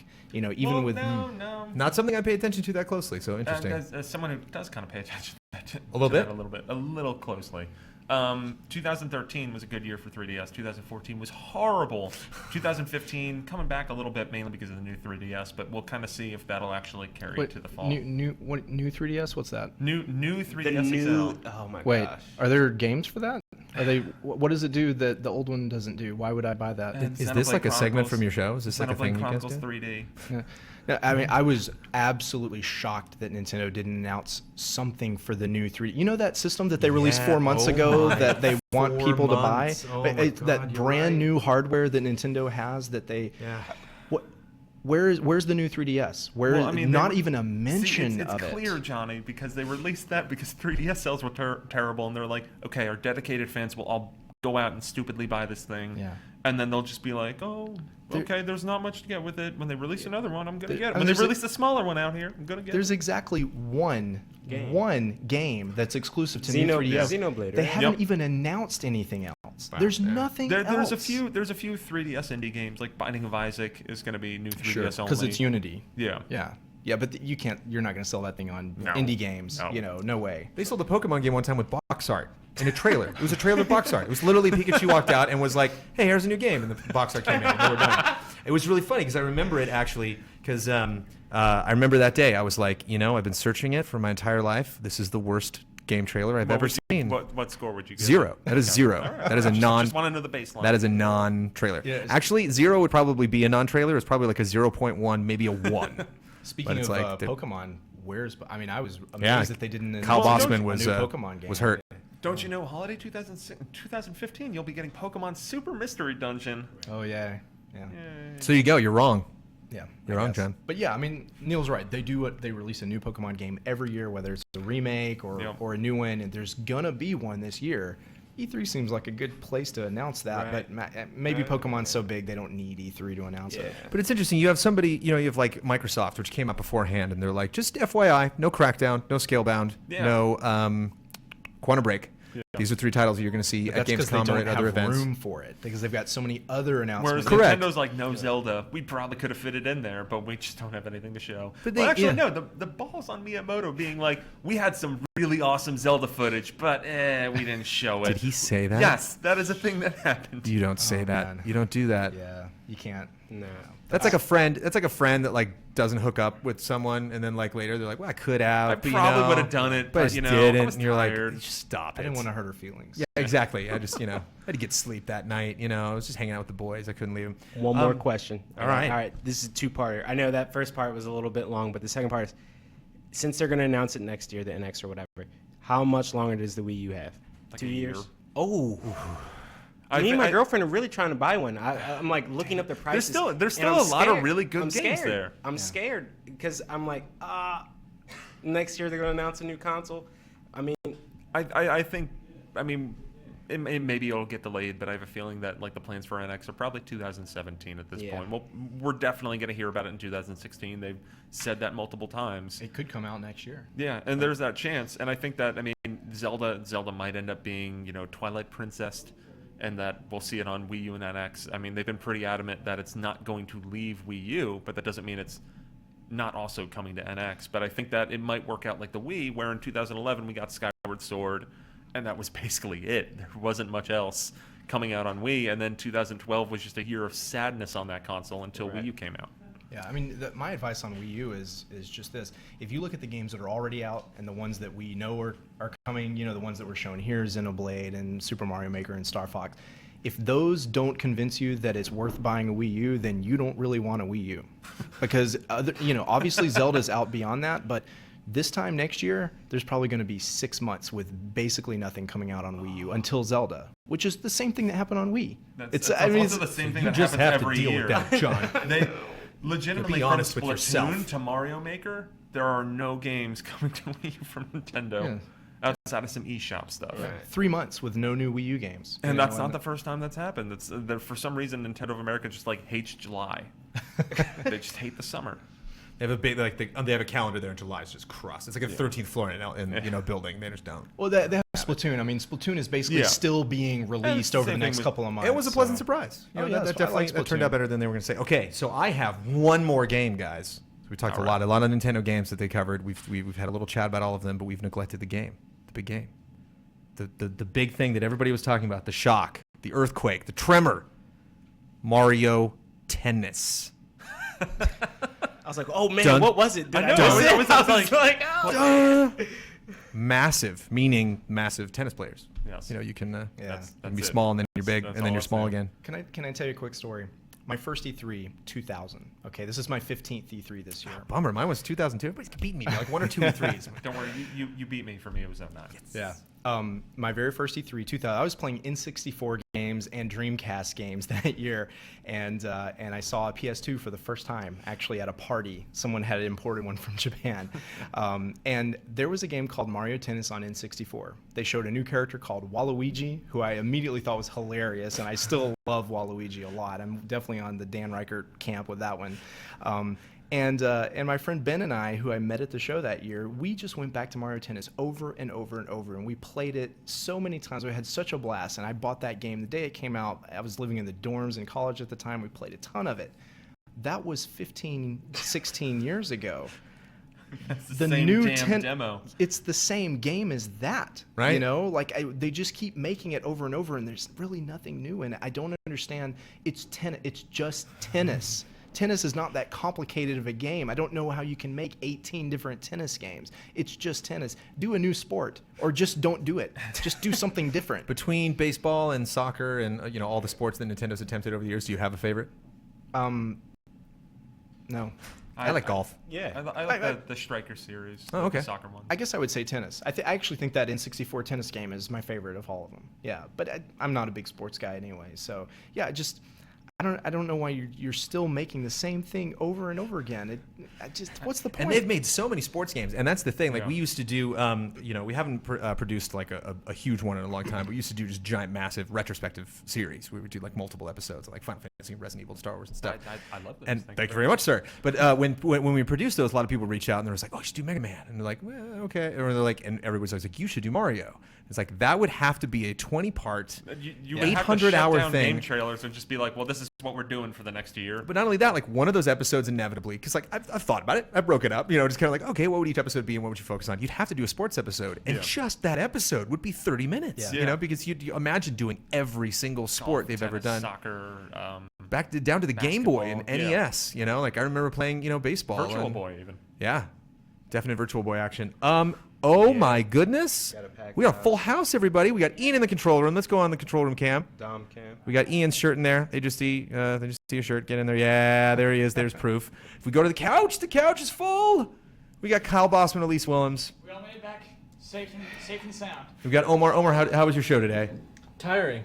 I'm tiring. I'm mostly concerned about Brad Ellis. I hope Brad had a good time at the show today. Brad didn't make it back. Why are you? Brad was just an E3 casualty. Sorry. He's lost. I was always worried he was a little weak. He belongs to the show now. Yeah. Consumed. He's been absorbed. He looks super tired too. I'm tired, man. I'm I'm tired, yeah. but I'm enthusiastic. That's me too. I think if you're not tired, you didn't do it right. Right. Exactly. Were you asking why am I nervous about Brad? Yeah. Because Brad worked really hard this week, and Brad actually brought it to my attention that he was like, when can I, go to the show? And I was like, oh, right. Yeah, maybe Thursday. Hopefully Thursday we can have some time. So I just hope he had a fun time. I hope he got enough in, to warrant, having a pass and going down there and seeing stuff that he wanted to see. I would say Brad's work pales in comparison to John Michael's work, who also didn't get to go to. Oh, that's cool. That's cool. Just turn off the mic when they say that. That's cool. John didn't get to go at all. Yeah. Everyone's work. Hey, Kyle, my belt was supposed to go to E3. What happened? You forgot it. Here's a Don. Your belt? Don fact. In other parts of the world, they hold the Don 3. That's true. I've seen some good ones. I commented in chat earlier, and everybody was like, "Hi, Brand Don." I'm like, nice. You have to understand, we've been doing Don puns all day. I threw some Don puns in there. Oh my god. Dawn of the Planet of the Dons, I think is my favorite. Any Don puns? Is that what you're talking about? Anything? Top of your head, Don pun? Have you guys heard of the game called Sneak and Love? Yeah, Waluigi Sneak and Love. You ever heard about that? Wait, what? So this is a game. So we were sequel thinking to about Sneak beforehand. What was the context? How did you think this up? Romantic stealth game. What right, I'm on board. What were you doing though when it came up? Was it a mandatory update? They asked me what my dream game is, and I said, okay, it's a romantic stealth game starring Waluigi. That And sounds somebody, incredible. Yeah. and somebody, I don't know if we can bring it up, but somebody did box art for it.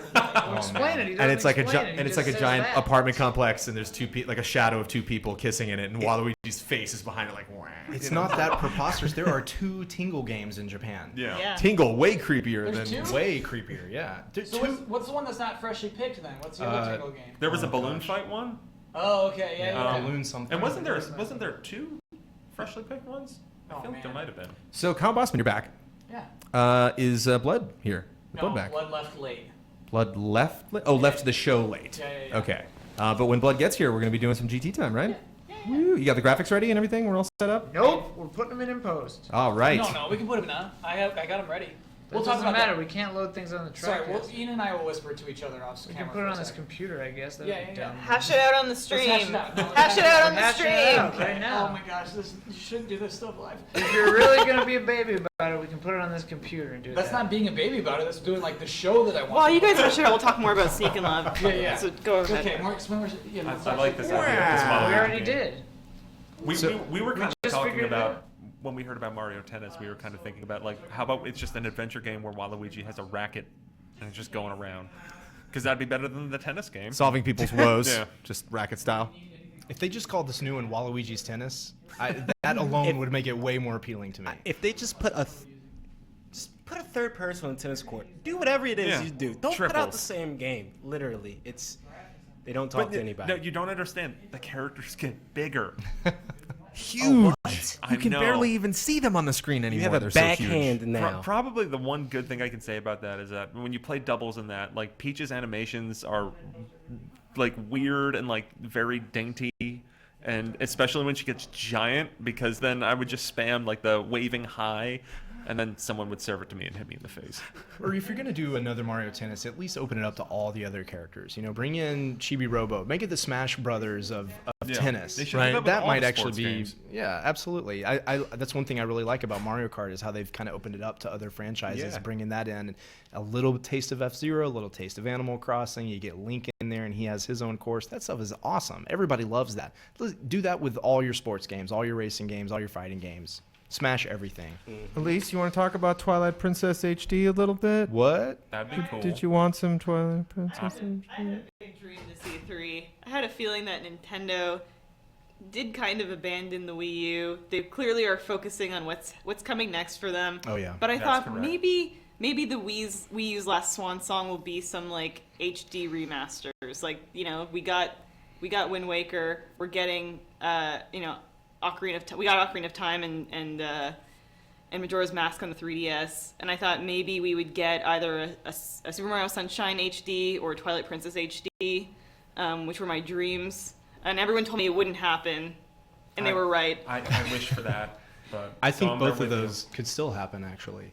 We actually just did a a special on our podcast. We did a live show about a month ago where we talked about Twilight Princess for well over 2 hours. I mean, we all played it 40, 50 hours a piece, you know, and it was great to go back through that game because the first time I did it, I was reviewing the Wii. I got the game, you guys, some of you might remember this. I got the game a week before it came out, and I had a week to play through Twilight Princess and all the other stuff on Wii.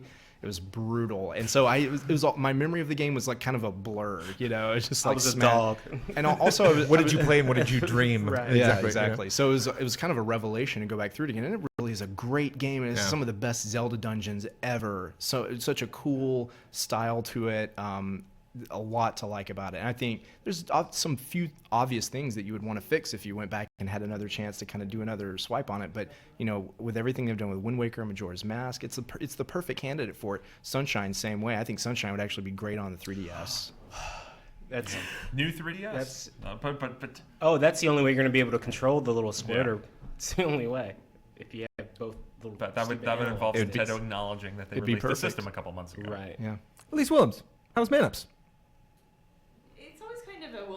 We'll find the show in post sort of thing. Are there any celebrities we can look forward to? Anybody you bumped into? Jeff Keighley. Yeah. Or dropping spoilers. Or Keezus, as we called him, since he was hobnobbing with Kanye West at the show.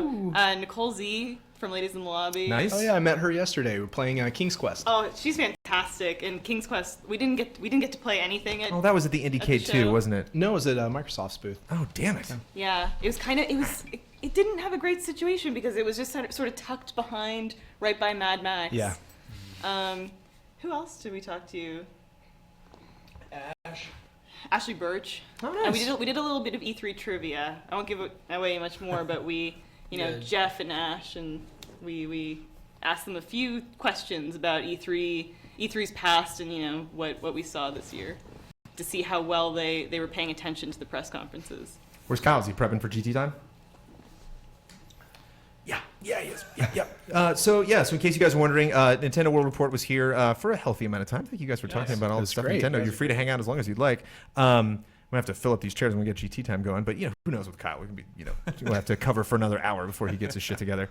But just what we're going to do, we're going to start with a GT time, which is our weekly podcast. Kyle's going to sit here. I get to stay in the same chair. Blood's going to sit here, and then Elyse, you are in the fourth chair, correct? And then we're going to talk about. Surprise, surprise, E3. Just do a wrap-up of all the stuff that happened in the week. And then after that, we're going to do a bunch of trailer scores. We went through those earlier today, a bunch of trailers we're going to talk about, try to figure out what were the best trailers of the show and score those. And then if we have time for Just Blades after that, we'll get to a couple of those until we pass out, until you literally just you leave the GT stream. You're like, I'm just going to make some dinner. And you come back and we're all just you're like, oh no, what happened? Like chat's screaming. They're like, wake up. Somebody send an ambulance. Have you guys already recounted what you've been doing for your E3 experience? Sure you did that earlier. Playing Nintendo games. Yeah, mostly. Were you basically only at the Nintendo booth, or did you explore elsewhere? I roam. Yeah. I alwaalways make a point to play as many indie games as I can. That's why I've been going to Sony's booth for years. I always try to block out 2 or 3 hours to just go play it, because number one, a lot of them are coming to Nintendo systems eventually. So my audience is very interested in a lot of this stuff, and it pays to kind of do my research on it. Also, they're just so much fun, and I always wish, why doesn't Nintendo have this whole indie section? They've got so many great indie games coming to their systems, and now they're getting better. You can download the demos at home this year, which is really cool. Oh, neat. But it's a small sample of what's coming overall. But they're not going to get the media attention. The media's here. They're not at home playing those demos. They're here at E3. Those games are not here at E3. Well, Adventures of Pip just came out on That's the Wii U. That's a great game. And we had the guys here, Brandon hosts a show every week, GT Live, and they were just here, and it works great on the Wii U. Oh, yeah. And they were getting a lot of support from Nintendo. Did you guys play with Tom? Yes.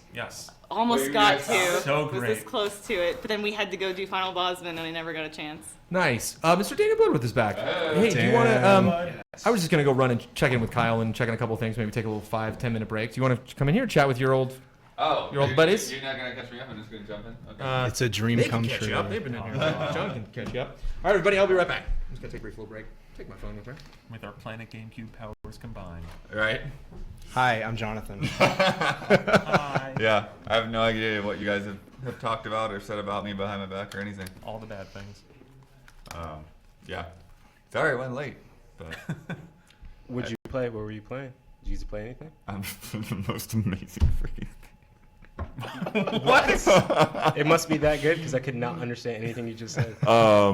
I was doing the Oculus Rift demos and the new crazy controllers. Those single controllers or whatever. What's the ring do? Why is there this ring? Because it can around sense when you point and when you put your thumb up. Okay. Oh jeez. Okay. And it's also like really smooth. Yeah. Wow. All right. How cool or amazing was it? It was. It's like being in like a mad scientist toy box. It's because I'm in this room with this guy, but this guy is not in this room. He's in another room. You know, but it's like we're interacting and we're like picking stuff up off the table and throwing it at each other. And he's like, "Here, and pick like this up." super fast. Like, I mean. Yeah, I mean, we're like he's throwing things into the air and I'm shooting them. You know. Jeez. So it just works. Like it. Yeah, I mean, like it's like the thumb thing is like kind of binary right now. It's like really like a test demo thing, but it's like it works. Like we both picked up like a thing of blocks and like lifted it up together, and stuff starts tumbling off. Crazy. You know, apparently Reggie, president of Nintendo of America, was quoted as saying that VR is not fun. We're not doing VR because it's just not fun. And I thought, man, what are you talking about? What are you talking about? That's funny because some of this stuff it reminded me of the way Star Fox is, like you know. Oh yeah. Because with like Eve Valkyrie and Riggs and some of those other things, it's like where you look is where you're aiming. Mm-hmm. You know, and so like you completely free up your hands to do something else. Yeah, like I mean, if Reggie comes out and says, "Well, VR is too expensive or it's too complicated," I would say, yeah, "Okay, yeah, those are valid he's criticisms." Also the same person that said that. Why would you watch streams of games? Right. Yeah, and that guy's a little out of touch sometimes, but. I played a VR game actually here at E3. I don't know if you heard about it. I played a game called SMS Racing, which is what? It's a really simple looking game. It's for Gear VR, so it runs on a phone. Okay, yeah. But you're playing a very simple like kind of cartoonish racing game, and also sending text. And so you have to look down in the VR helmet to see your phone and try to send text while you're still driving. And you have to do both because if you don't respond to the text fast enough, you'll lose friends. So you're trying to win the race, and the writing is so great. It's all very tongue-in-cheek. It's obviously the message of the game is you shouldn't text while you drive, and this game kind of proves it because it's impossible. It's impossible to do this racing while you're trying to send these messages. Yeah, it's awesome. I'm pretty sure that's what happened to my car. Oh no, not the van.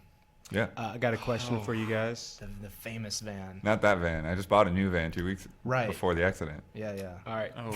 Did you guys get to play Earthbound at all? Any of you? A little bit, yeah. The new one. The new one, Earthbound Zero, Earthbound Beginnings. It's new to me. Yeah. I did play a little bit of it on Sunday night. It is like 8-bit Earthbound. It's exactly that. If you like Earthbound, I think you should check it out. You know, the writing's maybe not quite as sharp, just it was a different translation, different localizer back then, around 1990, 91, I guess, when they did the original Mother. But it looks like Earthbound, it sounds like Earthbound, it plays like Earthbound, it has all the same kind of charm and sense of humor. Is it the same game? No, it's no. very similar, though. It is a different story. Okay, yeah. Cool. Yeah. It's another Earthbound, and now it's in English, and you can download it for like $7, like $6.99 like that. Or something like that. I mean, you have to keep in mind it's a very old school, 80s, late 80s style JRPG. So it's brutal. Like you have to grind a lot. The battles are really tough. You have to be really careful about item management and stuff like that. I mean, it's not friendly to the player necessarily. I mean, it's based on the original Dragon Quest. You know, it's a pretty tough game. But if you like Earthbound, I think you're going to like it. I was really impressed by what I saw. And I've played Mother 3 too, and I think that's next on the hit list. They've got to bring that out. Yep. Now that's going to have to be a matter of time. They don't necessarily have a translation just sitting around for that one like they did with Mother 1. Mm-hmm. But Mother 3 is a great game, totally worth bringing over, and I think the interest is there. They should do right by those fans, and I think they're probably just testing the water right now for it. Good. Yeah. Chad, if you have any more questions for Nintendo before they get out of here. Nintendo World Report. Not actually Nintendo. Right, my bad. We've gotten that a lot. It's kind of weird. Yeah, no kidding. They will just read the first word and be like, "Oh, you're with Nintendo." I'm like, "No." Except sometimes I say yes when it's when it's to my advantage. Yes. Yeah. Yeah, no, I had a lot of people back in the day that thought I wrote for Nintendo. I'm like, no. All right. So I got some more questions. All right, you guys all played Star Fox. Yeah. A lot, yes. I know this. I'm sorry, chat. I keep bringing it up, but my disappointment still kills me. You guys are all excited about it? Could you? Yeah. All right. You guys are all gamers, so I will take your word. I will buy the game. I will buy it. But you don't have a Wii U yet. Is this Don't a matter remi- of don't- time? don't or is- remind me. He is didn't this say like- he would play it. Oh, He said he would buy it. Like, just put it up on the shelf. I will play the game, but is it worth the time? Do you think it's worth? I mean, saying that off of an E3 demo is not wise. You're not. Is it? You're new to E3, aren't you? Is it worth? Let's say, is it worth $300? What game is worth $300? But Bayonetta 2. Wow. Okay. Well, then why don't you already have it? So here's the thing with Star Fox. I believe Nintendo's at least partially developing this game internally, which would be the first time for Star Fox since the 90s. From my understanding, Platinum's basically just doing like the art assets for it or something like that. And that's the other good thing is the part that Nintendo's not doing themselves, Platinum Games is doing, and I have a lot of faith in those guys to pull it off too. Of course, they made Bayonetta 2. I mean, they make a lot of great games. There's been a long string of bad Star Fox games, or just Star Fox games that are so far off of what we loved about the series in the first place. And I understand all the skepticism about it, but from what I played at E3, I think this is a new Star Fox game that plays like you would want a Star Fox game to be. Now the controls are confusing at first, very complicated. It's hard to coordinate all the different, because you're using both sticks and a lot of buttons and motion control at the same time, and sometimes you also have to change and look at a different screen. I mean, it's kind of intense when you're playing Star Fox. Wonderful. But it controls really well. It's a deep, complicated game. You can transform anytime you want to, and that totally changes how the game plays. And that first level is at least 15 minutes long. It's a pretty long level, which is like half of the original game's length. So to me, they're kind of building it up to be, it's going to be a big, meaty, single-player adventure with a lot of replay value because you can select different vehicles, you can use the transformations differently. You can select different vehicles? Yeah. I mean, not transformation and different vehicles. Well, I think some of, at least I need to go back and watch all the Treehouse Live footage to make sure I have this right. But I believe that through each stage you'll be able to pick a different vehicle. Like for some it might not work out, but you'll be able to, take the Landmaster into a level, and then you can transform, and then it's like that kind of like hover tank thing. A bigger tank. Yeah. Okay. There's a drone also that's just like, it's like a helicopter. You can send it in any direction, like really fine movement. You can imagine the kind of 3D environments where you might have to be flying around lasers and barriers and like go into all the nooks and crannies and the things that you could never do in the R-Wing, because it's just that thing's a space jet. It just goes super fast, straight forward all the time, So to me, it looks like there's a lot of variety, but they're not doing the things that they've done so horribly in the past. It's like put you on foot and make you run around as a character and be, shooting things way up in the air and, jumping with bad controls and stuff. I mean, to me, this seems like redemption for Star Fox, and that's why I'm excited for it. All right. You say the same thing too, right, Blood? You played it, right? Yeah, I mean, it plays to me like Star Fox 64. It's just you have to get your hands around like where all the buttons got moved. Did you have some trouble with that too, with the aiming and everything? I actually didn't have much trouble with the aiming, but it was like, okay, just finding like, where's the boost, where's the barrel roll, all that kind of thing. Yeah, they put a lot of stuff on the second joystick, which they've never had in the past for Star Fox. And it makes a lot of sense. It's intuitive. Like once you know it's there, it's just if you played Star Fox 64 30, 40 times, it's another story. The second time I played the demo, it really clicked, and I felt like I was in control. I could do whatever I wanted to do, and I was playing Star Fox, and that's really all I wanted. Only disappointment I have with Star Fox is that they aren't rendering those characters in the puppet style, which they teased. I mean, why do all the puppet stuff in your digital event if the characters in the game don't look like that? And that's what they should look like. It'd be great. I mean, if it's based on Thunderbirds, do it like Thunderbirds. That would be so cool. And that's kind of the little extra bit of style that game really needs, I think. Good. All right, you guys can have. I'm 60-40. 60-40 right now, okay? I'm 60% against getting it, 40%, but hey, I was at probably this morning, since I've talked about it all day, I was probably at like 10%. So, what can slowly I but say? surely. Yeah, slowly but surely. I'll probably be rolling into Star Fox here. I had a question. Did you guys, either of you, get to check out For Honor? No, I don't even know what that is. Oh, really? For Honor? But yeah. it's For Honor. No, I don't It's know. from Ubisoft. It's okay. It's a multiplayer like Is that the sword one- combat game, but it's by the guy that did the Red Steel games. too, yeah, Jason Vandenberg. Oh, okay. Yeah, so it's really really cool. Like I got to check it out today. Huber and Brad got to check it out. It's great because it's like you have to like move your position of your sword to block cool. and attack and. You playing with a gamepad, just a regular controller? Yeah, I liked a lot of what they did with Red Steel too. So if that guy's making something similar to that, I'm gonna have to pay attention. Yeah. Red Steel 2, huge improvement over the first one. Yep, definitely. Yeah. We've got 4 minutes till our next segment here. I would like to say thank you guys for answering all of our questions. Of course. Chat, if you have any more questions before we leave, please send them our way. But as far as, did you guys get to play any other games from Nintendo? What's a Fatal Frame? Did you play? Fatal Frame on the floor. Not at the show. Was there a trailer? There was a trailer. There was a trailer. I saw one play in the background there, so yes, there was. Okay. Yeah, but not playable. Xenoblade not playable was really sad. They And just that have game, random that game's TVs out in with Japan. Xenoblade just playing on it, but you can't actually play it. That game's finished. It's out in Japan right now. My friends are playing the retail game and like getting close to the end of it. Why don't you have an E3 demo? I don't get it. Why isn't that here for people to try? Is the translation probably not all the way through? I mean, that's probably what's holding it up a little bit. It. This was actually the trailer that they showed during the digital event was the first time we've seen a Xenoblade gameplay with localized text in it at all. Yeah, but that game is going to be awesome. Yep. Yeah. I'm so pumped for that game.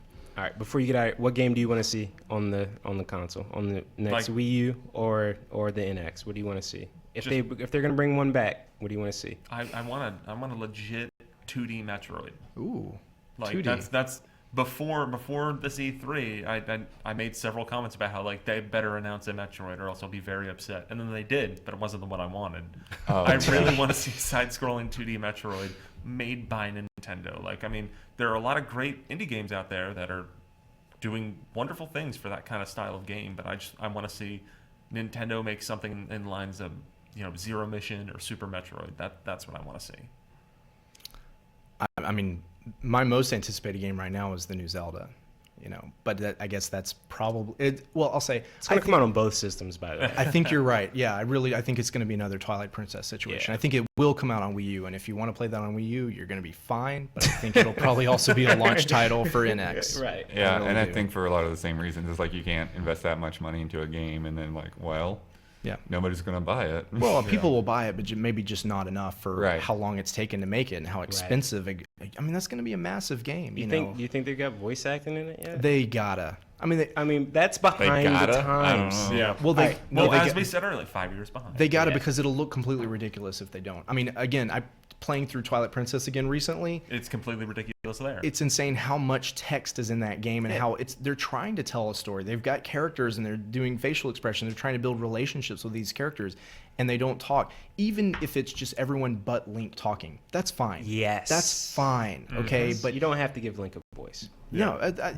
He for could just sure. be like, hi, yeah. That's perfectly fine. But if you're going to have other people in this world, then they've got to talk. And they've got to talk. It's got to be good.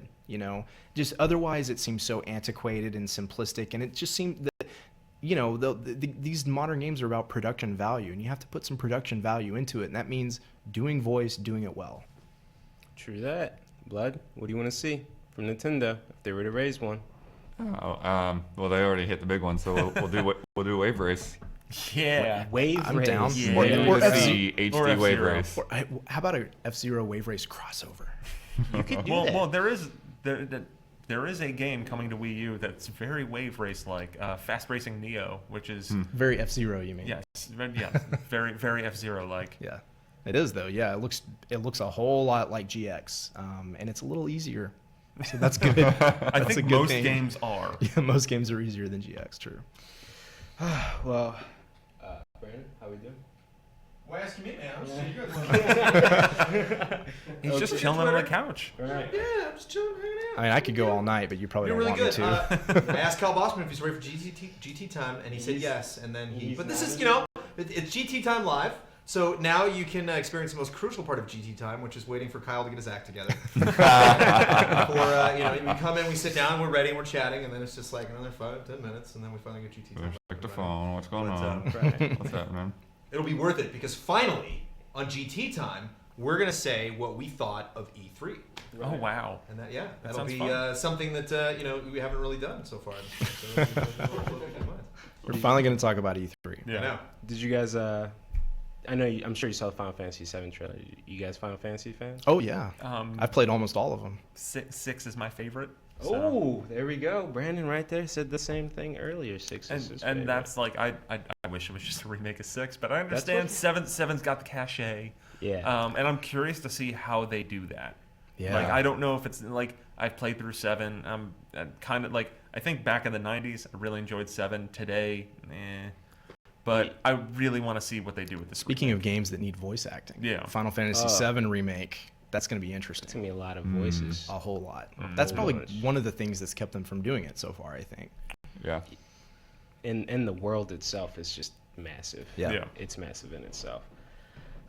Okay, let's chat. If you have any questions, let me know. We're still waiting for Kyle. So until John, what do I think about Doom? I think that Doom is, unfortunately, my taste for shooters has it's dribbled down a little bit. I like Doom. I love the way it looks, but I probably really won't play it that much just because everything I saw in Doom, they were in the very beginning of the level, and then it looked like you got to the very end of the game, and you're still fighting the same enemies. So to me, that makes me think that there's no real enemy variety that much. It's just fun. Yeah, I don't want to fight the same. I don't know. All I can go by is just the demo, so don't crucify me. But that's just how I feel. When are we getting a new Rave Race? Probably not going to happen. We can dream. We can dream. I wouldn't say. I think it's possible. Nintendo releases a lot of racing games. It's just they kind of jump from, franchise to franchise. They did Excite Bike a lot for a while. Mm-hmm. I think they'll, they did F-Zero for a while. I think they'll probably jump back to Wave Race at some point. Oh, Wave Race is a classic. It's one of those kinds of games that, like how it's just like F-Zero. F-Zero didn't get a game for how long? What, 10 years probably? It's been more than 10 years since the last F-Zero game. Yeah. Wow. But it hasn't. Yeah, that wasn't a big gap between them, really. I'm pretty before sure that. The last F-Zero game was Japan only, and I think GP Legend. No, what was it, Climax or something? And I think Blood, you reviewed it for Climax came before GP Legend. Okay. Yeah, GP Legend was. I think either way, I think you might have reviewed that for Nintendo World Report.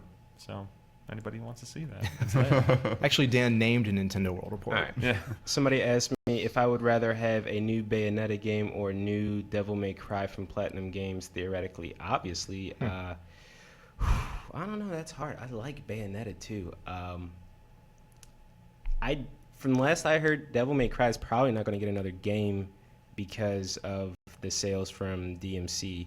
And their Capcom, as stupid as it sounds, is judging the sales of the remake to make another sequel. They're like, oh, well, if this sells good, then I guess we'll make another one. Yeah. So... Especially with a game that came out, like a year and a half before that remake. Yeah. Another in a long line of bizarre decisions by Capcom. Yeah. Yep. Capcom is I love Capcom, I do, but they're not talking to anybody.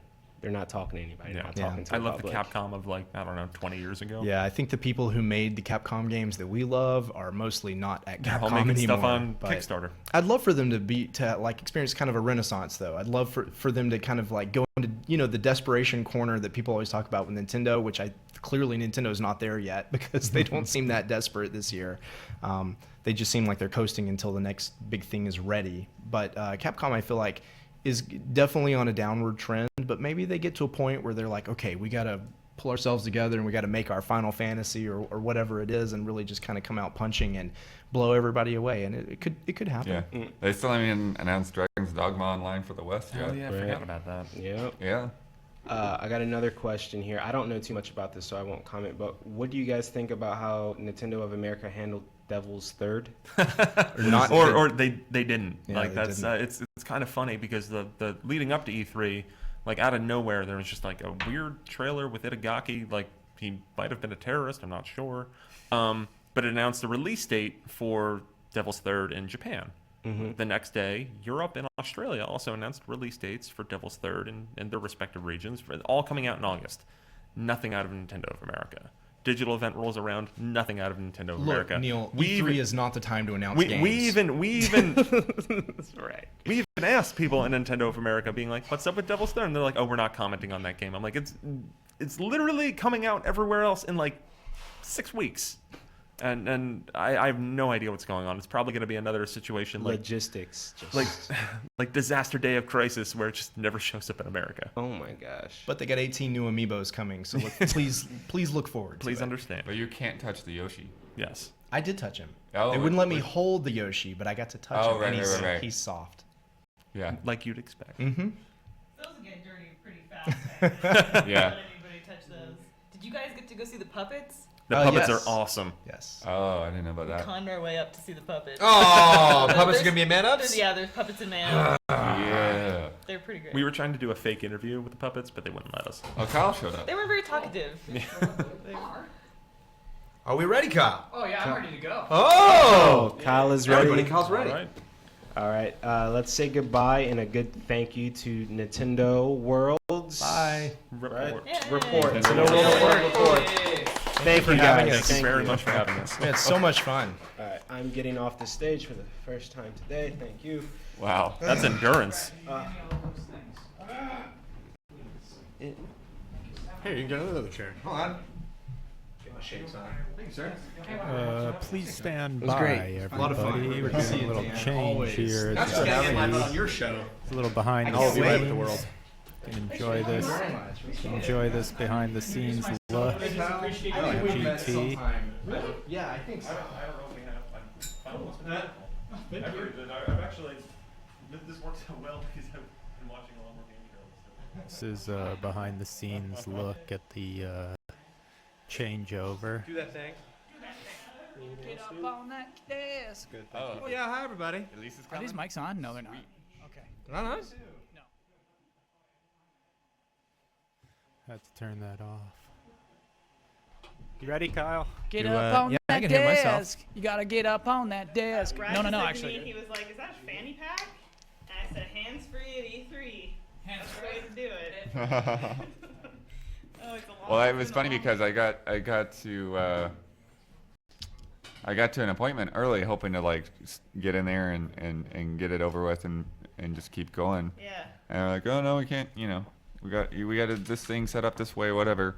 Ooh, I see what you did there. Look at that. That's not me. That's a fan. Oh. Don't we have But- creative fans? Oh man, we got the best friends. Cool. Sorry, But go on, Blower. So yeah. So anyways, I was like, oh, I got my lunch in my bag, so I just sit down right there in front of their room and ate my sandwich, and that was it. Lunch was taken care of. By the way, are we live right now, Don? Oh yeah, Okay. we're live, baby. So, We're live. hello everybody. You're now watching basically how we set up for GT Time, which is Game Trailer's weekly podcast. We don't have to do, for next week. Yeah. Okay. Do you know what the bet is? No. All right. So I'll warn you ahead of time what the bet is. How many names? This is a funny one. How many names will appear in the opening credits for Batman: Arkham Knight? Oh, and the Origins did have opening credits. I can't remember if the other ones did. Yeah, absolutely. Oh man. They're always so cool. The opening credits. So go ahead and write How down many how many names. words? How many names? How many names? Yeah. So name. So first name, last name, like Yep. a whole, just like an That's a entry in the person's credits. Unit. Yes. In the opening credits. Yep. And so yeah, normally we always write down the bets ahead of time so that we can all reveal them without adjusting them as we go. Adds to the drama. Blood, how are you doing, man? Doing good. You missed my stories, but whatever. Yeah. I missed your stories. Are you mad I missed your stories? No, I mean we'll talk about them again whenever. mad. Yeah. But no, some really cool, crazy VR stuff. Like it just, I don't even know, man. GR. VR. Oh, No. VR. Yeah. Get up on that desk. You gotta get up on that The desk. fact that Lucky Palmer is doing those demos himself is just He it's is? weird. It's like I said, it's like being in some mad that scientist toy box. Toy box? Exactly. Blood, did you do research on this one? No. Oh, I How love the could idea. how could I have done research? None of us have done research on this one. I like that. Okay. Ooh. Okay, I got it. never seen him do that before. You know, Kyle's trademark thing where he goes, get. Oh, I can kind of see chat. Okay, this will be a little difficult. Don't break your cable. I kind of just brought my laptop so that way if we want to fact check anything, we can quickly. Oh, no, do that's that. perfect because we need to monitor chat for a bet for this week. Oh, okay. And also we need yeah. to, well, you're the one who started this conversation. It's going to be live from chat. We're going to Ooh. just pull from chat for that. So definitely Wait, do this. interactive. Okay. So everybody who said you're the one who started this conversation from last year's GT Time, they're screwed. What do you mean by that? People, I'm assuming, in the comments of the last episode of GT Time said, well, you're the one who started this conversation. yeah. What about this topic? Honestly, it was And only those one. are just lost to the wind. Yeah. Well, a lot of them do get lost to the wind. I'm sorry if you submitted anything. Let me test this. Let me see if we got the music going. Cool. That's going to work. Okay, how's everybody feeling? Awesome. Elyse, how you feeling? Good. This is another thing, too. Kyle asks this every time. He wants to make sure everybody's feeling good.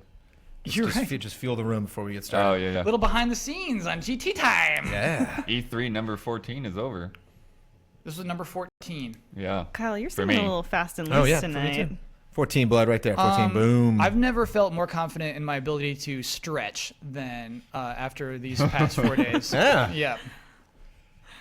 Like having nothing and just making videos out of nothing. Smite didn't show up. Whoa. So they smoted yeah, we got us. smoted. What a so yeah, bunch definitely of had to cover. hosers. Definitely had to cover for an hour. But That's a strange thing to not show up. They're usually really, but just really eager to get involved. Just the wonderful power of E3. There's so much to talk about. Still so much to talk about because we're doing a GT Time on it. I was thinking E3 about wrap that. up. I was thinking about basically like CNN, like live news, and how much they just have to like recycle what they talk about all day. During E3, there's enough new stuff to talk about to like not reiterate yourself throughout the day, which is so weird and cool. Yeah. But yeah, because usually they're just trying to put the same spin on the same news. Yeah. A billion times, or it's like well, let's reach out to the third grade teacher of this person. Yeah. Right. Any you know drawing what? straws. We kind of did that. We were talking to like basically our third grade teachers. Yeah. Today. I mean, no offense, but John being on the stage is kind of an unexpected thing that probably shouldn't have happened. No way. He's I think he was awesome. cool. Yeah, Well, no, the he's best. cool, but I'm saying just like from a production standpoint, like that wasn't his role to like suddenly jump on our stage. Yeah, John was hired to be behind the scenes. Yeah. But he came super clutch with helping me out earlier today, as did Don. Let's see some Don cam. Don's the best. But we can't hear you, Don. Not there. There. Nice. So Don, are you cool with being the Ian for this week's GT Time? I'm all in. Okay. Let's do this. All right. This means you might have to be judge in case it comes down to that. Okay. Those are heavy responsibilities. Yeah. And because I'm using my phone for music, I'm actually going to have to look at the clock to see how far we're going. We're already 14 minutes behind schedule. I hope not to keep it that way. So shall we start? You all good? Uh-huh. Cool. All right. Let's go. And now, officially, everyone, we're beginning GT Time. You'll hear the music start. We're not going to speak for the first... Okay, I'll just go.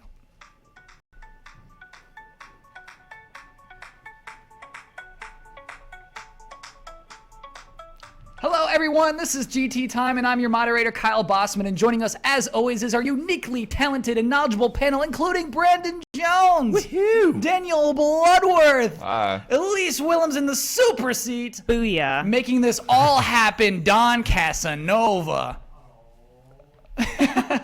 Hello. There it is. Everyone, we're doing this episode live in case you are listening to this post-live.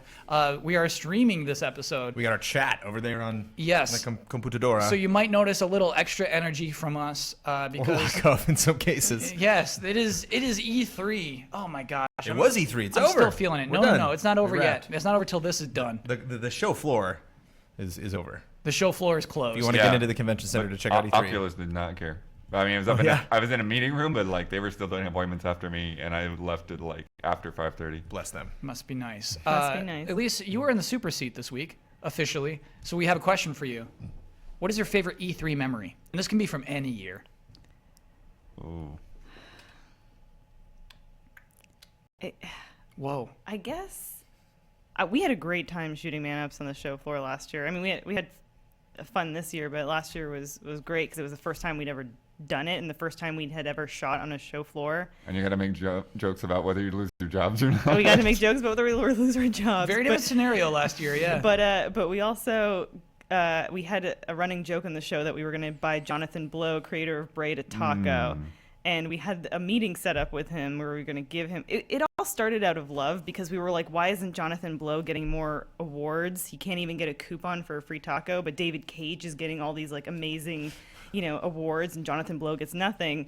And we thought, we're going to try to have this like touching moment with him, which is it was supposed to be jokey, but it came out of a good place. Yeah. And so we had a meeting scheduled with him, and we were so nervous. We were so stressed. And did you have a taco? We had a piece of tinfoil that was molded into the shape of what you would assume would be. We're horrible people, Kyle. All right. We're awful that's human pretty beings. horrible. Okay, so you have this meeting. You're very nervous. We're really nervous. Yeah.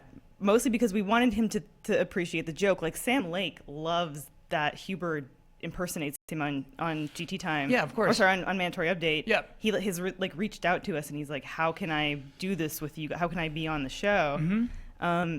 So we were hoping Maybe that come to E3 instead of skipping it for Gamescom. Yeah, Sam. Yeah, Bert. He's working hard on his video he game. apologized to us Yeah. that he, by the way, that he wasn't at E3, but we were hoping that Jonathan Blow would have a good sense of humor, and we were so nervous, and we saw the Giant Bomb guys, and we were like, this is what we're gonna do. And they were like, oh, Jonathan Blow, he loves practical jokes. He'll love this. Weird. And we were like, really? Yeah. And then they were like, no, he will not. Oh, okay. I got it. So we met him, and he said, he'd prefer like not to do it, which we were totally cool with. He very politely turned down your little... he just declined it because I think that's just, he is really serious and passionate about his work. This is your favorite E3 memory? No, because then... Okay. He ended up giving us a demo of The Witness, which was incredible and beautiful, and talked to us sincerely about his game, and it was really fantastic, and he was still like a really good sport about it, and it just made us realize what horrible human garbage we are. So The end. The end. That's a great story. Don, I just wanted to double check at this moment that we have officially recorded. Yeah, I'm watching it. No? Okay, we gotta. I'm afraid of everybody who's live streaming this. We gotta restart. We can't just clip it out. Oh no. No, well we could, just but capture it from the stream archive. We gotta record. Yeah, we gotta record. This is for Ian. Oh no. So at least you're gonna have to told that retell whole that story. story. Everybody's streaming. You're gonna get to watch 2 intros to this. No one wants to hear that story again. I'm glad I remembered that. I was panicking. Maybe I make up a better new memory. Okay, maybe another new memory. That was an exclusive. Booyah that was really good. Just don't change that was Booyah. A behind the scenes. Okay. Damn it. The chat's losing it. This is so funny. It is funny. And sadly, not the first time this has happened. I was just like, oh, yeah, we got to start that. It's not, isn't there there's a paper in there. There's a piece of paper that says don't forget to hit record. It's not your fault, Don. You're incredible, but it's really good on you as a producer that you checked. I just remembered. That's checked. You know what? Where's the paper? to your left. to your left, I think. Oh, there my it is. Okay. goodness. Record. We're good now. Okay, all right. Let's restart. How's everybody feeling? Elyse is punch you in the flustered now. face. How do I get you back in here? How do I get you back on the game? I think it's a perfect place to start. Okay. No, it's good. It's good. It's good. All right, and Brandon, you're a little antsy now. Oh yeah. I gotta get you back in antsy. I'm the... a pantsy.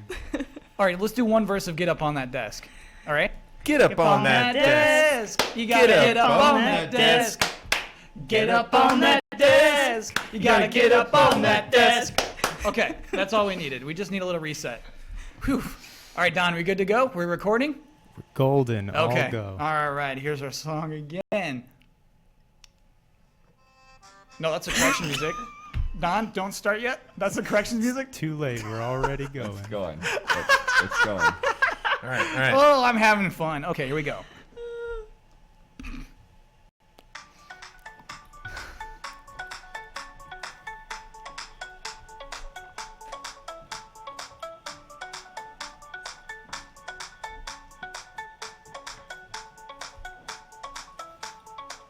Hello, everyone. This is GT Time, and I'm your moderator, Kyle Bosman. And joining us, as always, is our uniquely talented and knowledgeable panel, including Brandon Jones. I have deja vu. Daniel Bloodworth. Hello. In the super seat this week, Elyse Willems. A booyah. And making this all happen, Don Casanova. Hello, world. Oh my goodness, we're doing this live. If you are just listening to this as a recording, you should know that we have streamed this episode live, which would explain the audio quality of the music and also like our certain E3 energy. It definitely feels weird that we're doing it live, you know, and that's exciting to me. Two things happen in your body during E3. There's like a fatigue with the lack of sleep, and just kind of like, you know, the general mental fatigue of like trying to say something, you know, for 12 hours every day for 5 days straight. But you're so damn excited at the same time. Yeah. But the thing is that excitement that really fuels you. You don't really know how. You know, it's not. There's no HUD. You know, there's no. You can see that reserve that starts getting the red, and you're like, uh-oh, I better go have a sandwich. And that excitement also interacts dangerously with the fatigue. Yeah. Yeah. It's like feeling like you don't have that limit. You've opened a gate that you're not prepared to jump through. And that is E3. But we got to jump through the gate. Gotta jump through the We're gate. on the other side of the gate. Elyse, you were in the super seat this week officially, and so we have the official super seat question this round is: what is your favorite E3 memory? And not a dumb answer like last year's Man Ups. 'Cause that'd be dumb. How dare you? Wow. How dare you? Probably it would have to be this E3. This is really fun. Is that a cop out or is that real? Do you really feel That's that way? That's a cop out. Oh, okay. No, last year meeting Jonathan Blow, not giving him a free taco, but instead getting a really beautiful demo of his game, The Witness. Favorite moment. Was that demo of The Witness better than the demo from this year? Whoa. That was uncalled for. Brandon throwing out the birds. Didn't he like lose all his money and you're making fun of him for this? I'm not making fun of him for that. I'm just I don't know the bringing up story. Throw a bird. I'm all goofy now. I'm super silly because I'm so tired. We're so tired. E3's so good. No, but like us getting to like talk about Waluigi Sneak and Peek. The game that you made up as much Sneak as and we Love. have. Sneak and Love. Sneak and Love. Sneak and Peek's a sequel. Sneak and Peek is a little gross. We collaborated. I wish you wouldn't always say I made it up. We collaborated on this. Yeah, but the core concept was yours. A stealth romance starring Waluigi. So I'll take created by, you can have like an EP credit. Thanks, Kyle. All right. Can I do the voice of Waluigi? Let's audition you. We should all audition maybe for Waluigi and Sneak and Love. Okay, cool. Or Waluigi. Okay. And now Bloodworth, please slate for Waluigi. Waluigi. Wow, that's very good. Brandon Jones. Waluigi. Okay, this is Kyle Bosman as Waluigi. Waluigi. And Don? And Judge Don Casanova. No. Oh, yeah, he's the judge. I'm Waluigi. I think Don's a clear winner. I think we can move on from that one. Of course. I mean, chat probably named him the winner. So, Don, you'll officially be the voice of Waluigi in our game. We should move on quickly to corrections music. Let me pull that up, I have a page full of Nintendo announcements right here. Is it bad that I want that Don-voiced Waluigi? I want that game. Sneak and Love. I want that game. Absolutely. You can keep your Star Fox. I want that game. I brought it up for Way to Nintendo just to like, hey, this is how easy it could be to make a new cool game. Don't do a Mario. It'd be so rad if you like actually printed out the box art that we got for that and like put it in a Nintendo case and then just like dropped it on the show floor like in the Nintendo booth and then somebody like, what? Especially like behind closed doors. If you got like to where the puppets were and you just kind of like put it on the table there. Oh my gosh! And then somebody tweets that photo. Oh yeah. We need to accept Reggie. So I think this started. was his idea. It's definitely already started. I like that he thinks it's his idea. Yeah. So he comes into work on Monday and is just like, hey everybody, how about we do this? Yeah. He has to think it's his idea. That's the only way it'll happen. He needs a game. Sometimes I think about interviewing Reggie. My first question for Reggie is, what was the first time at Nintendo where you felt like you had a good idea? Like it's a super seat question. Yeah. Yeah. Oh, you're right. It is basically a super seat question. Yeah. Let's move on to corrections. Begin corrections music, Kyle. This seems like a different edition of it. I like this. Here's our corrections from last week. It was confirmed recently that online players can't attack your mother base in Metal Gear Solid 5, but they can affect your forward operations base, 2 different bases, to customize in Phantom Pain, so you won't need to play the game offline. Cool. And maybe the microtransactions have more to do with that base than the one in the single-player game. Who knows? We don't know still. George Washington was not the captain of the USS Constitution. He merely named it the USS Constitution. The cord used for the PS4, Xbox One, and most Android smartphones is micro USB, not mini. Yeah, it's easy to get mixed up. And also, we got a lot of corrections about what Bloodworth said about saves on the Xbox One. Let's just say Bloodworth was wrong about this one. It was an update, I'm sure. And I'm sure I probably read that update and was like, oh, cool, they updated that, and then forgot about it, as most updates go. And correction music. Oh, it faded. And correction with a little fade. That was not bad. Okay, cool. Those are our corrections from last week, and we should move on to... Oh, what's wrong, Elyse? Sorry, this is back to Sneak in Love for a minute here. I was telling James about it today, and he suggested the most brilliant thing, that you can see, like, shadows, the couples, you know, that you're trying to set up, you can see shadows of them. Yeah. And then you raise up the Wii U gamepad, and then you can see their secrets. Like, so it's their almost, secret desires. Yeah, it's almost like you can see behind a curtain. Yeah, I'm okay with that, but I think we have to work for their secrets a little more than that. Do you know what I mean? Oh, no, I know exactly what you mean. So maybe E3 you see icons for secrets, but you don't know what those mean. You see like a pizza. It's like, what does that might mean? be. Yeah. Well, that means do you want I to love make pizza or do you want to eat pizza? What is it? Do you want to be a pizza? Anyway, sorry, we'll get back to this. We'll talk about this more later. Yeah, we'll definitely cover this more later on in the show. But for now, we should talk about E3. This is the week of E3. This is more news than we ever get all year long. This was a crazy E3. This is a crazy E3. And I think, honestly, I was looking at it, news outside of press conferences, and it's not much. Basically, the easiest way to tackle this episode would be to just go through what happened in each E3 press conference. And the way I want to target this episode is towards someone who hasn't seen any news all week long. Do you know what I mean? And so I don't want to just be like, oh, it was crazy when that thing happened. Yeah, when that happened, okay, let's move on. I want to describe what happened. I want to go through the things that occurred this week. Do we block out 3 hours for GT time? No. We're still going to do it in an hour. We're going to do 8 press no from conferences Don. in 1 hour. We're going to do this. Those 8 press conferences took like 12, 13 hours. Yeah, dude, especially with PC at 3 hours. So let's get right into it. First, we had Bethesda on Sunday night. First ever Bethesda press conference. Pretty good. Yeah, very good. Very what made good. it pretty good, Blood? I think because, even though Bethesda doesn't have a ton of games to show off, they, can't do a giant montage, rattles off 15 games or anything like that. They played to the strength of, you can actually show a lot of this, and I think that was one of the great things with Fallout 4. We had all these questions, and a lot of them were answered. You saw a lot of Fallout 4, everything from creating your character into how, the combat works and this crazy crafting system they have going on to the mobile stuff, and, and they covered a lot of that game, which, considering it's, tracking to come out this year, it makes sense to just blow it out. Todd Howard came out at the end of this presentation, the Bethesda press conference, and spent a half hour talking about just Fallout 4. We want a little bit of Fallout Shelter, but just a half hour talking about Fallout. That's crazy. You can't do that in any other press conference, and that made this press conference unique, and I thought that was very cool. I think that's one of the biggest takeaways from Bethesda, and I hope we've kind of seen a new era of the way you can possibly make effective press conferences, which is people looking at, do we want to have, because Sony was kind of like the opposite of the Bethesda press conference, but they were both really great. But Sony was just like curveball, secret, surprise, realization, dream come true, crazy announcement, crazy version of this franchise coming back that you didn't know. Right. Whereas Bethesda was just like, these two things, you want them both, you're getting them both. We're going to do tons of material just on these two things. We got Elder Scrolls and what's the other thing? And what Dishonored. are these two things? Doom and Fallout. Yeah, so what's Doom? Doom is a first-person shooter, is one of the first-person shooters, and we knew it was coming. People had seen gameplay, but that gameplay hadn't been leaked, and then they just came out and threw us right into the game and showed us a bunch of it, and it fits with what we expect of Doom and what I think people wanted.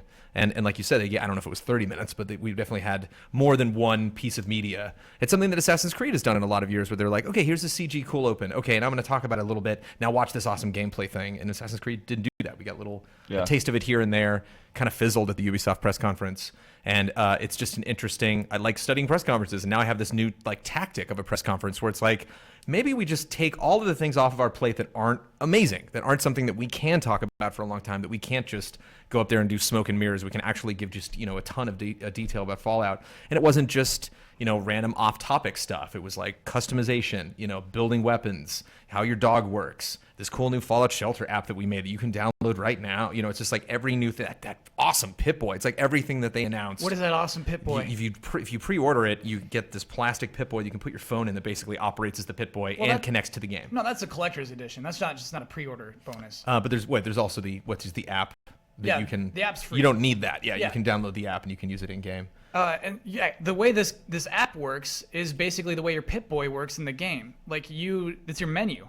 You can level up within this app or within the app attached to a wrist attachment like an actual Pip-Boy. And so you can look down at your wrist and say, pause. I could see the inevitable jokes now where people get duct tape and they like duct tape their iPhone onto their wrist and they're like, I got my Pip-Boy. You know. You're right. That's on happening. the front page of Reddit. I know it is. It's coming. Should do it now. Elyse, did you love anything from this press conference? But Dishonored 2, I think, was the biggest surprise next to the Pip-Boy and like Fallout Shelter. And so I'm definitely like intrigued and looking forward to playing as like Emily and Corvo. I thought this press conference was quality and quantity. Like we saw fewer games, but we saw a lot of them, and they looked really, really good. And this Bethesda's press conference was kind of the only one where we sort of got a game that we could play now, aside from Nintendo releasing Earthbound Beginnings. Like Fallout Shelter, say what you will, it's a mobile game, it's a tie-in, but Fallout Shelter looks pretty cool. I don't have an iOS device to play it on, but a lot of people are going nuts over it. So what is Fallout Shelter? I mean, I guess it's just you design your own. I haven't gotten to play it, but you design your own like a base Fallout Shelter, simulation. Yeah. Do you remember how Todd Howard described it? No. Oh yeah, maybe I wrote it down. I'm sure it was some expletive. He just said he didn't want to make a boring, dumb iPhone game that just wants your money. And he said a lot of things that if you play a lot of games on mobile, you appreciate. Where he's like, it's free to play. We have some purchase stuff in there, but it's not stupid stuff. It's stuff that's just going to make stuff move a little bit faster, but it's not. I can't remember. There was some category of something that's like typically screws you in mobile games. He's like, we're not doing that. Yeah. And honesty is a big thing that I like to seek out at press conferences and at E3 in general. And like everything that Todd Howard was saying really felt like it was genuine. He killed it. That went a long way. He was He dropped the mic. I'm telling you, he's gaming's Michael Bay. That's what he reminds me of. Whoa. He just doesn't care, and he's like, this is what's up. And it's cool. I don't know if you know this. Michael Bay is very bad at public speaking. You remember when Bay like walked out? Was that CES or something? Wasn't there somebody who was just going to show off like a curved TV? Oh yeah. And like the teleprompter didn't work, and he was just like, I'm out of here. But I feel like Todd Howard, if he was in a situation like that, he'd be like, oh yeah, he'd just don't waste Todd Howard's time. No, Todd Howard would rip off the microphone and just project to an audience. Todd Howard's a whole different guy, I feel like. I mean, maybe they just look similar to me in the face. Maybe that's where I get it from. But I just think that they both kind of are like, they're matter of fact, and they're like, this is what it is, and this is why it's cool. Mm-hmm. And back to like Fallout Shelter for a second. I felt kind of bad because I'm pretty sure that there's an indie game named called Shelter or Sheltered. Yeah, Shelter, yeah. Yeah, that just got announced, which is essentially the same Shelter 2 idea. Yeah, building your own Fallout Shelter that you design and base. There's a couple of bedlams out there too. I saw one of them today. I forget what the beginning part of it was, but it was pretty cool. Yeah, can you imagine that you're announcing your game at E3, your little indie game you're working on, and then it's just in the shadow of Fallout Shelter? I'd be crying. Yeah. Let's talk about Microsoft. The next day, Monday morning, Microsoft had a press conference for the Xbox. This was it was 9:30 a.m. Basically, traditionally kicks off E3, but still feels like, well, traditionally it does. I think we all assumed Bethesda wouldn't be huge, and then Bethesda was huge. Yeah. And so, coming in, we have high expectations for Microsoft. Did they meet them? Daniel Bloodworth, are you texting something right now? No, everyone's looking at notes. I'm going to pull out my notes. Oh, cool. I think they hit a pretty typical good press press. What does that mean to have a typical good press conference? Well, Sony always goes later, and the last couple of years, Microsoft has come out and make a good earnest effort, and then Sony comes along and just one-ups them in regards to not just checking off all the boxes, which means we're going to bring Halo 5, which you guys are expecting. We're going to announce Sea of Thieves, which you're not, and we're going to wrap things up, with a gameplay demo of something that you're hoping is going to be there for Gears, and you just, you get to enjoy a nice press conference, and it's got everything that you want, that you hope for E3, and then you kind of don't realize, what you're missing. I mean, if you're smart, I didn't, and then I went into Sony, and all these bombs started dropping, and you're like, there it is. That's E3. That's the good stuff. That's that feeling. What is Sea of Thieves? That's what the show's about. Sea of Thieves is a open world-ish pirate game where you go and plunder it. MMO-ish. Yeah, it just kind of looks like Secret of Monkey Island if there wasn't a puzzle-based adventure game there, and it was just mostly about running around on islands and hopping in ships. Developed by Rare. Yeah. Rare has some freedom finally. So this is why I usually use a book. This thing is still loading. I don't know what it's doing. Right I miss your little other book. You haven't been using it for E3? What's your book? No, I've been using it for E3, but for the press conference stuff, I just kept a log of all that while I was going on. Oh, okay, because you were typing. Yeah. so that like we knew like what we still needed to post, etc. But anyways, what do you recall? What's from your memory when it comes to mind? well, no, what was great is, they obviously, they brought the things that we expected, but then having stuff there like Sea of Thieves, which, brand new IP, nobody could have predicted. And then Recore from freaking Inafune and Mark Pacini. It was like, okay. I mean, we still don't really know anything about that game, and hopefully it doesn't end up like last year's announced games. Like Phantom Dust? Yeah. Yeah. But, I would be very interested to see what those guys come up with, and it's got a cool vibe to it. So it was actually, in some ways, it has a slightly similar vibe to Horizon, just because of, they're sort of scavenging in robots, etc. But Horizon Lady's got jokes. Yeah. I don't imagine Recore Lady does jokes. She might.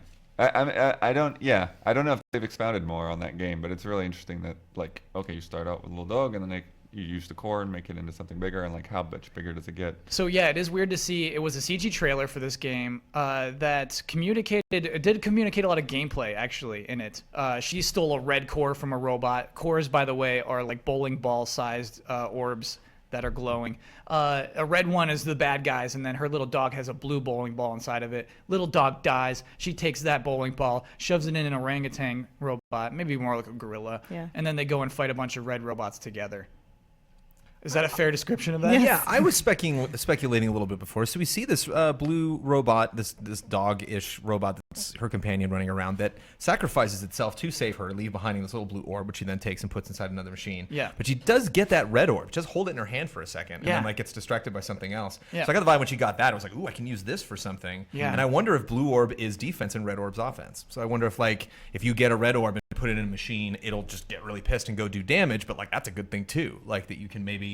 That's like akin to like taking over the AI of something, and like taking control of it. That maybe you can like take one of those orbs and put it in one of your friendly machines, and then it, maybe not, it'll take all your commands or won't like take a bullet for you, but maybe we'll just like run in and mess things up. So let's compare it directly to Phantom Dust last year, a CG trailer in which we weren't like making gameplay guesses like you are right now. Yeah, it's two people in like the Central Park. They get angry and like do spells, and then that's a game. Yeah. That didn't get me that excited. So do you think this is a good example of how to do a CG trailer then? Yeah. So where it's like I don't think the finished product is going to be like way off from that. It's not one of those things where like I'm insulted. It's like there's no way the game's going to look like that. Like it won't, but it looks. I can imagine it looks pretty good. There's clearly like a definitive art aesthetic. I think it was a little. It kind of crossed the line between like being badass and being kind of fun, artsy indie. Like there was a moment where like one of the robots jumped over her and she had her gun and was just kind of like, brr, brr, brr, like shooting it. And I was like, okay, this is a little too action oriented, I think, for this premise. But you guessing is the big thing. Like guessing is so important to trailers, and so like it leaves you with all these questions.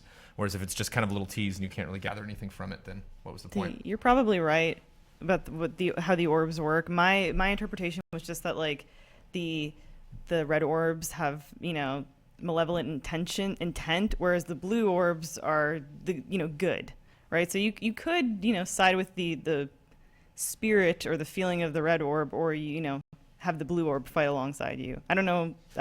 It's weird. It's weird we're thinking so much about a very ambiguous trailer. Yeah. But yeah, I mean, I guess that's mission successful then. That's what they want us to do, right? It left an imprint on this panel, so yeah. Well, I mean, there's a weird thing too. That it's like the imprint is also partly because of we know who's working on this game, and we know they've made good games. Good idea to put those names first in the trailer. Yeah. Anything else? Any other announcements that stand out to you? Well, there's a big one that I don't think any of us really thought would have happened. Yeah, exactly. What are you singing?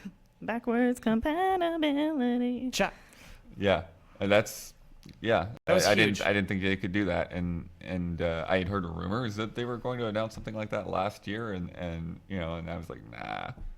And it never happened, so I just kind of forgot about it. I was like, oh, you were right about that. So it's a little strange how it works. Basically, you need the disc in your Xbox One, the 360 disc, and then you install the game, the Xbox 360 game, onto your Xbox One. It doesn't work for every game. There's like a short list of games that it currently works with. I think they said hundreds by the fall, not by the fall, but by the holiday season.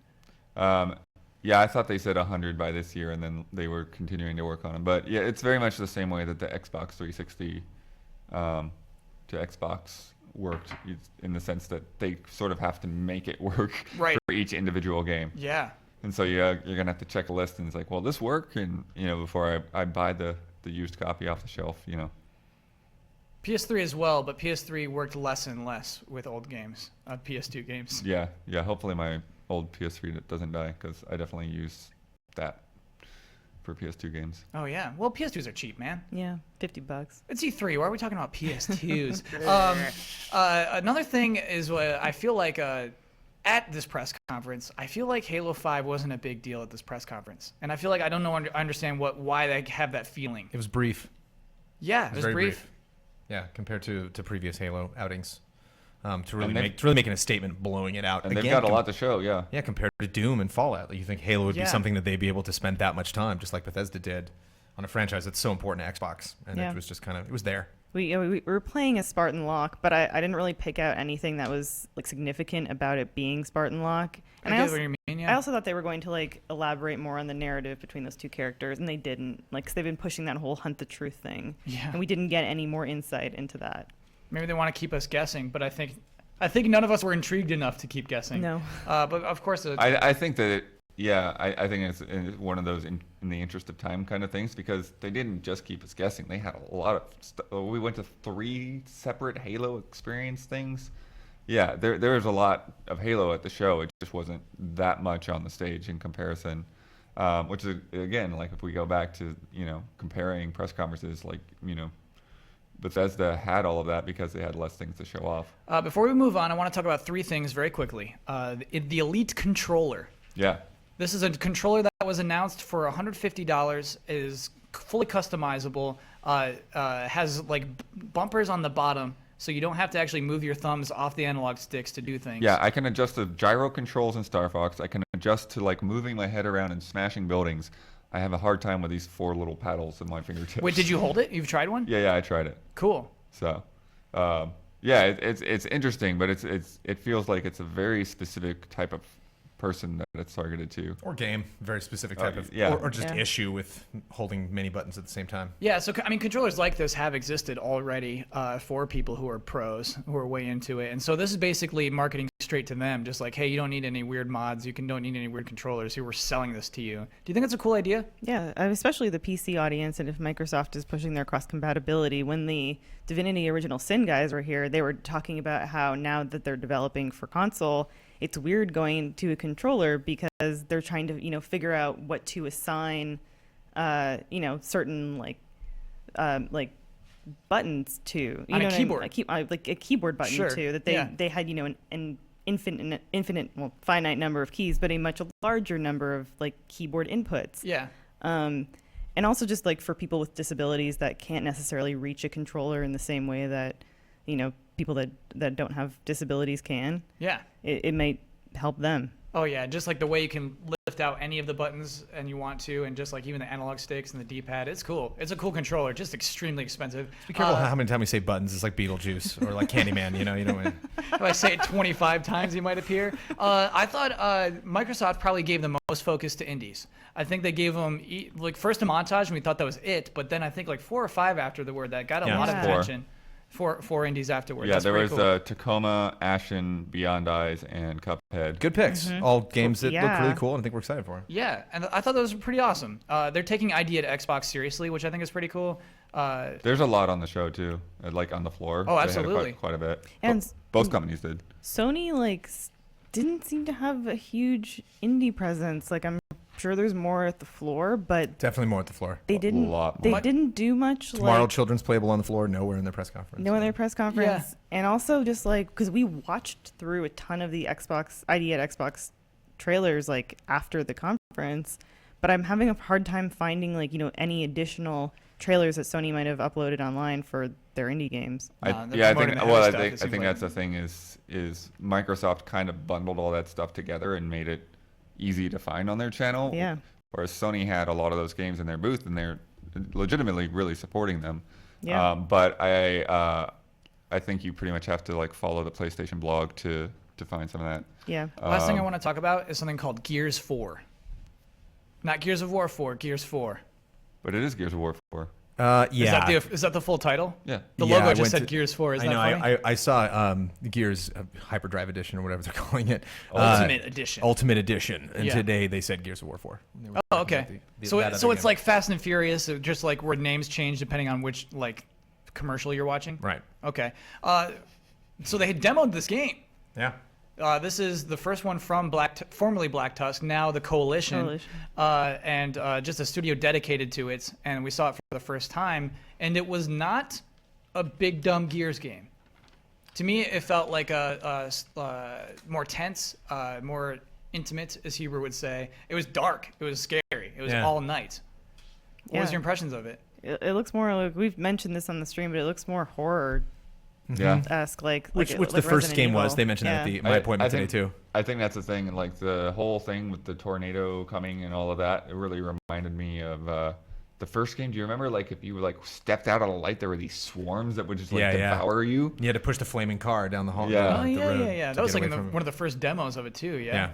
Yeah, it's really funny that like that was a thing, and it feels like such an odd foreign thing. But yeah, I mean, I think. Yeah, well, I think this kind of goes back to what we were saying with them using less time. It's strange in a way because a lot of these games, like, okay, you showed the game, but I don't exactly like know like what your hook on it is or what your twist on, what you're doing differently. You just showed me the demo and it looks, kind of different in some ways and kind of the same in a lot of other ways. And so I like, okay, what's the vision? It's like rather than getting that, it's like here it is. It's like, here's this tiny slice and figure out the vision or we'll wait to show you the vision later. So what value do you think the demo had? I think in a way it was, sort of introducing that, like, you're not with the same people. You might not be on the same world, it seems like. I mean, it's, it is, I think it's setting up that, like, okay, this is kind of a clean break and another story, whether it's a trilogy or whatever it might be. Yeah, Brandon, real quick, before we move on, will you be mad if there's not a 5 and a 6? Will this break the Brandon Jones rule? I'll be disappointed. Okay. But at this point, I'm not really expecting it because I don't get the sense that this is like a new chapter. Like they had such a huge cliffhanger cutoff at the end of Halo 3 that you were like, okay, if we, are reunited again with Master Chief, you really got to explain like why and where he is and what's happening and what new people he's going to bump into. Where this seems weird. They introduced 2 new characters and we don't really know if any of the old characters are showing up or what time it is, if this is a prequel or a sequel or, like, is it 100 years later after there's a bunch of questions. So it depends on what they're doing with this. If they're really intentionally trying to set up a trilogy and then they back away from it, that'll be frustrating. But you'll get that Jones rage. Yeah, it's number 4. Before we move on, Yeah. two quick things. Okay. The Forza car coming from the ceiling was so hilarious. Yeah, that took forever. Yeah. They took all this time. Here's the car. And then as soon as it got down, they kind of said something about the car, and then they lifted it right back up. Yeah. It's basically like old school dumb E3. You know what I mean? Like, there's not a lot of dumb E3 left. And so just like little moments like that, I'm okay with cherishing. I think of like the montages we used to have to cut for like making E3 exciting on Spike. That would have been in that montage. Yeah. Exactly. And then you can't forget that's where they officially debuted, even though we knew about it, Dark Souls 3. Oh, yeah. Good Microsoft point, got that little play. And I mean, we'll score trailers later. I don't know if it's on the list, but that was probably one of my favorite trailers. I know, it is. I'm curious what you think about it. Cool. All right. Well, then also, we'll score that. HoloLens. Stoked. It looked great. Oh my gosh, I forgot about HoloLens. That Minecraft thing got me really excited. But Doesn't we don't matter. need to... It was neat. They demoed a thing where you can put goggles on and you can see Minority Report, basically. Like you can see and they basically... menus and game world surrounding you. It's glorious. They were tracking it on a camera for us, the audience, and so the audience was able to basically really see live how HoloLens works, and so that was kind of And interesting. Smosh That was Games checked cool. it out and they said it's very cool. So they were Yeah. excited about that. All right. Okay. Halfway through the show, we're going to cover 2 press conferences. Well, cool. We're going to go by some pretty quickly now because we have EA's press conference. Oh yeah, I missed most of this because I was getting my car I stopped into taking. the shop. I stopped taking notes during EA. At what point did you stop taking notes? Because we started with Mass Effect. We started a teaser for a Mass Effect on Andromeda. I think it was NHL. Okay. NHL. I hope Matt Blair might be watching. So. Matt Blair Careful. wasn't even taking notes during NHL. They didn't even like talk about the modes he cares about. It was basically like a graphical showpiece, and so like wasn't answering the questions Matt Blair had, at least in that one demonstration. should we talk about Mass Effect Andromeda? I have to abstain. I didn't finish any of the Mass Effect games, so. Okay, so I guess not. I mean, it was another just very ambiguous teaser. You saw environments, you saw a character in armor. I have it on the list for trailer scores later today, and like I think we can skip it. But here's so short. But here's the thing, like the tagline, and you get it from the title as well, is a whole new galaxy. Mm-hmm. Yeah. You know, and that's it's not like Fractured But Whole, like a whole new galaxy. That was decent, wow. Brandon Jones. That was not bad. So they could throw almost everything out the window, except apparently the N7 thing is back. That's weird that the N7 thing is there, yeah. Yeah, because... And the red blade, you know, like jumping in the air and like, I have a hollow blade. It's like, that was Mass Effect 3, man. Like, all of the trailers had that blade. Shepard with that thing, so... It came up during lunch. Else. It came up during lunch today that it could be Andromeda because it's kind of like a battle star. We're looking for a new home in a new galaxy, a new place for like civilization. Yeah, I'm kind of doing that, flipping through the different scenes at the beginning, you know, and tried to do something where it set itself up like, what could this be? Oh, it's Mass Effect, and like when it was revealed as Mass Effect, I wanted a little bit more past that point. I thought it was kind of brief. It's definitely something we'll see more of next year. Let's just skip straight to the obvious best part of this press conference, which was Star Wars Battlefront. What a demo! It took a little while to get to be the best part. Yes. When we were counting down every minute because they kept reminding us. Much of the EA was talking, and then they came out and trolled everybody by bringing out concept art again. Star Wars. Oh, is that how they started the Star Wars talk? Was with concept art? They were just talking over concept art again, yeah. The Star Wars Battlefront demo is one of my favorite kind of E3 demos, where we start off slow, we start off quiet, we see an environment. Well, we see first we're in the tunnels. We're in the tunnels of Hoth. And it looks like how the tunnels of Hoth look like in the movies. I feel like I'm in that environment. And then we open up, we're on Hoth, and then people are shooting at us. And I have a reaction to that. I'm like, oh my gosh, the Imperial troopers are shooting at us. And so there's just feelings, and the way it ramps up. They introduce the jetpack, they introduce ATSTs, and they introduce AT-ATs, and then they introduce X-wings, and then the TIE fighters come in and fight the X-wings, and the tow cable, and then how does this end? You control they just the AT-AT. Fed it to us. Yes. Yeah, and then Vader chokes out a guy, and then confronts you, and then Luke shows up and confronts Vader. Oh my God. And you wrap it up. Even though Luke's little spin move where it looks like it's one of those things where there's good lightsaber combat, bad lightsaber combat. And Luke and Vader attack each other like they're preparing to pose. You know, like they're like, and now we clash, as opposed to like Luke actually trying to hurt Vader and Vader blocking that. It seems like a very like... I appreciate this pro analysis, Brandon. That's it. Kyle. I've been talking awesome things about Battlefront all week. I'm done. I'm being negative on it now. Sure. It's been a long week, so I forgive you for skipping Unravel. No, I don't mean to skip Unravel. We'll get to it. I'm not doing like chronologically through it at this point. Okay. What is Unravel, though? It's beautiful. What is it? What is that thing? So basically, it's kind of, I guess, Little Big Planet. It's probably the game that you'd closest compare to it, but it's a platformer. You're playing as Yarny, the little yarn character that you manipulate his yarn to traverse the environment. But the platforms are so subtle. I think that's what you admire about it. Yeah. That the environment, it's just you're kind of like moving through very, very natural scenarios. You know, you jump on a flower as opposed to a weird floating platform. Yeah, you're 5 inches tall. Yeah. You're going through like grass. You're going through somebody's garden. A car drives by and it almost kills you. Like every obstacle is something that exists within our real world, and I really appreciate that. Discovery. Exploration. You're missing the most important one, Brandon, which is context. Yep. That game is full of context. Or the search for it, you know, I mean, really understanding, like, why is this world the way it is? It's lonely, but it's not, like, post-apocalyptic, and you don't really get it, like, set up. I mean, I played a little bit more than we saw at Judges Week, and, like, I still don't know, like, how Yarny happened. Like, how, if it was, like, some fairy godmother was like, you little Yarny, you know, and, like, then he goes out into the world. And there's some other trippy things that we didn't see at the gameplay demo, but I think, too, you know, the other thing that, like, makes it more similar to, say, Little Big Planet than Yoshi or Kirby is it's more physics-based platforming, you know, so it's like not like those like finely tuned things. It's like some things can kind of happen unexpectedly and stuff start rolling downhill and all that kind of thing. And so it was cool for EA to announce this game. This game was basically, I think, the only new IP announced during EA's press conference, and so that Minions Paradise. That's not a new IP. They did. They had, I think, 2 mobile games, or was it just Minions? It was just Minions. Didn't they have a Star Wars mobile game? There are Star Wars mobile games. We didn't talk about it. It was like Star Wars Force something. Yeah, there was a Star Wars one Force right Commander? before Minions. Ah, man. It wasn't. Oh, we got some chatter back there. Maybe in chat will let us know the Star Wars mobile game that was announced during that press You know, conference. what I like about Unravel is, we're getting excited about so many things at E3, but it's like you watch Doom, it's just like blood. And we watch like, not this kind of blood, the actual blood. Yeah. We watch like Fallout, it's just like VATS, get headshots. Blood, we blood, watch blood, like blood. Battlefront, it's like, yeah, killing Blood, stormtroopers blood, blood, and blowing people up.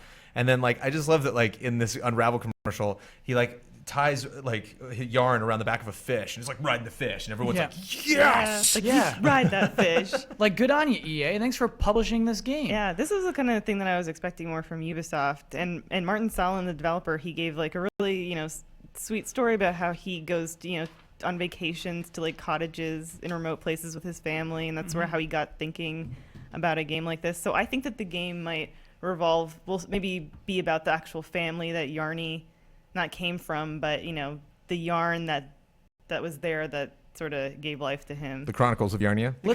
Oh man, you are on fire. How do you do this? I got some Kaiser We're in all me right so now. exhausted. Maybe that's what so Kaiser does. He tired. just gets exhausted. At least let's The talk puns about just what did fly. happen at Ubisoft. So there's no cool art games at Ubisoft. There's no typical thing like Tales of Valor. What is it called? Valiant Hearts. Valiant or Hearts. Child of Light. I've Yeah. been a broken record on this all week because I was really looking for a UB art. But remember, this show is engineered for people who haven't seen any of that. Yeah, and you didn't get a UB art game. Yeah. Spoiler.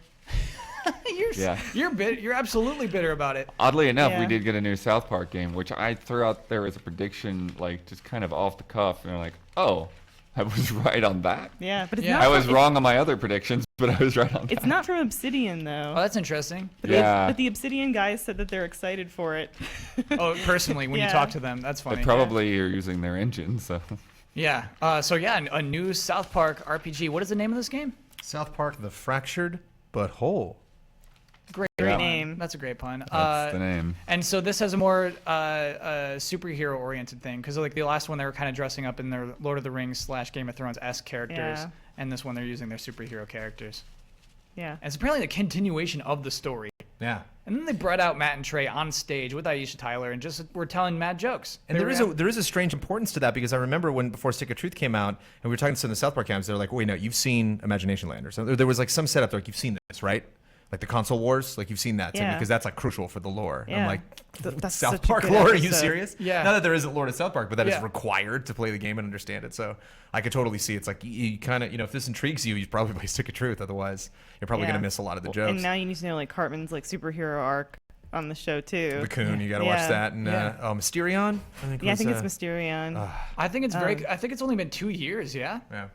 Yeah. Very cool for Ubisoft But to use that license like that. I'm cool with that. I love that they just kind of like seamlessly are transitioning from like sort of like a medieval fantasy to like superhero. I think that's so much fun instead of just doing medieval fantasy again. Absolutely, yeah. It's a sequel that does something different, and we're on board. Let's move on to Sony. No, Oh, there's a huge thing from What are you talking Ubisoft about? we got to talk about. No, we're already way over schedule. Honor. Okay, For Honor. We just got to say We have For to Honor. talk about For And we Honor. got a news Ghost Recon. What is That For was Honor? For Honor is it's kind of like a MOBA, but it's mostly a fighting game where you got the little soldiers on your side, and it's 4v4, and you run into a battlefield, and you mess up the other. I don't see 4 how it's kind of like soldiers. a MOBA, and Here's I the played thing- it today. Here's the thing: everyone's a sword. Every character is a person with a sword. That's all you got. Right. That's so cool. You are a hero class, and you have all these other little dudes that are trying to go into the opponent's base. Yeah, I'd say that's kind of like If a you MOBA. destroy one of the other heroes, then I'll you allow it, gain Brandon. access possibly to more spots on the map, and you have special abilities, and just seems MOBA-esque. Just it has that similarity. Maybe. What's cool though is it's by the same guy that did Red Steel 2, which I felt like I was the only guy that recognized him when he came on cool. stage. But, Absolutely, you are. I would have no idea who made Red Steel 2. and I got to talk to him slightly today. But it's great because the way the combat works is like, you raise your sword to a stance. So it's like either up, left, or down. And so when someone's at you in your face, like you've got to recognize where they're going to attack you from, and you've got to block accordingly. And so it really like has that sense of a really good sense of reading the other person. Like actual sword fighting. Yeah. Yeah, that is what is very cool about And For I Honor. had this great moment today, which they said they haven't seen a lot, which I don't know. People keep telling me that all week, so I don't know who to believe. But usually, like, when somebody's like 2-on-1, like that's it. Like they're just not going to be able to respond to both people. But I was able to like, okay, block you, and then took them both down. With two real people in real life? Well, that's maybe. Oh, okay. Because Sure. they were doing, it's supposed to be 4-on-4, but they had us 2-on-2 and then 2 bots filling in on each team. Got it. So half of us were not real. But Bloodworth is a pretty good sword fighter at least. Yeah, we didn't quite win the whole thing, but we were like neck and neck, and then the timer cut us off. And Ghost Recon Wild Hogs. Wildlands. Right. Wild at heart. I love that we're calling it That's that. the official. Oh, hey, Ian's here. Hi, Ian. Hi. Did you take Don off duty? Yeah, man, he's been in here all day. Yeah. I feel real bad for him. He had no one else here to back him up. He's doing good, though. We had a real smooth start to GT time. Everything's going great. Yeah, he said everything went well. We had such a good smooth start, and we did another one. Even smoother. So we should quickly. I said up, left, or down instead of up, left, or right. Very That's quickly recap what that game is. Open world Ghost Recon, less military, more like drug cartel, gotta take them down. And who's excited? Who was pumped by that being at the end of the Ubisoft press conference? I'm excited about anything open world. Mike Huber checked it out, and he dug it. So Cool. Ben liked it too. I think it's interesting. When I saw the demo, there was a lot of people being really far away from each other and having to get into place. So you have to be patient with your friends, I think. You have to want it. Yeah. It's so funny to have Ghost Recon in the wilderness. Because I remember, like, my first impression of Ghost Recon, it's the Xbox 360 is just about launching. And this is the first Xbox 360 game where I was like, whoa, that is next gen. And it was urban. It was like a building blowing up. What's up, Ian? I was just gonna say, so Huber played it, and he's less down on it. Yep. Well, he didn't play it, though. He probably saw the demo. He's less down on it. He's more down with it. Yeah. Cool. The one cool thing they kind of did was they kind of like played factions against each other. There's like, guys that are, they're sort of friendly, but they're having an argument, and then you snipe them from far enough away that they think that the other guys shot them. Yeah. And then use that as a distraction. I love that. Yeah. I'm into that kind of thing. That's Ubi. That's Ubi. So let's talk about Sony. Sony's press conference was Monday night. Mm-hmm. So you have the trifecta. Of, What's the trifecta? Last Guardian, Final Fantasy VII, Shenmue 3. Brandon, how can you possibly say that so casually? That's why I've just heard people talking about that. They're like, those were the three. Yeah, they were but the three dreams. How can you possibly say those three titles in such a casual breath? Because Sony was kind of casual about it. They were not they at just kind of all. like stroll down on stage. So nonchalant. My gosh. I'd say they were coy. Please allow me to reiterate what Brandon just said. In a press conference at E3, we saw The Last Guardian, we saw a Shenmue 3 Kickstarter announcement, and we saw a Final Fantasy remake trailer all in one press conference. And those are arguably like not even the best trailers or demos of the thing. Those were the huge news stories that came out of it. Right. Though. Which of those means the most, Brandon? Or are they all huge? Where do you even, where do you compare them? I think Final Fantasy VII is the without a doubt the crowning announcement out of all of those, as far as because you can see, like, once you hear that Shenmue's a Kickstarter, it's like, oh, okay, I could see that happening. Like, we just got off some major Kickstarters that got funding super fast, so like this is a story that we're seeing repeating a lot. Last Guardian was I think I felt pretty good that it was going to be there. We had a lot of rumors leading up to it. It was a game that was already shown at E3, so that kind of took away from stealing the thunder. Not to mention that the demo we saw was the trailer that we saw before, and so when like the platform was falling apart, it was like, oh no, we've seen this. It was like we kind of knew like what some of the beats that were going to happen in that segment because we've already seen the gameplay of that before. Where 7. What could have just been an announcement, could have just been a screenshot, could have just been somebody on Square Enix coming out and being like, no, Adam Boyes isn't bullshitting you, this actually is going to happen. Yeah. But clearly showed a very interestingly packaged trailer that just ends with like, it's presumably an engine. I don't know. I mean, there's just so many. Ends with the word remake. Yeah. That's the most significant part to me. Remaster. Right. There's no question about what this game is with that one word. It's not a classy word to put in your trailer, but I freaking love that they did. Just no questions at the end. Well, what I love is everyone sort of had different moments of recognition, and it's like But then there's also like that weighted with disbelief. Yes. Because it's like as soon as I saw the live stream or whatever like on the screen before they even cut to the trailer full screen, I'm like, what? No, what are you guys? Why are you doing this? I got angry. Yeah. You could. Yeah, you got angry when. And you I'm saw like, the live I'm just over there yelling at the screen. And then Matt Blair is like, I still don't even know what this is. And I'm like, dude, come on. Calling him out. That was my favorite thing about. Oh, sorry. No, go ahead. I was just gonna say that was my favorite thing about both the Last Guardian announcement and the Final Fantasy remake announcement. Probably tempered or like made more prevalent because of how they did that. PCs coming, the PC remake.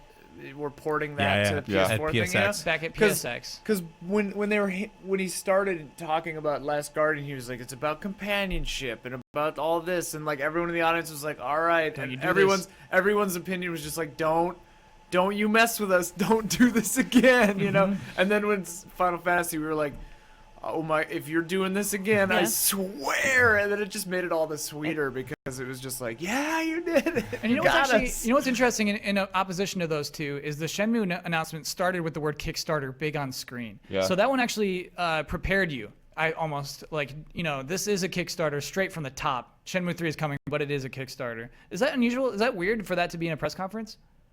Yeah, because it was almost like they just announced a Kickstarter and not an actual game. Do you know what I mean? Yeah, I mean, if I were to bet on it, I would say you would lose a bet if you said that game was announced. It's basically the exact opposite of what, what's his name? Iga Rashi did with Bloodstained, because he said, hey, we're doing a Kickstarter, and we're doing this to gauge interest. We have a lot of other backers, but they want to see the money and the interest before they help us back. This is basically Sony implying, hey, we're making Shenmue, but we also want you to show that it's a good idea and like back it, you know? It's exactly the same but backwards. It's so weird because a good thing is happening.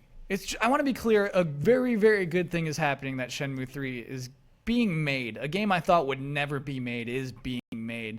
Just so weird to announce it at E3 during a press conference. Like, what if it didn't make it? Like, what a strange thing to put in your press conference. I mean, maybe they're just being nice. Maybe they want the most attention to it. But Sony already does have some investment in it because they've already said it won't come to Xbox One. So they paid money for that to be an exclusive to help with development and everything. It's weird. It's honestly a weird deal. I'm still stoked about it, but it feels weird. Why didn't they just say, we want to know your feedback. We want to know if you want a Shenmue 3. Head to PlayStation.com/save Shenmue and $3 million free dollars. That, I think Ian hit that. Yeah, absolutely. And advertising. Yeah, I mean, that's the thing is, like, they could have just done that.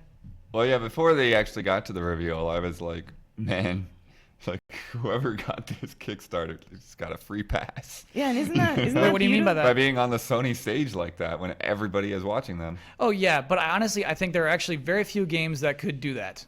And that's why I'm not too scared about it. I think that there aren't a lot of other games that you could put a Kickstarter in your press conference. The whole thing was very intentional. Yeah. Like, Kickstarter at this point almost isn't even a funding source anymore. It's an advertising source where people pay you to advertise to them. Actually, you know what? Maybe if like Silent Hills did a thing, it would be a similar, just kind of. Like, oh, absolutely. Oh, yeah. Absolutely. Yeah. But honestly, I think there's a very limited amount of titles that have that kind of prestige, where if you do that Kickstarter, it gets funded immediately. And it doesn't make you look completely like a scumbag. Right. Yeah. You know. I bet Silent Hills would be funded even faster than this. Sorry. Yeah. You know, I agree with you completely. I'm most excited for Last Guardian. That's perfectly in my wheelhouse. Like a story of like human-animal companionship. And so was that so weird? Excited. Was that weird to just see it? It looks exactly as what we remembered it. Yeah, right? And I think that's intentional. Mm-hmm. I think like the frame rate on those feathers, that's intentionally like done to make it look as similar as possible. Because otherwise, we're gonna be like, what the hell were those guys doing for 10 years? But on the other hand, what the hell were those guys doing for 10 years? Because like the game announces and they're like, it's coming out in 2016. They got held up. They've answered that question in interviews. Yeah. I What mean, did they say? Like, it's as vague as you would expect it to be, but apparently, like, the project reset, I think, in the year 2012. That's when it was clear it wasn't going to work out on PS3. Okay. And so apparently they had to build it from scratch at that point. But exactly. Because like what Brandon said is like the demo we saw was the trailer that we saw, kind of. And I mean that's obviously like a little bit of a simplification, but like on the other hand, it's like yeah, show a new area or something, because yeah, at this point I'm like, is this all that's done of this game? Because damn. Yeah, it's not. It is. I honestly, I think it's a tease. I think it's meant to be a tease, and as much as possible. And I'm ready to not see any more of it until the game comes out. 2 more big things. Yeah, absolutely. Horizon. Yes, that's a huge thing. Horizon Zero Dawn. What's funny is we talked about this weird like concept art and on this very show. Yeah, it looks so bizarre, and I think a lot of us kind of forgot about it. I know I forgot about it. And when people were like, I think right before the show, people were like, why didn't you bring up Horizon? I'm like, well, what is it? And then I saw it, I was like, oh, yeah. Yeah. I remembered when I saw the satellite brachiosaurs or whatever they are. Mm-hmm. Dinosaur robots, basically. Yeah. Robots that are infused with, or dinosaurs that are like basically run off technology. It's the craziest looking game. Not just visually like, oh, this is gorgeous, but like a neat idea. And introduced as post-apocalyptic, which we're way used to. However, post-apocalyptic. Yeah, what'd I say? Post-apocalyptic. Sorry, it's post. That's what they said. That's what they call it. That must be why it's gorgeous. Love. It's like it's visually nice looking. It's not a nasty dark world. The it's Earth like has a beautiful reclaimed it. world. Yeah. And just some environments. And the leak was that it was an RPG. So I was like looking at it through this lens of I'm looking at an RPG right now. And so the environments look like towns and things like that. I'm super into it. Can I tell you my favorite part of that whole trailer? Please do. When she's crouched creeping through the like shrubs and bushes toward the beginning, just because I think it looks so good. Like the robo-dinos are cool, it's all cool, but I don't know why. I just look at that and it looks so gorgeous and like fluid as she's moving. Like stealth is fun. It's getting really fun as foliage gets more dense, as games get more detailed. Because like a lot of old games we played, they're like, go into this grassy area, no one will be able to see you, and like you just know that because you know what grass looks like, not because like this person actually wouldn't be able to see me. But you have games now where it's like, no, I wouldn't be able to see that at all. No. You know, if the wind was just kind of moving over the leaves and you shuffle a little bit, like you'd vanish in that foliage. So I'm so excited about it too, because for my whole life, plants have always been like one of my favorite things in video games, because they can really transport you. You know, they really set the setting well. Yeah. And I'm really excited. Yeah, that game looks phenomenal. Somebody said, no way Horizon is open world. It's totally open world. Definitely open world. No loading screens or anything. Yeah. They made a point to say that. Yeah, I saw it's the pretty demo cool. Today. Chat's all saying, it's a strawberry. It's a what? Monty Python. It's a strawberry. And another awesome announcement. It's going to fly over my head. Oh, my goodness. That surprisingly didn't happen the following morning at the Square Enix press conference. New Hitman. Sorry, that's your second big thing? That's my 5th big thing from Whoa. the Sony press conference. I thought you were going to No Man's Sky. Or Uncharted 4. Yeah, Uncharted 4, sure, yeah. Sorry. Whoa! Excuse me, sir. Well, we finally saw Uncharted 4 gameplay that we were expecting, whereas no one was for sure if we were going to get a reboot of Hitman. So I think purely like a takeaway from. I think if you were leaving the Sony press conference knowing that Hitman is coming back versus knowing that Uncharted looks good is a more surprising announcement. Is it like a bigger take? Like, whoa, did you hear about the Hitman? And it's like, yeah, but did you? I mean, my jaw dropped when I found out Uncharted was good. Well, the Hitman trailer, I don't think communicated that much. It communicated style and tone, but it didn't really communicate what kind of game you'd be playing. Sure. As opposed to Uncharted 4, which was played live. This is an interesting E3 moment, is that the first time run through it, it was not working. By the time, Uncharted always does this, you're watching a cutscene and then suddenly it's like, oh, it's time for me to go. And I thought that's what they were playing with. Nathan Drake did not move. And it's just like, oh, okay, they're just having a joke. And then he did not move. And then he did not move. And then he did not move. And then so they did the right thing and they just restarted. They said, okay, you know what? This isn't working. Time to restart. We're just going to get it right the second time. And then so the second time through, that demo totally worked. And it is the demo that I wanted at PSX. When I was being a crybaby at PSX and looked like a big crybaby, it was because it didn't have these moments. This is, again, much like Battlefront, even though they're two totally different games, has that kind of E3 demo pacing that I freaking love. Slow at the beginning, big reveal, twists, progression, huge thing at the end, cut to title. Oh my gosh, everything I always look for. To me, that was probably the best demo at that press conference. Live demo, yeah. Live demo. You compare that to like Gears. Oh, aside from No Man's Sky, I guess. And also Call of Duty Black Ops 3, which because this is a news podcast, we should talk about. Skip it. To me, it's I don't like this part of the business, but Sony was proud to announce that now Call of Duty Black Ops 3 DLC comes first on PlayStation. Right. Xbox has lost that deal. One thing, real quick, one thing that I really admired about the way they restarted the Uncharted demo was that they just restarted it. They didn't cut to what's his name going like, oh, or they didn't have like Adam Boyce come out and be like, oh, technical difficulties. You know, they just redid it. Yeah. They're just like, hey, everybody makes mistakes. We're just gonna reboot. Not a big deal. It was Sometimes awesome. You forget to hit record. It's not a big deal. You just go. It's great. Yeah. Let's talk about Call of Duty. Is that a big deal to anyone here that PlayStation paid for whatever that costs? I mean, it's not a big deal to me personally in any way. But I mean, to the industry, is that a big deal? I think it is. I think it kind of cements this sort of like shift in perspective that, you know, it's like, okay, this gen, I guess PS4 is the way to go. You know, it's you know, it's just about following sales numbers though. You know, it really comes down to that. Just kind of how, like, why did Dragon Quest go onto the DS? Because the DS was the best selling console. Okay. That was it, you know, like that was the only reason.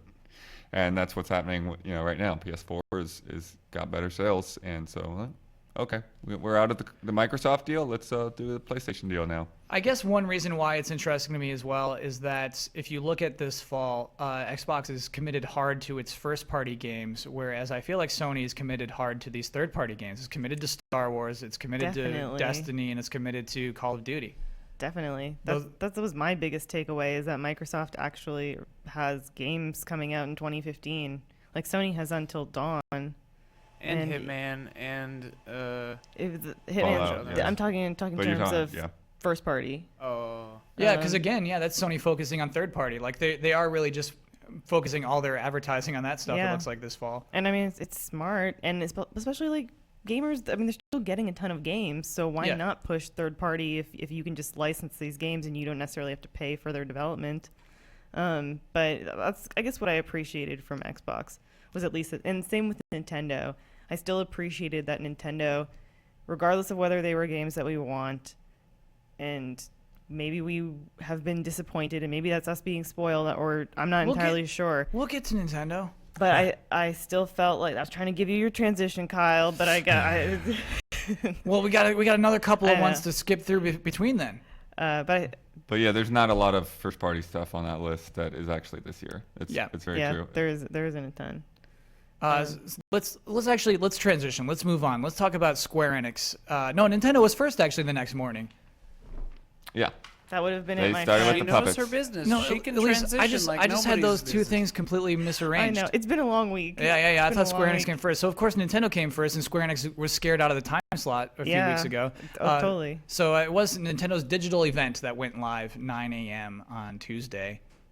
And Elyse was happy that they put out first-party games, even though everyone else dislikes them. I think that's the one thing that we can take away from it, is that they still were putting out not first-party games, because I mean all their games are essentially first-party at this point, but they were putting out games that are available within the next 6 to 9 months, which Sony wasn't necessarily doing that, but Nintendo was like, hey, at least you can play some games in the fall and over Christmas, over the holidays. What games exactly did we learn about that we can play over this fall and the Christmas from the Nintendo Direct? Star Fox is coming out later this year. Star Fox Zero, yeah. So that was the opening announcement. Yeah, for the Wii U. Yeah. So it's probably one of the last games we'll be getting for the Wii U. Xenoblade Chronicles? Or is that next year? That's coming out this year. Absolutely. Yeah, this year for sure. December, yeah. Yarn Yoshi coming out this year? Yeah. Well, it's actually coming out very soon everywhere except North America. Mario Tennis is this year. Yeah. And Mario Maker. Yokai Watch, Legend of Zelda Triforce Heroes is this year. Yeah, did you see? I wish I had a high-res version of that timeline. What timeline? Nintendo has this timeline thing at their media check-in desk, and they sent it out in an email too, but it was postage stamp size. I don't know why they did that. But yeah, it's it just got all the titles on a timeline. It's this is when these are coming out, all in a nice little row, so that you can understand what's coming out by the end of the summer, what's coming out by the end of the year, what's coming out after that in 2016 or later. Why I wouldn't trust that, Daniel Bloodworth, is that very same timeline last year mentioned Zelda Wii U and Project Giant Robot and Project Shield. Project Guard. Well, yeah, but you know what I mean? That's why do you nonsense. always get that name wrong? Because I don't care about it. It's like you remember the names of the people you care about most, but just Project Shield or Guard. it's so irrelevant to me. It's a very good point, Kevin. You beat me to it. Oh, man, Ian's even See, but you took the angle of supplanting the name. I was going to be like, yeah, good point. Yeah, good point. Yeah. Brandon, are there any games that Nintendo announced that you're going to play? I was thinking about this because Brandon Star Fox, games. maybe, right? Star Fox is good. Brandon, you playing Star Fox? Star Fox Zero? Probably not. Was there anything that Nintendo had to offer you? Oh boy, Yarn Yoshi, me and the Missus will definitely be playing for sure. And that game is actually pretty challenging. Omar and I played it. Yeah, it's a cool game. She's way down with that. Like some of these I should, it's like Fire Emblem. I should probably play the old Fire Emblem on my 3DS. I really have no excuse. No, that's probably a really great game. I'm very ashamed, but there are parts of Happy Home Designer that do. No. I'm not going to let you play that one. Oh my God. Don't do that to yourself. But yeah, that's it. Star Fox, I gotta be honest, I'm probably not going to play that. Why not? What do you think is missing from Star Fox? Graphics. Ooh. Ian, what do you mean by that? I'm just trolling because that's what everyone's gripe is. Okay, Brandon, what do you feel like you're missing out on in that game? What's the the appeal that's like that sting that's missing? I've never been that attached to Star Fox. Maybe that's it. I played on the Super Nintendo, but I didn't play the 64 version. I didn't play. I played Assault for like 5 seconds. This is very Star Fox 64. Right. It looks exactly like it. Yeah, that's why I think you need to have like huge nostalgia for 64 Star Fox. I think it was to be into this. intentional. Maybe, yeah. But also cheaper. Yeah, let's frame this. Let's frame this with the way Reggie started this presentation. Of course, the puppets were great. We saw puppet versions of Reggie Fils-Aimé, Satoru Iwata, and Shigeru Miyamoto. Elyse and I met those puppets. Yeah, so those puppets are made by like Jim Henson Company. They are legit puppets. It's worth looking up if you haven't seen them at least. They're beautiful. And so this presentation started so jolly, so perfect. We are just all on board. They started turning into Star Fox characters. We of course see Star Fox, but anyway, after that, Reggie comes on and he says, "Nintendo is transforming this year. The theme of this is transformation." Like Metroid. Yeah. Metroid. Well, and then I'm thinking Twilight Princess HD. To me, when he started citing those things, because he said, we're doing our theme parks with Universal Studios. Yeah. We're teaming up with DNA for our mobile initiative. I'm like, whoa, he's going to drop some huge news. And then he says, we're not talking about NX until next year. And then that was it, And then from there on, we saw that Nintendo hasn't changed. We saw that Nintendo doing the exact same things it's been doing with lots of games of reused assets. They did some kind of weirdo things. Give me some weirdo things, Blood. Skylanders? What did they do with Skylanders? Mario. Like they have, they have Amiibo returning into Skylanders and vice versa. Yeah, Bowser and but they're Skylanders first with Amiibo functionality. How does that work? There's like a switch on the bottom of them. So so basically it looks like Activision or whoever they have do the actual toys, made them. They're made for Skylanders. And the Skylanders have the vehicles, so they have vehicles as well this year. And which Nintendo characters are made into Skylanders? It's Donkey Kong, and what's the other one? It's Bowser. Donkey Kong and Bowser. And they're weird versions of them. Bowser's holding a hammer, and he's got weird, Skylanders-esque armor. Yeah. Basically, they're made to fit in the world. It's turbocharged Donkey Kong and Hammer Slam Bowser. Thank you for those notes, Elyse. We need those names. Those are so good. And they each come with a vehicle, too. Do you know if the cars by themselves function as Amiibo as well? Mm-hmm. The cars are not going to be Amiibo, but they will be Skylanders. Oh, they won't be Amiibo, but they'll be Skylanders. Because I know they're Amiibo, but the cars aren't. They're just for Skylanders. Exactly. Okay. Yeah, good point. Yeah, and each one comes with a specialized vehicle, too. Man, what a cool collaboration. You're right. Blood, that was probably honestly, the biggest surprise is that, hey, they're teamed up with Activision. Yeah, that was a huge surprise of that event. What are the other weirdo thing is probably the whole Metroid Prime Federation, whatever. Who wants to play that game? Federation Force. Yeah. Well, I mean, I had the name, but I just didn't care at that point. Oh, much like me and Project Guard. So what is that game? What is Federation Force? It's like a multiplayer thing with the guys that are not Samus, who don't seem to have any personality, and then they play soccer together. I feel like you're sabotaging that game on purpose, Blood. They're all super deformed. That's the thing too. They're like really weird, like cutesy looking versions. And like, how does this fit into like Metroid in any way? And the weird thing about bringing this up, people are even more extreme than Bloodworth on their opinions of it. There was some survey. What is that? It's not a petition where people were so mad that this game exists that they wanted Nintendo not to release it. So that's of course an extreme, but like people feel very negative about this game. I think because the word Metroid Prime is attached to it. Is that what that's about, Blood?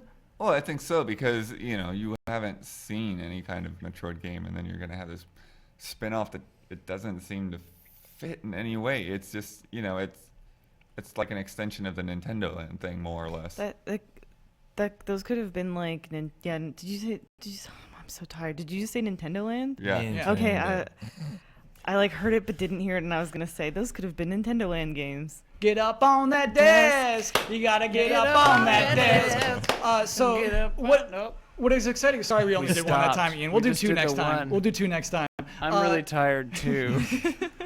I We'll was sing for ready you to next. just go for it. We're on an hour, right? This has been an hour long You've been GT. going for an hour. I'm accepting we're going way over. This is for E3. Basically, most podcasts do super podcast versions, and I had to accept that. The moment I went like Sony, and we're like, no, we're still on Ubisoft, bro. I'm like, okay, you're right. This is just gonna be a long podcast.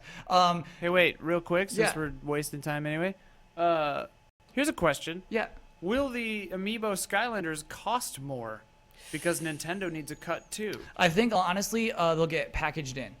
I think like if you buy the Nintendo version of it, you're just getting those in there instead, or as a bonus. Oh, that's my guess. Yeah, that's interesting. There's more to it with like the car or whatever, right? Yeah, man, they're probably gonna be very expensive.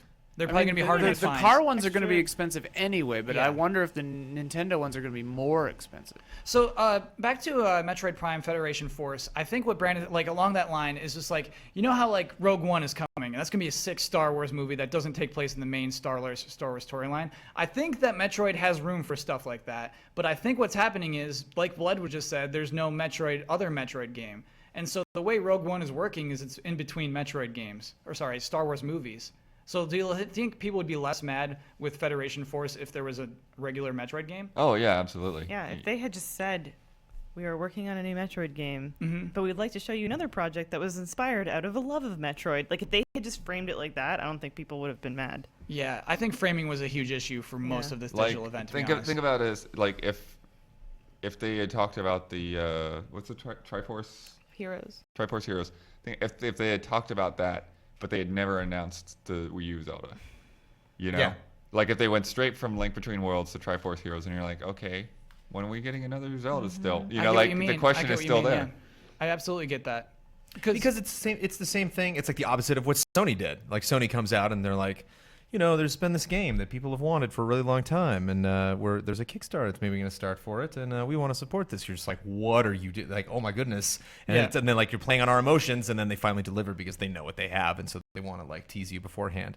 And like Nintendo does that and doesn't give us the thing. Nintendo comes out and has like Metroid Prime in the font. You're like, oh, and they're like, in this game, isn't this great? And it's like, you must have known what we were going to be thinking, and like maybe they don't. Yeah, like, what if they took Shenmue Metroid, and they just like took the little figurines that you get out of the machines, Oh yeah. And they made a game out of that. It's like making a game out of chai. Yeah. Yeah. It's just the worst. What were the figures that Craig said, the upvotes to downvotes on YouTube for the Metroid?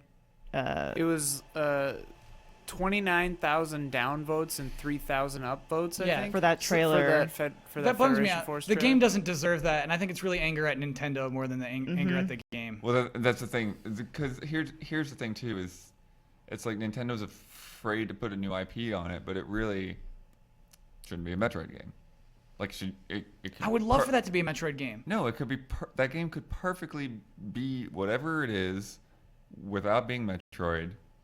And hey, that's cool. It's a new little IP, little multiplayer game, but it's getting more anger because it is called Metroid. But like Rogue One could just be a sci-fi war movie, but it's like Star Wars Rogue One, and it actually like helps it. And I feel like the difference is that it's exactly what you guys were saying before. They have announced the plan. Yeah. It's Star Wars Prime off game or off movie, Star Wars Prime 2, off movie, Star Wars Prime 3. Like we know, so we we're need not some afraid. Metroid Primes, is what you're saying. And we're also, pretty sure that Rogue One is going to be a badass movie. It's written by Gary Whitta, who wrote Episode 7. Like, we've already seen a teaser that was released at Star Wars Celebration that was awesome. It's like, it's dealing with really cool subject matter, like in between, the old Star Wars movies. So, like, just based on what we know now, it's kind of setting up for, like, lots of curious things. And this is, like, nothing. There's nothing we can learn about Samus or Metroids or is it Metroids? Yeah. For plural? Yeah, absolutely. Or the universe or these three guys, like these, If it was just Federation Force, would we have cared? If they just dropped the Metroid and It called would the have kind game of been like Federation Force. Codename Steam when that was first announced. We were just like, well, we'll see more of this.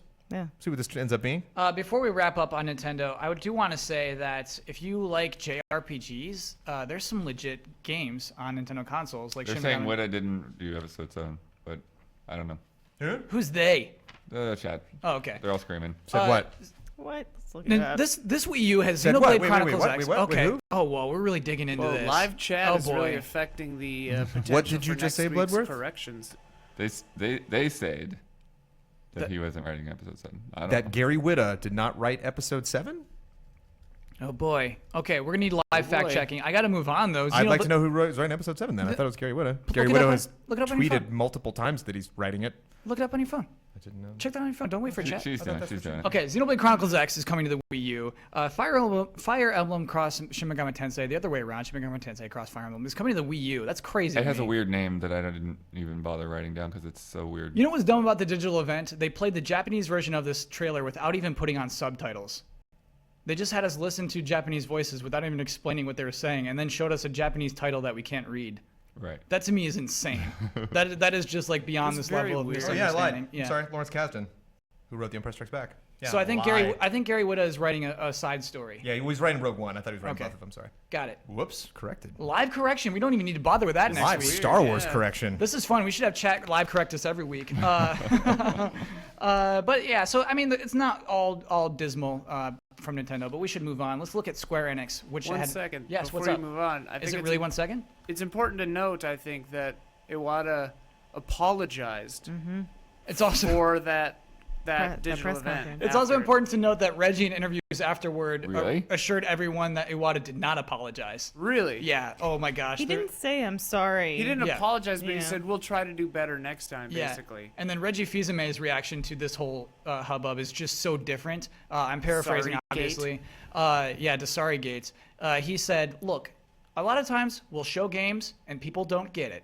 We showed Splatoon last year, and a lot of people thought it looked bad. Now people are enjoying Splatoon. So this is just a problem we face every year. And what makes me so mad about that is like, Reggie, that's a problem you should fix. Just make better trailers, communicate better, and you won't have to deal with that first part of people not getting your games. That's a very good point. Every so single one mad of the about games that. in that Nintendo conference could be amazingly fun. Yeah. But all those trailers made it seem like, oh boy. Yeah, make better trailers. It's so simple to me. It's so weird. That's still though, what people were in love with Splatoon last year. And that's a good point. We came away loving Splatoon. I'm so disappointed they wasted the puppets on that direct. You know what? But the puppets also like made it better than it. Yeah. It was They the only did, good but- thing in Imagine there. that direct without those puppets. They did, but if they had a ball in direct and it included those puppets, could you imagine? We'd say holy Nintendo's You can on say their that word game. you're gonna say.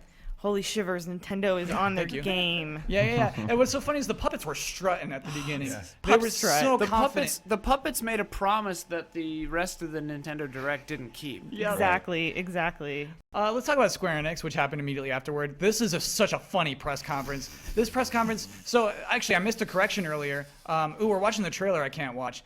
This is media blackout. Sorry, if you're just listening, we have our monitors running trailers nonstop. It's so fun to see everything that was shown at E3 nonstop throughout the day. I really, really love it. Anyway, Square Enix actually did have a press conference in 2006. I was wrong. This was not their first ever E3 press conference. Wait, you thought it was? Yeah, I absolutely thought it was their first. okay. So yeah, they had one in 2006. Anyway, this looked exactly like that. This was a podium in a small little auditorium, and it was very, help me with words here. Stockbrokers meeting? Yes, thank you. Those words are perfect. Didn't seem like the press conferences we've been used to of the last 5 or 6 years. What do we think of that? It was weird. It was very weird. Like I think Just Cause 3 set the tone for the whole thing, to where like if you muted that trailer, you saw a much better trailer. I agree. What does that mean? What did they say over this trailer? They were it was like somebody reading the bullet points off of a fact sheet who had never played a video game in their life. That's the only way I can describe it. It was like You can just, jump off a helicopter and shoot machine guns as you parachute down to the ground. Pretty close approximation of it, to Gas be honest. explode over and over again. Yeah. It's terrible. And what sucks is, so we had Just Cause 3 here on our live stage, and I got to see a gameplay demo of it. And within 10 seconds of watching the person soaring, I was like, wow, this game is different from all other games. The way you can grapple hook onto a mountain, then wingsuit, and then grapple and wingsuit, and just soar, and just fly in this game. And I thought, like, why was this not demonstrated? But Again, it kind of was. It was just you were so bored by the audio that you couldn't process the awesome things happening in front of your face. So did any game shine in this I very? think that was Konami. I think we were so bored, we were unaware of like how many amazing things happened. And then like I look at the sheet of paper and it's like, ooh, this is really exciting. We're talking about Square Enix here. I was talking about Square. Yeah, no, I'm talking. Yeah, what did I say? Konami. Yeah, well, because it reminded me of the Konami press conference. Yeah. That's why. Because Very, it's the same very kind similar, Of thing, yeah. Screen on the right, podium. That, and I'm extremely tired. But you like look at the names that were there, and like these are huge games that they're showing off. So what did you see there? Just Cause 3, like you mentioned. Tomb Raider, we got a documentary trailer where we saw some of the graphics engine rendering on Lara Croft, which was disappointing in the grand scheme of things, but is also still interesting. The game does look really good. The idea that they're bringing Nier back? I mean, that's a cult favorite, but I can't imagine that thing made any money. We have no idea what the subtitle is. And guess who's helping them develop that? Platinum. Games. How crazy is that? We finally got gameplay of Kingdom Hearts. Oh yeah. We've already gotten like some little. Well, we've had gameplay, but like snippets, this was like a huge jump. Yeah, we have because honestly, when they showed that first gameplay, like I was not impressed. I was the most cynical person in the room. I'm like, this just looks like the freaking Vita game. Whoa.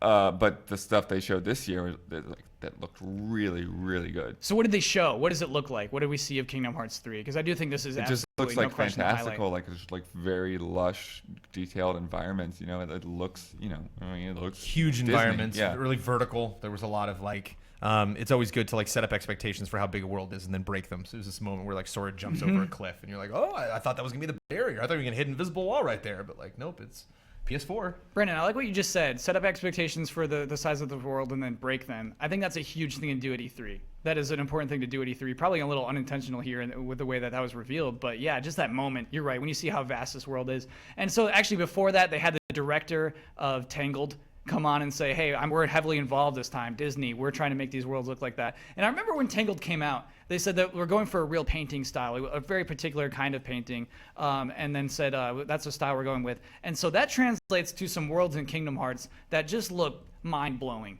Just so colorful and just, the way they're lit. It's just, that game looks outstanding. That was a highlight of that, no question. And more gameplay. Yes. We saw Hitman being played. Yeah, kind of. Or we saw gameplay from Hitman. Right. We saw gameplay from trailer, Deus Ex, basically. Mankind Divided. Yeah. And we saw trailers that we'd seen the night before. Yes. Yeah. But again, so that's the Final like Fantasy VII one, I was totally down to watch again, no question. But just the pace of it, because that was just like so slow, and I'm explaining things like everyone just picked the most boring way to do it. But then again, you look back in paper, and it's just like, whoa, it's Star Ocean, like. Finally got gameplay of that, They announced, a whole new IP, Project Setsuna. Like, wow, I gotta go watch the, Square Enix press conference and see that announcement. Not just that, but a new studio. Right? Yeah. RPG focus. Tokyo studio. RPG Factory. Yeah. But 3 screenshots and then you're done. It's like, you should have been later. I do should have saved that for TGS. You're right. They saved it as one more thing, which got me way too hyped for what ended up being announced. But I do like that they're doubling down on RPG development. Do you think if that one more thing, instead of being Project Setsuna or whatever, if it had been exactly the same, but it was called like Project Chrono, so it like really tipped it? Oh yeah, we'd all be peeing our pants. We'd all be going insane, right? Yeah. The people were going insane. People they think really it's a thought Chrono it was game. going to be Chrono. Yeah. Elyse, what would you tell them to do next year? Let's say Square Enix is saying, hey, we're doing a press conference next year. I mean, there's some obvious advice to give them, but what do you tell them to do? Don't do a press conference. Ditch that podium. Yeah, I guess if you're going on the same day as Nintendo, like do a digital event. It's tried and true, and you can be a little bit more succinct with your presentations. And I've said this before. I was really hoping that there would be a game that was just dropped at E3, and I think that if you're trying to make a big impression, a publisher that's a little bit new to the press conference circuit, like Square Enix, doing something like saying, "Hey, here's a game," or "Here's a," maybe not like a PT, but something akin to that you can actually check out right now. Would would kind have been amazing. Beyonce. What? Sorry, I didn't mean to interrupt you. But I mean, I'm certain that no more than that trailer exists of the Final Fantasy VII remake. But can you imagine if they had put out a demo of the remake? Right, everyone would have lost their Or minds. put out a level of something. Put out a level of Kingdom Hearts. Oh, you yeah. know? Like that could have blown everyone's minds, like for Square Enix. I've been gathering questions for you for Look Who Started This Conversation. Okay, before we... Oh, that's so nice of you, Elyse. But before we get to Look Who Started This Conversation, that's like, look who's talking now. We should talk about the AMD Presents PC Gaming Show. Montage Brought Due. to you by PC Gamer. Brought to you by Montage Due. Heroes of the Storm expansion. What is that? The most bland. An expansion to Heroes of the Storm with wasn't new a press characters. Yeah, that was cool. That was not a press conference. It was a late night talk show about graphics settings. I was hoping we'd see more Project Blue Streak. Cliffy did come on stage. They showed a video that they've already released, but we didn't see anything new. Yeah, announcements were slim. Phil Spencer came and announced that several Xbox One exclusives are coming to PC. Killer Instinct, Fable Legends already mentioned, and Gears of War Ultimate Edition all are playable on will be playable on PC. That was a huge deal. As Elyse always says, they're doubling down on Windows 10. So that was cool for him to show up there. I hope people like Windows 10. Blood's not on it. Wow, what does that mean? I just wait and see. You know, whenever they have a new Windows, it's like, They're being I'm fine with what I got. Yeah. So you better actually deliver on this. That's smart to be cautious. Yeah, it was definitely strange. It was, I mean, what's it, day 9, but what is it in real name? Something Plot. Sean Plot. Yeah, he came out and he just said, look at my stack of note cards, and he did. Like, you know, like Jimmy Fallon will have like 4 cards for his interviews on his show, and just poor day 9 had a 3-inch stack tall. What was funny about that is we were making fun of the stack of cards right before he made fun of the stack of cards. So we were like, oh, okay, maybe this won't be boring. That's the thing, is he was a delightful host, but he was just put up to this impossible task of like keeping a 3-hour show entertaining where it's just interviews. A 3-hour very poorly planned And it was show. the longest press conference in the smallest venue. Yeah. So Well, I think Square Enix probably had a smaller venue. it's just kind of like it was like he was at like the Comedy Factory or something. It's like, That- hey everybody, what's up? Be that sure to to tip me- your waitress. yeah. It's like, That it's to that me- kind of scale. That felt like if you were like a PC developer and you were just going to like a conference, like a 3-day conference in Las Vegas that was just you and your fellow industry people, not the one that was being streamed or, you know, kind of like. Yeah, it felt like a Q&A. Yeah. Yeah, that's what it felt more like. Not something that like a fan would want to tune in and watch. Next year, I would just say, obviously, just make it shorter. Say no to more people. Keep it more compact. It's really nice to include everyone, but we see what happens if you include everyone. And your ratings dipped. It was not, like, on Twitch at least, as huge as the other press conferences. Yeah, it started at 180,000, and I think it just bled about 10 grand every 10 minutes. What did it end up at? I think it ended at like 140 or something. So it wasn't literally every 10 minutes. Oh, 140 ain't bad. Maybe it was lower. I don't know. But Okay.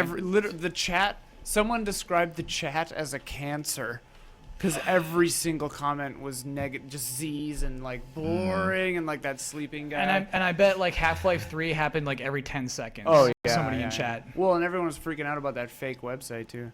Yeah, and the chat was also Oh, trying yeah. to troll new people that arrived in the chat by like making up announcements, be like, "Oh my god, I can't believe they just announced like."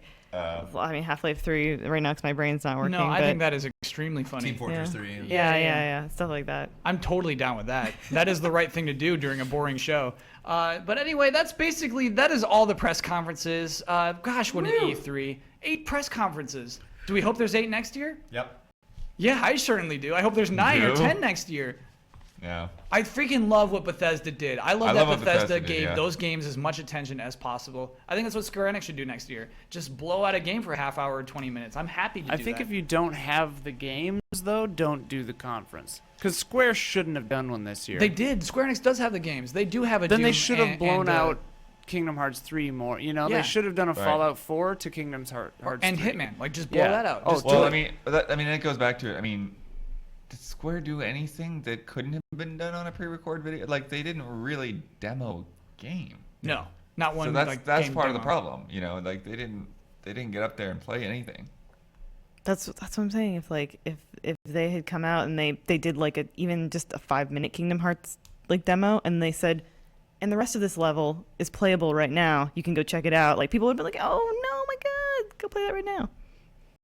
Okay, let's move on. Sorry to do that. I was just reading questions. Oh no, go for it. No, that was like I felt like just That was a weird moment to say okay on. Whatever. It's so late. Yeah. Let's move on to, well, you're the one who started this conversation. E3 edition. This comment comes to us from, Button's the best. This was legitimately, I looked at the question first. I like this. Does the table think that fans being allowed at E3 again made for a better show? I think that there's a slight misunderstanding is that like fans weren't openly allowed into the show. But I guess my question would be, do you think allowing fans into the show would make it better? Okay, so clarify what actually happened, because I'd heard about this, but I don't really know what they did this year. The way I understand it is that exhibitors were given a certain amount of tickets to give away to fans. And so I think total maybe 3,000 fans were invited altogether. The number that I heard was 4,000 to 5,000. Okay, so around that range, but yeah. in previous years, couldn't you buy like a premium pass that was like $500 or something ridiculous? Expensive. Yeah, trying to weed out. And you still can. Yeah. But yeah, so this was like, there was 3,000 to 5,000 fans here. Do you think it made it a better show, and do you think more could make it an even better show? Should fans be allowed at D3? I didn't notice a difference. To me, it just seemed like if you're a developer and you're getting this pass that you can give to somebody, you're probably going to give it to somebody that's into gaming. So like most of the people there just seemed like us, and we seem like fans when we're there anyway. So I said I think yes. I didn't notice that the lines were any longer. I don't know if you guys noticed this. It actually had a weird like sparse feeling to it. Whoa. Like, What does he mean by that? Well, I mean, it is Thursday. Did you go Thursday last Yeah, we went today. Yeah. But I mean, last year, did you go Thursday as well? No, last year it was maybe Wednesday. Thursday's definitely the sparse day. Yeah. Yeah, maybe that's why it was like Also, that. Who is allowed to go to E3? It's not just press. So if you are if you sell video games, like even if you work at GameStop, you get to go. Okay. If you are, But they have like a limited number of passes. Like not every single person at GameStop can go. Right, and the reason people from GameStop can go is that exhibitors want people who will sell their games. So they want Walmart there, they want Target there, they want people who will sell their game and support it there. And so it's just industry. Yeah, which and is they why still have those signs all over the outside. It's a trade-only event. No one under 17 allowed. And then, right when it's my turn to play Ratchet and Clank, some 13-year-old kid comes up and jumps in front of me. How'd you feel about that 13-year-old kid? I was trying to see if he was escorted by somebody. Like, who are you here with? How did you get here? That's Reggie's son, Blood. Just punt him. You gotta punt him next time. Because like the weird thing about E3 is like everyone that's there, like Elyse said, like seems like a fan. Yeah. And very few have the little media. Like our badge says media on the bottom with this little red thing that's so funny because it's actually separate. Yeah. But like not many of them actually say that. Yeah, actually, I saw a weird thing today that I hadn't seen in years past, and they always do weird security things. But I would be walking up with like other people, and I don't know what their badges were, but like they would get ID'd. Yeah. But they would see I had a media badge, and they just let me go through. Yeah, last year I got ID'd. This year it was smooth sailing, baby. It was so weird. I don't understand what that was. But anyway, to this point, I do feel like E3 is strangely engineered toward fans because if you are on the floor, there's so many like photo opportunities things. There'd be like groups of people screaming to have something free thrown at them, and that's just like what? Who? These aren't professionals. Who are these people? But that's always been E3. I mean, there was that weird lull when they went to Santa Monica, and then they kind of brought it back slowly over a couple of years. Yeah. But I mean, E3 was crazy before that. Yeah. We would fill up bags with swag and then send them to the staff members that couldn't make it to E3. And so I'm torn on whether I'm cool with that part or not. Do you know what I mean? I'm cool with whether it makes sense for them to build a big dumb statue for XCOM 2 or not. Do you know what I mean? Right. And so on one hand, it is exorbitant. It's a stupid waste of money. But on the other side, it's like a celebration of video games. It makes this thing actually feel more special than it did before. Yeah, I I didn't hear about crazy celebrities and stuff like Activision one time had a gigantic skate ramp with Tony Hawk skating on it. I remember that. That's awesome. People would have Mr. T and Paris Hilton and just come over here and see William Shatner. You saw then the Snoop Dogg that one year that I had to go do. It's just. So you're saying this is actually even scaled back to where it once was? There's some of that. They had Teddy dance floor or whatever at the Atlas booth, but it's not as crazy as it was. And yet it seems like they're opening it up to more people that, more or less don't belong there, I disagree with that though. I honestly think it won't hurt to add more fans and more fans. I think if they're going to move that direction, number one, they probably need a bigger convention center. Number two, it needs to be modeled after Gamescom. Well, was it you earlier who said earlier today, Kyle, or whatever your name is, that somebody was, or maybe Elyse, you said this. Somebody was thinking of that they would extend it one day and then Friday would be open like to the fan public. day. Yeah, that would be good. That would be good too. That's so That'd smart. be cool. And like you charge whatever, like Comic-Con charges $100 or whatever it is for a ticket. Yeah. I would be, yeah, that's what sell a Gamescom does certain as well, number, right? Yeah. Well, what Gamescom does is they have an early media day. Yeah. And then so the lovely part about Gamescom is that they have an lovely. entire, like, 2 halls that are just business. So you go in there, you have like, just very plain office space looking spots with coffee and water and all of that. And it's quiet and air conditioned. And you go in there and you see your demos and you talk to your people and it's nice and you can sit down and all of that. Whereas the halls is just this flood of people, just like BO wall to wall pushing through each other. Yeah, that part terrifies me, to be honest. Yeah, and that's what you don't want out of E3. You don't want to say, oh, I'd like to play Ratchet and Clank, but the line is 45 minutes. Yeah. And I mean, and that still kind of happens, but you don't want it to get worse. And like I think even the Halo 5 thing, they told me at 10:30 in the morning that they had to cut off the line because they weren't going to get through any more people that day. Yeah, so maybe that's why we keep it from 4,000 to 5,000. So maybe just do what they did this year, maybe. Yeah, unless they're ready to go. I like, think a public day would be good. Yeah, I agree. That sounds great. Thank you for your question, suggestion. Button's the best, but now it is officially time for bets. Here's what happened last week. Here's the bet for this week. This is going to be fun. So, Elyse, you actually have to do some work with this one. Actually, no, sorry. We have this week's bet to handle first. We'll do that first. Okay, so this week, we're betting on Batman Arkham Knight is coming out next week. That's a game that's coming out on Tuesday. Don't I know it? Oh, my gosh. I'm so excited. It's weird that, you come out of E3 and it's like, oh, it's time to play that game. Brandon reviewing that game. Here's the question, is how many names will appear in the opening credits of this game? Elyse, you are first to reveal as a super seat. What is that number? 30. For listeners. 30 names.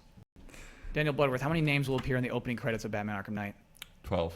Brendan Jones, how many names will we see in the opening credits? 16. Okay, and my bet? 28. Oh my gosh, so embarrassing. Really small. 28. Very, very Oh, because you know why it's small is because it wasn't confident. Wasn't confident. I'm not sure You about can't 28. See that. This is you a can't really see that on that camera. And what's really nice is none of us, I think, watched the opening credits of the last game to even do the proper research this time, which is nice. Those are all blind dumb guesses, yeah? Yeah. At least yours is a blind dumb guess. I just assume that like these things are overbloated, so more and more people feel entitled to Oh be yeah, included. you have the high one, right? Yeah. You have 30. Okay, let me lock those in, by the way. I guess I have the low one. Yeah, I've got it Good covered. sound effect there, Kyle. Yeah, we got to do live sound effects. Got to do live music. So let's talk about last week's bet. This I'm very excited about. I'm getting some support need here. this? People rooting for How's me in this chat. gonna I work? appreciate it. Thank you. Okay, so I'm going to come up with a password. I'm going to write this down and make sure all of you agree with it. Don't make me do it. At least you got it. Or Elyse. Blood. You ready? Are you willing to be judge? What? Are you willing to be the judge? Yes. Maybe at least be judge. It's our What computer. are we judging? Okay, Wait, so what here's how this works. We're giving a password to everyone watching this live. Okay. Okay? The first person to type out the password is going to be the person who determines the winner of this bet, because we're going to count the characters in that person's username. And we all bet on how many characters will be in that person's username. Brandon is feeling excited. So a lot of people are rooting for me, which is a bad idea, you guys. This is bad. You're setting yourself up. Okay, so I'm actually not going to reiterate what we bet last week, just so like it's not. I will not be The Last Guardian. I will not be Shenmue 3. All right, so Dreams will not come true here. But one of the things is we did say that we would all agree on the criteria for what the password would be. So I'm Right. going to show a password to you all. If you don't like it, we'll come up with a different one. But here's Okay. what I'm thinking. Okay. Oh, okay. Interesting. Just pass that down. Just keep passing that down. That's not a word, is it? It's not. I love it. Okay, so we Okay. all agree with that. Okay, so everyone, I'm going to just let you know now, this word has 2 capital letters in it. We need to see it as one word, one congruous word with the 2 capital letters and the... Don't we have to bet first on how many? You're on the- you're No, on we the already second did. We one. did You're that already last bet. Oh, you week. guys did this last week? Oh, Okay. damn, I wanted to bet. Thank you, Don. Okay. And the password is, get ready, chat, Baby House. Capital B, capital H. And now we just wait to see who the first person is. Baby House. Baby House. Who's going to be? Oh my gosh, this is so exciting. We're still waiting. Still waiting.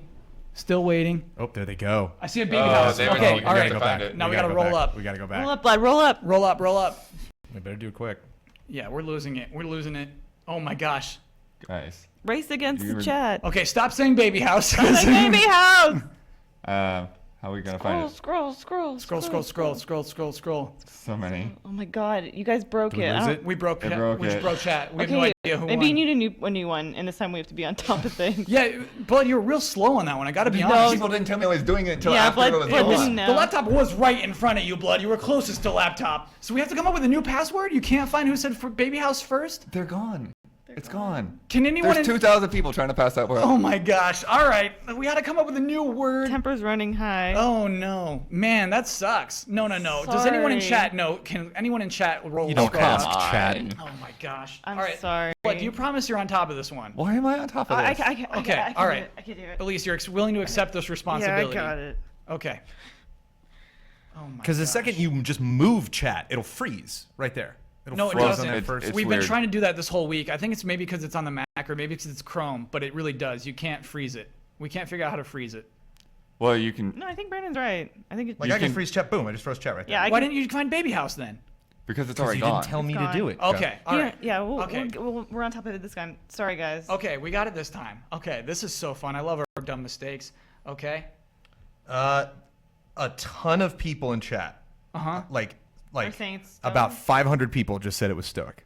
Okay, let's go with Stoic then. Like literally, like it is Stoic. So how do you spell this person's name? STOIQ. STOIQ. That's 5? Okay, let's go over last week's bets. I bet that the person would have 12 characters in their name. Brad in the Super Seat bet that the person would have 8 characters. Blood bet 10. Brandon Jones bet 7 characters. Brandon Jones just won a bet. This almost never happens. Brandon Jones, you got a point. Victory lap. You won a Victory bet. lap. You won a bet, Brandon. He's out of here. He's doing a victory lap. boy. Oh my gosh. Oh boy. That's huge. Everyone made this happen. E3 of dreams, Stoic. people. E3 of Stoic, dreams. Brandon knows you big time. Oh my gosh. What are you doing, you maniacs? This is Brandon's Shenmue. That's so funny. Oh man. I'll win another one next E3 and I'll have 4. Brandon, I've never heard of Stoic before. I feel like that's somebody who came in just to make you win that bet. Is this Amanda? No. That's Hermione. Congratulations, Stoic. I know. You were the first I to was see the word baby house and type it in. Oh my gosh. It's the E3 of dreams. That feels great. So, Brandon, before I hand it over to you, I'm going to go over the score. Super Seed has 8 points. Bloodworth has 9. I have 5 points. Brandon Jones now has 3 points. I do have to also thank a user, a friend, a viewer, a fan, Raise1, who gave us this cool E3 themed logo Awesome. for GT time. It is now E3 time, I guess, So today. cool. So, Brandon Jones, what you've won is not only that point, but also the right to promote any video on our website and also to conclude the show with your own special sign-off. It's not on our website, but it's coming. What is it? But this morning, the final day of E3, I got to work. I got to E3 early. Was led into the show 30 minutes before the doors open with a special exhibitor badge that said Disney Interactive on my it. goodness. I went to the booth and sat down with Mr. John Blackburn and John Vignacchi for a solid 16 minutes of all of the things that I wanted to know about Disney Infinity 3.0. And that interview will likely be going up Monday, probably. Got a cup man, I've got a cup maybe Bosman. Tuesday. Maybe Tuesday, But we'll see. sometime next week, when you get like all the rest of the trickle of our E3 coverage, you can find that stuff in there. And of course, all the the Huber's Shenmue reaction, all of our Twitch archives, all of the stuff that we've been cutting out of the show, the entirety of our E3 coverage. Definitely check that stuff out. But start with Disney. Start On with Disney Tuesday, Infinity. when you're done. You've earned that right as the point Sweet. getter. And these are our Twitter handles. You can follow Ian Hink at Ian Hink or Don Casanova at The Nasakova. The Nasakova. You can follow Elyse Willems at Elyse Willems. You can follow Daniel Bloodworth at DBloodworth2. You can follow me at Game Trailers VO. You can follow Kyle Bosman at Kyle Bosman. May the force be with you. And also with you. You just bogarted his sign-off. Oh, I forgot it was the No, that was sign-off. good. I No, forgot that it was the good. sign-off. No. How dare We'll cut you? it. We'll cut it before then. We certainly will, but the live people saw that happen. That was in lore. We certainly will. I'm sorry. I'm so tired. Brandon. It's okay, I always win. I think that's a legit good sign off. If Yeah? you just say "May the Force be with you" every time you win, I think that's not bad. It's better than be the Batman. And maybe, God, and maybe on like GT Live, you could just say "May the Force be with you" as you sign off. Okay. That's pretty cool, I think. I don't mind that one bit. Everybody, that was GT time. Now we're gonna move on with other live stuff. We're going to move on with a couple of live things. It is my 9 gosh. o'clock. So we that are went long. done at 10. Yeah, done. yeah. So we're probably going to do 4, maybe 5 trailer scores. And then we're going to wrap this nonsense up. The key is we need to hear these. So we need to put our headphones on. We need to watch these trailers, specifically Metal Gear. I still have not seen all the way through. Yeah. In 6-minute trailer. In one swoop. So yeah, we're going to watch these trailers, and then we are all going to watch them together so we get them fresh in our minds. And then Mr. Bosman and Mr. Blood and myself are going to score them. We should congratulate Stoic as well again. Oh yeah, well done, Oh my Stoic. gosh, Stoic. You saw that baby house. I don't know if you're real, but hooray. And I imagine like the competition was so fierce that baby house was just pounded out in an instant, you know? Like, or maybe it was like reading my pen strokes. Man, that's crazy. Well done. By the way, what is trailer score? What is that? Trailer score sounds like what it is. It's a show we do where we score trailers. And it's I think it's kind of a fun way to wrap up the show, not only because we're GameTrailers.com and it's something we should be talking about, but because it's interesting when you look at E3 to kind of separate those two things. Like we know we're excited about this game because the game looks amazing, and we know we're excited about it because it was a huge announcement and it looks incredible. Shenmue 3, we've been waiting forever. Shenmue 3 is a great example. Huge moment from E3. The actual trailer itself is okay. It's a documentary trailer. So it's important to consider. You got to separate the quality of the trailer from the impact of the actual announcement itself. And the science behind the trailer, you know, like what went into this trailer. And I have a bunch of picks. You guys can see here. I got a whole list of stuff. Not getting to these because we do not have time. Oh, man. So I have some that are the best that I definitely want to talk about. You mentioned Dark Souls 3. You dug that, and you want to go through and watch give this that. a high score. Hopefully that one will be a little bit a shorter trailer score because it's a short trailer. Sure. Dishonored 2 I definitely want to talk about. Hitman, the debut trailer, I thought was really good. Horizon Zero Dawn was an excellent trailer. Metal Gear Solid 5, The Phantom Pain, and the Final Fantasy VII Remake. Okay. So, Brandon. These are specifically the trailers. Good news or bad news? Well, a little bad news. So the way we're set up currently, the stream can hear them, but you guys won't be able to. Okay. We can run a brief test if everyone will just bear with us for a hot second, and I can see if there is a way. Okay. But it might have some echo, so we'll need chat. Fun game you can play at home. Tell us if this has an echo, if you can hear it at all. All right, we're testing this right now. Yeah. Cool. So let's see here. Tra-la-la, tra-la-la. Let's do that. Tra-la-la. Are there any Can you water guys hear bottles that? in the studio? I'm not hearing anything. I'm going to get my open water bottle. This could get crazy. Hang on. Okay, that's bad. Just checking 9 o'clock, see if you guys are awake. Chat, I heard that too. You poor souls. Get prepped, All right, everybody. sorry about that. Okay. Can you hear this? All right, this could be bad. Hang on. Can you hear that? Nope. Okay. This is a fun game. There you go. Yeah. I heard Something that. happened. You can hear that. Very loud. Very loud. Very loud. Maybe a little lower. Yeah, that's good. I can hear that. Okay, and I can hear my own voice too. Is there a, well, this is a really hard trailer to tell because it's just crazy car noises. Yeah.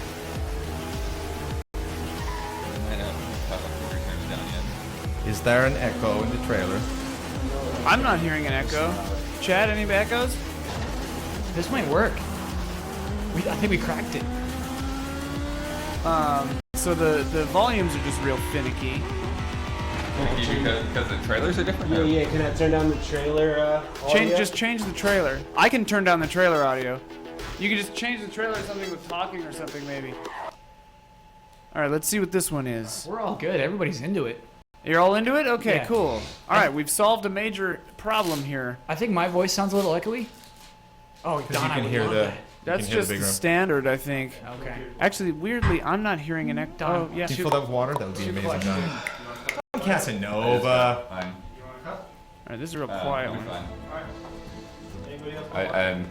What do we have for dinner? Pizza. Pizzas? Yes. Alright, so I think we're cool. We got that mic on for some reason. We don't need that one. Yeah, I thought John was talking to me for a second, but he wasn't. Cool. So we're going to want to hear each of these trailers full volume at first, and then we just want to loop them until the conversation's done, no volume. Okay. Or he's in like charge, super he's quiet. in charge of the looping. Okay. We're going to queue up a trailer. We're going to like request trailers. So we want to watch a trailer looped, but the first time that we watch it, we want to watch it with volume, and then we want the volume down, and then go back to another trailer with volume, and then Volume gone? If just down? Down would be nice. Okay. Yeah, and I'll let you know How when loudly you're are turning you it guys down. hearing these? Because you're almost entirely off on the mixing board. I can hear the trailers very well. Yeah. Okay. Oh yeah, no, Wow, that was perfect. That's crazy. Okay, so that was what that Bless loud you, noise Don. was that you all heard. It was that this is just blasted out if I turn it above -40, Yeah, okay. which is hilarious. You Well, shouldn't really be able to hear Yeah, don't it. do that. Don't do that. I won't do that. Okay, so let's say this was our volume for this trailer. The chat should be hearing it full volume. Nate. Okay. Come on. Like pretty well, and you guys could hopefully hear it pretty well too. Nate, come on. Give me a hand. Cool. Yeah. And there's no echo. Okay. No echo in chat. Is Ben Moore still around? Is he like at his desk doing work, or did he take off? He said they said they'd stick around, man. Okay, because Ben Moore, our last trailer will be Metal Gear Solid 5: The Phantom Pain. Ben Moore wants, Kyle Bosman wants to drop Step out of that one, but Ben Moore would like so to this step is in. just the three of you for this. This will be the three of us for the next 4 videos. All right. 1, 2, 3, so 4, 5 videos. does John know the videos we're doing? I will just tell him one by one. Dark Souls 3. All The right. How long you think before Rafe gets here? When you're ready. And now you can't hear that. The Dark Souls 3. I Now can't hear it now. Perfect. That's gonna work, Ian. That's You really can good. or cannot hear I cannot hear anything now. Yeah. Perfect. Okay, cool. So you're the same as the chat. So John Michael, all we need for now is just Dark Souls. Just Dark Souls 3. We'll just go one by one. Just have that looping. So kill the playlist, I guess. So Brandon, are you gonna do this like we've been doing Just Plays and like make these each individual shows? Yes. Okay, cool. All right, so I'll just roll on this whole thing, and then you'll Mhm. chop them up later. Mhm. Do you want me to make time code notes for you? Nope, I got it. I can figure it out. Okay. I freaking and let's go full screen when we watch the trailers. Sure, yeah, naturally. I love giving everyone this background insight on how we do our shows. Well, we don't normally do them quite like this, but yeah, Yeah, pretty much. GG time was pretty close. This is bizarre because we just do we don't shoot this trailer score in here. We just do it in my office with So, one mic in the middle of the table. John, you'll have to start it over in just a sec. Tell me when you guys are ready to go. You ready? Ready to go. All right, so I'm going to record now. And start it over now.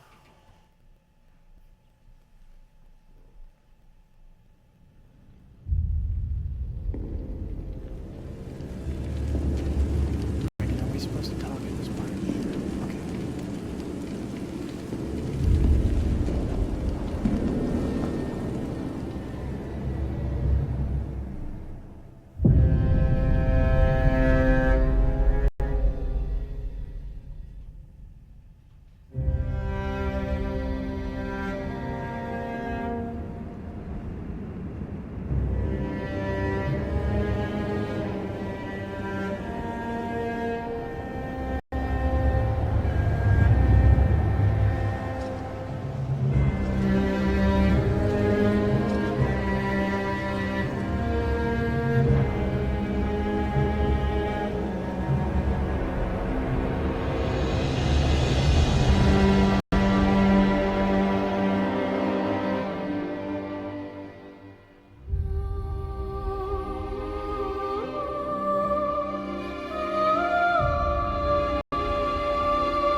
right, Dark Souls 3.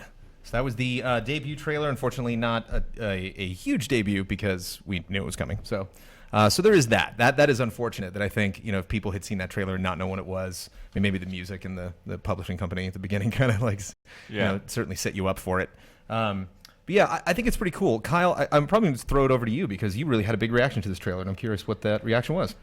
This trailer is paced so differently from almost every other trailer we watched at E3. This has shots that are willing to last for longer than 1 second, which is very nice. I appreciate the story told here, mostly through visuals and the pacing, and it's all told in a certain order. The things we see, the visuals are unlike things we see in any other trailer, and so it all feels unique. When you have a third game, it's very important for it to feel unique, and this pulls off all of those things in such interesting ways. And of course, honestly, just like sometimes you just think something is cool. I think that last shot of the giant is cool, and then it screams, and then its hand just flames up, and just like you feel an impact there, and then cut to black, and then fade up on the logo of Dark Souls 3. Gosh, I freaking love this trailer. And we've talked to Brad, and Brad mentioned that the crown has significance. Seeing what these titans, is that what they're called? Ian? Giants. We usually don't have Mr. Ian Hank here on Trailer Score, so especially. Am I involved in this? When we're at Dark Souls, you are. Oh, all right. Specifically have a Dark Souls question. Yeah, you don't get a vote, Ian. But if we need Dark Souls information, we will check in with you. But there is things that we recognize, and that maybe would be my one criticism of it is that I don't recognize them. Like I saw a crown and was like, ooh, wait, I remember that the DLC for Dark Souls 2, they were crowns. Like crowns of the Burnt King and the Ivory King, and so seeing that crown, having played Bloodborne, there was lots of weeping female characters, in that. So seeing her like hunched over, like seems like a very Souls kind of thing.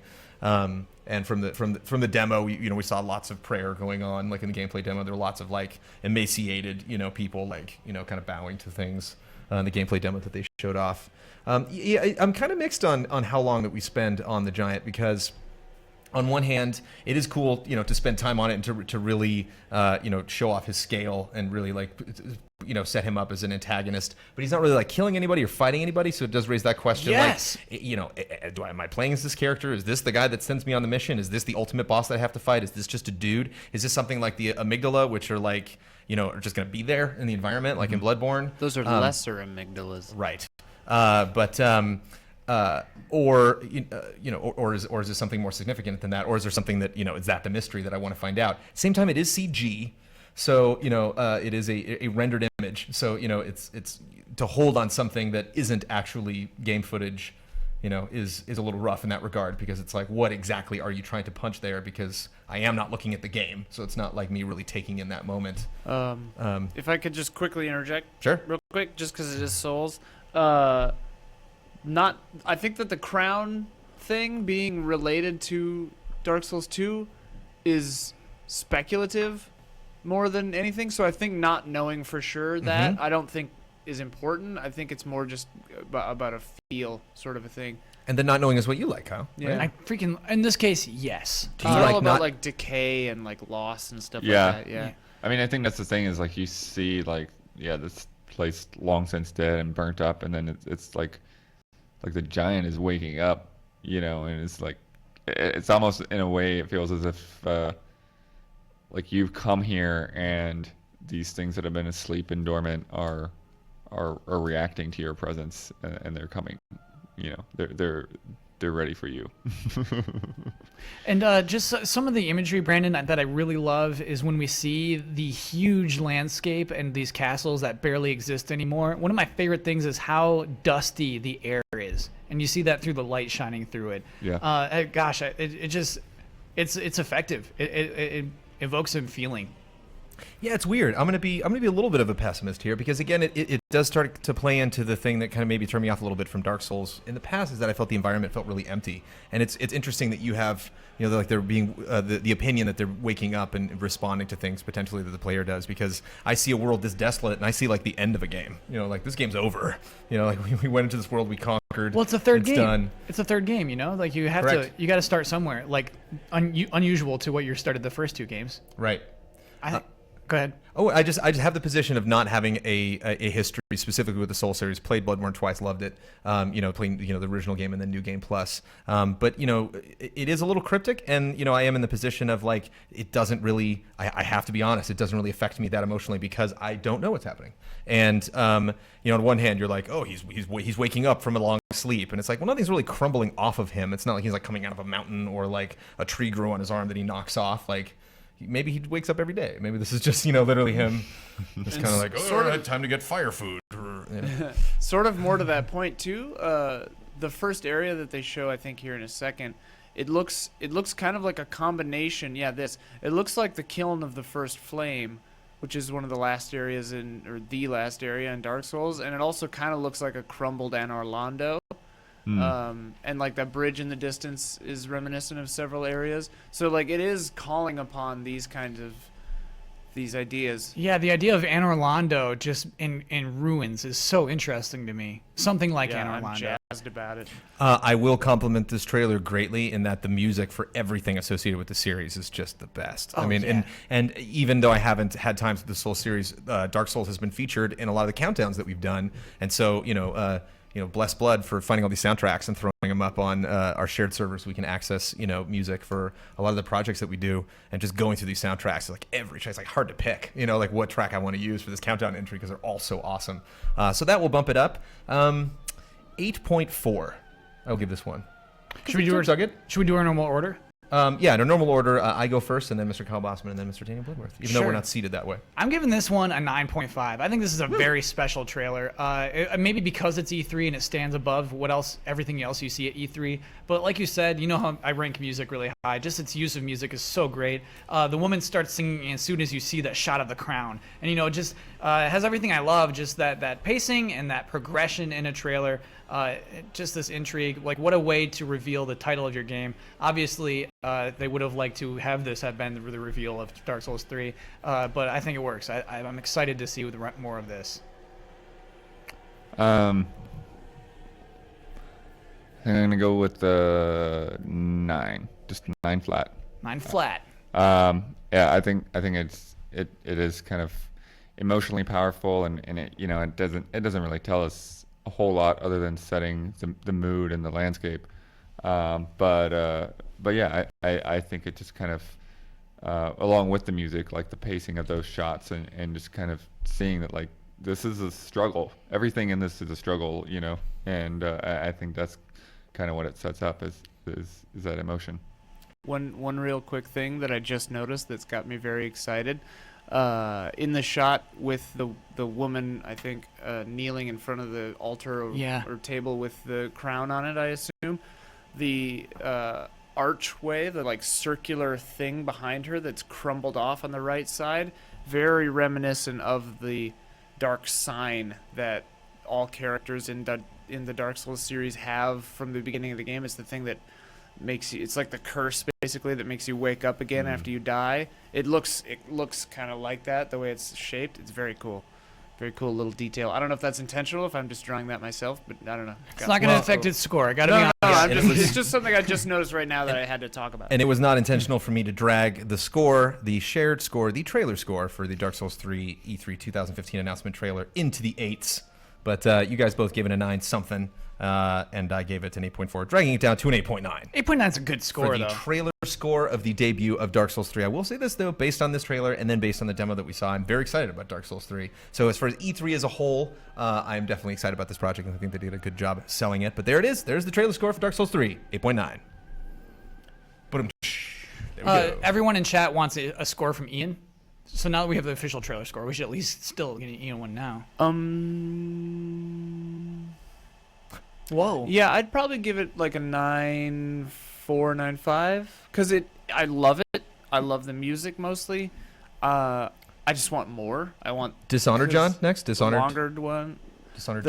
The Dark Souls 2 trailer was so awesome, and Blur did it, and it was a lot longer and had like a lot of little details that you could pick over, And I think this one has more stuff ingrained in the background that I'll probably notice later, but yeah, I loved it. I don't know. And on we go. Cool. To the next one. So can I just play it, Ian? Yep.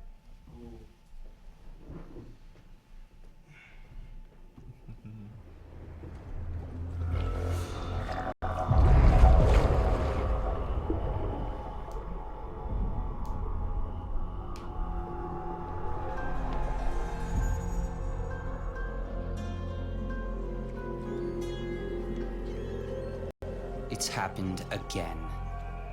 Someone's pulled the rug out from under you. An empire at your feet, and you've lost it all. Be honest, did you really deserve any of it? More important, what would you do to get it back? Careful, there's always a price to pay. What you decide will ripple across the years. Blood in the gutters and corruption on the wind. It'll be fun watching this unfold. What will you do with the power I've given you? How will you make your mark on this wretched world?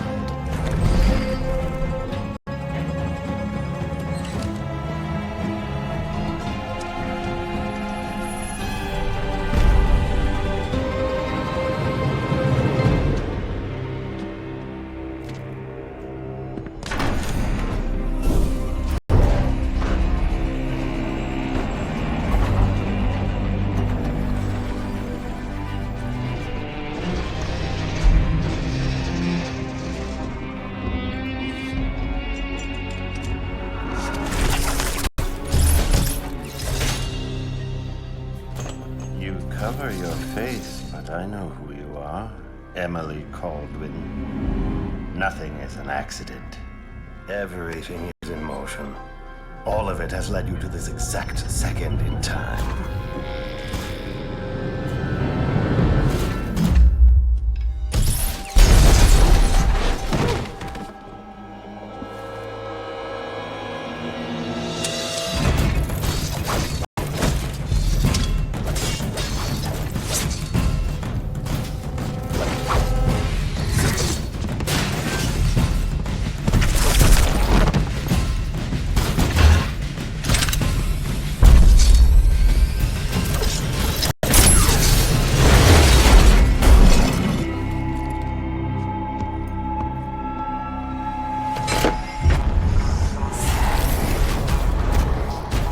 Before you strike. If you kill me, you become the assassin we claimed you were. You become one of us!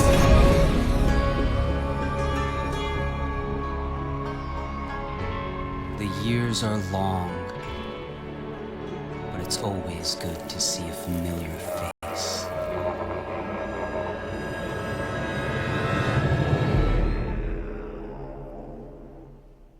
No pre-order now. No pre-order now. So yeah, it's tough to compete with Fallout and Doom. We got that trailer also at the Bethesda press conference to kick off E3, and I enjoyed it. I'm excited about Dishonored. I like the first one. I'm looking forward to playing the second one. I thought that my first impulse was that it was a nice twist on the first Dishonored trailer, which followed the same thing. We were Corvo Tano. We saw him in prison.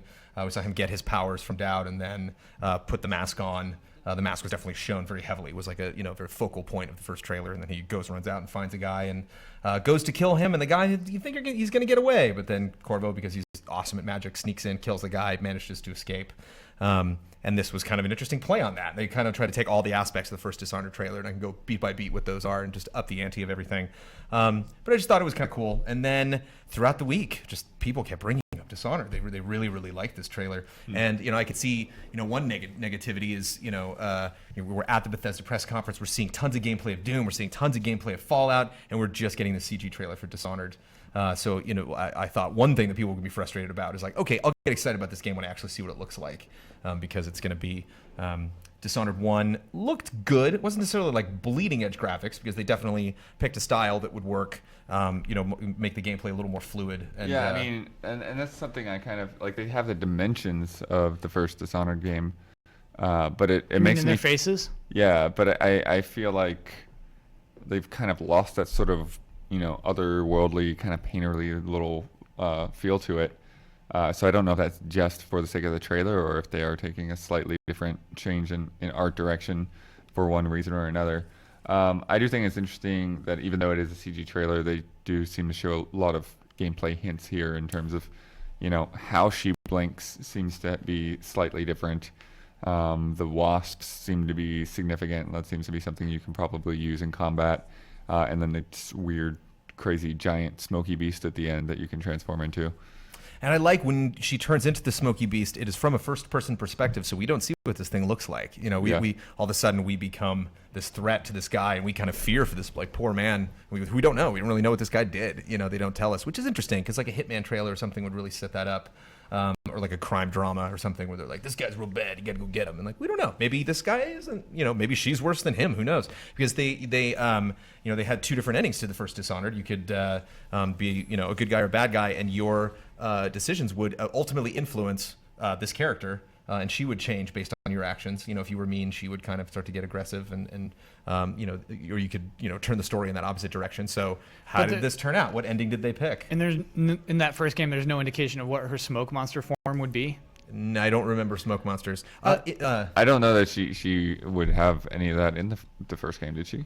No, no, there was no hint that she had powers. Yeah. So here's a funny thing. And Corvo didn't have powers. He was given those by someone else. So this is Dowd basically choosing it's her. called an outsider, is that right? And I believe it's the same voice actor for Dowd. That sounds familiar. Brandon, you ranked the BioShock trailer as the best game, greatest trailer of all time. Yes. I think that first-person CG trailers are scummy.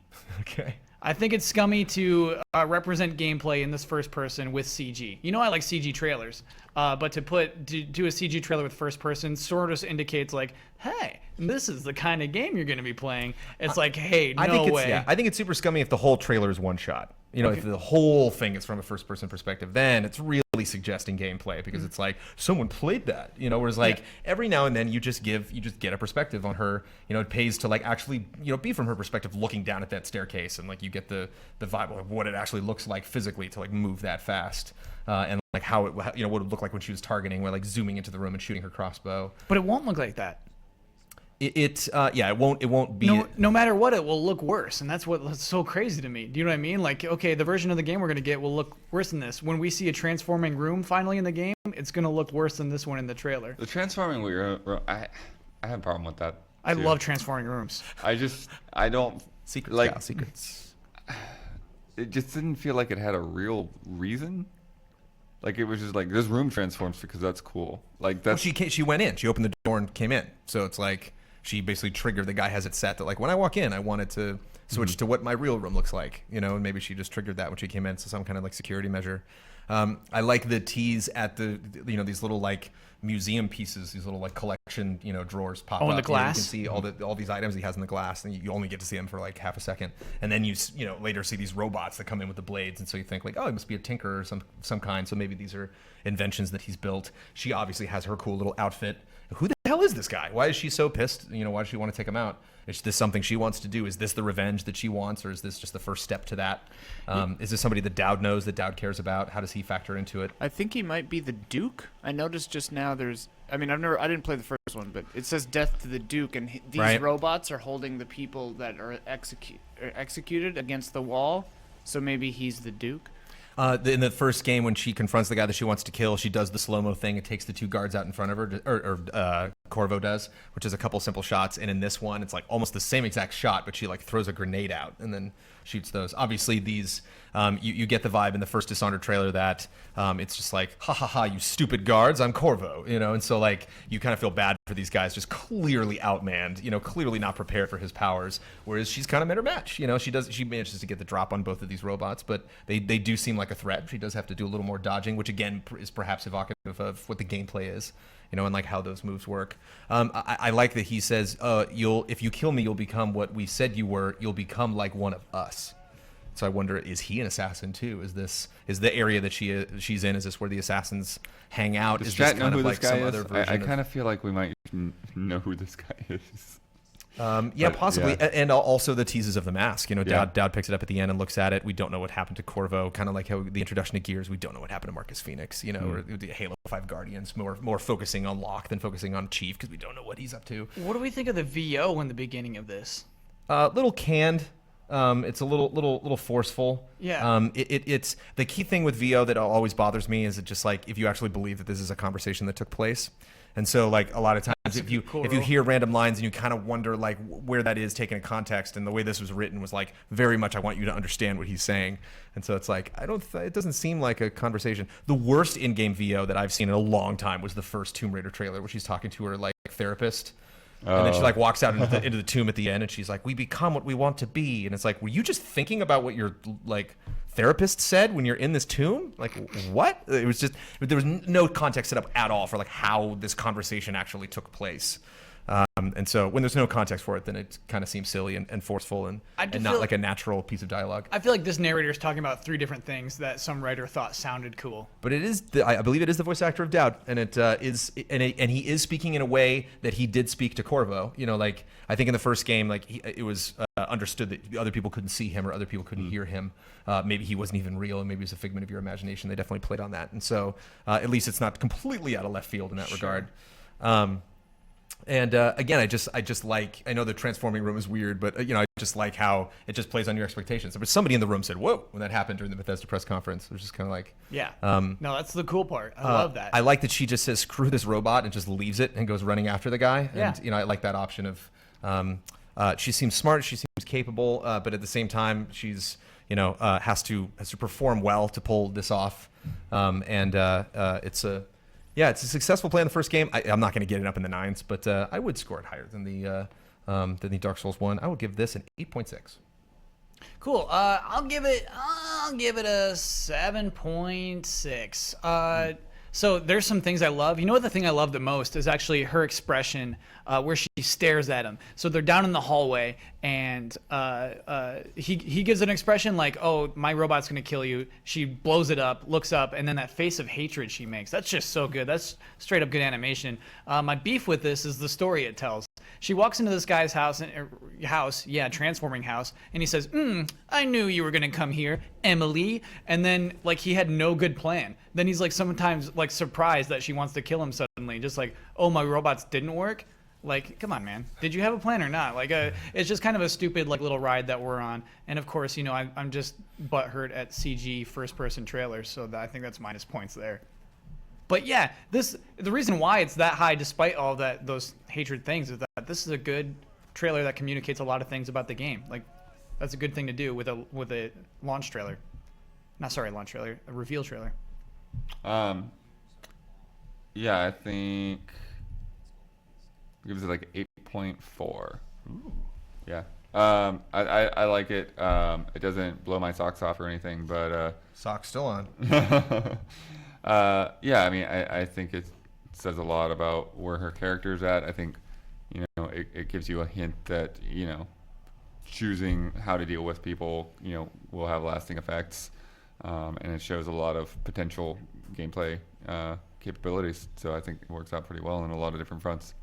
If we, people want us to know that it's not Dowd at the end of the trailer. It's the Outsider. The Outsider. Okay, I get those two guys confused. Oh yeah, Dowd's the guy that we played at in the expansion. The Outsider's the one that gave you his powers. My apologies. Great. Does not change the score of the trailer. Correction on that. Thank you for chat. Yep.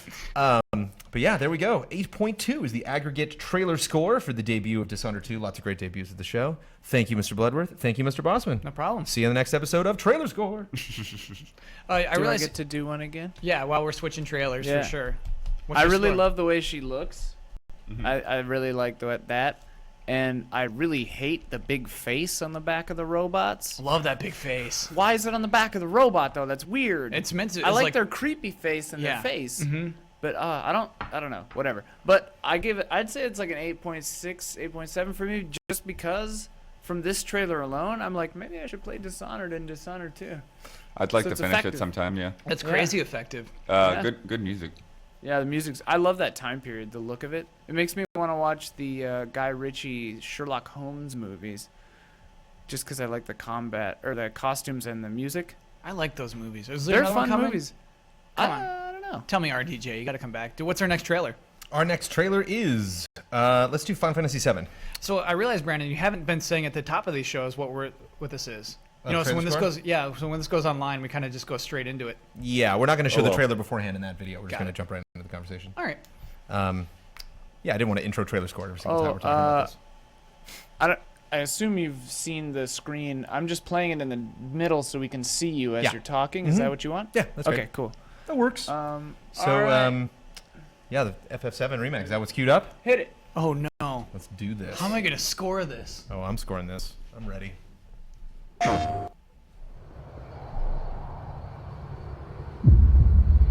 Long ago, we looked upon a foreboding sky. The memory of the star that threatened all burns eternal in our hearts.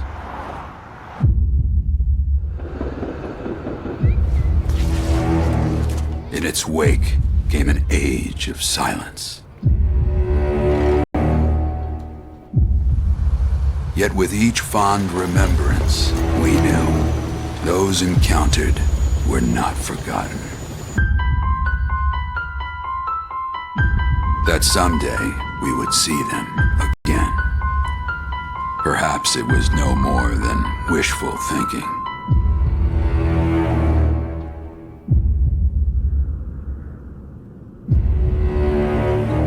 But after the long calm, there are now the beginnings of a stir.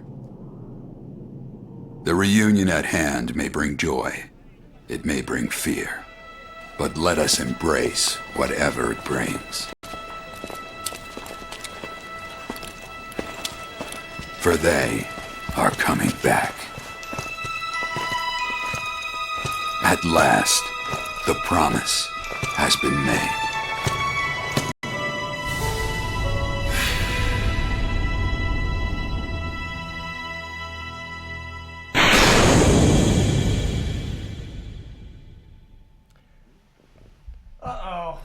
Yeah, it's good. We got a problem here. So this is Trailer Score. I'm joined with Mr. Kyle Bosman, Mr. Daniel Bloodworth. Yeah. We're here to talk about the trailer for Final Fantasy VII Remake. This is, without any question in my mind whatsoever, my favorite trailer of the show. This Jose Canseco came to the plate. They pitched it low and inside, and he put it right through some guy's windshield in the parking lot. I mean, one of the whole reasons why I just completely go bonkers for trailers is it's so obvious to tell how much work you put into it. And then if you didn't put a lot of work into it, is that because you're stressed out and you don't have faith in your product, or you have a bad marketing team, or you're choosing more to focus on your game? I mean, this is beyond legendary. This concept of bringing this game back. And it's the one thing that I kept thinking about that kind of made me easily settle back into the mood of like, this is never happening. We're never getting a remake. It's fun. It's like a fun thing to joke about. Yeah. And it would be great. To be perfectly honest, I'd rather have a Final Fantasy VI remake than a Final Fantasy VII. But that's another point. It's not like 7 hasn't gotten any love or anything. We've gotten like 8 offshoot games, we got like Advent Children, which a lot of this seems based on. So like, what do you do? I mean, like, that is, if you really put like a bunch of Final Fantasy VII fans in a room and told them like, what would you have ideas for a Final Fantasy VII remake? And they would just spit all this stuff out about like, oh, you can make this better or this better. Oh, imagine that one scene, or the train chase, or like Eris's death. All these things, like, it would be so incredible. It's like, okay, what about the trailer? And like, I don't think that would be as easy of a conversation. I think you would really have to rack your brain about like, oh yeah, what do we show? Like, how do we? And I think most people would go off the wall. That? Yeah. You look at each one of the Final Fantasy games is just the most amazing soundtrack ever, and it just goes from like good to just amazing. Some are better than others, depending on how you feel. But it's like you have all of these tracks. What do you pick? And from the dialogue that he's saying, the image that you're looking at, the music that you're listening to, and the cast, which is crazy, like to build anticipation with cast names, with credits that usually are saved for the end, but to just slowly drop those in. So it just keeps hammering home like, we're doing it, guys. And you keep wanting to say no. You keep thinking, no, it's something else. It's a movie, it's a TV show, it's a Kickstarter campaign. There's got to be some trick at the end of this, and there is no trick. It lands at the end, and it's like, down to the point that they're like, if there was any concern, remake. And it actually never says Final Fantasy VII, which is amazing. It even goes that far to know that like, we can literally just show you this orb. That's a meteor. The meteor with this, with the fire streaming off of it, and you know exactly what it is. And I think you know exactly what it is, just like how I feel when I see Dishonored and I pick up on these hints, the way you feel, Ian, when you see that Dark Souls thing and you pick up on those hints. The entire trailer is those hints. Like, the entire trailer is like a good horror film that is not like, the killer's there. You see the killer in the back? You're like, yes, I saw him. Thanks, movie. You don't need to like, have a music trill and like have all the lighting point in that direction. Like, let me figure something out. Yeah, well, and that's the thing too. Like, even the reveal, like, if you didn't figure it out by now, it's still like, it's the back. It's the back of Cloud and Barrett. It's that that sword and that gun. Like. Yeah, and what's crazy about that is the VO, the narration, working two ways. Yes, it makes sense in the context of the game's story, but it's saying the reunion is here. They will be back at that moment when you see Cloud's sword. And even before it's that, what poetry. a line! It's What so a line! genius. Every line in there is directed to the fans. But the best one that's directed at fans. That's so that like I can't like I was driving a motor vehicle when this happened, and literally I was like starting to get chills because I'm like, I can't believe you're doing this. And I love the line that he's like, if this reunion brings joy or fear, yes, let us just celebrate their return. Yeah. You know, it's like Oh let my us God. just like let us just pause in this moment right now. You know, you guys are all watching around the world. We have, you know, the people in, you know, watching on the streams, people in theater, people in other theaters. Like Sony had like, so you can imagine all these little explosions that were happening around the world of all of these people at their local theaters watching the Sony press conference, you know, with all of their friends and just like losing their minds everywhere. And it just had this idea about like, just don't think about this too hard. So you're like really thinking about everything that could go wrong. Don't think about when you're getting this. Don't think about anything. Just know that like the promise has been made. Like we are coming out on stage right now. We are making that promise. And if this project doesn't happen, we are going to have to own to that. Yeah. We are all going to share this moment. We're never going to forget it. Let's sit back and enjoy this. The first thing you see is just this random subway. You see South Edge on the map, you know, and then they bring in one cast member, and the music is like, what's that? You know, you really got to know Seven to know, like, oh, that's clearly a Seven track. I mean, he obviously teased it, so you might know what it is going into it. And then we get the slide, you know, and then we get, you know, Midgar from a distance. And none of the shots, none of them that we're seeing are anything close to anything we saw in Seven. None of this is like, oh yeah, that one shot That's from what Seven. I love, man. All of it's recreated. It's not like all of it's it's like not like iconic. Like, ooh, we have to show them a chocobo. It's just like, no, these are all Right. new things. Well, but I mean, but I think that's what's interesting though, because it's, you know, when they did that PS3 whatever thing that like got people started on the whole remake train, you know, like they kind of they did a complete shot for shot. But what's interesting with this is it still sticks to Midgar. You know, it still keeps that feel and that vibe of the beginning of the game. It doesn't try to before the beginning. Yeah, you know, even you know that it's like it's just about to happen. You're here. It's like it's like this. You know, like right when it went to black, that was it. That was the beginning of Seven. That was the beginning of this huge journey, which ends in Sephiroth and the live stream and all of this. You know, it's like this is the launch point. Yeah. And just how they slowly, I mean, just director Tetsuya Nomura. It's like what are you guys doing to me? You know, and just slowly baiting those things. And it's just like you know, you have a dog treat and your dog's just staring at you, just like please, and you're just holding it out because you know the dog's gonna get it, and you're just like, you know, really cherish this, really enjoy this treat I'm about to give you. The music's definitely worth talking about as well because it's scary. It's like Jaws is coming. And it's the announcement that's coming. Yeah. You know, it's serving that purpose. But it might not. If you're listening to this creepy music, that might mean we're about to break your hearts. Oh my gosh. Yeah. The music could have been very celebratory and like cheesy, and it's not that. It's amazing. And then it finally, like right when that enters our brain and we realize that sword and what we're looking at, and it's like, oh my God, it's all coming together. That's when it's like, I don't know if that's Cloud's theme or if that's the main theme of Final Fantasy VII. When I did the Final Fantasy retrospective, that's the track that I picked when I started the conversation about 7. When I actually like had the thing that said 7. Like now we're going into it. That was like the lead-in thing. Are you ready, Kyle? Oh, I'm Are ready. you sitting down? I'm sitting down. This is a 10. Brandon never gives a game. That's his first 10 on this show. This is a 10. Whoa. This is a 10. They did it. I mean, like, guys, for the record, I'm not a huge 7 fan. Like, I loved Advent Children. I played a little bit Crisis Core. I played like a lot of other offshoots of 7. I have played 7, you know, start to finish. I've seen other people play 7. I did the FF Retro. Like, I'm familiar with these characters and stories. I probably won't play this all the way through. But I cannot possibly think how you could have better done this. I'm at a loss. From who got on stage and announced it, to putting it right next to Shenmue, to just the way you slowly, the way you trusted your audience, the way you trusted people to absorb this announcement, and it's not something that, you know, is like I got that one hit and then it's just not coming back later. It's just every time I watch it now. This is probably the 8th time I see it, and I still just got chills. And this is not my favorite Final Fantasy game. Right. I'm not one of those people that's just been begging for this remake. And well done, man. I mean, just wow. Huber would be so happy. The writing, the titles. I mean, just the sound effect when remake at the end there. I mean, it's huge. Just everything, it explodes. Just everything.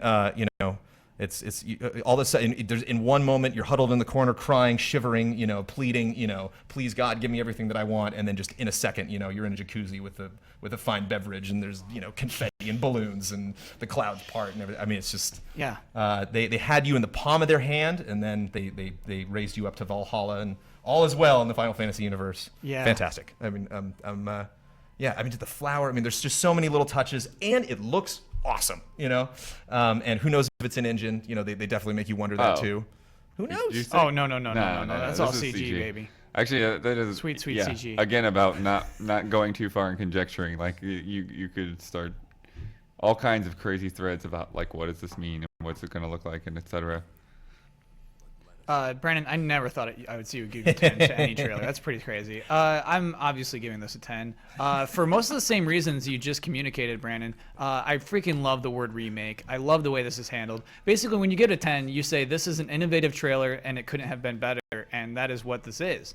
And, it's not like it's flawless, but it's just like this is handling this announcement way better than I could ever imagined, and way better than most other people would have done. It's crazy this game is happening, but it's crazier how good this trailer was. That's really it gives me so much hope for what this is. I used to think I didn't want a Final Fantasy VII trailer or remake, and because I thought it'd be stupid. And there's nothing stupid about that trailer. Do you know what I mean? They handled it so perfectly, so smart, so artfully. God, that's a good trailer. Mr. Blood, no pressure. Or you don't need that calculator. Put the calculator away. And I decided that before you guys revealed yours. Wow. Yeah. And hopefully we're trying to communicate really why specifically this edit, the conceptualizing, the storyboarding, the art, the music, the select. I mean, it's literally not just like, hey, this announcement happened. Like, it's not just we're writing that, the coattails of that announcement. And I'm in the same boat as you, and I actively disliked 7 more and more after a certain point in the game.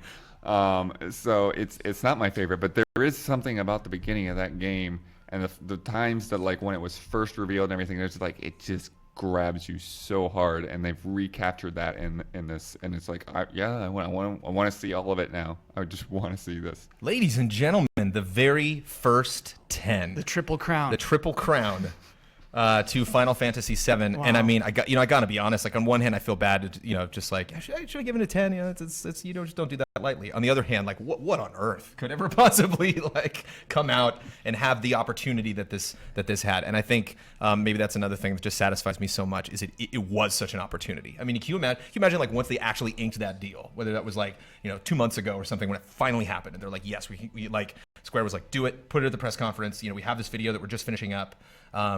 And from that moment that you piece this together and you have this idea, it's okay, here's exactly how we're going to do this. It's insane, man. It's insane because it's better than Advent Children. You know what I mean? Advent Children's a little weird, and everything's a little weird. It's just everything is perfect and really calm. And and the Final Fantasy games are zany. They have lots of crazy characters and lots of cool stuff that they could do. I mean, just think about Killer Instinct when that got announced. That remake, and they were just Killer Instinct gameplay. Yeah. It was just there was nothing. There's no build or whatever. There's no logo reveal or picking the right character or sound effect. When the Doom teaser, when the door opens up, that classic Doom sound effect. And this, I mean, it's like acupuncture. It literally just hits all your high points. They just know exactly where they got you. Yeah. And they put it in there. Making history, E3 2015, first 10 across the board. Congratulations, Square Enix, on not only making people's dreams come true, but making the badass trailer that you did.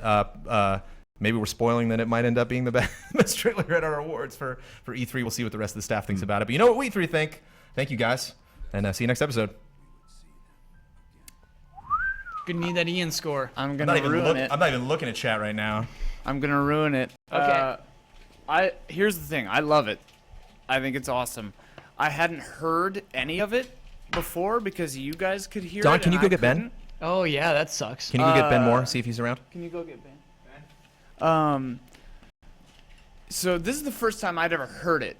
The music blows me away. Yeah. When the piano starts, I'm just oh. I love the setting of 7 more than anything. The game, it gets pretty freaking weird, and the story kind of falls apart a little bit.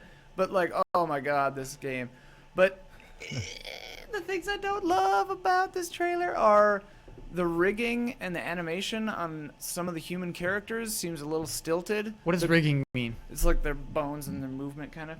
The face of the little girl going down the slide looks pretty rubber, kind of fake, not great. Her animation is not wonderful. The crowd isn't moving that fluidly. The soldiers look really good. Barrett and Cloud look really good. So maybe they had more points of articulation or something like that. They're just a more realistic model. The crowd doesn't look amazing when the camera's panning through it. I mean, this is kind of nitpicky. I think I'd give it a 9.7. Like the year it came out. At the same time, I also kind of like that because that first shot does seem to suggest like, yes, we'd probably Watch Dogs 2 or something. You know, it's no big, it's no big deal. But I mean, mean, in a city and there's people walking around. Her face looks kind of janky right there. Look at that eyeball, man. What are you talking about? Oh, dude, no, the eyeball looks incredible. That's the thing. That's kind of it's a little inconsistent. Not talking about that eyeball. It's a little inconsistent. Like these guys move really well, so it's kind of weird to me. But oh my god, the look, the feel, the music, it's incredible. This is a stellar trailer. I got emotional again. Oh man, That's every time weird. when they show that flower right there and I realize I'm not showing it, sorry. And this shot, oh god. But like when they show the flower and I remember that Eris has those flowers in that little room in the church or whatever, I'm just like, "Oh god." Yeah. And then like the dude's dialogue is pretty on the nose too, which is hilarious. And I don't love the sound effect on Remake, but anyway. It sounds a little better on the actual track. Those are very specific notes, Ian. I gotta drag you into a trailer score one day. Hey when man, one of these guys I'm a is sick. filmmaker. Yeah. He can talk about rigging. Yeah, get Ian on some trailer scores for sure. Ben Moore is hopefully in the house. He's going to be joining us for I'm Metal excited. Gear Solid 5. I haven't even seen this one. Yeah, Yeah, I actually haven't seen it either. It's pretty messy, as I'm in excited. I'm gory, really as excited. in bad things happen to people. Don't bring it up yet, John Michael. Okay, John Michael's going to head out too. So is that the last one? Is that the last We're trailer? going to do Metal Gear Solid 5, and then we're wrapping up our coverage. Cool. I'll hang around for wrapping up the coverage for Also sure. good. I wanted to do Hitman and Horizon, but Horizon's a little weird. That's more of a gameplay demo. It's a trailer. There's a trailer there's leading fine into line. it too. There's a fine line. Hoth is a gameplay demo. Horizon is a trailer. Like it has a very clear narrative opening that has nothing to do with the fight that she's about to go on. You know, it's not like Uncharted where it's like the beginning of that sequence. Like there's a clear story intro and then a story ending where she comes in and has narration and stuff. It's a fine line, but I consider that a trailer. Dude, I've been waiting for this moment. Look at this, man. Look at this. Yeah. Across the board. You guys got it right. Yeah, you would give that trailer a 10 as well? 10 out of 10? Yeah. Ben, Heard from Ben. you're watching that thing, it gives you chills. Got chills. Final Fantasy VII is being remade. Oh my god, we're getting Shenmue 3. And you know what else? What? Even more important than any of that. No, I don't. I won the GT time bet. Okay, well, all right. Okay. I'm really happy about that. No, wait, good what job. was the Good bet? job. I wasn't in here. When that happened. We sent a secret word to chat, and the first person to type it correctly in chat, we counted the number Had of 7 letters in their name, and it was 5. And I had the lowest bet of 7. Nice. So That's awesome. I knew someone was going to have 4 or something, and I was going to be like, oh god, but no, snagged it. Congratulations. Happy about that one. Okay, John, so you're going to double click and then stroll. Okay, he's going to hit the play button, and then we're going to rock. We're going to watch it, not talk, and then we're going to talk after.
certain sequence, it all makes sense and it all ties back into that central theme of language. And language is something that we're familiar with in the Metal Gear series, Lale-Lule-Lo, like, Lord knows people talk a lot in Metal Gear games, and you're lied to a lot. People mince words, people say things, and then later you correct them, and they're like, well, I wasn't actually lying technically because, there's a lot of like people faking, their voices and stuff like that, pretending to be other people. So this is something that we've heard of before, and the game is really in an interesting spot to kind of foreshadow events that are going to eventually happen in Metal Gear and speak to events that have happened in the past, because this follows Peace Walker and Metal Gear Solid 3. Right, and that's what makes this trailer and Phantom Pain such a fascinating game, is because we know the end, right? We know that this story continues on through Solid Snake, through Liquid Snake. What makes this interesting is the end game isn't the point. While as cool as that last shot is, this is the story of a man who was destroyed by the world around him. And so now, as it said in the trailer, retaliation breeds retaliation. This is him striking back. And you said that Metal Gear Solid is a game that has a lot of talking, and you're right, but outside of the very last shot, who doesn't speak? Yeah, Big Boss. Big Boss. And there's a reason for that. We'll definitely know when he talks, because it's Kiefer. You can definitely hear a very pissed off Kiefer, a deeper, creepier Kiefer than I think we're used to in the media that we've gotten from MGS5 so far. I think outside of the Metal Gear Solid 4 trailer, this is the trailer that I've watched the most. So I've put a lot of thought into this. I have my own theories, and I think I might be going overboard. But Big Boss doesn't say a single word throughout the entire trailer. And if you kind of go back to the MGS4 trailers, it was Snake establishing the tone, saying that war has changed and that he is out of place, and he was putting himself in there. But I think it's interesting that he speaks at the end, because I think what the trailer is emphasizing is that for him, the only thing that he cares about is avenging the people that he loves and striking back. There is no him left. The only part of him that exists is the will to coalesce into a force so he can have his revenge. And I think the reason that Kojima chose to have him speak at the end is that his twins, Solid and Liquid Snake, are giving him new life. So he can speak through them. And that's my theory on it. And that's potentially dangerous, to make a game in the middle here. It's like how I felt when I saw the Star Wars prequels. It's like, Obi-Wan would be a danger. And I'm like, no, Obi-Wan, don't die. You're just like, what's going to happen. Ocelot's fine. Like, everybody's going to make it through. Like, Ocelot is going to suffer a worse fate down the road. Mm-hmm. And so it could potentially take a lot of the, take a lot of the steam out of everything. Take a lot of the excitement out. Yeah. But I mean, so I like that they're really focusing on all of these new elements. Skullface, is that his name? Mm-hmm. There seems to be an uneasy alliance between him and Boss. They definitely set him up in the first trailers as somebody who's conspiring against Boss, or somebody that these two are definitely not working together. And then maybe they are, Well, Skullface is in Ground Zeroes. Okay. And it's made very evident that they are antagonistic toward each other. And that's kind of been the way that we've seen it this entire time. And so it's interesting that we see Skullface and Big Boss side by side. And if you think about the tone Skullface has throughout the trailer, it's not aggressive, it's not villainous, it is an explanation. It is like the way that he says it, it's like he's trying to make you understand something. And if you look at the shot where they're in the Jeep together, it's like they're having a heart-to-heart, which I think is interesting. How do they reach that point? I like the music in this better than the Nuclear trailer. Because as much as I like it, as hard as it can hit sometimes in a good way when Kojima finds that perfect song, and of course there's somebody who obsesses over his project so much. If Kojima's like, this song, that speaks a lot. You obviously want to listen to that and be like, wow, why'd you pick this song? This is an interesting match. But at the same time, you have something like the debut of Call of Duty Black Ops 3 where they like paint it black and you're like, oh, okay, it's black, I got it. So you just like grabbing a song and just kind of throwing it in there, a song that I might recognize. There could potentially be a lot of things that could go along in your head that maybe he's not counting on. It's like some people have baggage towards certain pieces of music. If people could have memories of that track, I don't have any memories or any sort of baggage that I'm bringing into this trailer with the music. And I just really like they keep adding different instruments onto this. Like kind of like techno. It's not really like a techno, but it sounds like it's digital. It doesn't sound like an instrument. It sounds like a keyboard that's playing this. And the like you mentioned, the retribution. Like stakes are raising, and so this tune, the dun dun dun dun dun, it keeps looping and getting louder and more intense. That's honestly, the music does 60% of the work. Yeah. And you know what they could have done, I think what a lot of trailers would do, lesser trailers, I'm okay with saying that, is they would have had like text on the screen. They would have said, "Big boss, a man that is broken, a man that has lost everything." And the trailer is above that because as you're listening to the music and as you're seeing this character, you feel empty. It sort of creates this hollowness inside of you, and it just does it through images and sound. And I think that's infinitely more powerful. I have two stupid technical things, which is why it's going to bring the score down a little bit. And then again, this is just my apologize, man. These are just stupid things that I get obsessed about. One, I don't know who's talking, which is fine. It's clear that there's more than one character talking. Right. I say at least two, maybe more than that.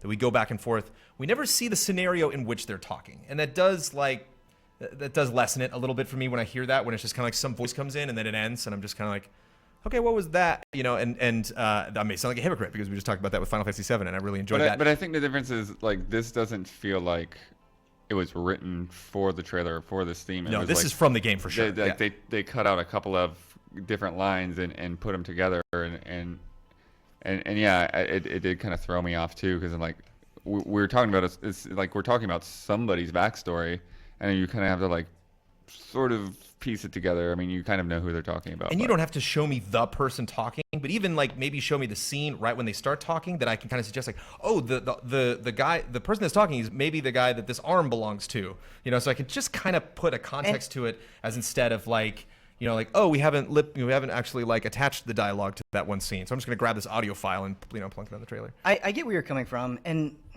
maybe what I will say next will sound super alienating, but I went on Reddit and I went on NeoGAF, and because I was so excited about the trailer, I wanted to gauge other people's thoughts, and a lot of people said I don't understand. Like you said, who is speaking? Why are they saying these things? What's the context for all of it? And I think you have to actually think about the context of the trailer, right? This trailer came out after the very public and very sordid departure of Kojima from Konami, right?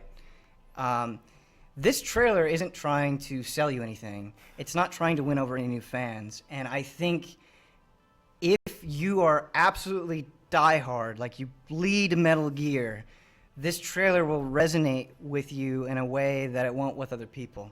And I don't think any of his trailers has accomplished that quite as well as this one. And maybe that upsets people, but to me, this felt like Kojima was giving me a final handshake because I knew exactly who was speaking. I knew the context for it. I knew their backstories. And so everything that was supposed to make sense made sense to me. And I appreciate that. I think it's bold when you have a huge AAA game.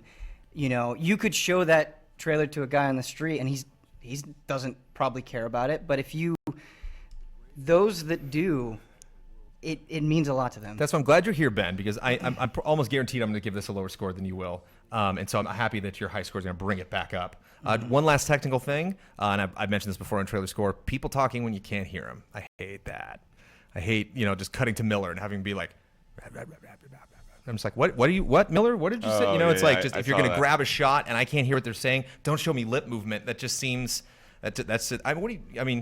Ian, you're in the room for this Trailer Score. This just seems amateur hour. It's just like Kojima. You must have 80,000 shots of Miller. You literally only could pick this shot where he's saying something that I can't hear. It depends, I think.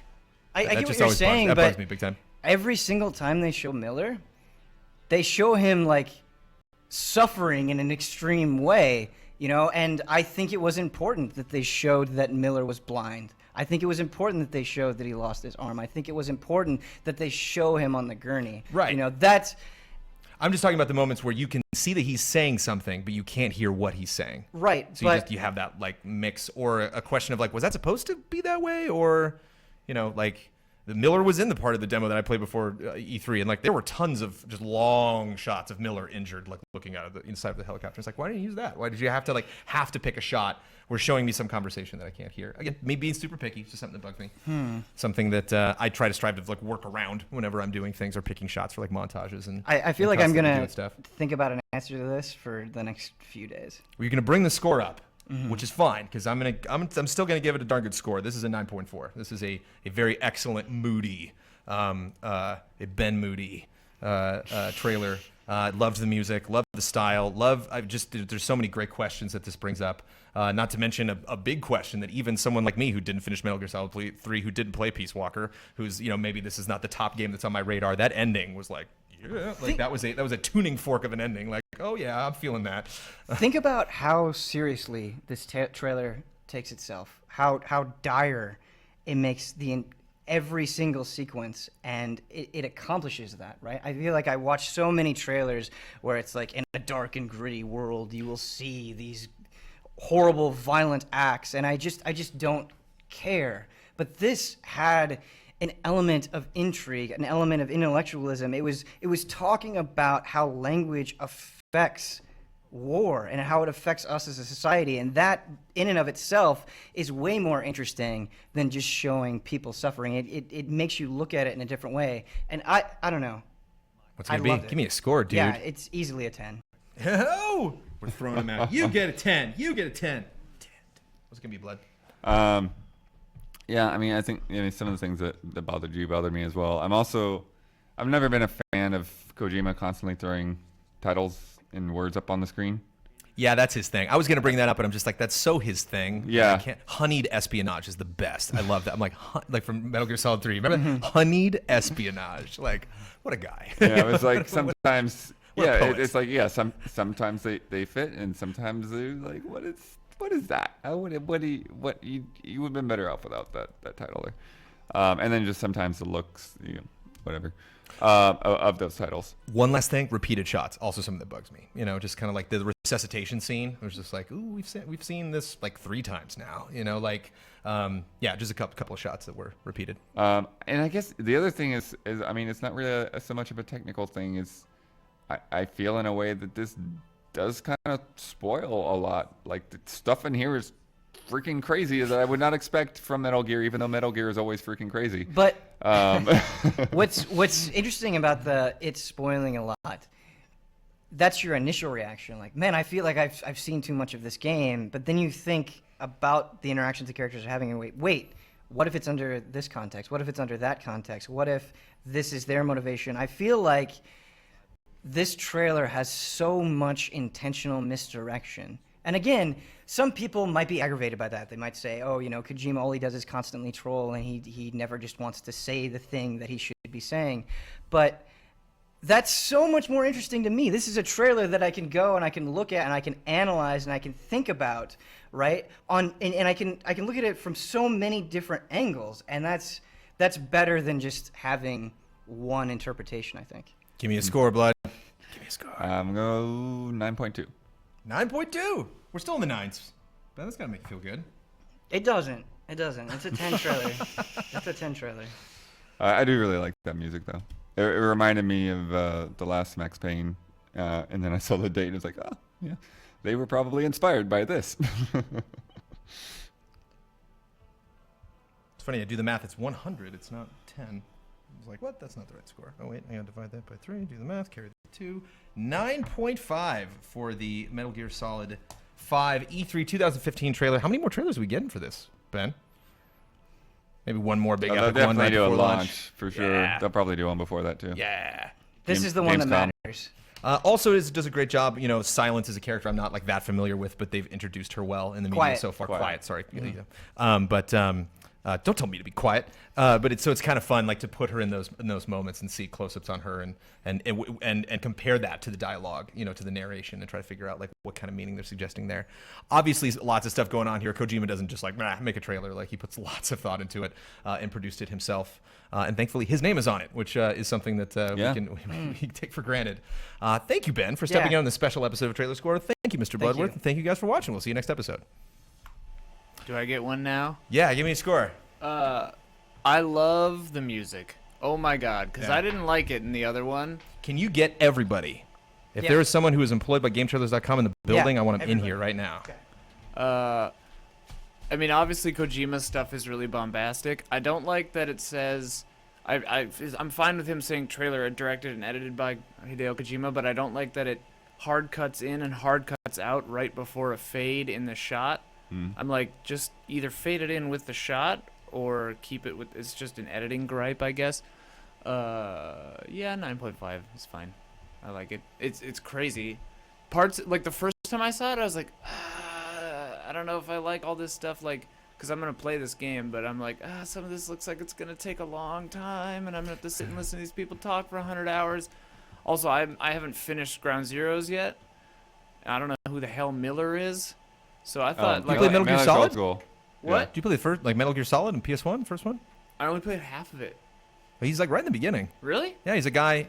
He's like your old friend. It's like, oh, McDonald Miller. 2 and 3 are the ones that I. And he's got the sunglasses on in the went codec, so that's why deep they make a big deal out of the sunglasses. Oh, when they okay, put yeah, them I on remember him. him now. Yeah. 2 and 3 are the ones. Like I played 3, up, down, left, right, every way.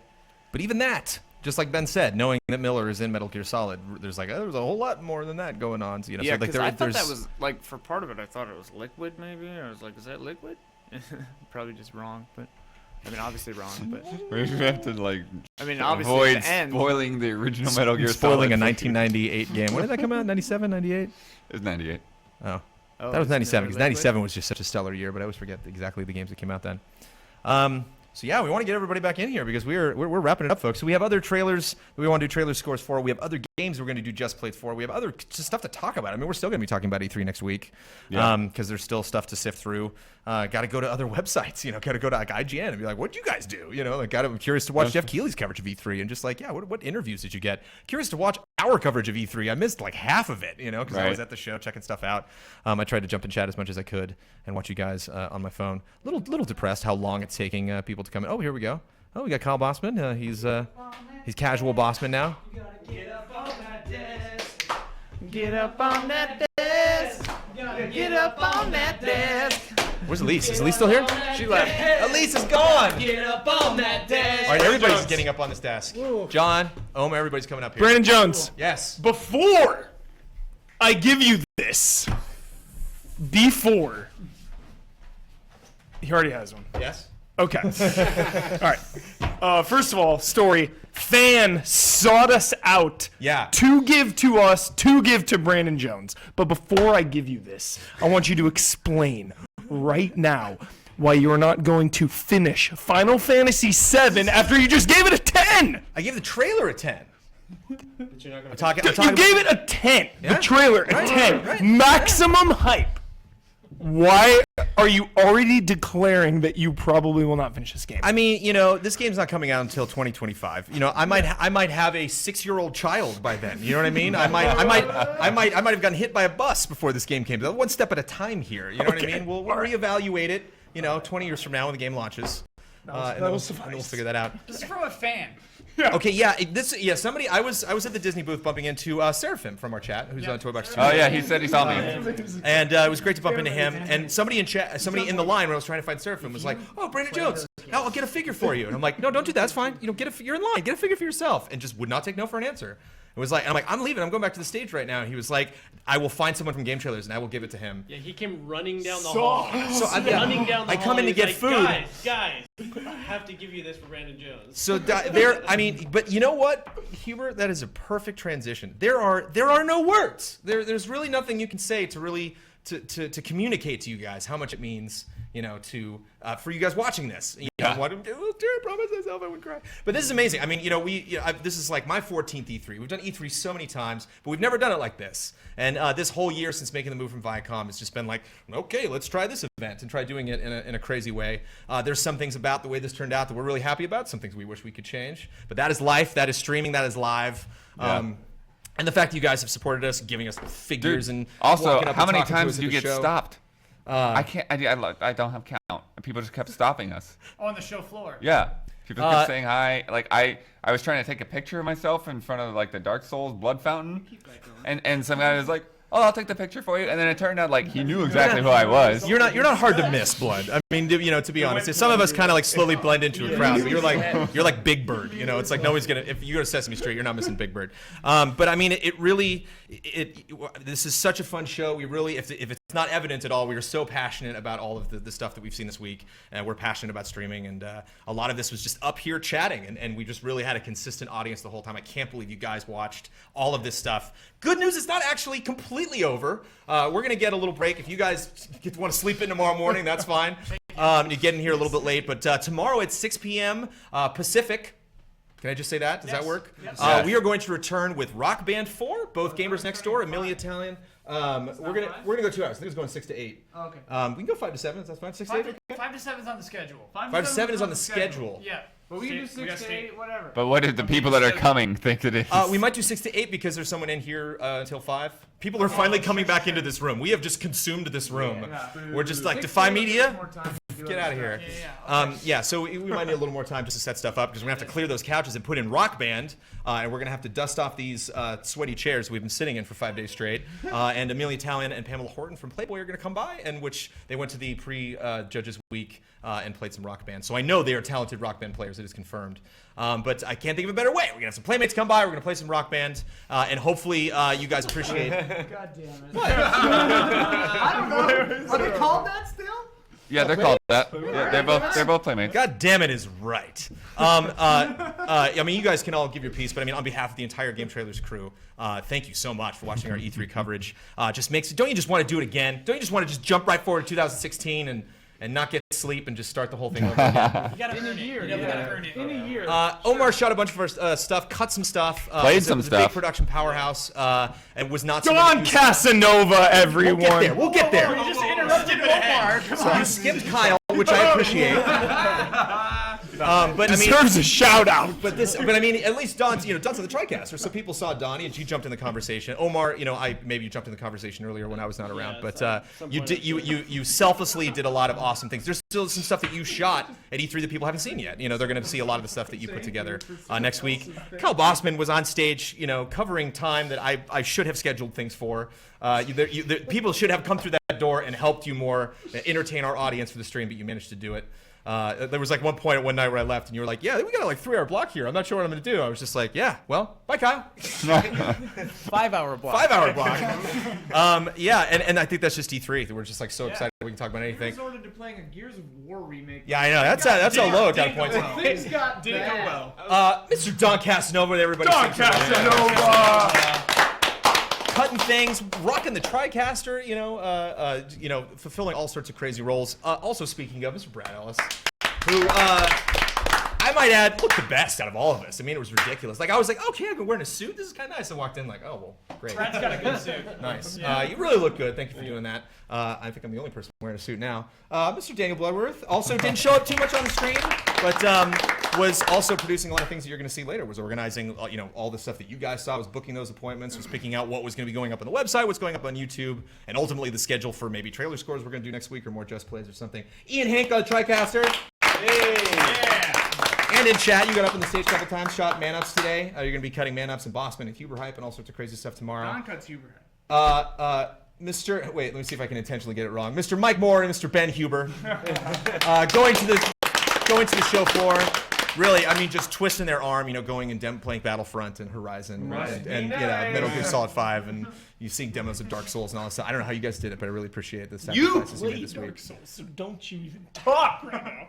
I didn't play. I saw the demo. I saw the demo. Everybody demo. I didn't get. They didn't give you hands on? I didn't get hands on with Dark Souls. I wish I got hands on with Dark Souls. Although I'd probably be embarrassing. Can you imagine actually playing that for the first time in front of people that made the game? But you guys checked it out, and that was awesome. And Mr. John Michael Burgess coming in and producing the whole thing. Like it was basically we would need to bring you in right at the last minute because it's like we're all going to be doing very specific things, and you need to make sure we're all doing that. And it turns out you're quite a gamer, pal. Like you know a lot of awesome things about games. You helped keep the conversation going.